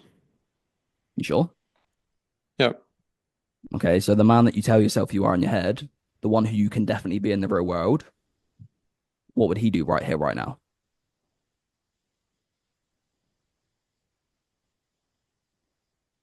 And he'll probably take the courage and do it. Okay. It's cool. What makes you think he would do that?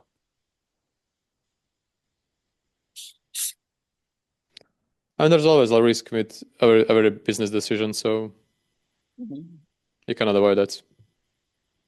For sure. So what makes you think the man up here that you're thinking about would do it and not run away? I mean, there's a big, benefit attached to me getting that help, so it sounds like it, it makes sense. Makes sense. Okay, and the guy upstairs in your head, in your world that you want to be, sounds pretty rational. So if it makes sense, do you think he would do it? Yes. Yep. So do you want to do it? Yep. Are you sure? If you ask, like multiple times, then I'm not 100% sure. Oh, I just don't want it to be my decision. I want it to be yours. Yeah, let's do it. Okay, cool. I do keep asking, are you sure on my real calls? Okay. Good. So I don't remember the original question.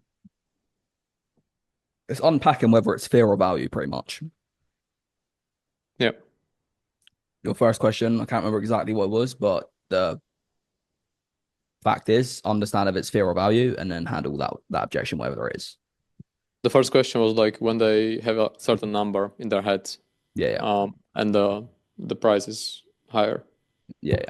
So there's either a fear or value or a logistical thing that makes them not want to spend 5K extra. Yeah. It's like when you say value, like can it be value still like if like there's like a big gap in terms of like their income as well as like emotional value in terms of like them doing something they really enjoy and then when they are challenged and they get to next level and they can really improve their career. Like is it possibility that they still don't find it valuable enough for some reason, or is it just fear that they think it's value? So value in my mind, in my belief system, is their pain and their reality or the thing they want worth that investment? And it's not about the 200K jump. Yeah, it's about who they are, how they feel about themselves, how other people feel about them, these things. So in my opinion, if you get to the value point, it's like you haven't stacked enough of the identity, the pain of the identity. But I don't know. I don't see value as like, oh, you get an extra coaching call. I don't see that as value for me personally. I don't consider that value. I consider value like their transformation. Okay. Does that make sense? Cool. Yep. Good question. Caesar? Speaking of the, actually making this as valuable for them and how much pain you uncover in the deep why and the deep pain,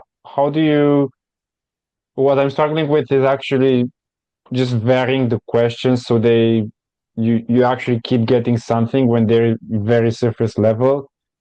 I'm not sure if it's just like my lack of vocabulary, although I don't know. I think my English is pretty decent, but maybe it isn't. Yeah. So what do you do when that happens? Okay. Like I said, if your North Star's strong, your logic phase is strong, they won't be resistant in the pain. They just won't. However, if they are, Or they simply can't think of, they haven't thought, like you said, they haven't thought so much about it. So oh, that's easy. If they say that, that's easy. So if you tell me you haven't thought about it, okay, you haven't thought about it before, how long have you struggled with the weight? yeah, like 5 years. Okay, do you think that if you thought about the impact it's having on your life, you would have maybe changed it sooner? Yeah. Mhm. So knowing that you would have maybe changed it sooner and you want to change now, what do you think we should talk about right now? Yeah, the impact, I Okay, guess. so what's the biggest area of your life this is impacting right now? I see. Yeah. Okay. Yeah. It's easy, that Energy, one. XYZ. Yeah. Yeah. Okay. So that's the easiest one. Like okay, so the hard one is if they still don't open up, that's what you meant. And Yeah, if there was like energy, if they're just giving you one word, it's like you just want to get really specific with them. So, okay. So what's the biggest reason that your energy is bothering you right now?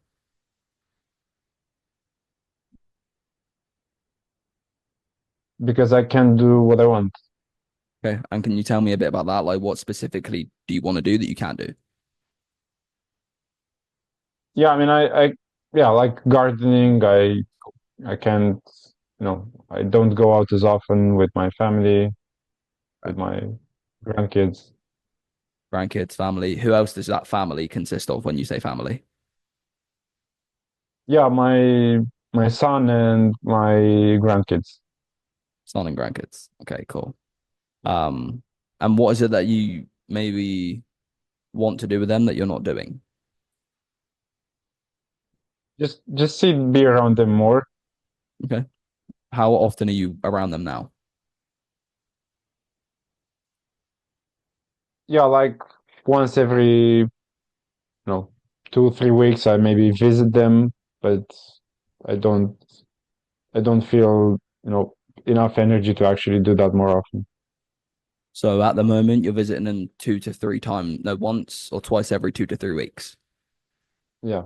And how long has that been the case where you visit them that often? Yeah, just like the past few years now. Few Few years. years now. Yeah. So if you visit them once a week for 2 years, that means you've seen them 100 times in the last 2 years. Do you want to see them 100 times, or how many times do you want to see them? Like if you had all the energy in the world, how often would you go and see them? Just I don't know. I haven't thought about that. Just more often, more often. I haven't Like thought this about fight. it, but like if I click my fingers today Yeah. and was like, Caesar, you can go see them as much as you like. How many days a week would you go see them? Half a week. Half of the week, so 3 times. So you'd see them Yeah. 3 times more often. Yeah. Yeah. Mhm. Is you seeing them important for you or for them? Like, have they said anything that makes you think that they want to spend more time with you, or is this like a goal in your heart and your mind? I think it's more myself. Yeah. Like it's important for me. Okay. And what makes it so important for you, like to spend more time with them? What does that give you that you don't have as a grandparent? Yeah, just it gives me, yeah, just satisfaction that I'm a good grandparent, grandfather. Okay. And I know you're probably a pretty decent or good grandparent now, but you saying that would give you satisfaction would mean that you're dissatisfied now. So what are you most dissatisfied about with your current situation? Just just not spending that much, knowing I potentially can spend that time with them, but not doing it. And what do you think? How do you think about yourself, knowing that you have a world where you could have that, but you're choosing not to have that? Yeah, I mean, it feels bad. Definitely feels very bad. Okay. Yeah. And what do you think your grandkids would think when you're no longer here in 10, 20, 30 years' time, knowing that they could have 3 times more memories, but their granddad chose to not give them that reality because he couldn't get his nutrition intact? Yeah, probably. I don't know. I don't really want to think about that. You don't want to think about it, but it's definitely a possibility, reality, right? Yeah, for sure. So knowing that this is the problem, how much longer do you want to be in a position where, because you can't get your nutrition intact, you're waking up every day hoping, wishing, and praying that you could be a better granddad and see your grandkids 3 times more often? And that has been the case for basically their whole life. How long do you want that to carry on?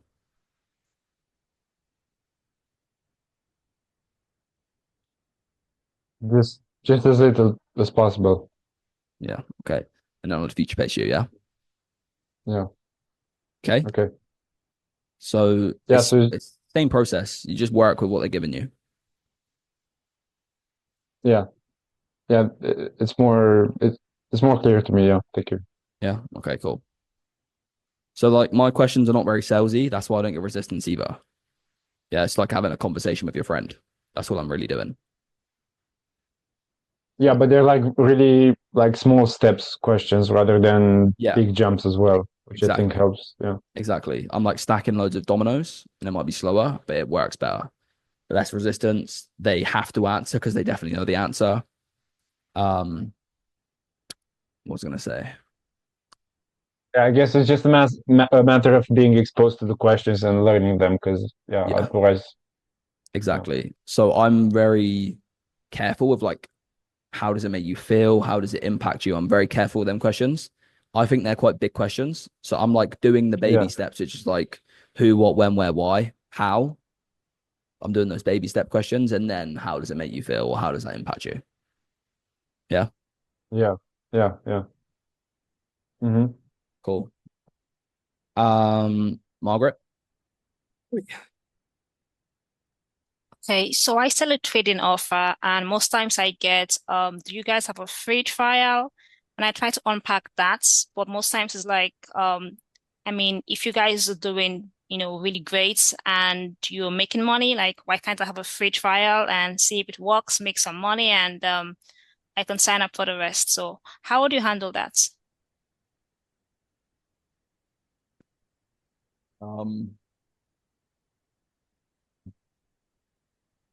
It's basically a fear, it sounds like. So just ask them, how did you come to the idea that we do free trials or should do free trials? Should I role play this or like give you like the common response to that? Have you asked that question? Yeah. I mean, most times it's like, yeah, I just want to make sure that, I'm not going to lose my money. I'm going to, make money and see that this actually works before I get into it with my own money. What does that presuppose for us? It's more of uncertainty in whether it works or not. Yeah. Yeah, it's not really a free trial, it's that they're scared. Yeah. So is it fair to say it's not really that you want a free trial, which would be great, but it doesn't exist? It's more so the fact that you're not certain that this is going to give you the return that you invest.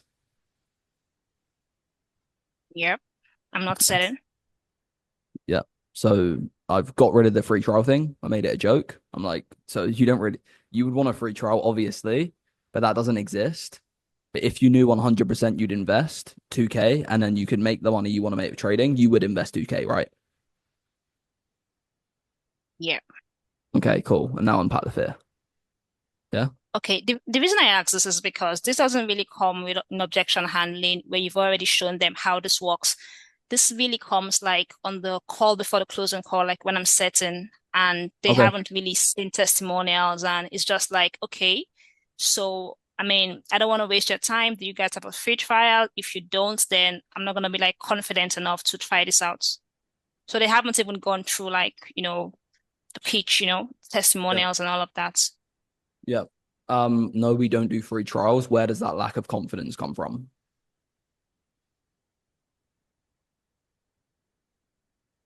I mean, I've tried other things in the past, and I mean, most people out there say that they can help you make XYZ amount of money, and Yep. sometimes it doesn't work out. Yeah, for sure. What did you try in the past? Was that more trading or? Yeah, I tried different signal groups, joined a couple Discord groups, and lost a ton of money. Yeah. Were other people in the groups making money? And it's funny. Well, So, some people made money. It was kind of up and down. Sometimes we made money, sometimes we lost money, and yeah. it was kind of all over the place. Yeah. And were they free groups or were they paid groups? And if they were paid groups, how much were they? Oh, some people charge like 5K, 3K. Some of them are like $100 a month. I mean, Yeah. whatever. Like, it's just that you really don't know until you get in and, start making money or start losing money. Yeah. And whether I give you a free trial or a paid trial, if you use the strategies we give you, you're either going to make money or lose money, correct? Yeah, I mean, yeah, correct. So even if you join and lose, you might not lose as much, but you still lose. And Yeah, knowing but these other programs you've done, where like 3K, 5K, $100, whatever that may be, are you still living and breathing, although you lost that money? you're obviously leaving. Yeah, you're living and breathing. So what does that mean about money? It means you're still going to survive even if you lose it. So are you willing to take the risks that it could take? Because I'll be honest, we don't do free trials. We're a really big company. We work with hundreds of students and they get really good results. Yes, some fail because that's the nature of trading. That's how it is. But are you willing to back yourself and put money into yourself, knowing that there is a risk you could lose? Because you could. I'm not going to lie to you.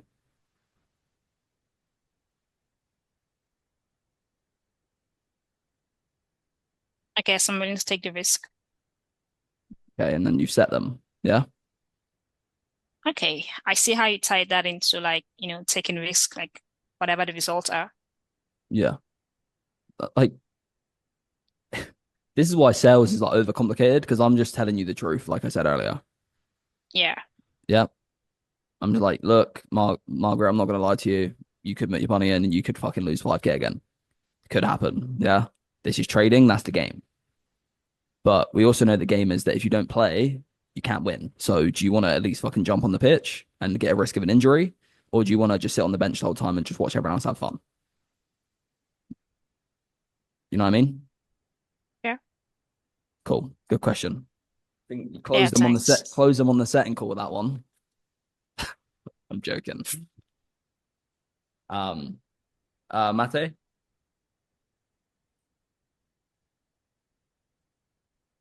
Probably just had hand from before. Okay. Am I saying your name right, by the way? Yeah, it's my team. Cool. Just making sure, mate. I don't want to call it Yeah, sure. Matej. Cool.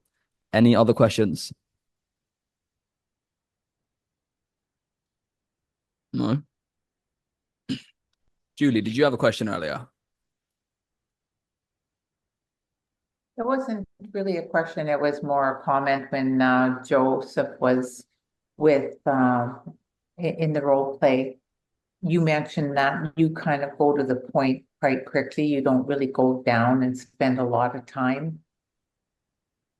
At some point you almost want to put the person out of misery because it's just going so long and wide versus just asking them, like, is this something you really want to do? Because he started out saying he wanted to get to be in shape, he wanted to lose weight, and he made some excuses, talked about the time, and then he got wide on the time and it got procrastination, everything. Like at some point, you can just say, look, like, Caesar, what's going on here? Like, Yeah. is this something you really want to do? Exactly. Yeah. So just unsell them pretty much. Just attached and ask them straight up. Yeah, that's a good point. I just felt it was a little bit long and I got fatigued. Yeah. Understand. I agree. Thanks. Joe? Yeah, so I was gonna say, so it's like, do you feel like unselling, like, say, like, if you are, let's say, you're midway through uh, a conversation, because, like, yeah, with that one, it was like procrastination was meant to be the bottleneck, but then he brought up back up time as the bottleneck. So, like, instead of like going wider, would you just try to like just do you feel like unselling them just gets them back in line, kind of? Yeah, pretty much. Like, and as fast as possible as well. You don't need to beat around the bush. Like, if they're giving you a belief that, oh, it's because I haven't got time, it'd be like, okay, you don't have the time. Do you think you're ever going to get there if you don't have the time in your mind? And they're going to say no, they can't, because that's their excuse. So they either have to eat into the excuse, and we don't sell them, which won't happen, or they'll be like, oh, that's a good point. Actually, I do have the time. I'm just making excuses. Okay, so you are making excuses. Yeah, I am. Mhm. And then you go down the reframe track. Yeah. Like, you kind of sometimes you just play into what they're saying, and you're like, okay, if this is really what you believe, um, that's what you think, then what's gonna happen. Oh well, yeah, I'll never get there. Exactly. So like now it's like, okay, do you want to keep thinking a way that doesn't serve you, or do you want to change that? Yeah.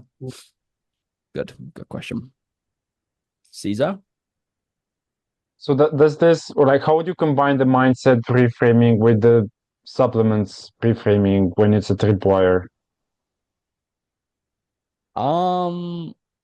Personally, I wouldn't really be bringing up supplements in the discovery unless they Okay. bring it up. Like on VShred, for example, they buy supplements or like a program, and I just try to avoid. I don't try to avoid it, but like doesn't really come up in my conversation. And even if it does, I'm just like, yeah, this call's not about that. This is cool. This call's about your goals because, you know, one, we want to know you're on the right path, and two, if you don't have goals set in stone, it's really hard to get there. Does that make sense? And it does Yeah. make sense, and then they'll. Happy birthday. Cheers, mate. Not for 2 months, but yeah. So I don't Right, bring it then if up they, unless they bring it up. okay. And if they bring it up, you just do the thing that you did with, I think it was Exactly. Shaf. Exactly. It'll be like, so, okay. I think you have to be a bit careful with that and committed. I don't think they want you to tell them the supplements don't work. So make sure you don't say that. But you want to go down the track of like, okay, are you setting yourself up for the best chance if you just do supplements? No. Yeah. And what's stopping you from wanting to take a big chance? I don't want to spend more money. So it's value right now. We just need to make more value. And then they won't say it. Could you? I'm just thinking there for if someone is selling uncommitted, could you literally just put it back on them because the word supplements literally means they supplement. Yeah, you can. If somebody's already doing well, so like just uncovering that, like, yeah, the supplements will work if you're already on track, but you're not essentially. Yeah. Like not saying it that direct, but like kind of that sort of mindset. Yeah. Yeah. You can say that, but like you said, like not as direct and not as quick. So it depends when they bring up supplements. You need to have evidence to support your theory first. So you need to have the evidence that they're not doing things right, plus the supplements. Yeah. So if they say that they don't want to spend more money, like you said, like what would you do in that case? Okay. That's fine. I'm not going to make you spend more money. Is it fair of me to unpack your goals a bit more and see that maybe if you want to invest more money? Because with all due respect, if you took your car to the garage and it had a pop tire and you thought it would be $100, and then they found 10 more problems and it was $5,000 to fix your car, would you spend $5,000 to fix the whole car? Yeah.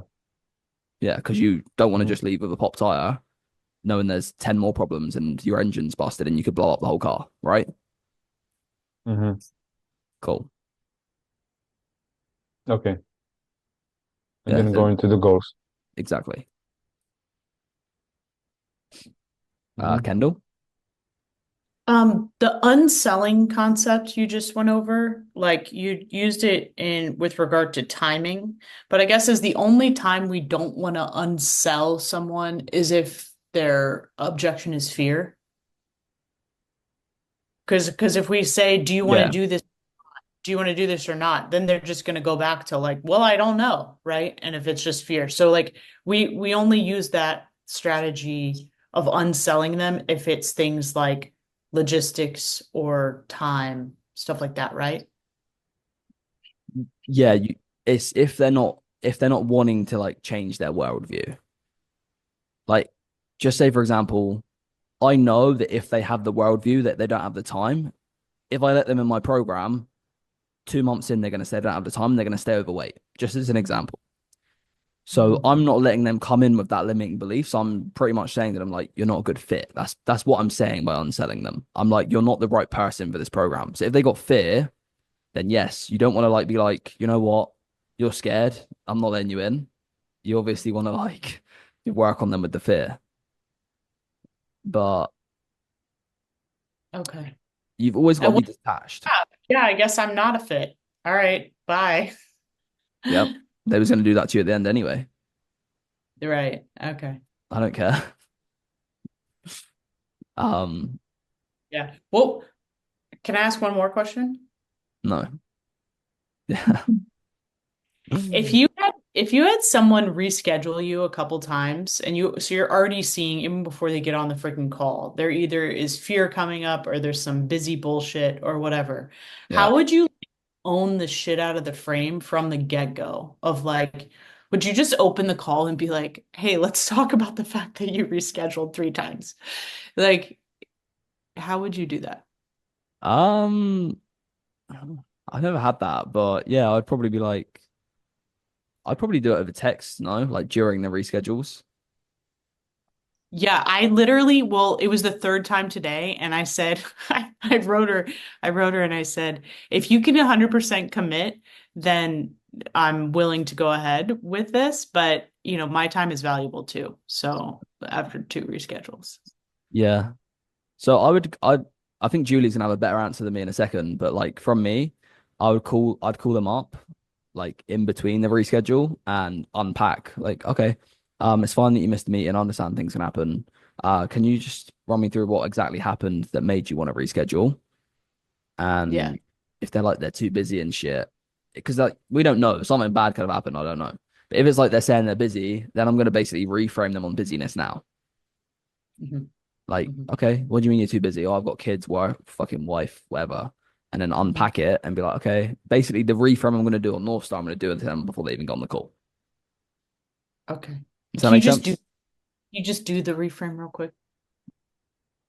Depends what they're saying. If you just Yeah, tell me you're busy, yeah, I'm busy. I got kids. Yeah, it's just the little one. She woke up again. okay, understand that. Um, if you don't mind, before we get on the call, can I talk about your goals with you for a little bit? Just for like a couple minutes? Sure. Yeah. So what do you sell again? Amazon FBA offer. Okay, cool. So like 10K a month or something. It's no, it's a $16,000 mentorship or a $10,000 mentorship. How Two much do they different. make? Sorry. So I know. Sorry, they're trying to make between 10 to 20K a month. Cool. So, okay. What's your goal with jumping on this call with me? Like, what's your intention with Amazon? What do you want to do? Yeah, I want to make more money. I want to Okay. Okay. We won't go into like the weeds of like a lot of detail on why you want that. That'll be for the other call. Okay. But what amount do you want to make? like 10K months.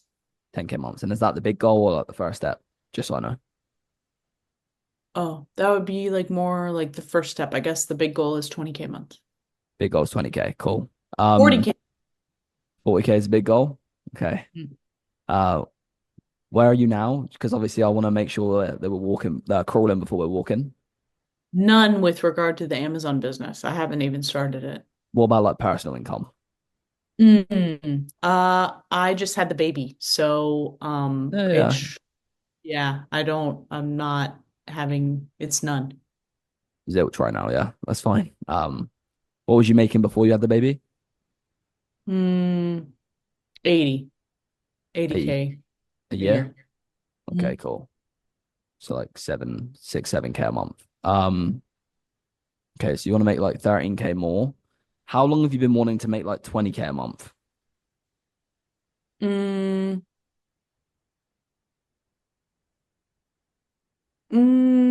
like since I realized that I wanted to create a business that would, yeah, have income while I raise my kids.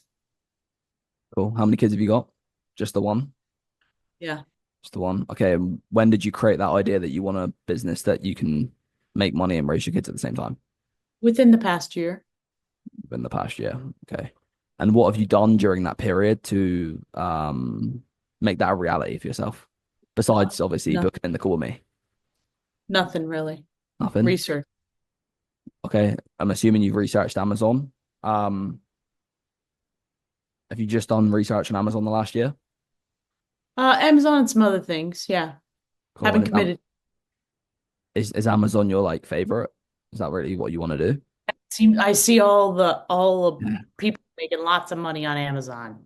Yeah, you can make a lot of money. Yeah. Yeah, you can make a shit ton of money from Amazon. You can with other things as well. I'm not gonna, lie to you. I guess for you, with all the research and all this stuff, I think we can both agree that's not going to get you to the goal. Have you done anything actionable to, actually jump in and make it work? No. No, I guess what's behind that you've not done anything? I'm busy and I was just trying to sort it out with my kid, just taking Yeah, care of my and yeah, busy. I understand that. How long ago was the baby born? 7 months. 7 months. Okay. So you've been busy. Mhm. I mean, how long do you plan to have this kid? Until she's 18. Do you plan to have more? Yeah, more Yeah, too. 2 more. Okay, so you want 3 kids. Do you not feel like you're gonna just get busier and busier then? Yeah, I probably will. Yeah, because I know it sounds like maybe minuscule to you right now, but it will make sense when we speak about the program.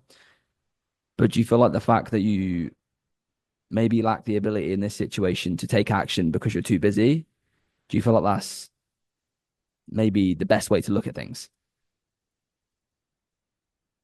knowing that you're going to get busier? That you're saying that is my inability to take action is because I'm busy? No, I'm saying that you may be busy, but you still need to take action if you want to make 20K a month. Right. Yeah, that makes sense. It makes sense. Is there any other reason you haven't made the jump other than being busy?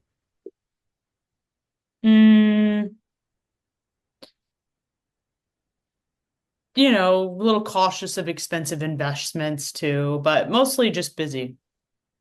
Okay. Cautious of the investments. So what I'm not going to do it, but Yeah.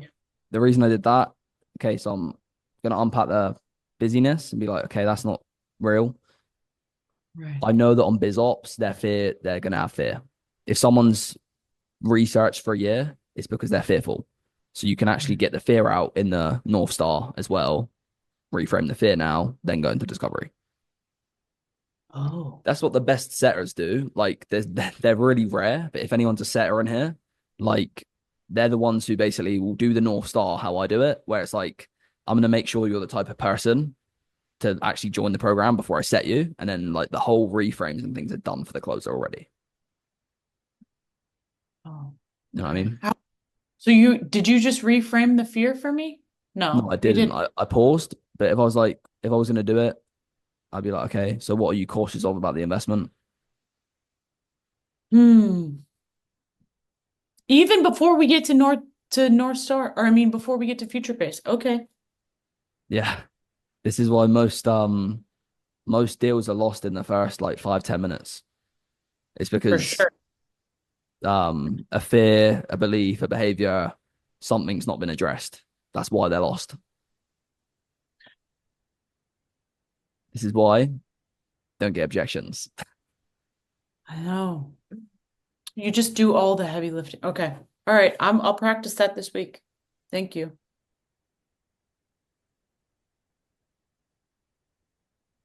Any other questions? I was Yeah, just Dan. going to mention about, Hold oh, on. sorry, Dan, Wait. you asked, Let, we were let Julie talking speak about, quickly because I think she had a good bit of input for Kendall. yeah, so I had this situation, I never had it before with this woman, and I was so annoyed with myself because she had actually rescheduled 6 times. And I just thought, this is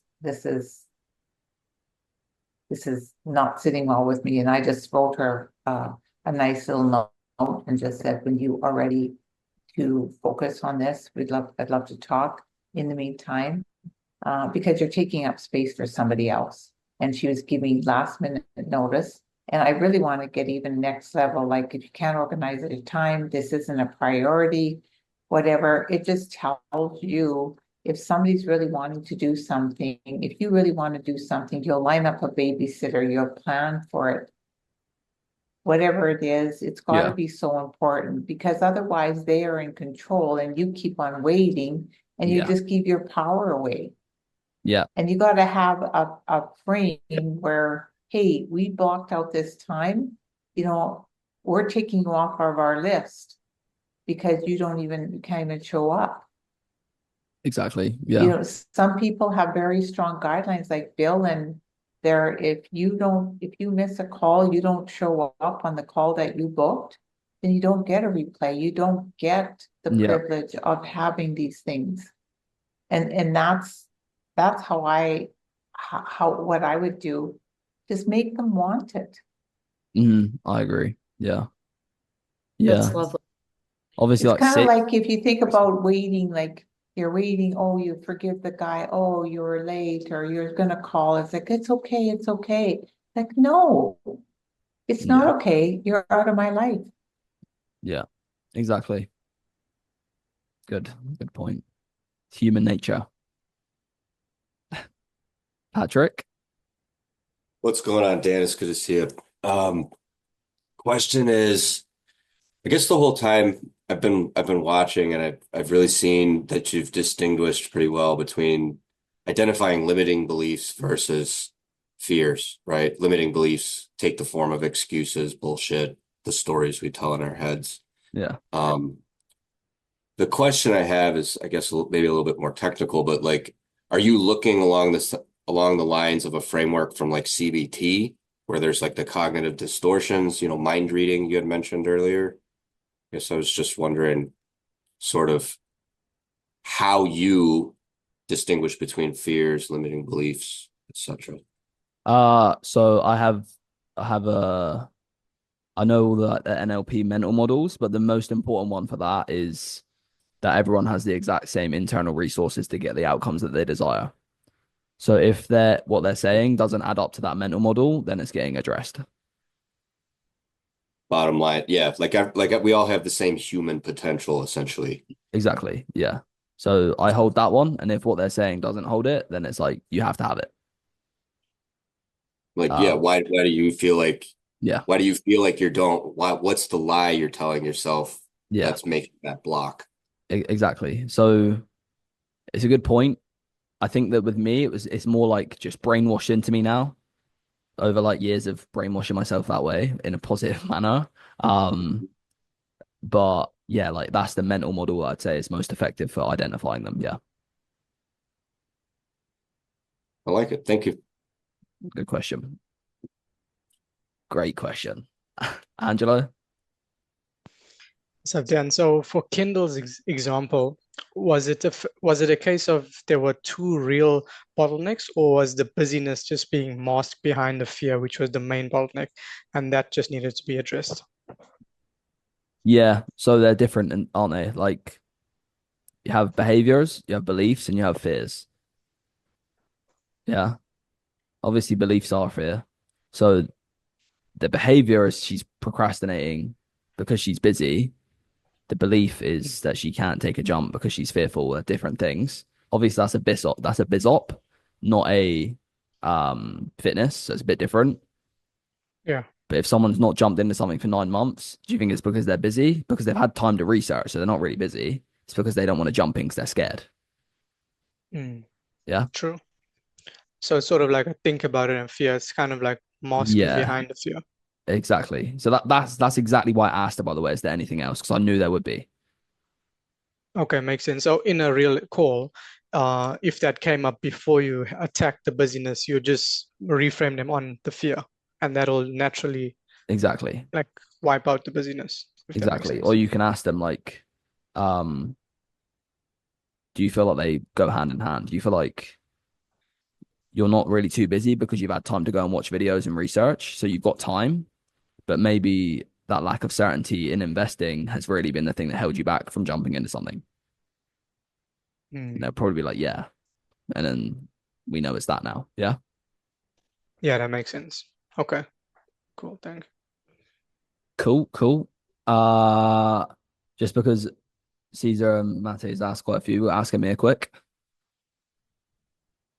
So I understand like the importance of being detached and like what that does for you, but it's kind of like easier said than done in some scenarios. So like, are there any things you can do or things that will help you become more detached? Depends why you're attached. Yeah. Depends what your belief is that makes you attached.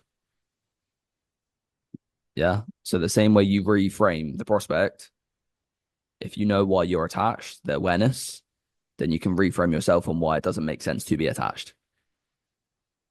So the reason I'm so detached is because I believe that whether I close them or not, I'm still going to be alive. Yeah. Like I'm still breathing, I'm still living. I know that I'm going to be successful. Like, and I genuinely believe it. So I'm not attached at all. Yeah, Yeah. that's Is that good. good? Yeah, just knowing that, you know what I mean? You're gonna be good regardless. Yeah, you're good. And there's many more calls on the calendar. And as long as you've done everything in your power to help them, then you shouldn't be attached. As long as you stick to the like I think I've said this to you a lot before, like whoever's been in my program, but like as long as you know the conversation's truthful, you've done your best, like that's what that matters. If they can't handle the truth, which people can handle it, they will close, then that's not your problem. My biggest attachment block is like being attached to them, wanting it more than them for them. Not like for I want their money, but like I want it more for them than they do. And that's a different story, but that's not a bad attachment to have. It's just sometimes you waste your energy on people who don't deserve it. Yeah. Yeah. Cheers. No problemo. Joe? Yeah. So I was, you know, when you were talking about like the fear there before. So like on BizOps or like an offer that's not like fitness, like if you say like, okay, how long have you been wanting to do this? And they tell you like, I don't know, whatever they tell you. If it's say longer than like 3 months, but they haven't done anything about it theirs, that's kind of like instant fear, isn't it? And then you can just handle it at the top. Yeah. Or BizOps, mate. It's mainly going to be fear in the bottleneck. Hmm. Unless they've done things and failed, then it's like why have they done things and failed? Like where have they not took ownership? What have they not done? Where have they not put in the time? Right. Yeah. It's like, yeah. So if you're saying like how long has this been going, like, oh, like 6 months, what have you kind of done? Nothing really, just research, then boom, fear. Reframe. Yeah. Like what do you think's maybe stopped you from taking the jump with anything? And then they're going to give you something about uncertainty and doubt, and then you just handle it. Yeah. Yeah. I don't know what you On get that, but when it does come up, it's same thing really. Yeah. on that point, just to follow up on Joseph, then if it's someone that's like maybe they're already making good money and they just didn't really have urgency, then it might not be fear. It would then be like procrastination, if that makes sense. Or could that still be fear? No, it could be comfortability, but then they're on the call, so they're probably not really they're not really comfortable because they're on the call. So internally, they're not comfortable. There's a Like difference. golden handcuffs. There's a difference. Yeah, like there's a difference between being comfortable externally and internally. Like I might be able to comfortably afford my food, be able to comfortably like rent my house, comfortably provide for my family, but then I still show up because internally I'm uncomfortable because where I'm at in life. So it's going to be a different type of comfortability. So it could be that the procrastinating, yeah. Okay. Caesar? Do you change your approach for bucket trees for fitness? I don't believe in buckets. Oh, okay. I So believe that everyone's different.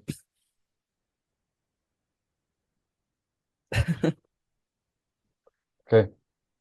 Like you don't believe Bill then? No. I see. I've worked with many So then, coaches. mhm. Okay. Mate? My question is like, so those are like, um, basically like, it's similar to like what Cesar said, but like, just like kind of like, in general, like obviously those are people that are more successful. It's like a little bit different than like people who have like very broken, confidence level, like with fitness, like classic like fitness people. Yeah. So those people usually have like some success, and obviously with that also comes ego, but also their decision making process is more. They're used to like taking more time to make decisions, and I was like on this offer, like 40-50% of closes came from second or third call. Yeah. But still, like most calls, like it's still sales. So if they don't do it, most likely they don't do it. And when I like doing objection handling, you need to be like a little bit more aware. And the kind of objection box style doesn't wrap that well. So you need to be like a little bit more, careful there. But sometimes it happens that they just go back to the think about it. Yeah. And say something like, "Oh, you don't need to sell or convince me on this. I just want to take some time to process this." Like if they say like would you cut it off and just like book the follow-up call, or would you still like do something to I get don't to know, the real mate. truth? It depends. Personally, based on what you've told me about the avatar, okay, they might have an ego, but they're not like hot shit. They're not like making $1 million decisions. They're making 10K decision. I don't think anyone needs to take multiple calls to make a 10K decision personally. So I was on an offer for like a little bit. I didn't actually take a call, but I went there and it was like a 20K to 40K offer. And it was sophisticated people who want to do TED Talks. Yeah. And some people closed in 3 calls, but there was people on the team who consistently closed in 1 call. I mean, it weren't the different avatar, weren't a different person on the call. It was just a different level of urgency they built. And yes, they're more confident than a fitness prospect. Yes, that's 100% true. But they're still humans, and if you get to the right places, you can still create urgency. And you will speak to them different as well, of course. You'll speak to them different. The questions need to be less salesy, but it's still possible to get 1 call closes, I think. I don't know. I mean, like there's no question is not if it's possible. Like I done it multiple times. Like most of 50% of closes are 1 call closes, but some people like tell me that at some point that they just kind of go back to the think about this when you're trying to understand why they want to think about it. Yeah, to just say something like you've probably done this, but yeah, I'm not going to force you to make a decision today. But before I book a follow-up call, before I put you in my calendar again, just because it's in our best interest as a business to only give follow-up calls to people who genuinely want to do this, can I understand why you want to think about it? Yeah, that's what I thought. That would be probably the best. Yeah, just tell them like, look, I'm happy to give you a follow-up, and that's your choice if you want to do that or not. But tell them like, look, I'm about to take fucking money off my calendar because that's what you're doing essentially. If you give someone a slot as a follow up, you're basically giving us a free slot to someone. That's like you could make fucking $1,000 in that slot, you know? So you got to tell them that. Be like, look, I'm happy to give you a follow up, but before I do, I would like and appreciate if you could tell me what's going on. I mean, usually like you get it to like money that it's like it's a big investment. That's why they want to think about like that's usually like that's not an issue that I get to that, but still they want to kind of take time to. And then some of them, you know, some of them come back and they actually do it. Yeah, yeah, they will. But most of the times, you know, not. Yeah. So yeah, cool. I mean, like that's cool. Then you've got rid of that, so you don't really want to think about it. It's just that you want to, you know, really sit on the investment for a little bit. So is it just that right now you can't justify the fact that 10K a month, 10K is worth you getting to X? Is that what's going on? Probably. Yeah. Okay. Value. Or And then you probably go to the value thing that you covered earlier. Exactly, mate. Like it's just another discovery. That's all it is. That's all value is. If I do like the hands, I don't know if I've done this on a free call before, but like it's really simple. If your program's 10K and you built a 5K gap, that's why they're not pulling the trigger, right? So if you get to objections and you're still below the 10K, your job's to obviously pull it up. So it outweighs the investment. Yeah. This gap is too expensive. Yep. So you got to pull it up and then it's not expensive anymore. They'll do it. Yeah, with those people, it's pretty tough because if you don't create enough gap, I think in my opinion, it's usually like already lost for that call. Oh yeah. Because if you go to like, you know, because of Inaction, they're like doesn't really work because like they know what you're doing, you know. Yeah. Yeah, they might know what it's doing, but then they understand the importance of it, so play into it. Okay, how do you know what I'm doing? Oh, I've done sales before. Okay, so you know the importance of the question. Yeah. Why is it important then? Oh, because people take more action when they understand the consequence. Okay. Do you want the outcome? Yeah. So knowing you know it's important, which is great. You're clearly a good salesperson if you know that. Can we have the conversation around it? Yeah. Just call the elephant in the room. Yeah.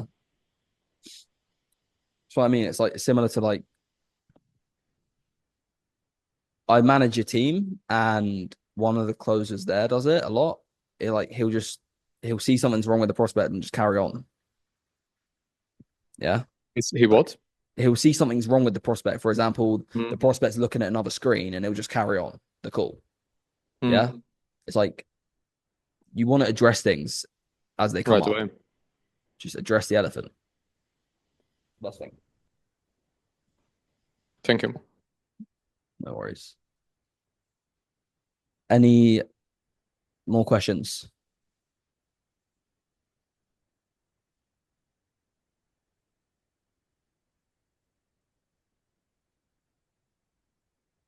No final questions, no? Okay.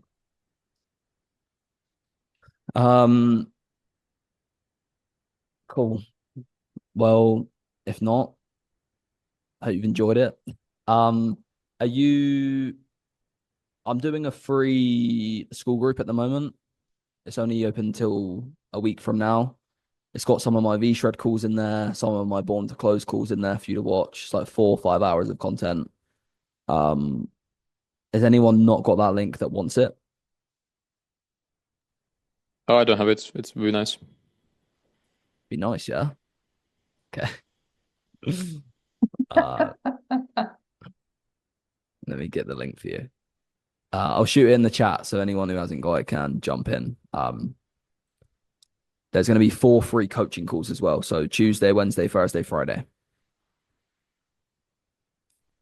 And the reason I'm doing that is because the 2 weeks after that, I won't be doing the free call on Tuesday because I'll be in Dubai. But obviously, I'll make an announcement so no one rocks up and waste their time.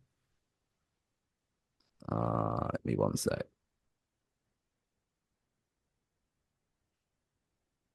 There you go.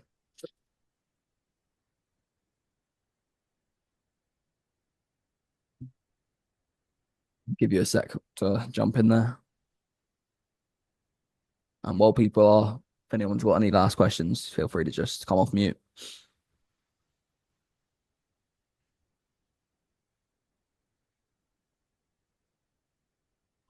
Yeah, Dan, I was really quickly going to ask you that how would you usually set up for follow-ups? Because sometimes, you know, not every person do I close, and at the end of the objection handling, I might have to call them up again. So Yep. how would you even set that up at the really end of the call? And then how would you start the follow-up call? I only follow up people who give me deposits. Especially fitness, mate. Like, it's different. If I was selling something that's like 10, 20K, I'd have a follow-up system. If I'm selling something that's 2K, then I want a bit of money before I start following up with someone. All right. Do you think that like if you follow up with them, they more often than not is not going to be worth the time? Is that why? Depends why you're following up, yeah. Following up to, get that person to a better future. You know what I mean? Yeah, but it depends why they need to be followed up with and not just take action on the call. Yeah. A lot of the times they're like, oh, right now I can't make a decision at all without my partner. And Yeah. they're sometimes very adamant about that. Or they're like, I will not make the decision until I get the supplement or if I get this. You know what I mean? Yeah, it's just like, it's so loaded, mate. There's a bunch of reasons why they're saying that. It's not the real objection. So no, if someone said to me they can't make a decision because they're waiting for their supplements, I'm not going to follow up with them. No. All right. What would you think would be the real objection then? Like fear? Personally, I think value. I think that a lot of people, I'm not saying you're good or bad. I think a lot of people underestimate how important a good discovery is, how solid a deep pain, future-based consequence really is. Yeah. And also a quick question for you, Daniel. What do you think there's also different types of value, like emotional value and also logistical value? Logistical value in the sense that you're actually giving them something that's going to get them there, or emotional value that it's even worth them, stepping up, doing something about it. Which value do you think we don't really build good? Pain. Logical value is should just make sense. Like if there's people in your program who have what they want, it means it's possible. Yeah. So then all that matters is can they get what they want, which is the emotional value. Yeah. So if there's pain more important than the positive as well. Yes, in my opinion. Okay. Because the pain is the current state and the past is the only thing that's real and set in stone. So, for example, if pain and current state and past is like me putting a knife in you, it's facts. Yeah. Yep. Whereas future pace is like me telling you I'm going to give you a birthday cake, but you haven't eaten it yet. And then consequences like me saying I'm going to put a knife in you, but not done it yet. So the only one that's real about those things is me actually putting a knife in you. So that's why the pain and the current state is the most important part. Okay. Yeah, that makes sense. Thank you. Yeah. Appreciate it. No worries. Good question. Cool. Well, has everyone got that link? You mean pain and current state of the North Star is the most important part, not consequence pain? North Star for me, like I said, I mentioned ago, is the goal, the bottleneck, and the reframe. So I know that a lot of you know me through the box, but I've basically like redone their system and made it my own. So like when I say North Star, my North Star is different. I don't just have future pace and consequence. I have a current situation as well, which is the deep pain. It's the real pain of stuff, like the pain and the pain of the current and the past. So I've got a whole nother step in there as well. So I'll show you.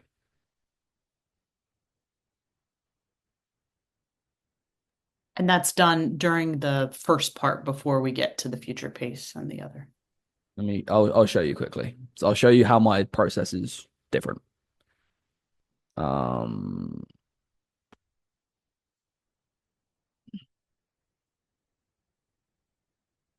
Oh, not sure.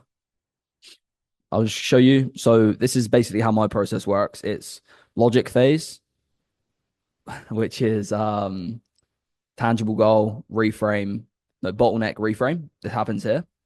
Then from the why now, you go into the current situation, which is the pain of the current and the past.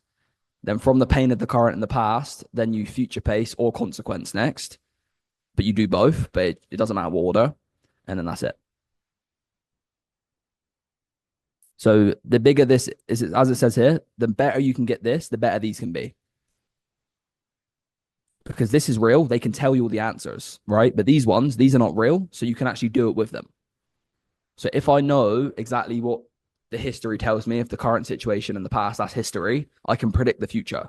So I can predict what will happen in their future if they do get what they want, and I can predict what will happen if they don't change. So it makes it a lot more smooth if you've got a better current situation. Does that make sense? It does, yeah. So it's building imagery, getting the perspective of others in the current situation. What's Canvas? Oh, so I refer to the current situation as like you have a canvas, and the better it is the better you can see the painting, I guess you could say. So there's a painting on the wall, and at the moment, or like a puzzle, you basically want loads of puzzle pieces or a very clear picture / painting. So that when I say canvas, is they tell us about the situation in the painting, we don't tell them. Whereas in future pace and consequence, we can do it with them because it's not real anyway. So it's going to be more like friends bouncing ideas off each other. Okay. Does that make sense? Yes, thank you. Cool. One question, please. When you say North Star is goal, bottleneck, and reframe, that comes for the why now, right? Yep. Okay. Yep. It's that mental model that I told Patrick about, where it's like everyone has the exact same resources internally to get the outcomes they desire. It's about understanding why there's a person do not have it yet. And do they want to change it? And then why? And then we go into the current situation. Okay. And in that current situation, would that be where you're finding out like how long have they wanted to get there? Like the building out like the pay, or you do that from the goal? Yeah, I do it in the current situation. So my North Star is like, okay, what do you want? Okay, I want this. How long have you wanted that? I want it for this long. Okay, what have you done to do it? And then unpacking why they're not there. Oh, okay. And then why now? Yeah. This is valuable. Thanks so much. No worries. Well, okay, so I had my first closing call yesterday. Yeah, yesterday. And I was reviewing my own call, and I didn't build enough emotional gap for the guy to really understand like how important the program is. Yeah. So in that case, like how would you go about it? It's a fitness offer. He came in. My fitness offer is kind of all over the place, to be honest. It's not really like, oh, you're losing weight or gaining weight. It's like calisthenics, mobility, and it's like anything in general. What do you think drives someone? Wait, pardon me? What do you think was driving that guy? Because like that's such a broad question. In my opinion, he wanted to just really accomplish this one specific move in the calisthenics world, but he's been trying for like the last year and he wanted a more optimized approach. He just wanted to accomplish it. One specific move. Yeah, one specific move is called the Iron Cross. Right. Yeah. You think that's the only pain point, that guy? He wanted more of an optimized approach because he's been trying the last year or two and he hasn't, gotten the results that he wanted. Why is he so desperate to do an Iron Cross? He just wanted to feel accomplished. That's what you mentioned. He just wanted to feel accomplished. Was he using the same language you're using with me right now? No. No, because you're saying he just, so you're minimizing his goals. So I don't know if he was doing that. Yeah. Yeah. Yeah. No, like I know that's like that wasn't gonna make or break your call, but like there's a reason whether you was getting to or not, there's a reason behind him wanting to do that, or there's extra stuff as well he's not telling you because of the marketing. It's like, oh, we're going to teach you to do an iron cross. But if he was saying, I just want to accomplish the goal, that means probably he doesn't believe he can do it. He's minimizing it, so it's going to actually not hit his self-esteem as hard. Got it. Okay. I think that, yeah, that makes sense. I don't think I dug into his problem too deep then. Like that's such a broad, like your question's like too broad because everyone's different. There's no like, would you go about it? It's like, okay, if someone's on the call with me, I need to have complete clarity on their pain and what's going on in their life. Like, what do they want that they haven't got, and why is that lack of the water bottle being filled up, I guess you could say, why is that bothering them so much to want to change? Yeah, because what does it mean if he says, I just want to be accomplished? What does that mean about him now? He doesn't feel accomplished. Yeah. So how is not feeling accomplished eating away at him? Yeah. Yeah, that makes sense. Cool. Yeah, it Appreciate it. Just depends. Start to record them calls, because if you keep getting like, oh, I just want to do a fucking iron cross, like I have to look just to see if like there's something else, because you know I don't know how much a program is, but pay an iron cross. I have the recording if you want to hear it. I'll see whatever other people want to do, but send me it I'll look at it today at some point. Okay, cool. Appreciate it. And if I think we should review on call, I'll review on call. Right. It depends, mate. We might watch it today. We'll just see what other questions, other things going on. We've got an hour and 40 minutes, so. Okay. Actually, no, fuck it, mate. Bring it up. Any other questions until then? No. Well, I don't have any other questions. All right. Yeah, I do have a question then. Yes, mate. About this call that we went over yesterday, the first thing that you catch was his belief around why does he believe that he should have his own business? Yeah. And I feel like you catch this instantly, like you train yourself to catch people's belief right away. Yeah. So where this comes from, of like you actually having, is it just like you were just like super focused and you listen and you catch this and you're like, oh, that's an important information? Or is it you having the habit of catching people limiting beliefs and having to destroy them as fast as possible? Exactly. Good question. So my like top of mind thing on call is like, why has this person not got what they want?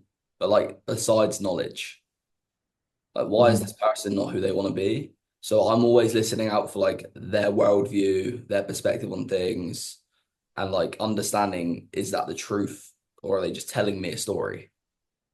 But like that's my big priority, especially early on, because that's when you're going to hear that stuff, like in the first 5-10 minutes. That's why when people say like, oh, you can lose the deal in the first 5-10 minutes, it's because you're going to hear that shit early. So him telling me that, like, because I think what his exact words was, oh yeah, I've always thought it's important to be your own business owner or something like this. But the issue is, because he's on the call, we know that's might be a belief, but he doesn't actually act on it for some reason, because he's not his own business owner. So that's a problem. So the best answer for that is I keep that top of mind. Like, why is this person not who they need to be? So then I just kind of, my ears pick up on that shit after the time. When you say that they can tell you a story, do you relate? So like what he actually said at the end when he tries to relate to this really famous chef that he mentioned, like this is the story that he tells to himself. Exactly. He tells himself he's an ambitious person. Because we all want to protect our ego, right? So like we'll tell ourselves that, but like in reality, when we pull it out, are you? Like you've been in the same spot for 2 years. The ambitious people stay in the same spot for 2 years? Probably not. So he needs to come to that reality. Okay.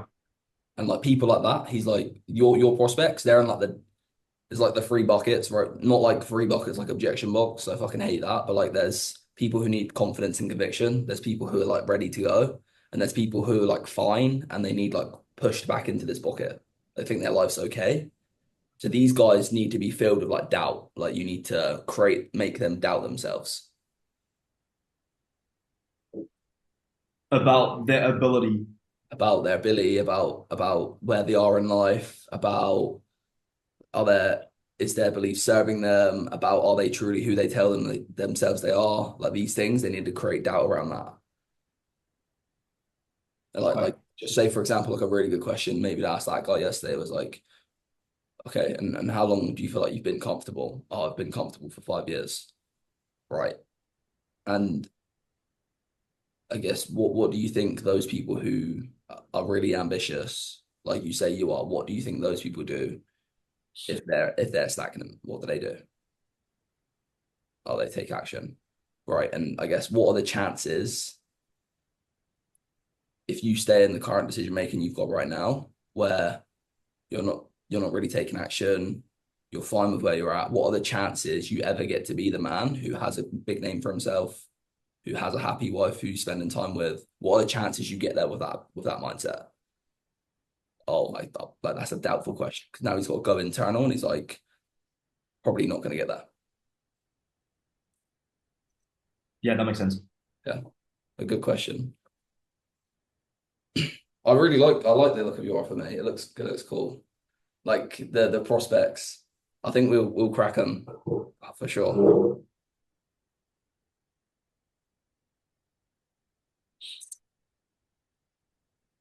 Yeah. Any other questions?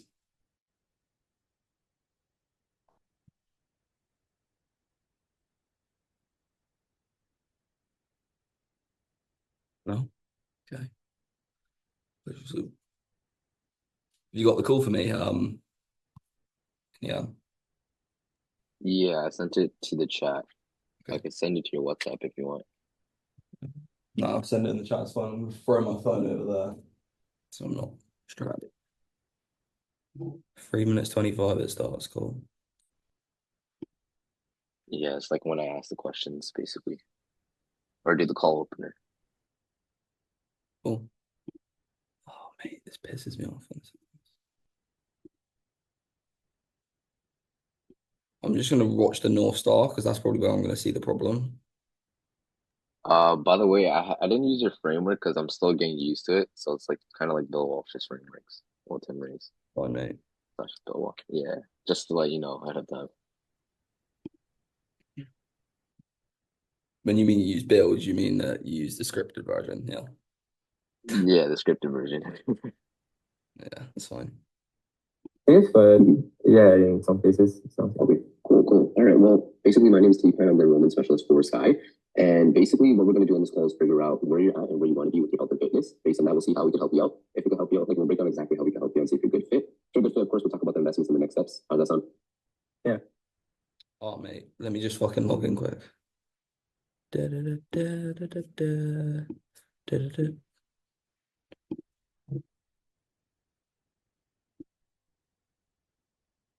It's that stuff very fucking.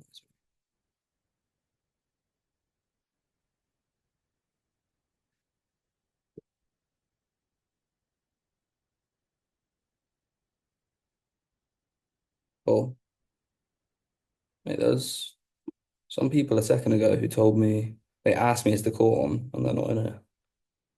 What the fuck?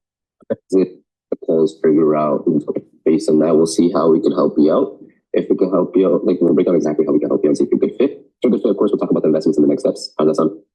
Yeah. Okay, cool. All right. So what are you looking for specifically when it comes to What do you think of his answer?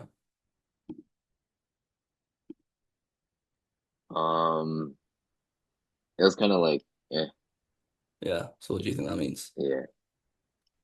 He doesn't really he's not that interested, if that makes sense. Yeah, exactly. It needs to be addressed, right? It's like we need to be aware of that stuff from the jump. So even just his response on like how his energy is going into the call, how his state is going into the call.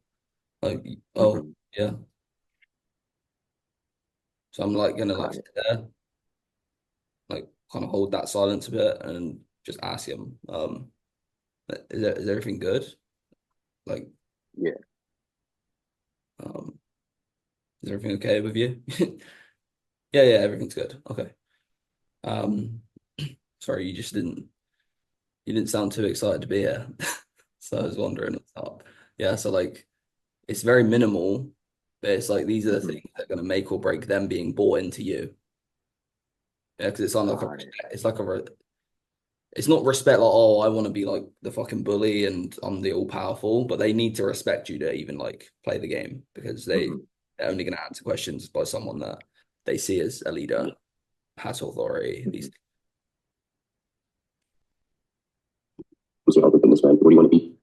Well, I trained gymnastics for like 12 years, and now I started studying in university, so I can't do much more gymnastics. So I only do it once a week, and I also wanted to continue training something, so I started a little bit with calisthenics, and I just want to like get some gymnastics type strength, like being able to do some really impressive skills like in gymnastics side, and have like great muscle power and as well as mobility and everything. Okay, got it. So you mentioned you've been doing been gymnast for 12 years now. Okay, nice, nice. Are you doing it competitively or is it more like just? Yeah, I competed nationally, but it wasn't a really high level, so it wasn't elite level, but it was okay. I trained 15 hours a week. Okay. In this case, are you looking to like go to the elite level and compete in the gymnastics again? I don't think I would be able to compete in gymnastics again because it will require to train skills and elements more often, not just once a week. But I would like to maybe in steel rings, which is more calisthenics related. Maybe I could compete there, just in that apparatus. Or that's cool. So in this case, like it seems like you really want to just get into calisthenics now, and of course do some maybe require to compete in gymnastics again because it will require to. Are you looking to like go to the elite level and compete in the gymnastics again? I don't think I would be able to compete in gymnastics. So wanting it and having the ability to is different. Yeah. So like I'm just hearing like, oh, I don't think I'll be able to compete in gymnastics again. Doesn't mean he doesn't want it. So like we need to ask it. We need to re-ask. Just it could build a bigger gap if he does want it. So you say you don't think you can, but like, would you want to do that again? Just like get confirmation. He might not want to do it, but we need to check. Because that could just be like a belief, like cutting him off from going there. Yeah, that makes sense. Yeah.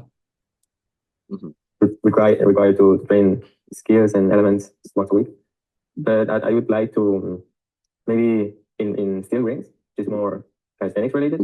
Maybe I could compete there, just in that apparatus. Or that's cool. So in this case, like it seems like you really want to just get into calisthenics now, and of course do some next level moves. So in this case, like what type of moves are you looking to do when it comes to calisthenics and increasing mobility as well as strength? So it seems like means that's your opinion. Yeah. So you're putting him in a bucket rather than like unpacking, is there more? So if you're gonna tell someone like this is all you've got, then that's all you're gonna get the rest of the call. And that's the exact thing you said to me he only wanted to do. And it's because 6 minutes in, you've assumed that's all he wants to do. Probably. Yeah. So like besides the competing and learning some next level moves, is there anything else to like driving you to want to get that goal? Or is there any other goals you have? Also, it seems like you're going to start selling him on the wrong point anyway, because what do you think is more powerful than to being a competitor or being able to do a calisthenics move? Being competitor. Why? Because he already competed in the past. What is a competitor? It's like an identity. Yeah. Yeah. So there's obviously purpose, like the things that people get driven by: purpose, identity, beliefs, skills, environment. We want to sell to the identity as much as possible. Okay. Yeah. I was looking for the cross. I trained cross for 1 or 2 years now, and maybe when I get it, maybe more ring skills like planche in rings or Maltese and straight arm strength overall. Okay, so you're looking to do the iron cross in a more like timely manner, right? You're trying to hold it for longer, and then in this case, you also want to incorporate gymnastic rings and do planks and all that. Okay, cool. So in this, like, what are you doing currently when it comes to actually progressing and holding that iron cross for a longer period of time, as well as getting into the gymnastic rings? I train for 4 days a week, calisthenics 4 days a week, and I do 2 hours, and it's a little bit of warming up and a specific warm up for the iron cross. And until now, I was doing like 3 sets of like iron cross pulls, like and yeah, diverse iron cross exercises and holds. And after I do like a couple of sets, I also do Bulgarian lifts on rings, which is also good for iron cross, and pull-ups, because I also want to a good pull-up strength. Okay, nice. Okay, so it's overall you really want to increase the mobility as well as your strength, right? Yeah. Okay. Well, it seems like you are doing pretty decent in terms of like, of course, incorporating the iron cross. What are you looking for specifically with the iron cross? Are you looking to like increase it? Okay, nice. Okay, so it's overall you really want. So he tells you this. Cool, he's doing it. Cool, you've acknowledged it. But like we're gonna have to unpack why it's not working. Yeah. Like, if we don't unpack why it's not working, then there's not really a problem. Like, we're not really a problem solver at that point, and that's our job. Like, we got to solve problems. Like, get to the root of like what's holding this guy back and like rip it. So I feel like you're getting the answers and you're like just reiterating a point he said, then asking the next question. But it's like, no, he's given these answers for a reason, so we need to unpack the answers. Because your original reason to ask him, what are you doing right now, is to get what he's doing, so you can unpack it to get to the problem. It's not just to see what he's doing. Yeah, that makes sense. Make sure you're actually unpacking the problem. You want to increase the mobility as well as your strength, right? Yeah. Okay. Well, it seems like you are doing pretty decent in terms of like, of course, incorporating the iron cross. What are you looking for specifically with the iron cross? Are you looking to like increase the time when you are holding the stretching? Just ask the first bit. Like, don't add this. Only because like we don't want to do that shit, because if you suggest things to people, they think that's the normal answer, and then they'll buy into it. They'll say the same thing. You want to get what they want, like personally, because we don't want like herd mentality. 'Cause they think, oh, Inyan goes on these calls 10 hours a day. He knows what other people want, so he's going to suggest them to me, and I'm going to buy into the same thing. Okay. I mean, until now, for now, I'm looking to being able to hold it for like 3 or 5 seconds, and then maybe I can start training to being able to like pull down from it. Like, yeah. Okay, so what do you like, Gabriel? What do you feel like is actually really like holding back from increasing your strength at the moment, as well as increasing mobility to be able to do the iron cross for a long period of time? I think, well, for one part, I have long arms, so it's difficult to like I progress slower. But it's not like I'm not progressing. But now that I'm starting with real focused calisthenics, I plan on doing it for maybe 4 years. I want to have a good program and really know what I'm doing and get the best way to progress. Because if I had a slightly better program in 4 years, it makes a huge difference. 100%. Are you currently using a program right now, or are you just doing everything by yourself? I have my routine. I personally developed my own routine. I record myself with many videos. I asked my trainer, my gymnastics trainer, what he suggests and everything. So I made up my own routine. Okay, and how are you finding that routine, knowing the fact that you're going through YouTube videos and through gymnastic coach? I think it's pretty good, but I feel like it could be better, because now I'm only training the iron cross, and maybe I could do, maybe it's, I don't really know if it's too much, or I should also train another skill at the same time. Or So you're looking to like optimize it and be able to like be efficient with learning these new skill sets. Yeah.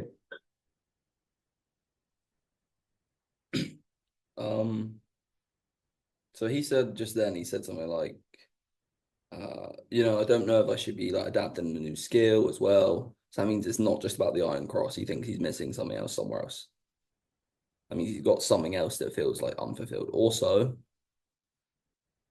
like, I would start asking him things. Okay, with this iron cross, when you watch YouTube, when you do your research, how long is it typically taking other people to learn how to do that skill?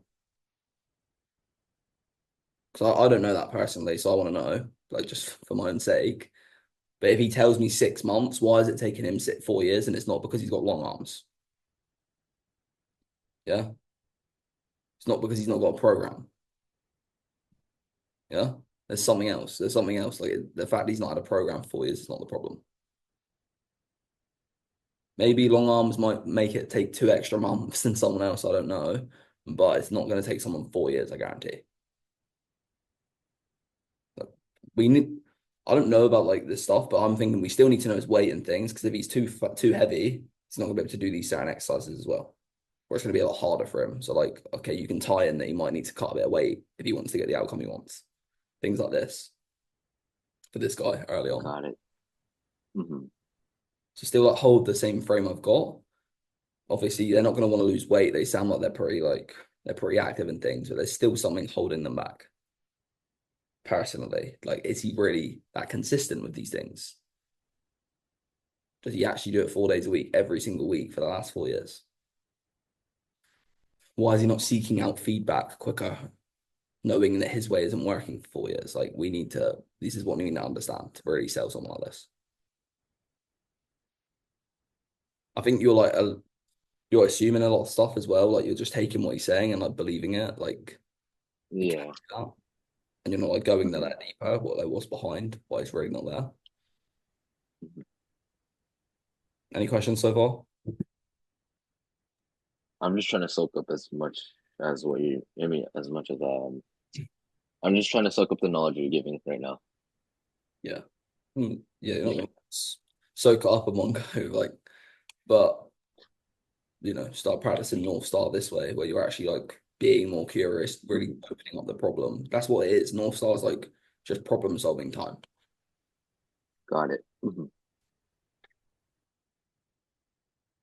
Any other questions for anyone else? Yeah, I do have a question. It was in the beginning, you mentioned about selling this guy into his identity. Yeah. You said also purpose, skills, or environment. Yeah. Well, is it also what we talked about yesterday? It's like we either sell people on money, freedom, or impact, fulfillment, which will be this, like identity or purpose. Mm-hmm. Yeah. So they're like, it's not about sales, that thing. It's about that's like human needs, right? So humans are driven by the purpose is their highest human need, and then it's identity, then it's beliefs, then it's skills, then it's environment. So like identity trumps all these other things, right? It's really hard to sell to purpose, because like that'll be selling them on like being God, which is like weird. Like we can't do that. So yeah, it's like if we can speak to this identity piece, which is like labeling them as a man, as a competitor, as a dad, as a brother, as a husband, as a wife, we can start hitting that one and making him doubt their current identity. It's going to be a lot more of a willingness to shift. Okay. So when we sell people on money, where does it fall into? That'll be, if we're directly selling on money, that'll be environment. The lowest one. So the lowest one. If you sold to just money, that's the environment. Okay. But if we sold to how the money influences their identity, then we've got a new in, which holds more power. Yeah, can you say that again? If we were selling them on, so the money is the environment, but the money will have some element of influence on their identity. So all you would do is just try and shift the money into what is that doing with their identity.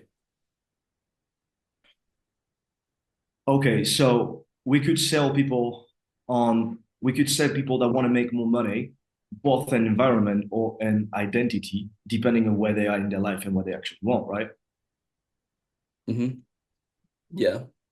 But no matter what, the money will always tie to the identity in some way. So let's say you have someone who's like a really rich chef already. He's already making good money. He's already got a lot of time on his hands, but he wants to build his personal brand, right? Money's not really going to tie into his identity. So he's going to be sold on like building a personal brand, having a legacy. He doesn't feel adequate right now. He feels like he was meant for more. Like he feels like these things, that's identity directly.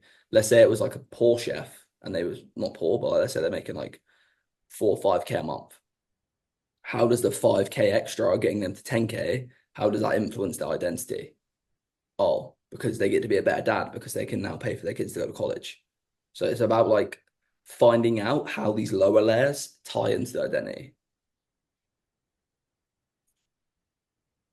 Okay. Does that make sense?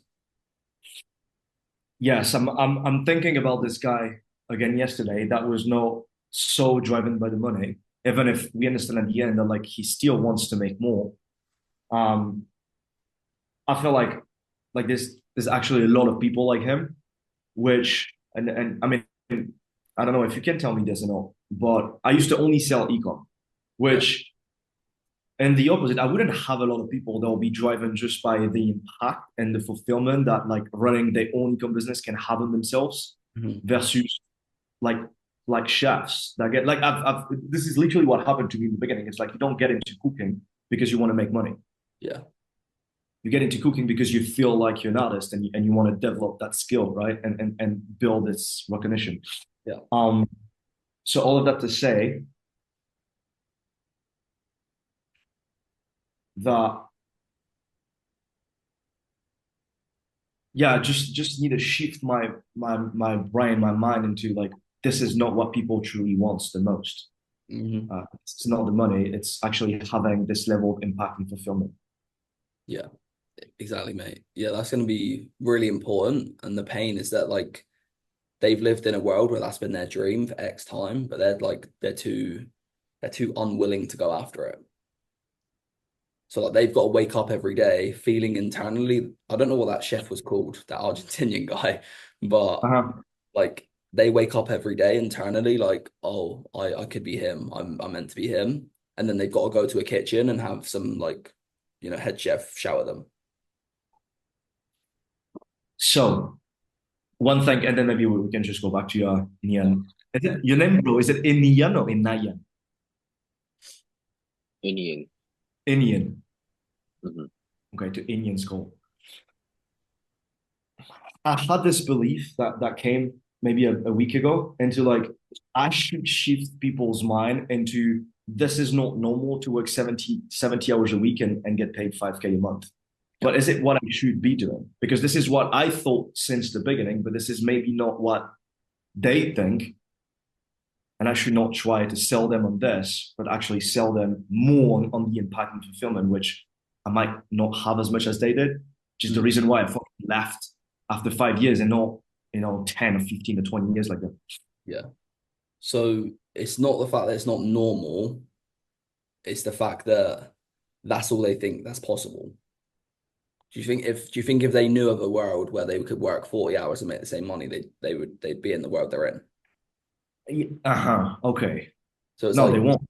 Yeah, so it's about unpacking like what 70 hours a week's doing to their life. Like where are they missing these things? Like because they're working 70 hours. And then when your pitch comes into play and it's like you're going to be working 40 hours or 30 hours, whatever it is, it's like it links to solving the pain. It's not about like convincing them so we can then tie into the pitch. It's like the pain of not having that time will be solved when we tell them in the pitch, we're going to give you more time. Okay. And you believe that this is something that I should do on the sales call, like educate them about the fact that like this is possible. I know in my marketing, like at least in like another VSL, which I have, by the way. Yeah. That make people aware about the fact that like this is possible instead of them just like showing up on the go and being like, oh yeah, you're right. Like I could just make this fun money. Yeah. Yeah. You definitely want to have a bit of awareness around that. Because I think a lot of your guys, like if they're working 70 hours a week, time is going to be a big fucking pain point. Okay. All right. I'll ask you more questions about that. Yeah, because I think that guy yesterday was 100% time and identity. Like that was his pain. I don't think it really was to do with money. Money will help, but I think there's big things was like he wakes up not feeling like he's worthy as like a chef who owns his own thing, or he's got a good brand, he's got a good identity. People don't know his works, his foods, and that pisses him off. But he also mentioned the time thing, which we didn't unpack, which was like, his wife, fiance is probably getting pissed off. His wife, he's like 33 or something like that. It's like 32, 33. fiance might want a kid and they're delaying that because he can't fucking have kids because he's got too much fucking work on his hands. Like, we don't know those things, but that's what's what have sold him. Okay. Yeah. I appreciate that. No worries. Any other questions before we carry on? No? Cool. Okay. And when you mentioned the long arms, I do want to address that. Like, do you feel like there's other people who are in gymnastics or people in calisthenics who have long arms? Well, yeah, there's different people. You mentioned that you are progressing at a slower rate because of your long arms, but there's also many people out there who have long arms and are progressing at a faster rate. It really depends on, of course, your nutrition, your body type, as well, like, the way the coach you come to, like, calisthenics and gymnastics. But the skill you're training is also important because I also train for other skills and I progressed really fast. 100%. So in this case, like, how long have you been actually looking to increase the time when it comes to your iron cross? Well, I still haven't got it. I'm still not there yet and holding it, but I think. So I like that you tried like going on with other people who have long arms, but like we need to unpack that a bit more rather than just use the word track. Okay, so if there's people with long arms who do that, how long is it typically taking them to learn to do that? Yeah, because like we need to unpack that part to really get to like what's going on. This is weird though, mate. Selling someone on the fact they can't do a fucking iron cross is weird. Yeah, because on his application he wrote iron cross, so that was why like I put What's my an main focus on the iron cross. It's a calisthenic move. I don't know how to describe it, but you can just check it out on YouTube. Yeah. So like if we're looking at that hierarchy thing I just said to Julian, like, okay, purpose, identity, beliefs, skills, environment. Okay, iron crosses skills. So now we've got to find out how that skill ties into the identity. So we've got a higher leverage point. Yeah.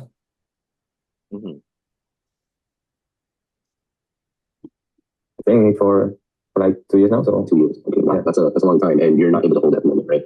No, I'm close, but not by the I surely made progress. I started like I was really far from holding, and I've made a lot of progress, but I'm not still. I'm glad you made a lot of progress. Well, we have to definitely get you at a point where you're able to hold it because you're looking to go from good to the elite level, right? Where you're able to hold it for 3 to 5 seconds. So do you feel like if you actually keep doing things this way where you don't have the right approach when it comes to having a good routine or a good plan in order to increase the timing, as well as learning new skill sets, do you feel like you'll get those quickly as you want? Or do you feel like you need to make a few small changes, Gabby? I don't know. I think I started this year training more calisthenics specific, so I don't know how well my own program works. I think, yeah, maybe with some changes I should like progress. Is it maybe because, look, you gotta look at it like this, Gabby, or Gabrielle, apologies. There's a lot of people who started calisthenics, right, and who are already doing the iron class within less than a year. Of course, there's some factors in it, but like your approach here is you're looking to do it really fast and efficient and optimized, right? Yeah. So do you feel like in order to really be at a progressing at a faster rate and an optimized rate, do you feel like you need to make these small changes? Yeah. Okay, but like, why is it important for you to actually take action? What did you think of his answer then? He's not lying. He's like still wishy-washy. But why? What, like, well, how did Inaction cause that? It's because it was like straight to it. It wasn't like asking a couple more questions for clarity. Yeah, it's so you just told him how to think, so he's like, oh yeah, I guess. Yeah. Got to make it make sense to him first. So let's see. So do you feel like in order to really, there's a lot of people who started calisthenics, right, and who are already doing the iron class within less than a year. Of course, there's some factors. I don't know. Well, my own program works. So I think maybe, yeah, some small changes. I could like progress faster. Okay, cool. And with your own program, like this is my point. We're gonna have to dig into like, okay, how long does this take people usually? Like, where does the belief come from that his program that he's been doing for 2 years is going to get him to his goal? Because, it's been 2 years, mate. I assume it would take someone who is genuinely dedicated in training. I'd assume it would take no more than a year, surely.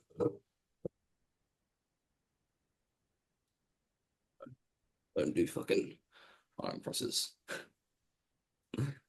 So do you feel like in order to really be at a, okay, but like, why is it important for you to actually take action when it comes to holding it for 3 to 5 seconds? Why now? Why not just push it for a little bit longer?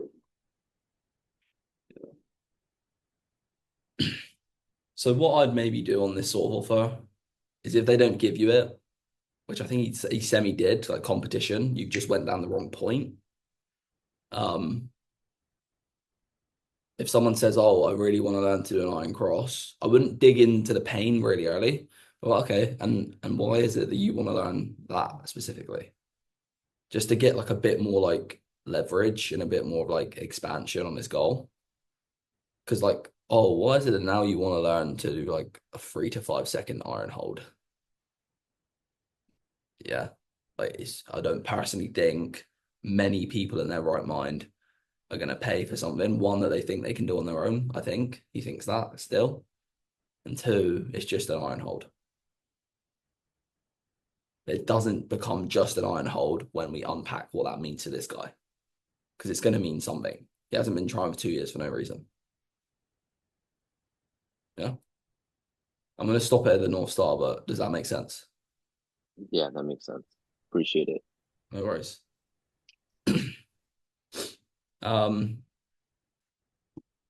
Anyone else got any calls, any questions, anything like that? Actually, can you explain the hierarchy of needs real quick? You said his skill set is at the bottom, then it's environment or identity. I mean, no, it's environment, then identity, right? I don't.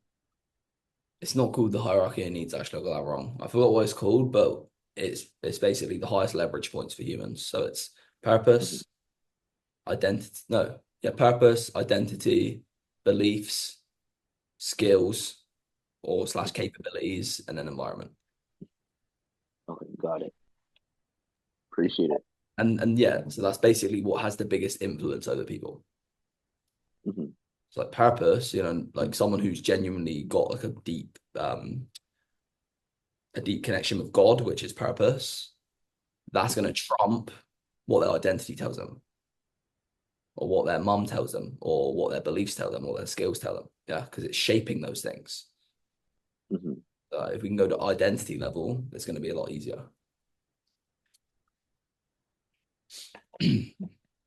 What example would one be for like the beliefs? Because I know you gave examples for the others, so what would beliefs look like? Just any sort of belief they have. So, for example, Like a limiting belief, or could be limiting, could be positive. A belief is just like a story of their world, right? That's what they tell themselves, pretty much. Because like there's no truth behind belief. That's just a story you tell yourself. So it's, for example, I'm such an ambitious person. Yeah, so that's his belief around his identity. So it pretty much ties into the identity quite easily, I would imagine. They all tie into identity easily. Like, okay, environment.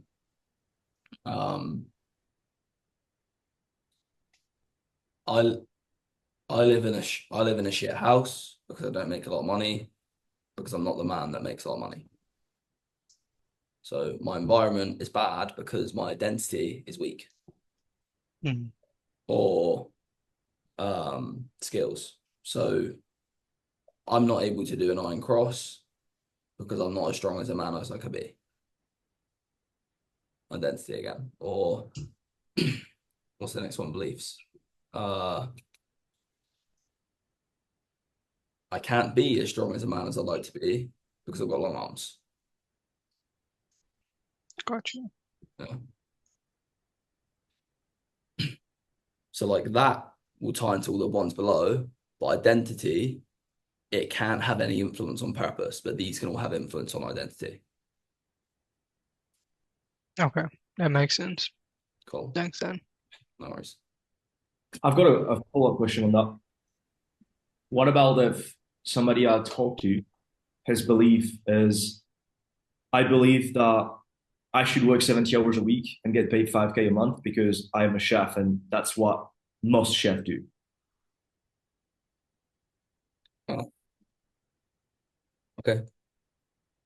So, but you personally, besides what the other chefs do, are you happy with that reality? Like 100% content? Yeah, no, I'm not. Got ya. And why are you not content with that reality specifically? Well, because at the end of the day, I like to make more money because I know it's possible, the people do it, and that will allow me to achieve X, Y, and Z in my life. Cool. And how did you come to the idea that that belief that, with all due respect, is not serving you is the way you should live? How did you come to the idea that that's the way you should live? Uh-huh. This is just that I always lived with that belief, so I just got used to it. Got ya. Well, maybe I didn't phrase it right. So I'm trying to understand, like, at what point in your life did that become the way you look at things? Okay, at what point the belief was created that I should work? I mean, pretty much right away, right? It's like when you get into it, you just know that this is what everybody does, and that's what you should go through if you want to become successful. Okay. And do you feel like there's a world out there that maybe isn't the truth, where someone has, broke that norm and become a world famous high money making chef sooner than working 70 hours a week? Does that exist? Yeah. So there's three possibilities. Mm-hmm. Do you mind me elaborating a little bit on that? Yeah. Okay. Yeah. So the first one will be obviously like running your own restaurant. Yeah. I mean, it will still take a lot of hours, maybe even more 70, but like you might get there. Yeah. Which isn't what they want to do anyway, because this is not such a profitable business model anyway. Yeah. But that's the idea. Or I could just like become really successful, go into fine dining, become a Michelin star chef, or I could start my own private chef business. Okay.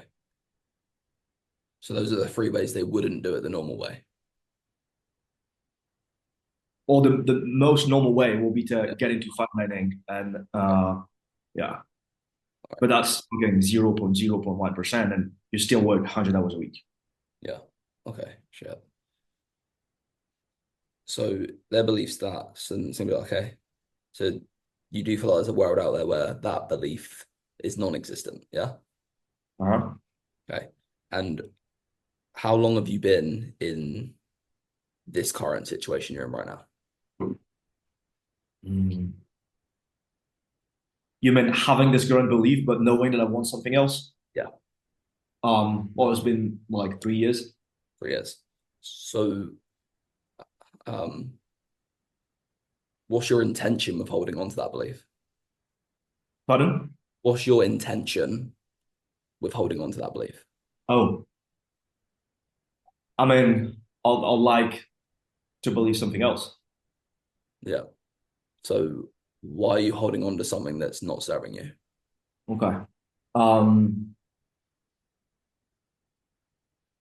Because I never saw it another way. Like I know that it's possible to do it differently. I just this is not the environment that I'm living into.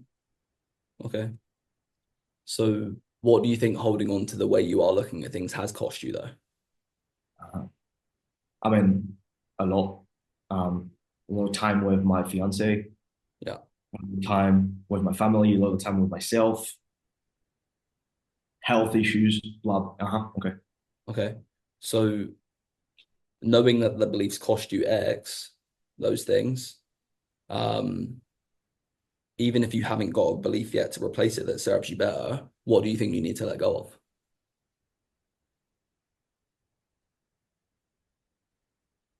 I mean, if I understood the question properly, I mean, first of all, I need to get let off this belief that isn't serving me. Yeah. Yeah. So you don't need to let go of it. But if you want the outcomes you want, why do you think that letting go of that is the best step for you to get the outcomes you want? Start to believe into something else that's actually serving me. Yeah. Okay. So do you want to let go of the one you've got right now though? Okay. Yeah, I want to. Yeah, because if you can keep holding on, what do you think that's going to cost you the next 5 years? You keep holding on to as much as what it costed me for 5 years. So how do you think you need to view things differently then, if you want the outcomes you want in life? Can you repeat that question? how do you think you need to look at things different if you do want the outcomes that you want in life? Well, I mean, I need to adopt. I need to adopt the same beliefs of the people that actually achieve what I want to achieve. Cool. And what do you think those beliefs are? Like, what do you notice that those guys do that you don't? Okay. Well, I mean, they invest in themselves. They get out of the kitchen. They learn skills like sales, like marketing. Yeah. Cool. And are you committed to doing those things so you can solve the problems you've had the last 5 years?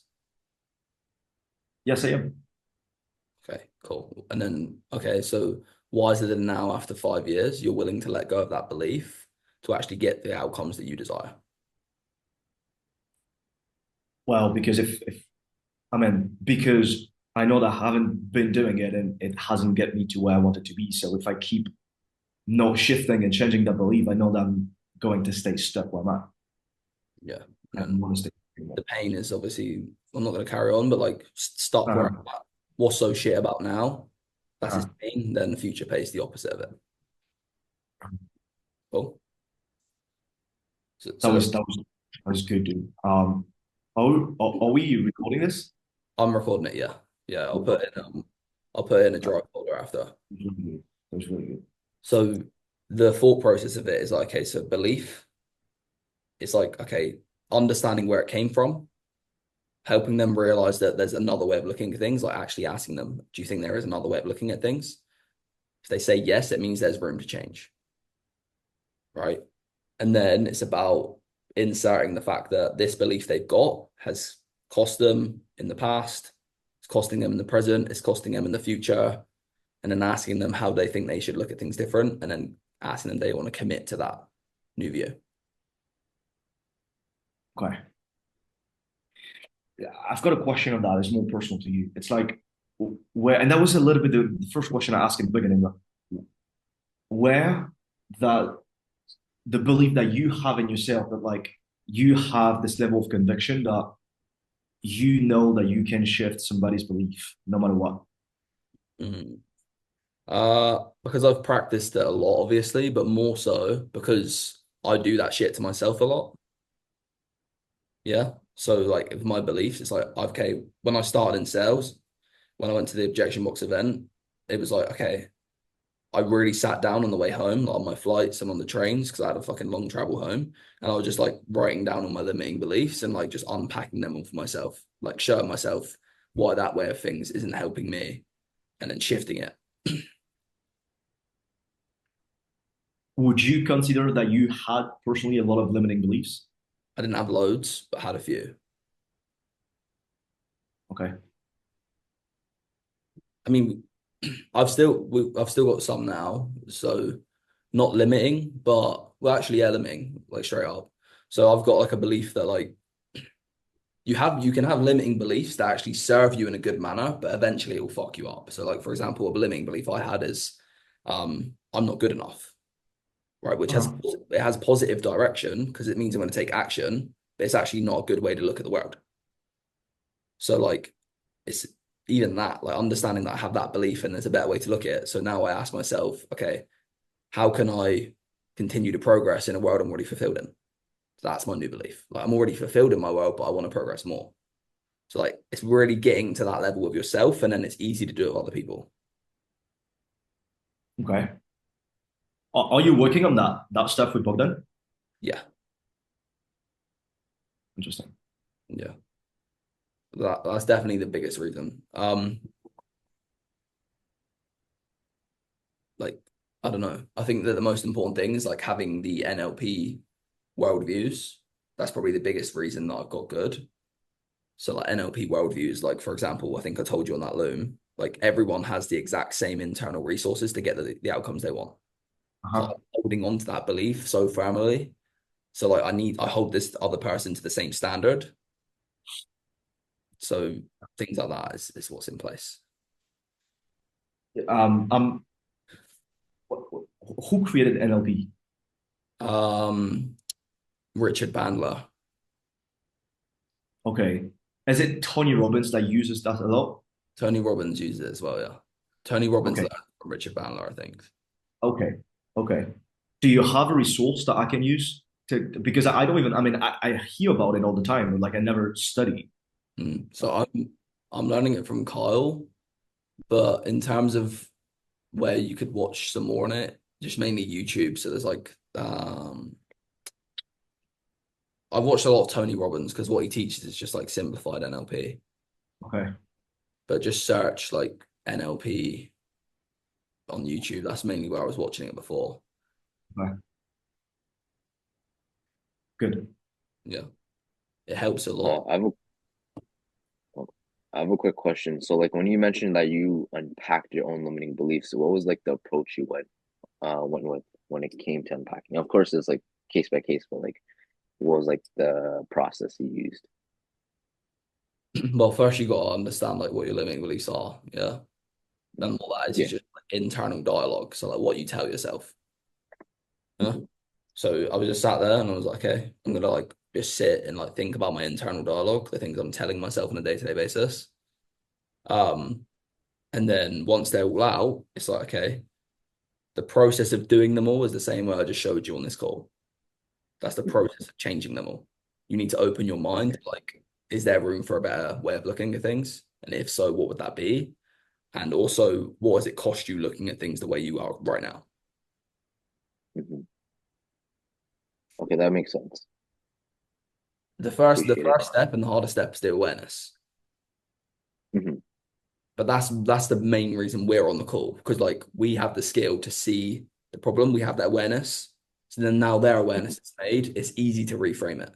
The awareness is the big thing. The awareness is what fucks people up. That's the same thing that cost them like 50 years of living in the same shitty life because they're not aware. Yeah. Yeah. Cool. Any other questions? No. Cool. Any calls anyone wants to review? Actually, I do have a question. Yeah. When you started in sales, like what was your schedule like? Like what did you do on like a day-to-day basis? Mate, I had no like schedule because I was just like fucking just do it. Yeah, just do it. Okay. Yeah, it was just like, okay, I have a certain time I go to bed, a certain time I wake up, and everything else is gym or sales. Or And I know you mentioned like you didn't role play that much. So like in terms of like you like doing sales, like what did that look like for you? I was sat there rewatching the objection box videos all day. Yeah. Got it. Like, I don't know how many videos are in there, but I watched them all. Yeah. Okay, that makes sense. Yeah. So that's pretty much what I was doing. I'd write, I'd watch, I'd write.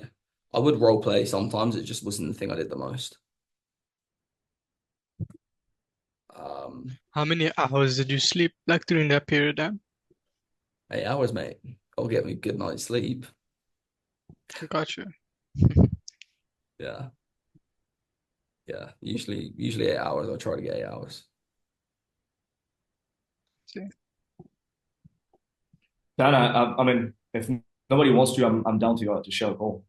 Yeah, go on, mate. That's cool. Bye. Can we go about the third one that I shared with you? Not the second, the third. I think that's the only one that I didn't really develop on. Yes, we'll go back to that now. Let me find it. One. Justin Hawk. Yes, it's the third Justin one. Hawk, yeah. Sweet.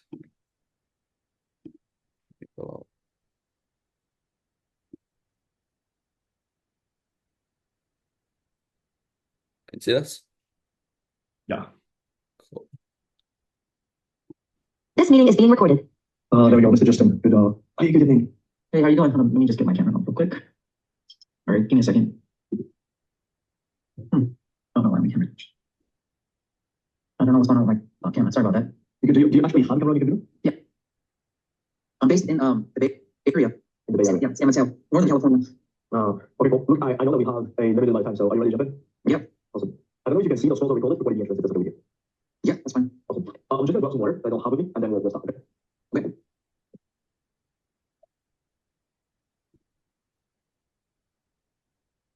Going to get into all the details on how we can actually talk to you. Sure. Yes. So, in your own opinion, what is the biggest reason why you want to have your own private chef business right now?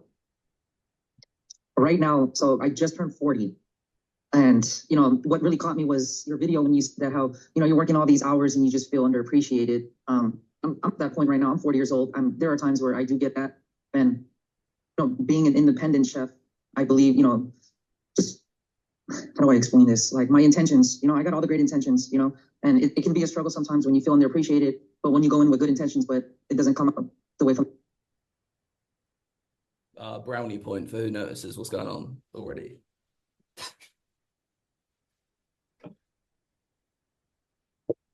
Did you ask me what is going on already? Yeah, what's he doing? He's not looking. He's not looking in the eyes. No, not that. No. With the language. I mean, to me, based on what he's saying. Oh, you. Yeah, he's saying a lot of you around pain already. Yeah, so he's already protecting his ego. So I'm not gonna instantly say to him, like, why are you saying you? But like, I'm keeping it back in mind that he's already an externalizer. He's already passing ownership. Yeah, so we're gonna just carry on. Sorry. I have a question on that thing. Maybe it talks to me a lot because again, I've been in their shoes, but as they're externalizing a lot, it's a form of maybe a little bit of shame of saying of actually really saying what they feel because they think that the way they think is not the right one. Because if you're a successful chef, you should not think this way. Shame is strong. Like it's hard. Like it's rare you're gonna get someone with shame. So like just so everyone knows, like the emotion of shame is similar to guilt, but shame is like I am bad. Like if they're saying I am bad, that's like heavy. Like it's gonna be a heavy conversation. So it could be that, but like hopefully not, because it's gonna be a difficult one to navigate. That's gonna be like heavy fear. I do bad things is guilt, or I've done something bad. So there's the difference with like that emotion. But when they say you, it's because they basically had a point in their life where probably someone they thought they did something good and someone shit on it. Like they thought it was really good in their eyes and someone belittled their thing they achieved. So now when they speak about the bad, they have a natural tendency to externalize it so it doesn't shit on their esteem and their ego. So like that's like a protection mechanism. They're going to say you about the bad because they know if they said, you know, I've been a private chef for 5 years and I hated it and this is why I don't like that. It's directly like pushing their ego down. It's directly ruining their esteem because they've got to externalize it or verbalize it, sorry. But if they say you, it protects their esteem because it's not about them. So just you got to keep it back in mind, and it means that he's already not taking ownership. So, which pretty much every prospect does that. So we need to make it apparent that at some point it's going to be like no ownership. Okay. Yeah. And right now I'm 40 years old. There are times where I do get that, and you know, being an independent chef, I believe, you know, just how do I explain this? Like my intentions, you know, I got all the great intentions, you know, and it can be a struggle sometimes when you feel underappreciated, but when you go in with good intentions, but it doesn't come up the way from the boss. So I feel like at this point, I just want to explore more options. I've had the experience of being a private chef during the pandemic, just kind of like advertising myself. It was fun, and it was very rewarding. Okay. So as you mentioned, you turned 40. When was your birthday, by the way? It was September. Okay, all right. So turn 40, and you're like, okay, I'm working all those hours, but I don't actually feel appreciated the way that you would like, especially while you having the experience to actually be a brother chef like during COVID, where you. Yeah, let's like pull in where that's coming from, yeah. So I don't feel appreciated is like here. Okay, what situations, what experiences has he formed that from? Where has he got the idea that he doesn't feel appreciated? Where has that came from? Like make him relive the moments of it. So like when you say that you don't feel appreciated, what specifically in your current work environment makes you feel underappreciated? Oh, the boss does X, Y, and Z. Right. And how long has he been doing that? 5 years. So you felt underappreciated for 5 years. Okay. And what about those positive intentions? Like, does your boss praise you for those often? Like, because he thinks he probably he's got something good. Yeah, he's got something good, and people are not seeing it in him. Yeah, he's got like a light in his eyes. He feels he's got a light in his chest. Like he's got something he wants to let out, and people are just looking down on him. So like, don't take that like glass word off the jump. Like, let's dig into it and get like a specific. Yeah. So I know your frames. I like your one as well because I know this is how Carrot does it. It's like we're gonna go like emotion first sort of thing. Like get the fucking biggest thing right now. I like it. I'll do it a bit different, but it's the same rule. Like we need to get specifics from it. That makes sense? It does. Cool. Actually feel that rewards that I assume you actually don't get as a chef right now. So you're like, okay, I'm coming with all those great intentions, but it's actually a struggle to get back to receive. Yes, I mean, it's not. I mean, I do get good feedback, but I just feel that it's just hard. It's just work can be overwhelming sometimes. In what way would you like to be actually appreciated, aside from like, good feedback? How I like to be appreciated is just the people whoever I cook for just appreciating my food and the quality of it. And it doesn't happen when you're chef. It doesn't happen when you're chef. Right. So I mean, just being it doesn't happen when you cook in a restaurant. I mean, it does. It does. It does. Yeah. So what's the difference if you've experienced the difference while being a private chef? Well, actually, mention more specifically. Being a private chef opposed to being like a restaurant corporate chef. Yeah. Just being my own boss and just having my own identity, I guess. Kind of just exposing my own talent and not having like my company kind of take most of the credit. If that makes any sense. Okay. Are you a head chef right now in the restaurant that you work? Well, I'm a corporate chef right now, so I'm a traveling chef. So what I do is I go into different accounts and just help kind of consult and elevate, I guess. That's what they say.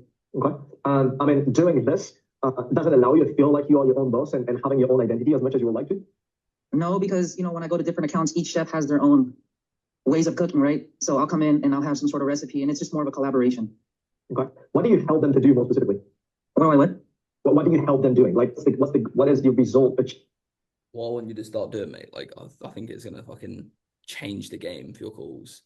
It's like once we get to that like level of like identity, it's like let's just unpack like what's so painful about not having the identity they don't want, that they do want. Like, what's so painful about that in your life?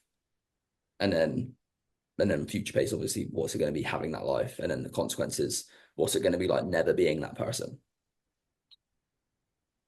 I feel like it's already like we 8 meter in, and he said already 3 times about identity, and I still don't probe into it.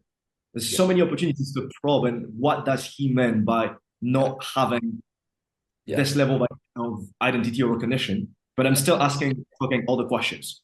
Yeah, exactly. Exactly. And once you got the pain of like the current identity, then and like the identity you want is like, okay, now we've got an easy leverage point to like show him there's a big gap. And then like, hey, Justin, we just had a really truthful conversation about like who you are now and who you want to be. How do you think the person who you want to be looks at things different to the way you are? Like, what do you think's really held you back from this gap? And it's not knowledge, it's not skills, it's not marketing. What's held you back from being this man? And then like that's his belief that he needs to shift. Yeah.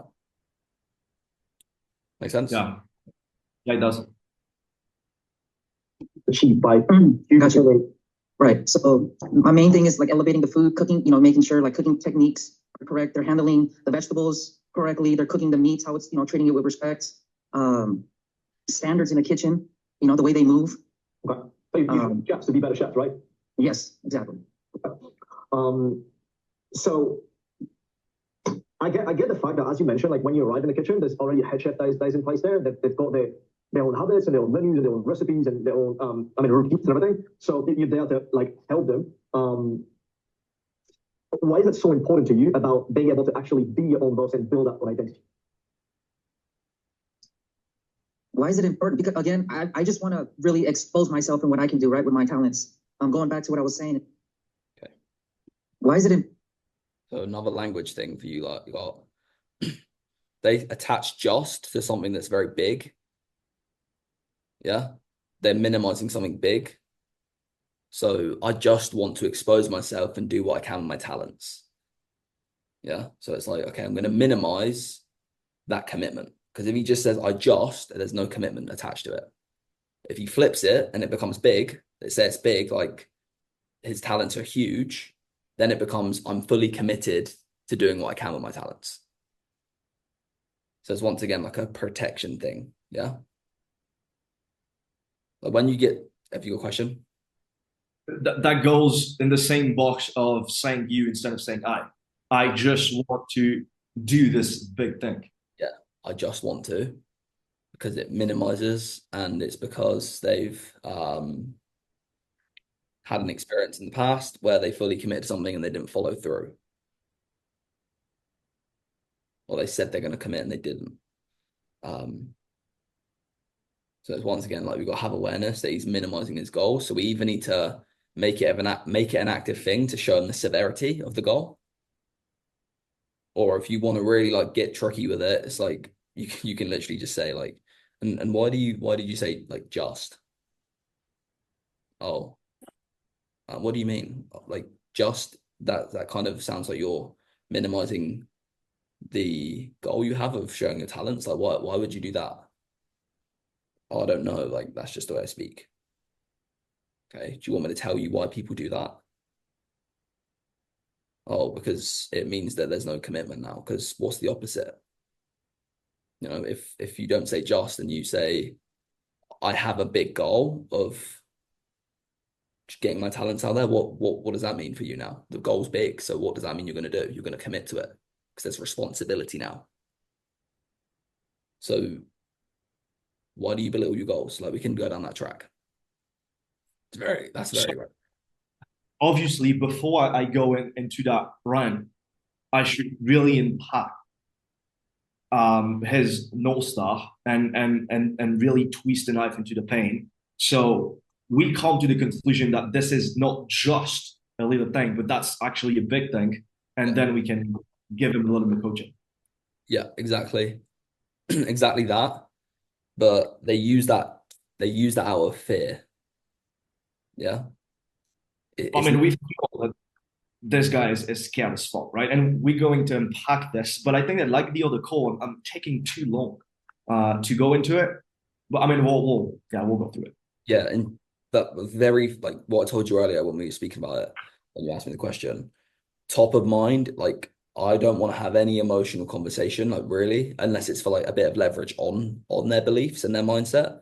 But like I'm very first thing is like I'm scanning why this person's not who they want to be, like fully. That's all I'm doing. And that's like in his language he's using, his attitude towards answering the questions. You know, what stopped him from getting there, like with the things he's tried. Why has he not tried?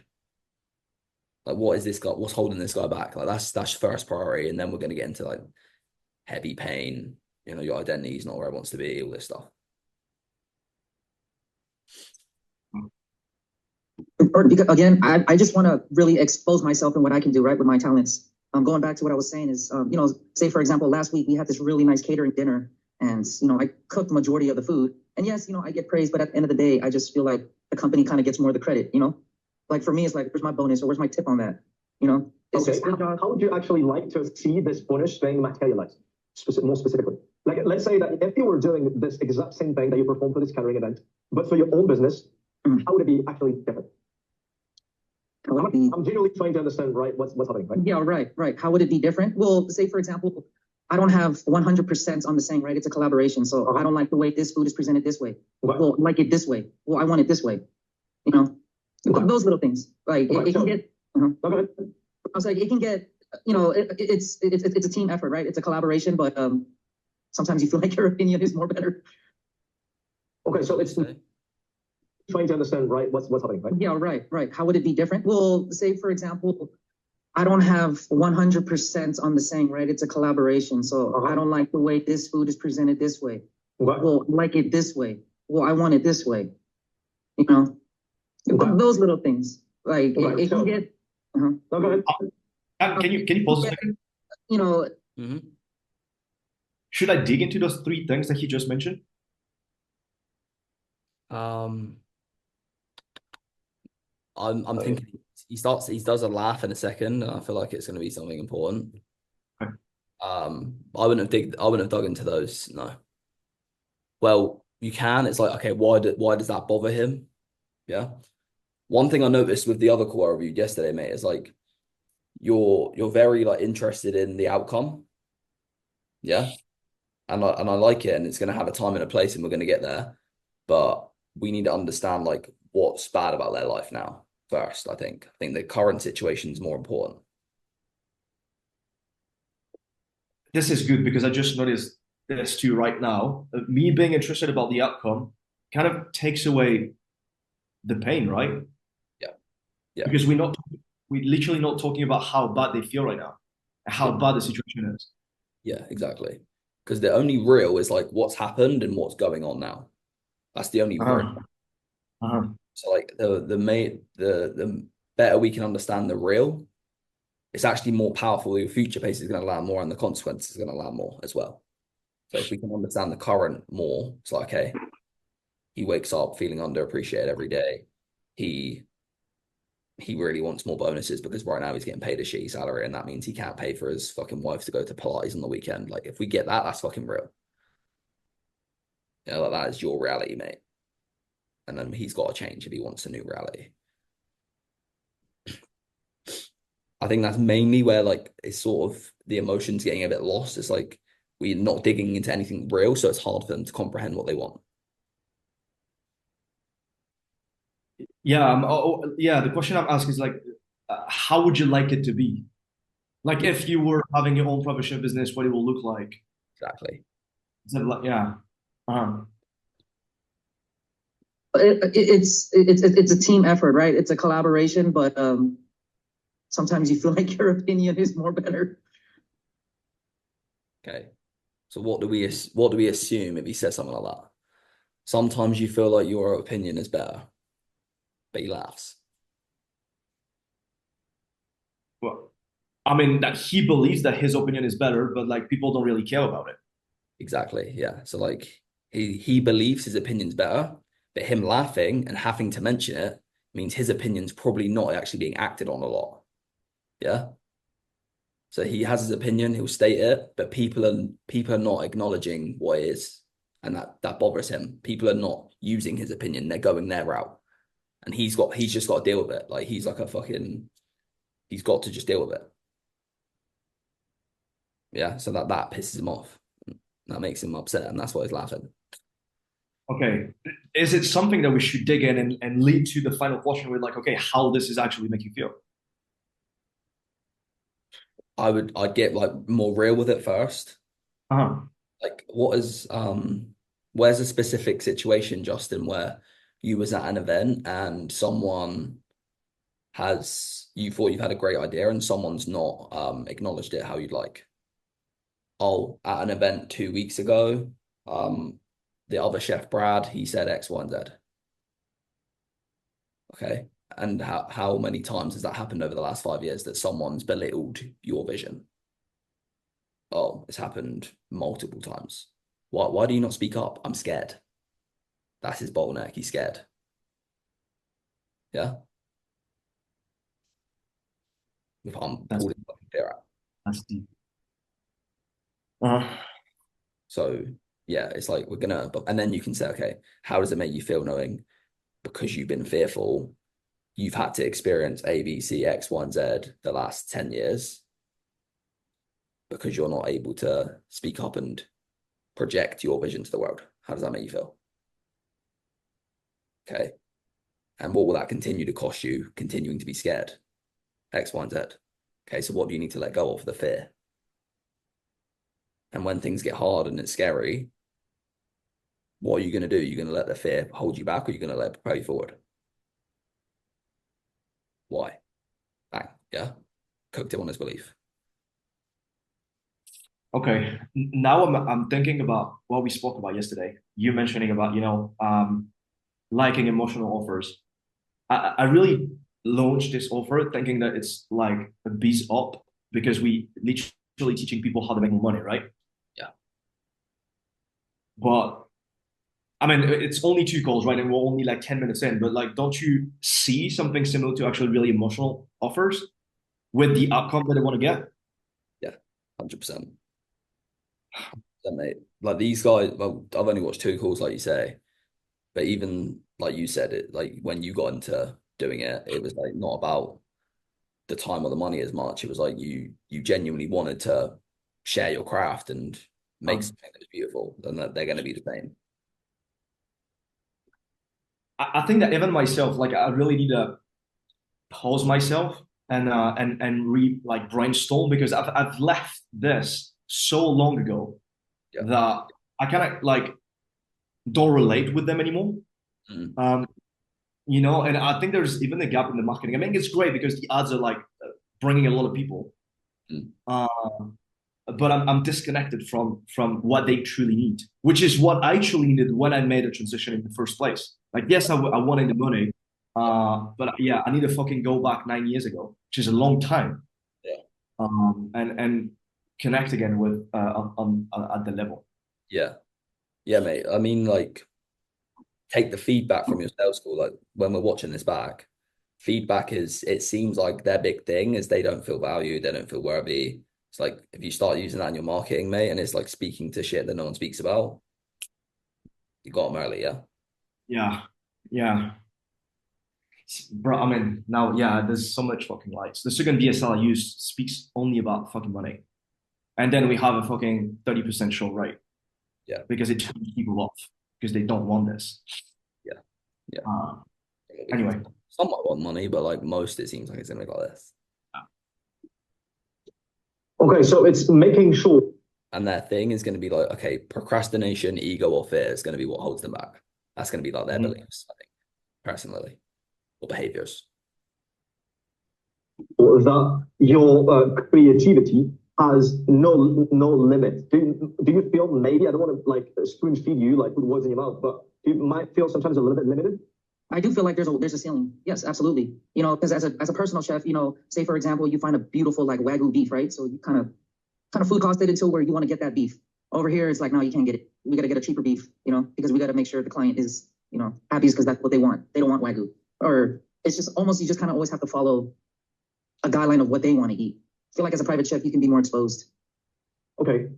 Now it makes more sense. Again, it's having the freedom and having the freedom of letting your creativity goes on without being limited by company's guideline and budget and cost and customers' desires. Correct. Okay. Right now, how much money per month are you making doing it? So you're a consultant, right? You mentioned that you're a corporate chef or travel chef. I'm a travel chef. Yeah, I'm a travel chef. So I was a corporate chef. I did have accounts, but just in the past year, they kind of pulled me out. And I guess, see, that's another thing, it's like, I guess, they pulled me out, because I know they saw something in me and they know my intentions were good. So they trusted me. So, they throw me here, they'll send me over here, go here, big catering event, I need you to go there. So it's, I know they trust me. How often do you move from one place to another? So for example, this week, I'm going to 4 different locations. Okay, they trust me. It's a mind read that he doesn't know that. Yeah. I'd start unpacking, like, because we can tell he's scared, like you said, like we've told that the whole time. He's very like, so I'd be like, okay, I want to like get to that fear, like make him sit in it. It's like, do you trust yourself, Justin? Yeah, like let's start going down that path. Like let's pull this shit out early. Yeah. Because even if we don't really know what he wants or what he has, like we can tell what his problem is. We can tell he's scared. But let's like just cut this fucking fearful arm off because it's not serving him. It's just dead weight, and then we'll have like the real conversation around like emotion. So he's giving you loads of ins to like this fear. It's just like, you know, taking one of them, running with it, solving the problem, going with everything else.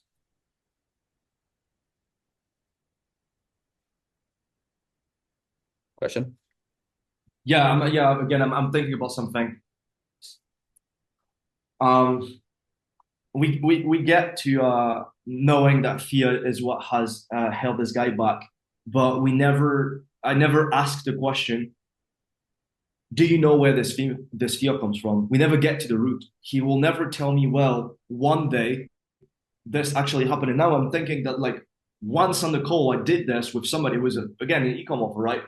I had a really hard time to close people on trust, on scam objection, which was pretty often objection on this offer. I mean, it's e-com. There's no like it was a pretty common objections that we got. Yeah. And the one style that I overcome that the most, it was like we got to the real root of why this guy believed that you get scammed online. It was not just calling him out on the fact that, you know, being afraid of being scammed will never allow him to get to where he wants to be, but actually understanding why the belief is a belief and where it came from. We don't come to that conclusion with this guy. Exactly, yeah. It's like rip out that fear. Like a scenario's made him create the fear. And then it's like, okay, and is that scenario the reality in all realms of the world? No, it's not. So why are you scared?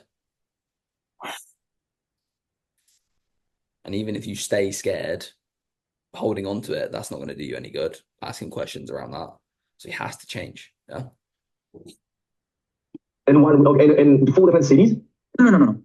I live in San Francisco Bay Area, so it's like tech city, right? Oh, so you staying within the Bay Area, but you're moving locations.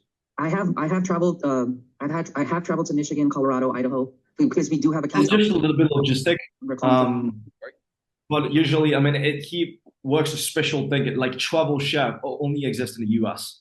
I never worked as a chef in the US, so I was kind of like trying to clarify what he says, but it's not really relevant.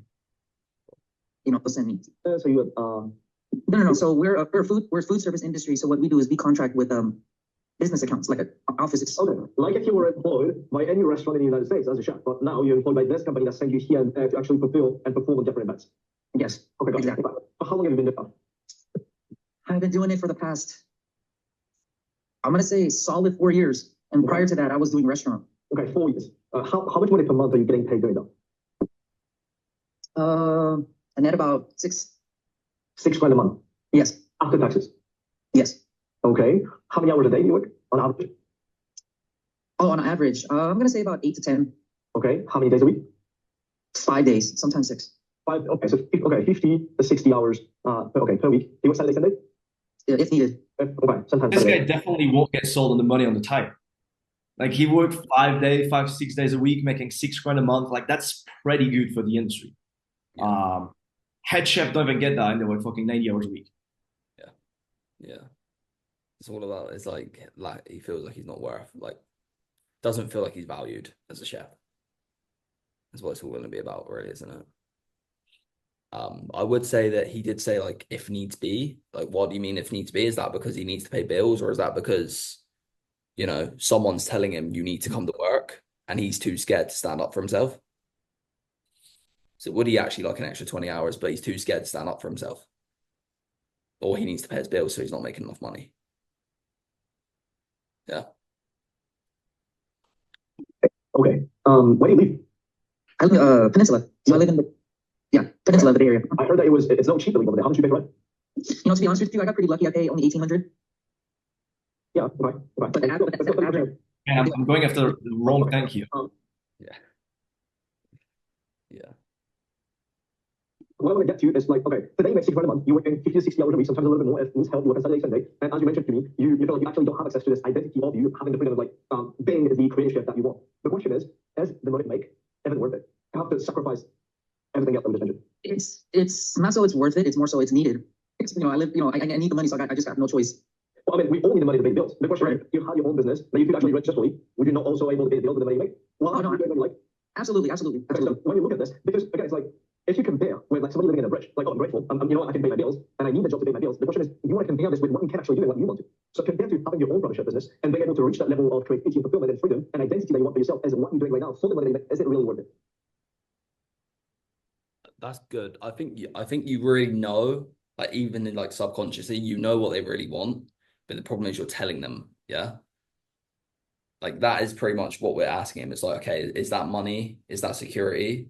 Is that worth you sacrificing being this person that you've always wanted to be?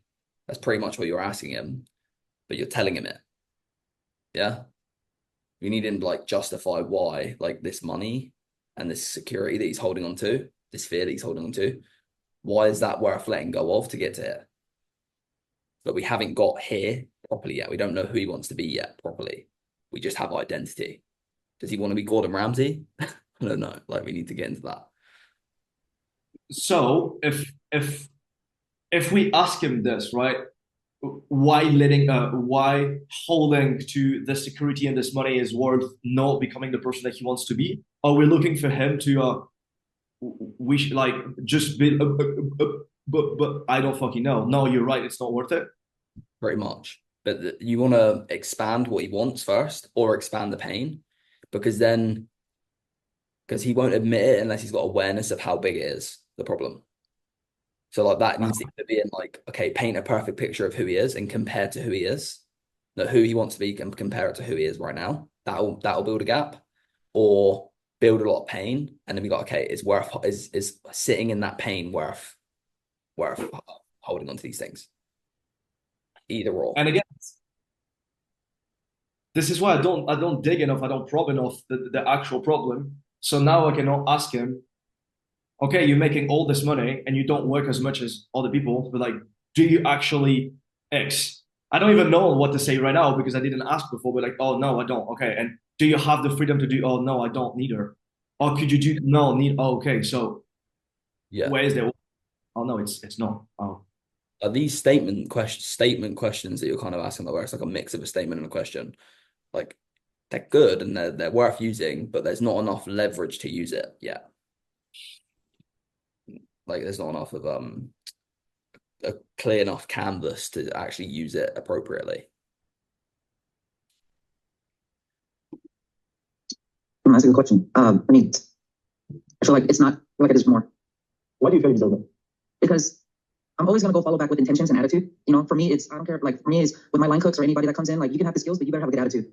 I pick attitude over skills any day because skills can be trained and taught. 100%. So when you actually see this, I mean, you mentioned to me, right? Like I need to pay the bill, right? I need it to pay the bill. If you didn't have to, would you do it? No. Well, I'll be traveling around the world. I'll be traveling. Yeah. It's my goal is I would love to just kind of travel and just cook. That's just my dream. Like just getting a glimpse of it, even with my company now, just being able to travel to Michigan and just create and do my own dish. Or just it's I just love that feeling. I just get a good high off it. Do you actually get that feeling, that high with what you're doing right now? There are times, yes, with me. Like when I create a dish and they like it, yes, I do. But whenever I feel that high is when I'm traveling. Like just 2 weeks ago, I just came back from Asia. I was just traveling through Asia for a whole month and just being able to just explore and just eat and just it's the high. What do you feel you will actually need in order for you to have the freedom to travel as much as you want and actually live a perspective like cooking and traveling at the same time? Yeah, I definitely need financial freedom and also to get a passive income. Okay, so right now within your current role, do you feel that you can actually achieve this goal of having this level of financial freedom and passive income where you can actually travel all around the world? No, I can't because I'm limited, right? I'm 60 hours I have to dedicate to my company Monday through maybe Saturday. So it's I'm basically They can call me right now and say, hey, I need you to go here real quick and check it. So I gotta go. Okay. And this has been going for the last 4 years. This has been going for about 4 years, yes. Okay. What if it's been like for you about the last 4 years? Do you feel this limitation around your creativity and your moves and what you actually want to do for yourself in the future? For me is being able to travel and being in different accounts, being in different teams, being different cooks. When you go in the kitchen, they're very territorial, right? I felt that I'm able to adapt and I'm able to kind of, how do I explain this? For example, we had a team of travel chefs and a couple of them just couldn't adapt to it. So I think for me, it's just being able to adapt and just my intentions is just, Justin, you are a human being and like we built to that. And when it's not able to, again, this is what you have to do to pay your bills. do you want to have to force yourself? Keep saying attitude. So I'm going to play on that. And that attitude is just another, like, it's another like leverage point as like a human. Like, we have an attitude. I'd really like dig into like, okay, why you're like, it's the same thing. Like, we're 21 minutes in and it's like the same thing. Like, we still haven't unraveled like his thing, his problem as a person. It's like his attitude. Okay. So your dream is to do ABC. How long have you had that dream? Oh, it's been 5 years. Okay. So why do you think the current attitude you've got hasn't got you there? Because you think if you had the attitude of someone who has that, you'd be there. Yeah, I would. So where's your limitation, Justin? And like, I can tell you've got like great intentions, and I can tell that you've got something you want to share with the world and you want to do A, B, and C. I can tell you've got that. But there's something inside of you as a chef that's holding you back. So what is that, do you think? What attitude are you holding on to? Yeah, like really, like once you've got that part of the call, mate, it's like they're done. Because no one's ever helped them realize that. Yeah. That's deep, dude. Yourself to adapt to fit into that box? Yes or no? Okay. So how does it feel for you over the last 4 years on a daily basis to force yourself to adapt to fit this box that you know that you're not part of? Well, knowing that what you do isn't going to get you to where you want to be. How does it feel on a daily basis? It's concerning, you know, it's concerning. Like, you know, like, you know, going back, I just turned 40, right? I probably got another 10 solid, maybe 15 solid more years where I can lift and cut and stand and turn and do these long hours. So it's just more of just taking care of my body too, you know, because, you know, you can have all these issues in the world, but if you got health issues, it's just one, right? So it's just more of a countdown in my future. When have you started cooking? I started cooking, man, I really started cooking when I was like 20, in my mid-20s. Like 15, 20 years ago. For how long have you wanted to use cooking as a vehicle to get you the cheapest level of financial freedom? So you can travel all over the world and be able to how long have you wanted that? I wanted that for the longest, right? And then there were times where I thought to myself, like, man, I think this industry that I'm working just cannot make that happen, you know? Because as chefs, as line cooks, we're known as like the grunt workers, I guess, you know, the low paid workers. So there have been times where I've had doubts, like, I can't be doing this, you know? So, you know, I work full time here, and then the weekends and after work, I do Uber. So I got a second job. And then on top of that, I do have my own little, like, I'm not gonna say private chef company, but I do have my own little page called Heart and Soul. The little page that I started during the pandemic just to kind of expose myself. And then I do that sometimes. Sometimes they'll just hit me up and be like, hey, I got a little 20-person dinner. Can you do it? And I'll take it or I won't. But yeah. Okay. So first of all, I commend you for like squeezing opportunity, right? It's not like you're aware that what you do isn't going to get you to where you want to be, but you're willing to get yourself out and step out of what you know to actually try things, right? So if you build this page during COVID, do you know approximately how much you did total with the barbershop business? Total? Honestly, I did it. It was like a good 2 years. I didn't do too much. I probably did like 4. I'm gonna say at least 25. 2,500 or 25 grand? 2,500. It was small. Yeah, it was like a small, like, hey, I got like me and my husband wanted dinner or something, you know, so I did. Okay. And then yeah, how much money per month would you need to go full time with your barbershop business? How much would I need per month? Yeah. Okay, so I mean, for the private chef business, are we talking about like we're going to like? So I'm kind of new to this like private chefing. Is it about going to people's houses and using their kitchen, or like using a commissary kitchen? Yeah, yes, you go and cook in the kitchen. In the beginning, you just want to do like a couple of events, and like it's not the first person that you're gonna meet that is going to offer you like a 10, 15, or 20 grand a month. Right. Okay. But I don't even want you to think about that yet. The only thing I want you to think about is like, as of right now, how much do you need to spend on bills to be able to afford your living? How much do I need to spend on bills to afford my living a month? Yeah. Let's say good. I will be comfortable with 10, but you said 10 grand. Yeah. Right now, how much you make? 6. You live. You can afford your bills, right?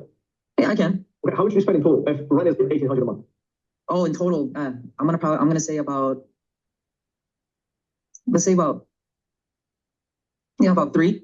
Okay. 30, yeah. So 10 grand is like, you'll be happy to make 10 grand and plus. 3 is what you need to actually like survive, right? Yeah, right. Okay. So if today you could replace your salary, right? You're making 6 grand a month. If today your profit share business could consistently make 6 to 7 grand a month, would you leave your job? I will, yes. Okay, cool. Actually, you know, it all depends, right? Because So once again, lacking certainty. He said a second ago. So you did a good job. Like, no, mate, you don't need 10. You need 3. Like, that's what you need. But his answer was, oh, at 10, I'll be comfortable. So he likes staying comfortable. He likes staying where he's at. He doesn't like changing. He doesn't like getting uncomfortable. Yeah. Okay, and why is comfortability so important to you? Have you always thought comfortability is important? Do you think being comfortable the last 10 years is exactly why you've not been able to shift and get the life you want? Yeah. My work now is consistent, right? The private chef is really not too, it's not consistent. So yeah. Why is not consistent? Well, it's because, you know, I get these calls for clients who just want to do like a dinner or like a special birthday. Okay, you know, but it's not like you a, don't actually have enough clients to either book you the entire month or to have somebody that actually hire you to cook for them full time, right? correct. Okay, are there private chefs? So rather than that, like telling him, do you feel like there's a world out there where you can get consistent high paying clients who don't just call you at a birthday? Oh, I don't know. Limiting belief, or yeah, that does exist. Okay. So like just ask him first. Yeah. Because if he doesn't believe that and is like, if he doesn't truly believe it and you're just like, yeah, it's because you don't have the clients, right? You're like, yeah, especially because he's scared, he'll just agree with you. In this world that actually can do that.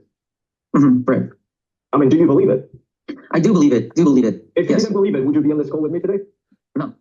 Okay. Now, what do you feel you personally need in order for you to consistently, at least a 6K a month with your partnership business? We're not talking about 10K a month yet. We're just talking about like what you actually need to like leave your job. What do you feel you actually need to actually get into that position where consistently every single month, every single year, you make 6 to 10K a month with your partnership business? I think what I would need is just to be persistent every day. Persistent with what? You know, advertising myself or just, you know, shooting pictures of food, making sure, you know, people know that I am available for like gigs. Yeah, you know, I believe social media is such a strong tool for that. So what do you think, looking back, like what in there do you think you should be speaking to him right now about? I mean, I think that we actually getting into he did all those things that he just mentioned, which is advertising himself, posting on social media, getting after people, and understanding why he hasn't done this enough, which led him to where he's at right now. Look at his response. He told you why. I mean, he hasn't been persistent enough. Consistency. Yeah, persistence. So unpack the persistence. Okay, how quick did he give up last time? And now you're in his ass as a one-to-one coach, kicking him about. Yeah, so you heavily going to have like, you know, on your pitch, it's like, okay, you had things going in COVID, you lack persistency, you gave up on yourself. I'm not going to fucking give up on you. Yeah, so like you're going to sell him on that accountability piece as well. This is the moment where we're going to unpack a lot his fear and the reason why he stopped doing it during COVID. Yeah. But again, I mean, yeah, you'll see it. Okay, cool. I think what I would need is just to be persistent every day. Persistent with what? You know, advertising myself or just, you know, shooting pictures of food, making sure, you know, people know that I am available for like gigs. Yeah, you know, I believe social media is such a strong tool for that. And then word of mouth. Okay, so you said it right. Being able to advertise yourself, being able to actually like picture what you do, so you have like materials and assets to it. You advertise. Talking something. Well, letting people know that you are available. Okay, so like shooting a message out there so people know that you actually here, that you actually exist. Well, making sure that those people you engage with them either by word of mouth, because it's a pretty small circle, it's true, but also on social media because this is a really high lever when it comes down to actually engage with people and meet people. So you already know what I think. Is there anything else that you feel you need in order for you to consistently make the 10K a month with the partnership business? A network. Well, yeah, it's part of like word of mouth, like social media. I mean, if you want, we can add it. But like, well, I mean, this is it. Do you think there's really a secret sauce aside from really mastering those skills? I don't think there's no secret sauce. I just think just being consistent with those things, 100%. Now, over the last 4 years, do you feel that you have been consistent enough to get results that you wanted? No. It's obvious, otherwise you will have the results, and that's fine. The question is, do you have an idea of why you have not been as consistent as you could have been, or as you needed to build a business? Yeah. It's a different field. You know, when it comes to restaurant and corporate dining, there's a lot of rules and regulations. So you do feel a bit limited when it comes to, especially us as chefs, we're artists, right? So kind of limits our creativity.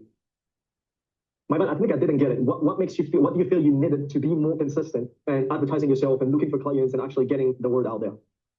Oh, so what, I mean, from experience, what I was doing was I was just constantly just posting, advertising. Yeah, like on my stories, I would post. So what I did during COVID, you know, during the lockdown, I started, so what, I mean, from. My bad, I think I didn't get it. What makes you feel, what do you feel you needed to be more consistent? So that your question feels a bit like, okay, I'm going to ask you what you needed because then I'm going to tie that into my pitch. Whereas like, I'm going to just take the needed out. Like, okay, and what do you feel? Wait, what was your exact question? And advertising yourself and looking for clients and actually getting the word out there.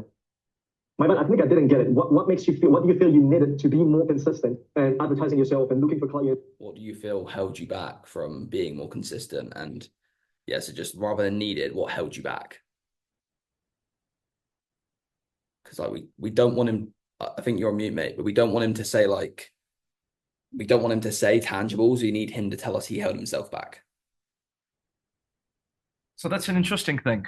I'd like to pick you on that. I use need instead of what is stopping you, what is holding you back. Since Josh used to teach us, and I'm open to what is your brain telling you on that, right? I want to pick you on that. We use need because it has a positive impact on the brain, so we don't want to create a form of friction by using negative. What's holding you back is negative. What do you need? We get the same answer, but it just has a positive impact on the brain. So I used to use this for as long as I can remember until Josh came with this, and I was like, oh, okay, makes sense. I just start using it. But personally, because I'll go negative because like their current situation is negative. In a negative place. So like, why would it cause friction talking about the real stuff, the reality? Yeah, so it's like, okay, if I say what's held them back, what's making you stay here, that's real. And then okay, and how do you need to look at things different? Because this can be misinterpreted by them. Because when you say, what do you feel you needed? It gives them an easy out to say, oh, I needed better knowledge, I needed better marketing, I needed a strategy, I needed a network. But the issue is, if they know they need those things, why haven't they been the person who can go and get them? So when I'm asking what's held you back, I'm saying, okay, you as a person, what's holding you back?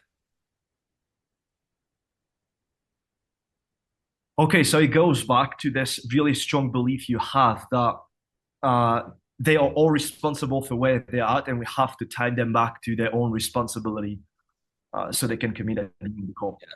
So like my style, like I do not go into any like what they want. Like, you know, like they need a coach, they need a good nutrition plan. I just completely push out the window. I'm just like, okay, you could go and get those things, but you're not a person who's gone and get them and made it happen. I mean, is it not at the end, not the word I'm using, needing, but what I add? Like, what do you feel you needed to be more consistent? And could I just say, what do you feel you needed as a person? Yeah, you could do that. Yeah. But as a person, what do you feel you needed to do differently to be more consistent? And I could just add, it's not about advertisement. It's not about marketing. It's not about getting more known. It's like, if you look inside of you, what do you feel you needed? What do you feel you could have done better? Yeah, I needed more confidence, you might say. Okay. So you could do the same thing, yeah. Okay. Yeah. Yeah. So I think I just misunderstood. It's not about the word need or holding you back, but like what you add after it. Yeah. And yeah. Okay. More, okay. How they're going to interpret that could give them an out that like it was just tangibles. And actually getting the word out there. Oh, so what, I mean, from experience, what I was doing was I was just constantly just posting, advertising. Yeah, like on my stories, I would post. So what I did during COVID, you know, during the lockdown, I started marketing. I was making batches of kimchi and just bottling it. And then I was like putting that in my stories and, you know, and then posting stuff on the benefits of it, just kind of like trying to wheel them in. Okay. Yeah. So you were actually doing something, right? You were not just like sitting around waiting for people to come and like contact you. Right. Okay. However, does what you did actually got you into a position where your business was making consistently 10K a month? No. Okay. is it still fair to say that you missed something, right? You missed something else that what you did. Yeah, I wasn't consistent. I could have kept, should have kept doing this kimchi. Yeah. Okay. So do you know why you were actually not as consistent as you should have needed? At that time, yes. I was on a lockdown. Things were getting a little concerning for the future, for the world, especially for my industry. So I took another course I was close to changing careers. I was thinking about being in sales just because I got a little worried. Okay, when you say worried, first of all, again, I want to commend you for being transparent and honest with yourself. What were you worried the most about? I was worried about my industry. Okay. I thought, which would lead you to what? Which led me to think about another career. Because of what? What could have happened that you were like, oh, I potentially want to transition? I'm seeing some of my local restaurants here, mom and pop restaurants closing down. Okay. So, me having to call off and lay off like one of my workers, So in another words, they were like, well, I can potentially lose my job. I can potentially be like with no money to actually afford to live and then to be able to pay the bill, all of that, right? Right. Justin, this is a valid concern. Do you think that you were the only one at this time that was actually worried? Of course not. Right.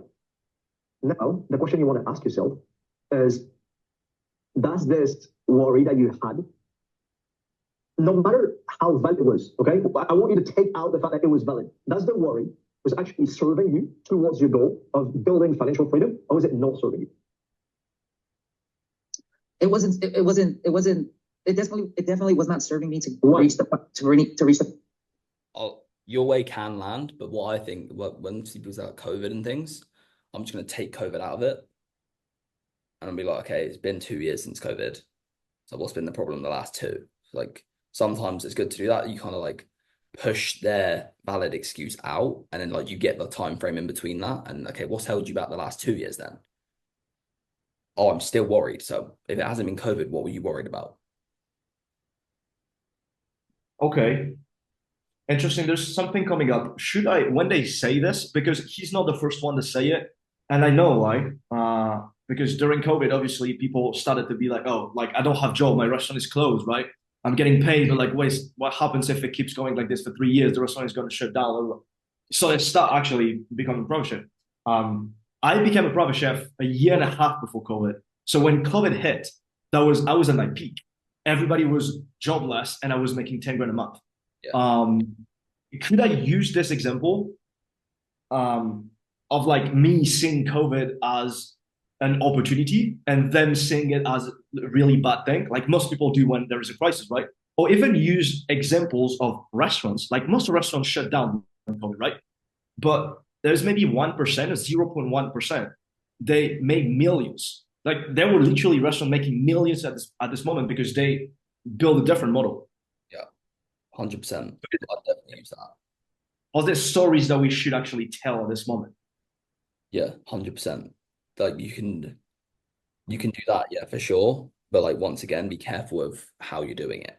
Like I told you yesterday, like use like they or like I, and then don't come at him. It's like don't be like, oh, you could have actually stayed consistent in COVID and you could have made 10K a month but you didn't because you was worried. Like, where did you come to the idea that because of COVID that the whole industry was shutting down? Okay. Do you think there was like a way of looking at things different where you could have took advantage of COVID? Oh, I don't know. I've never really thought about that. Okay. Because can I make a suggestion? Yes. So do you know there was actually people out there who they tell them the story and then you'd be like, and actually I was one of them. I did A, B, C, D, and E during COVID because I think I need to find the silver lining on things when things look negative. And I don't let my fear and worry and doubts hold me back because I know that I need to do everything I can to get the identity I want. Okay. Yeah, so you could do stuff like that. Should I still tell them that I was also worried?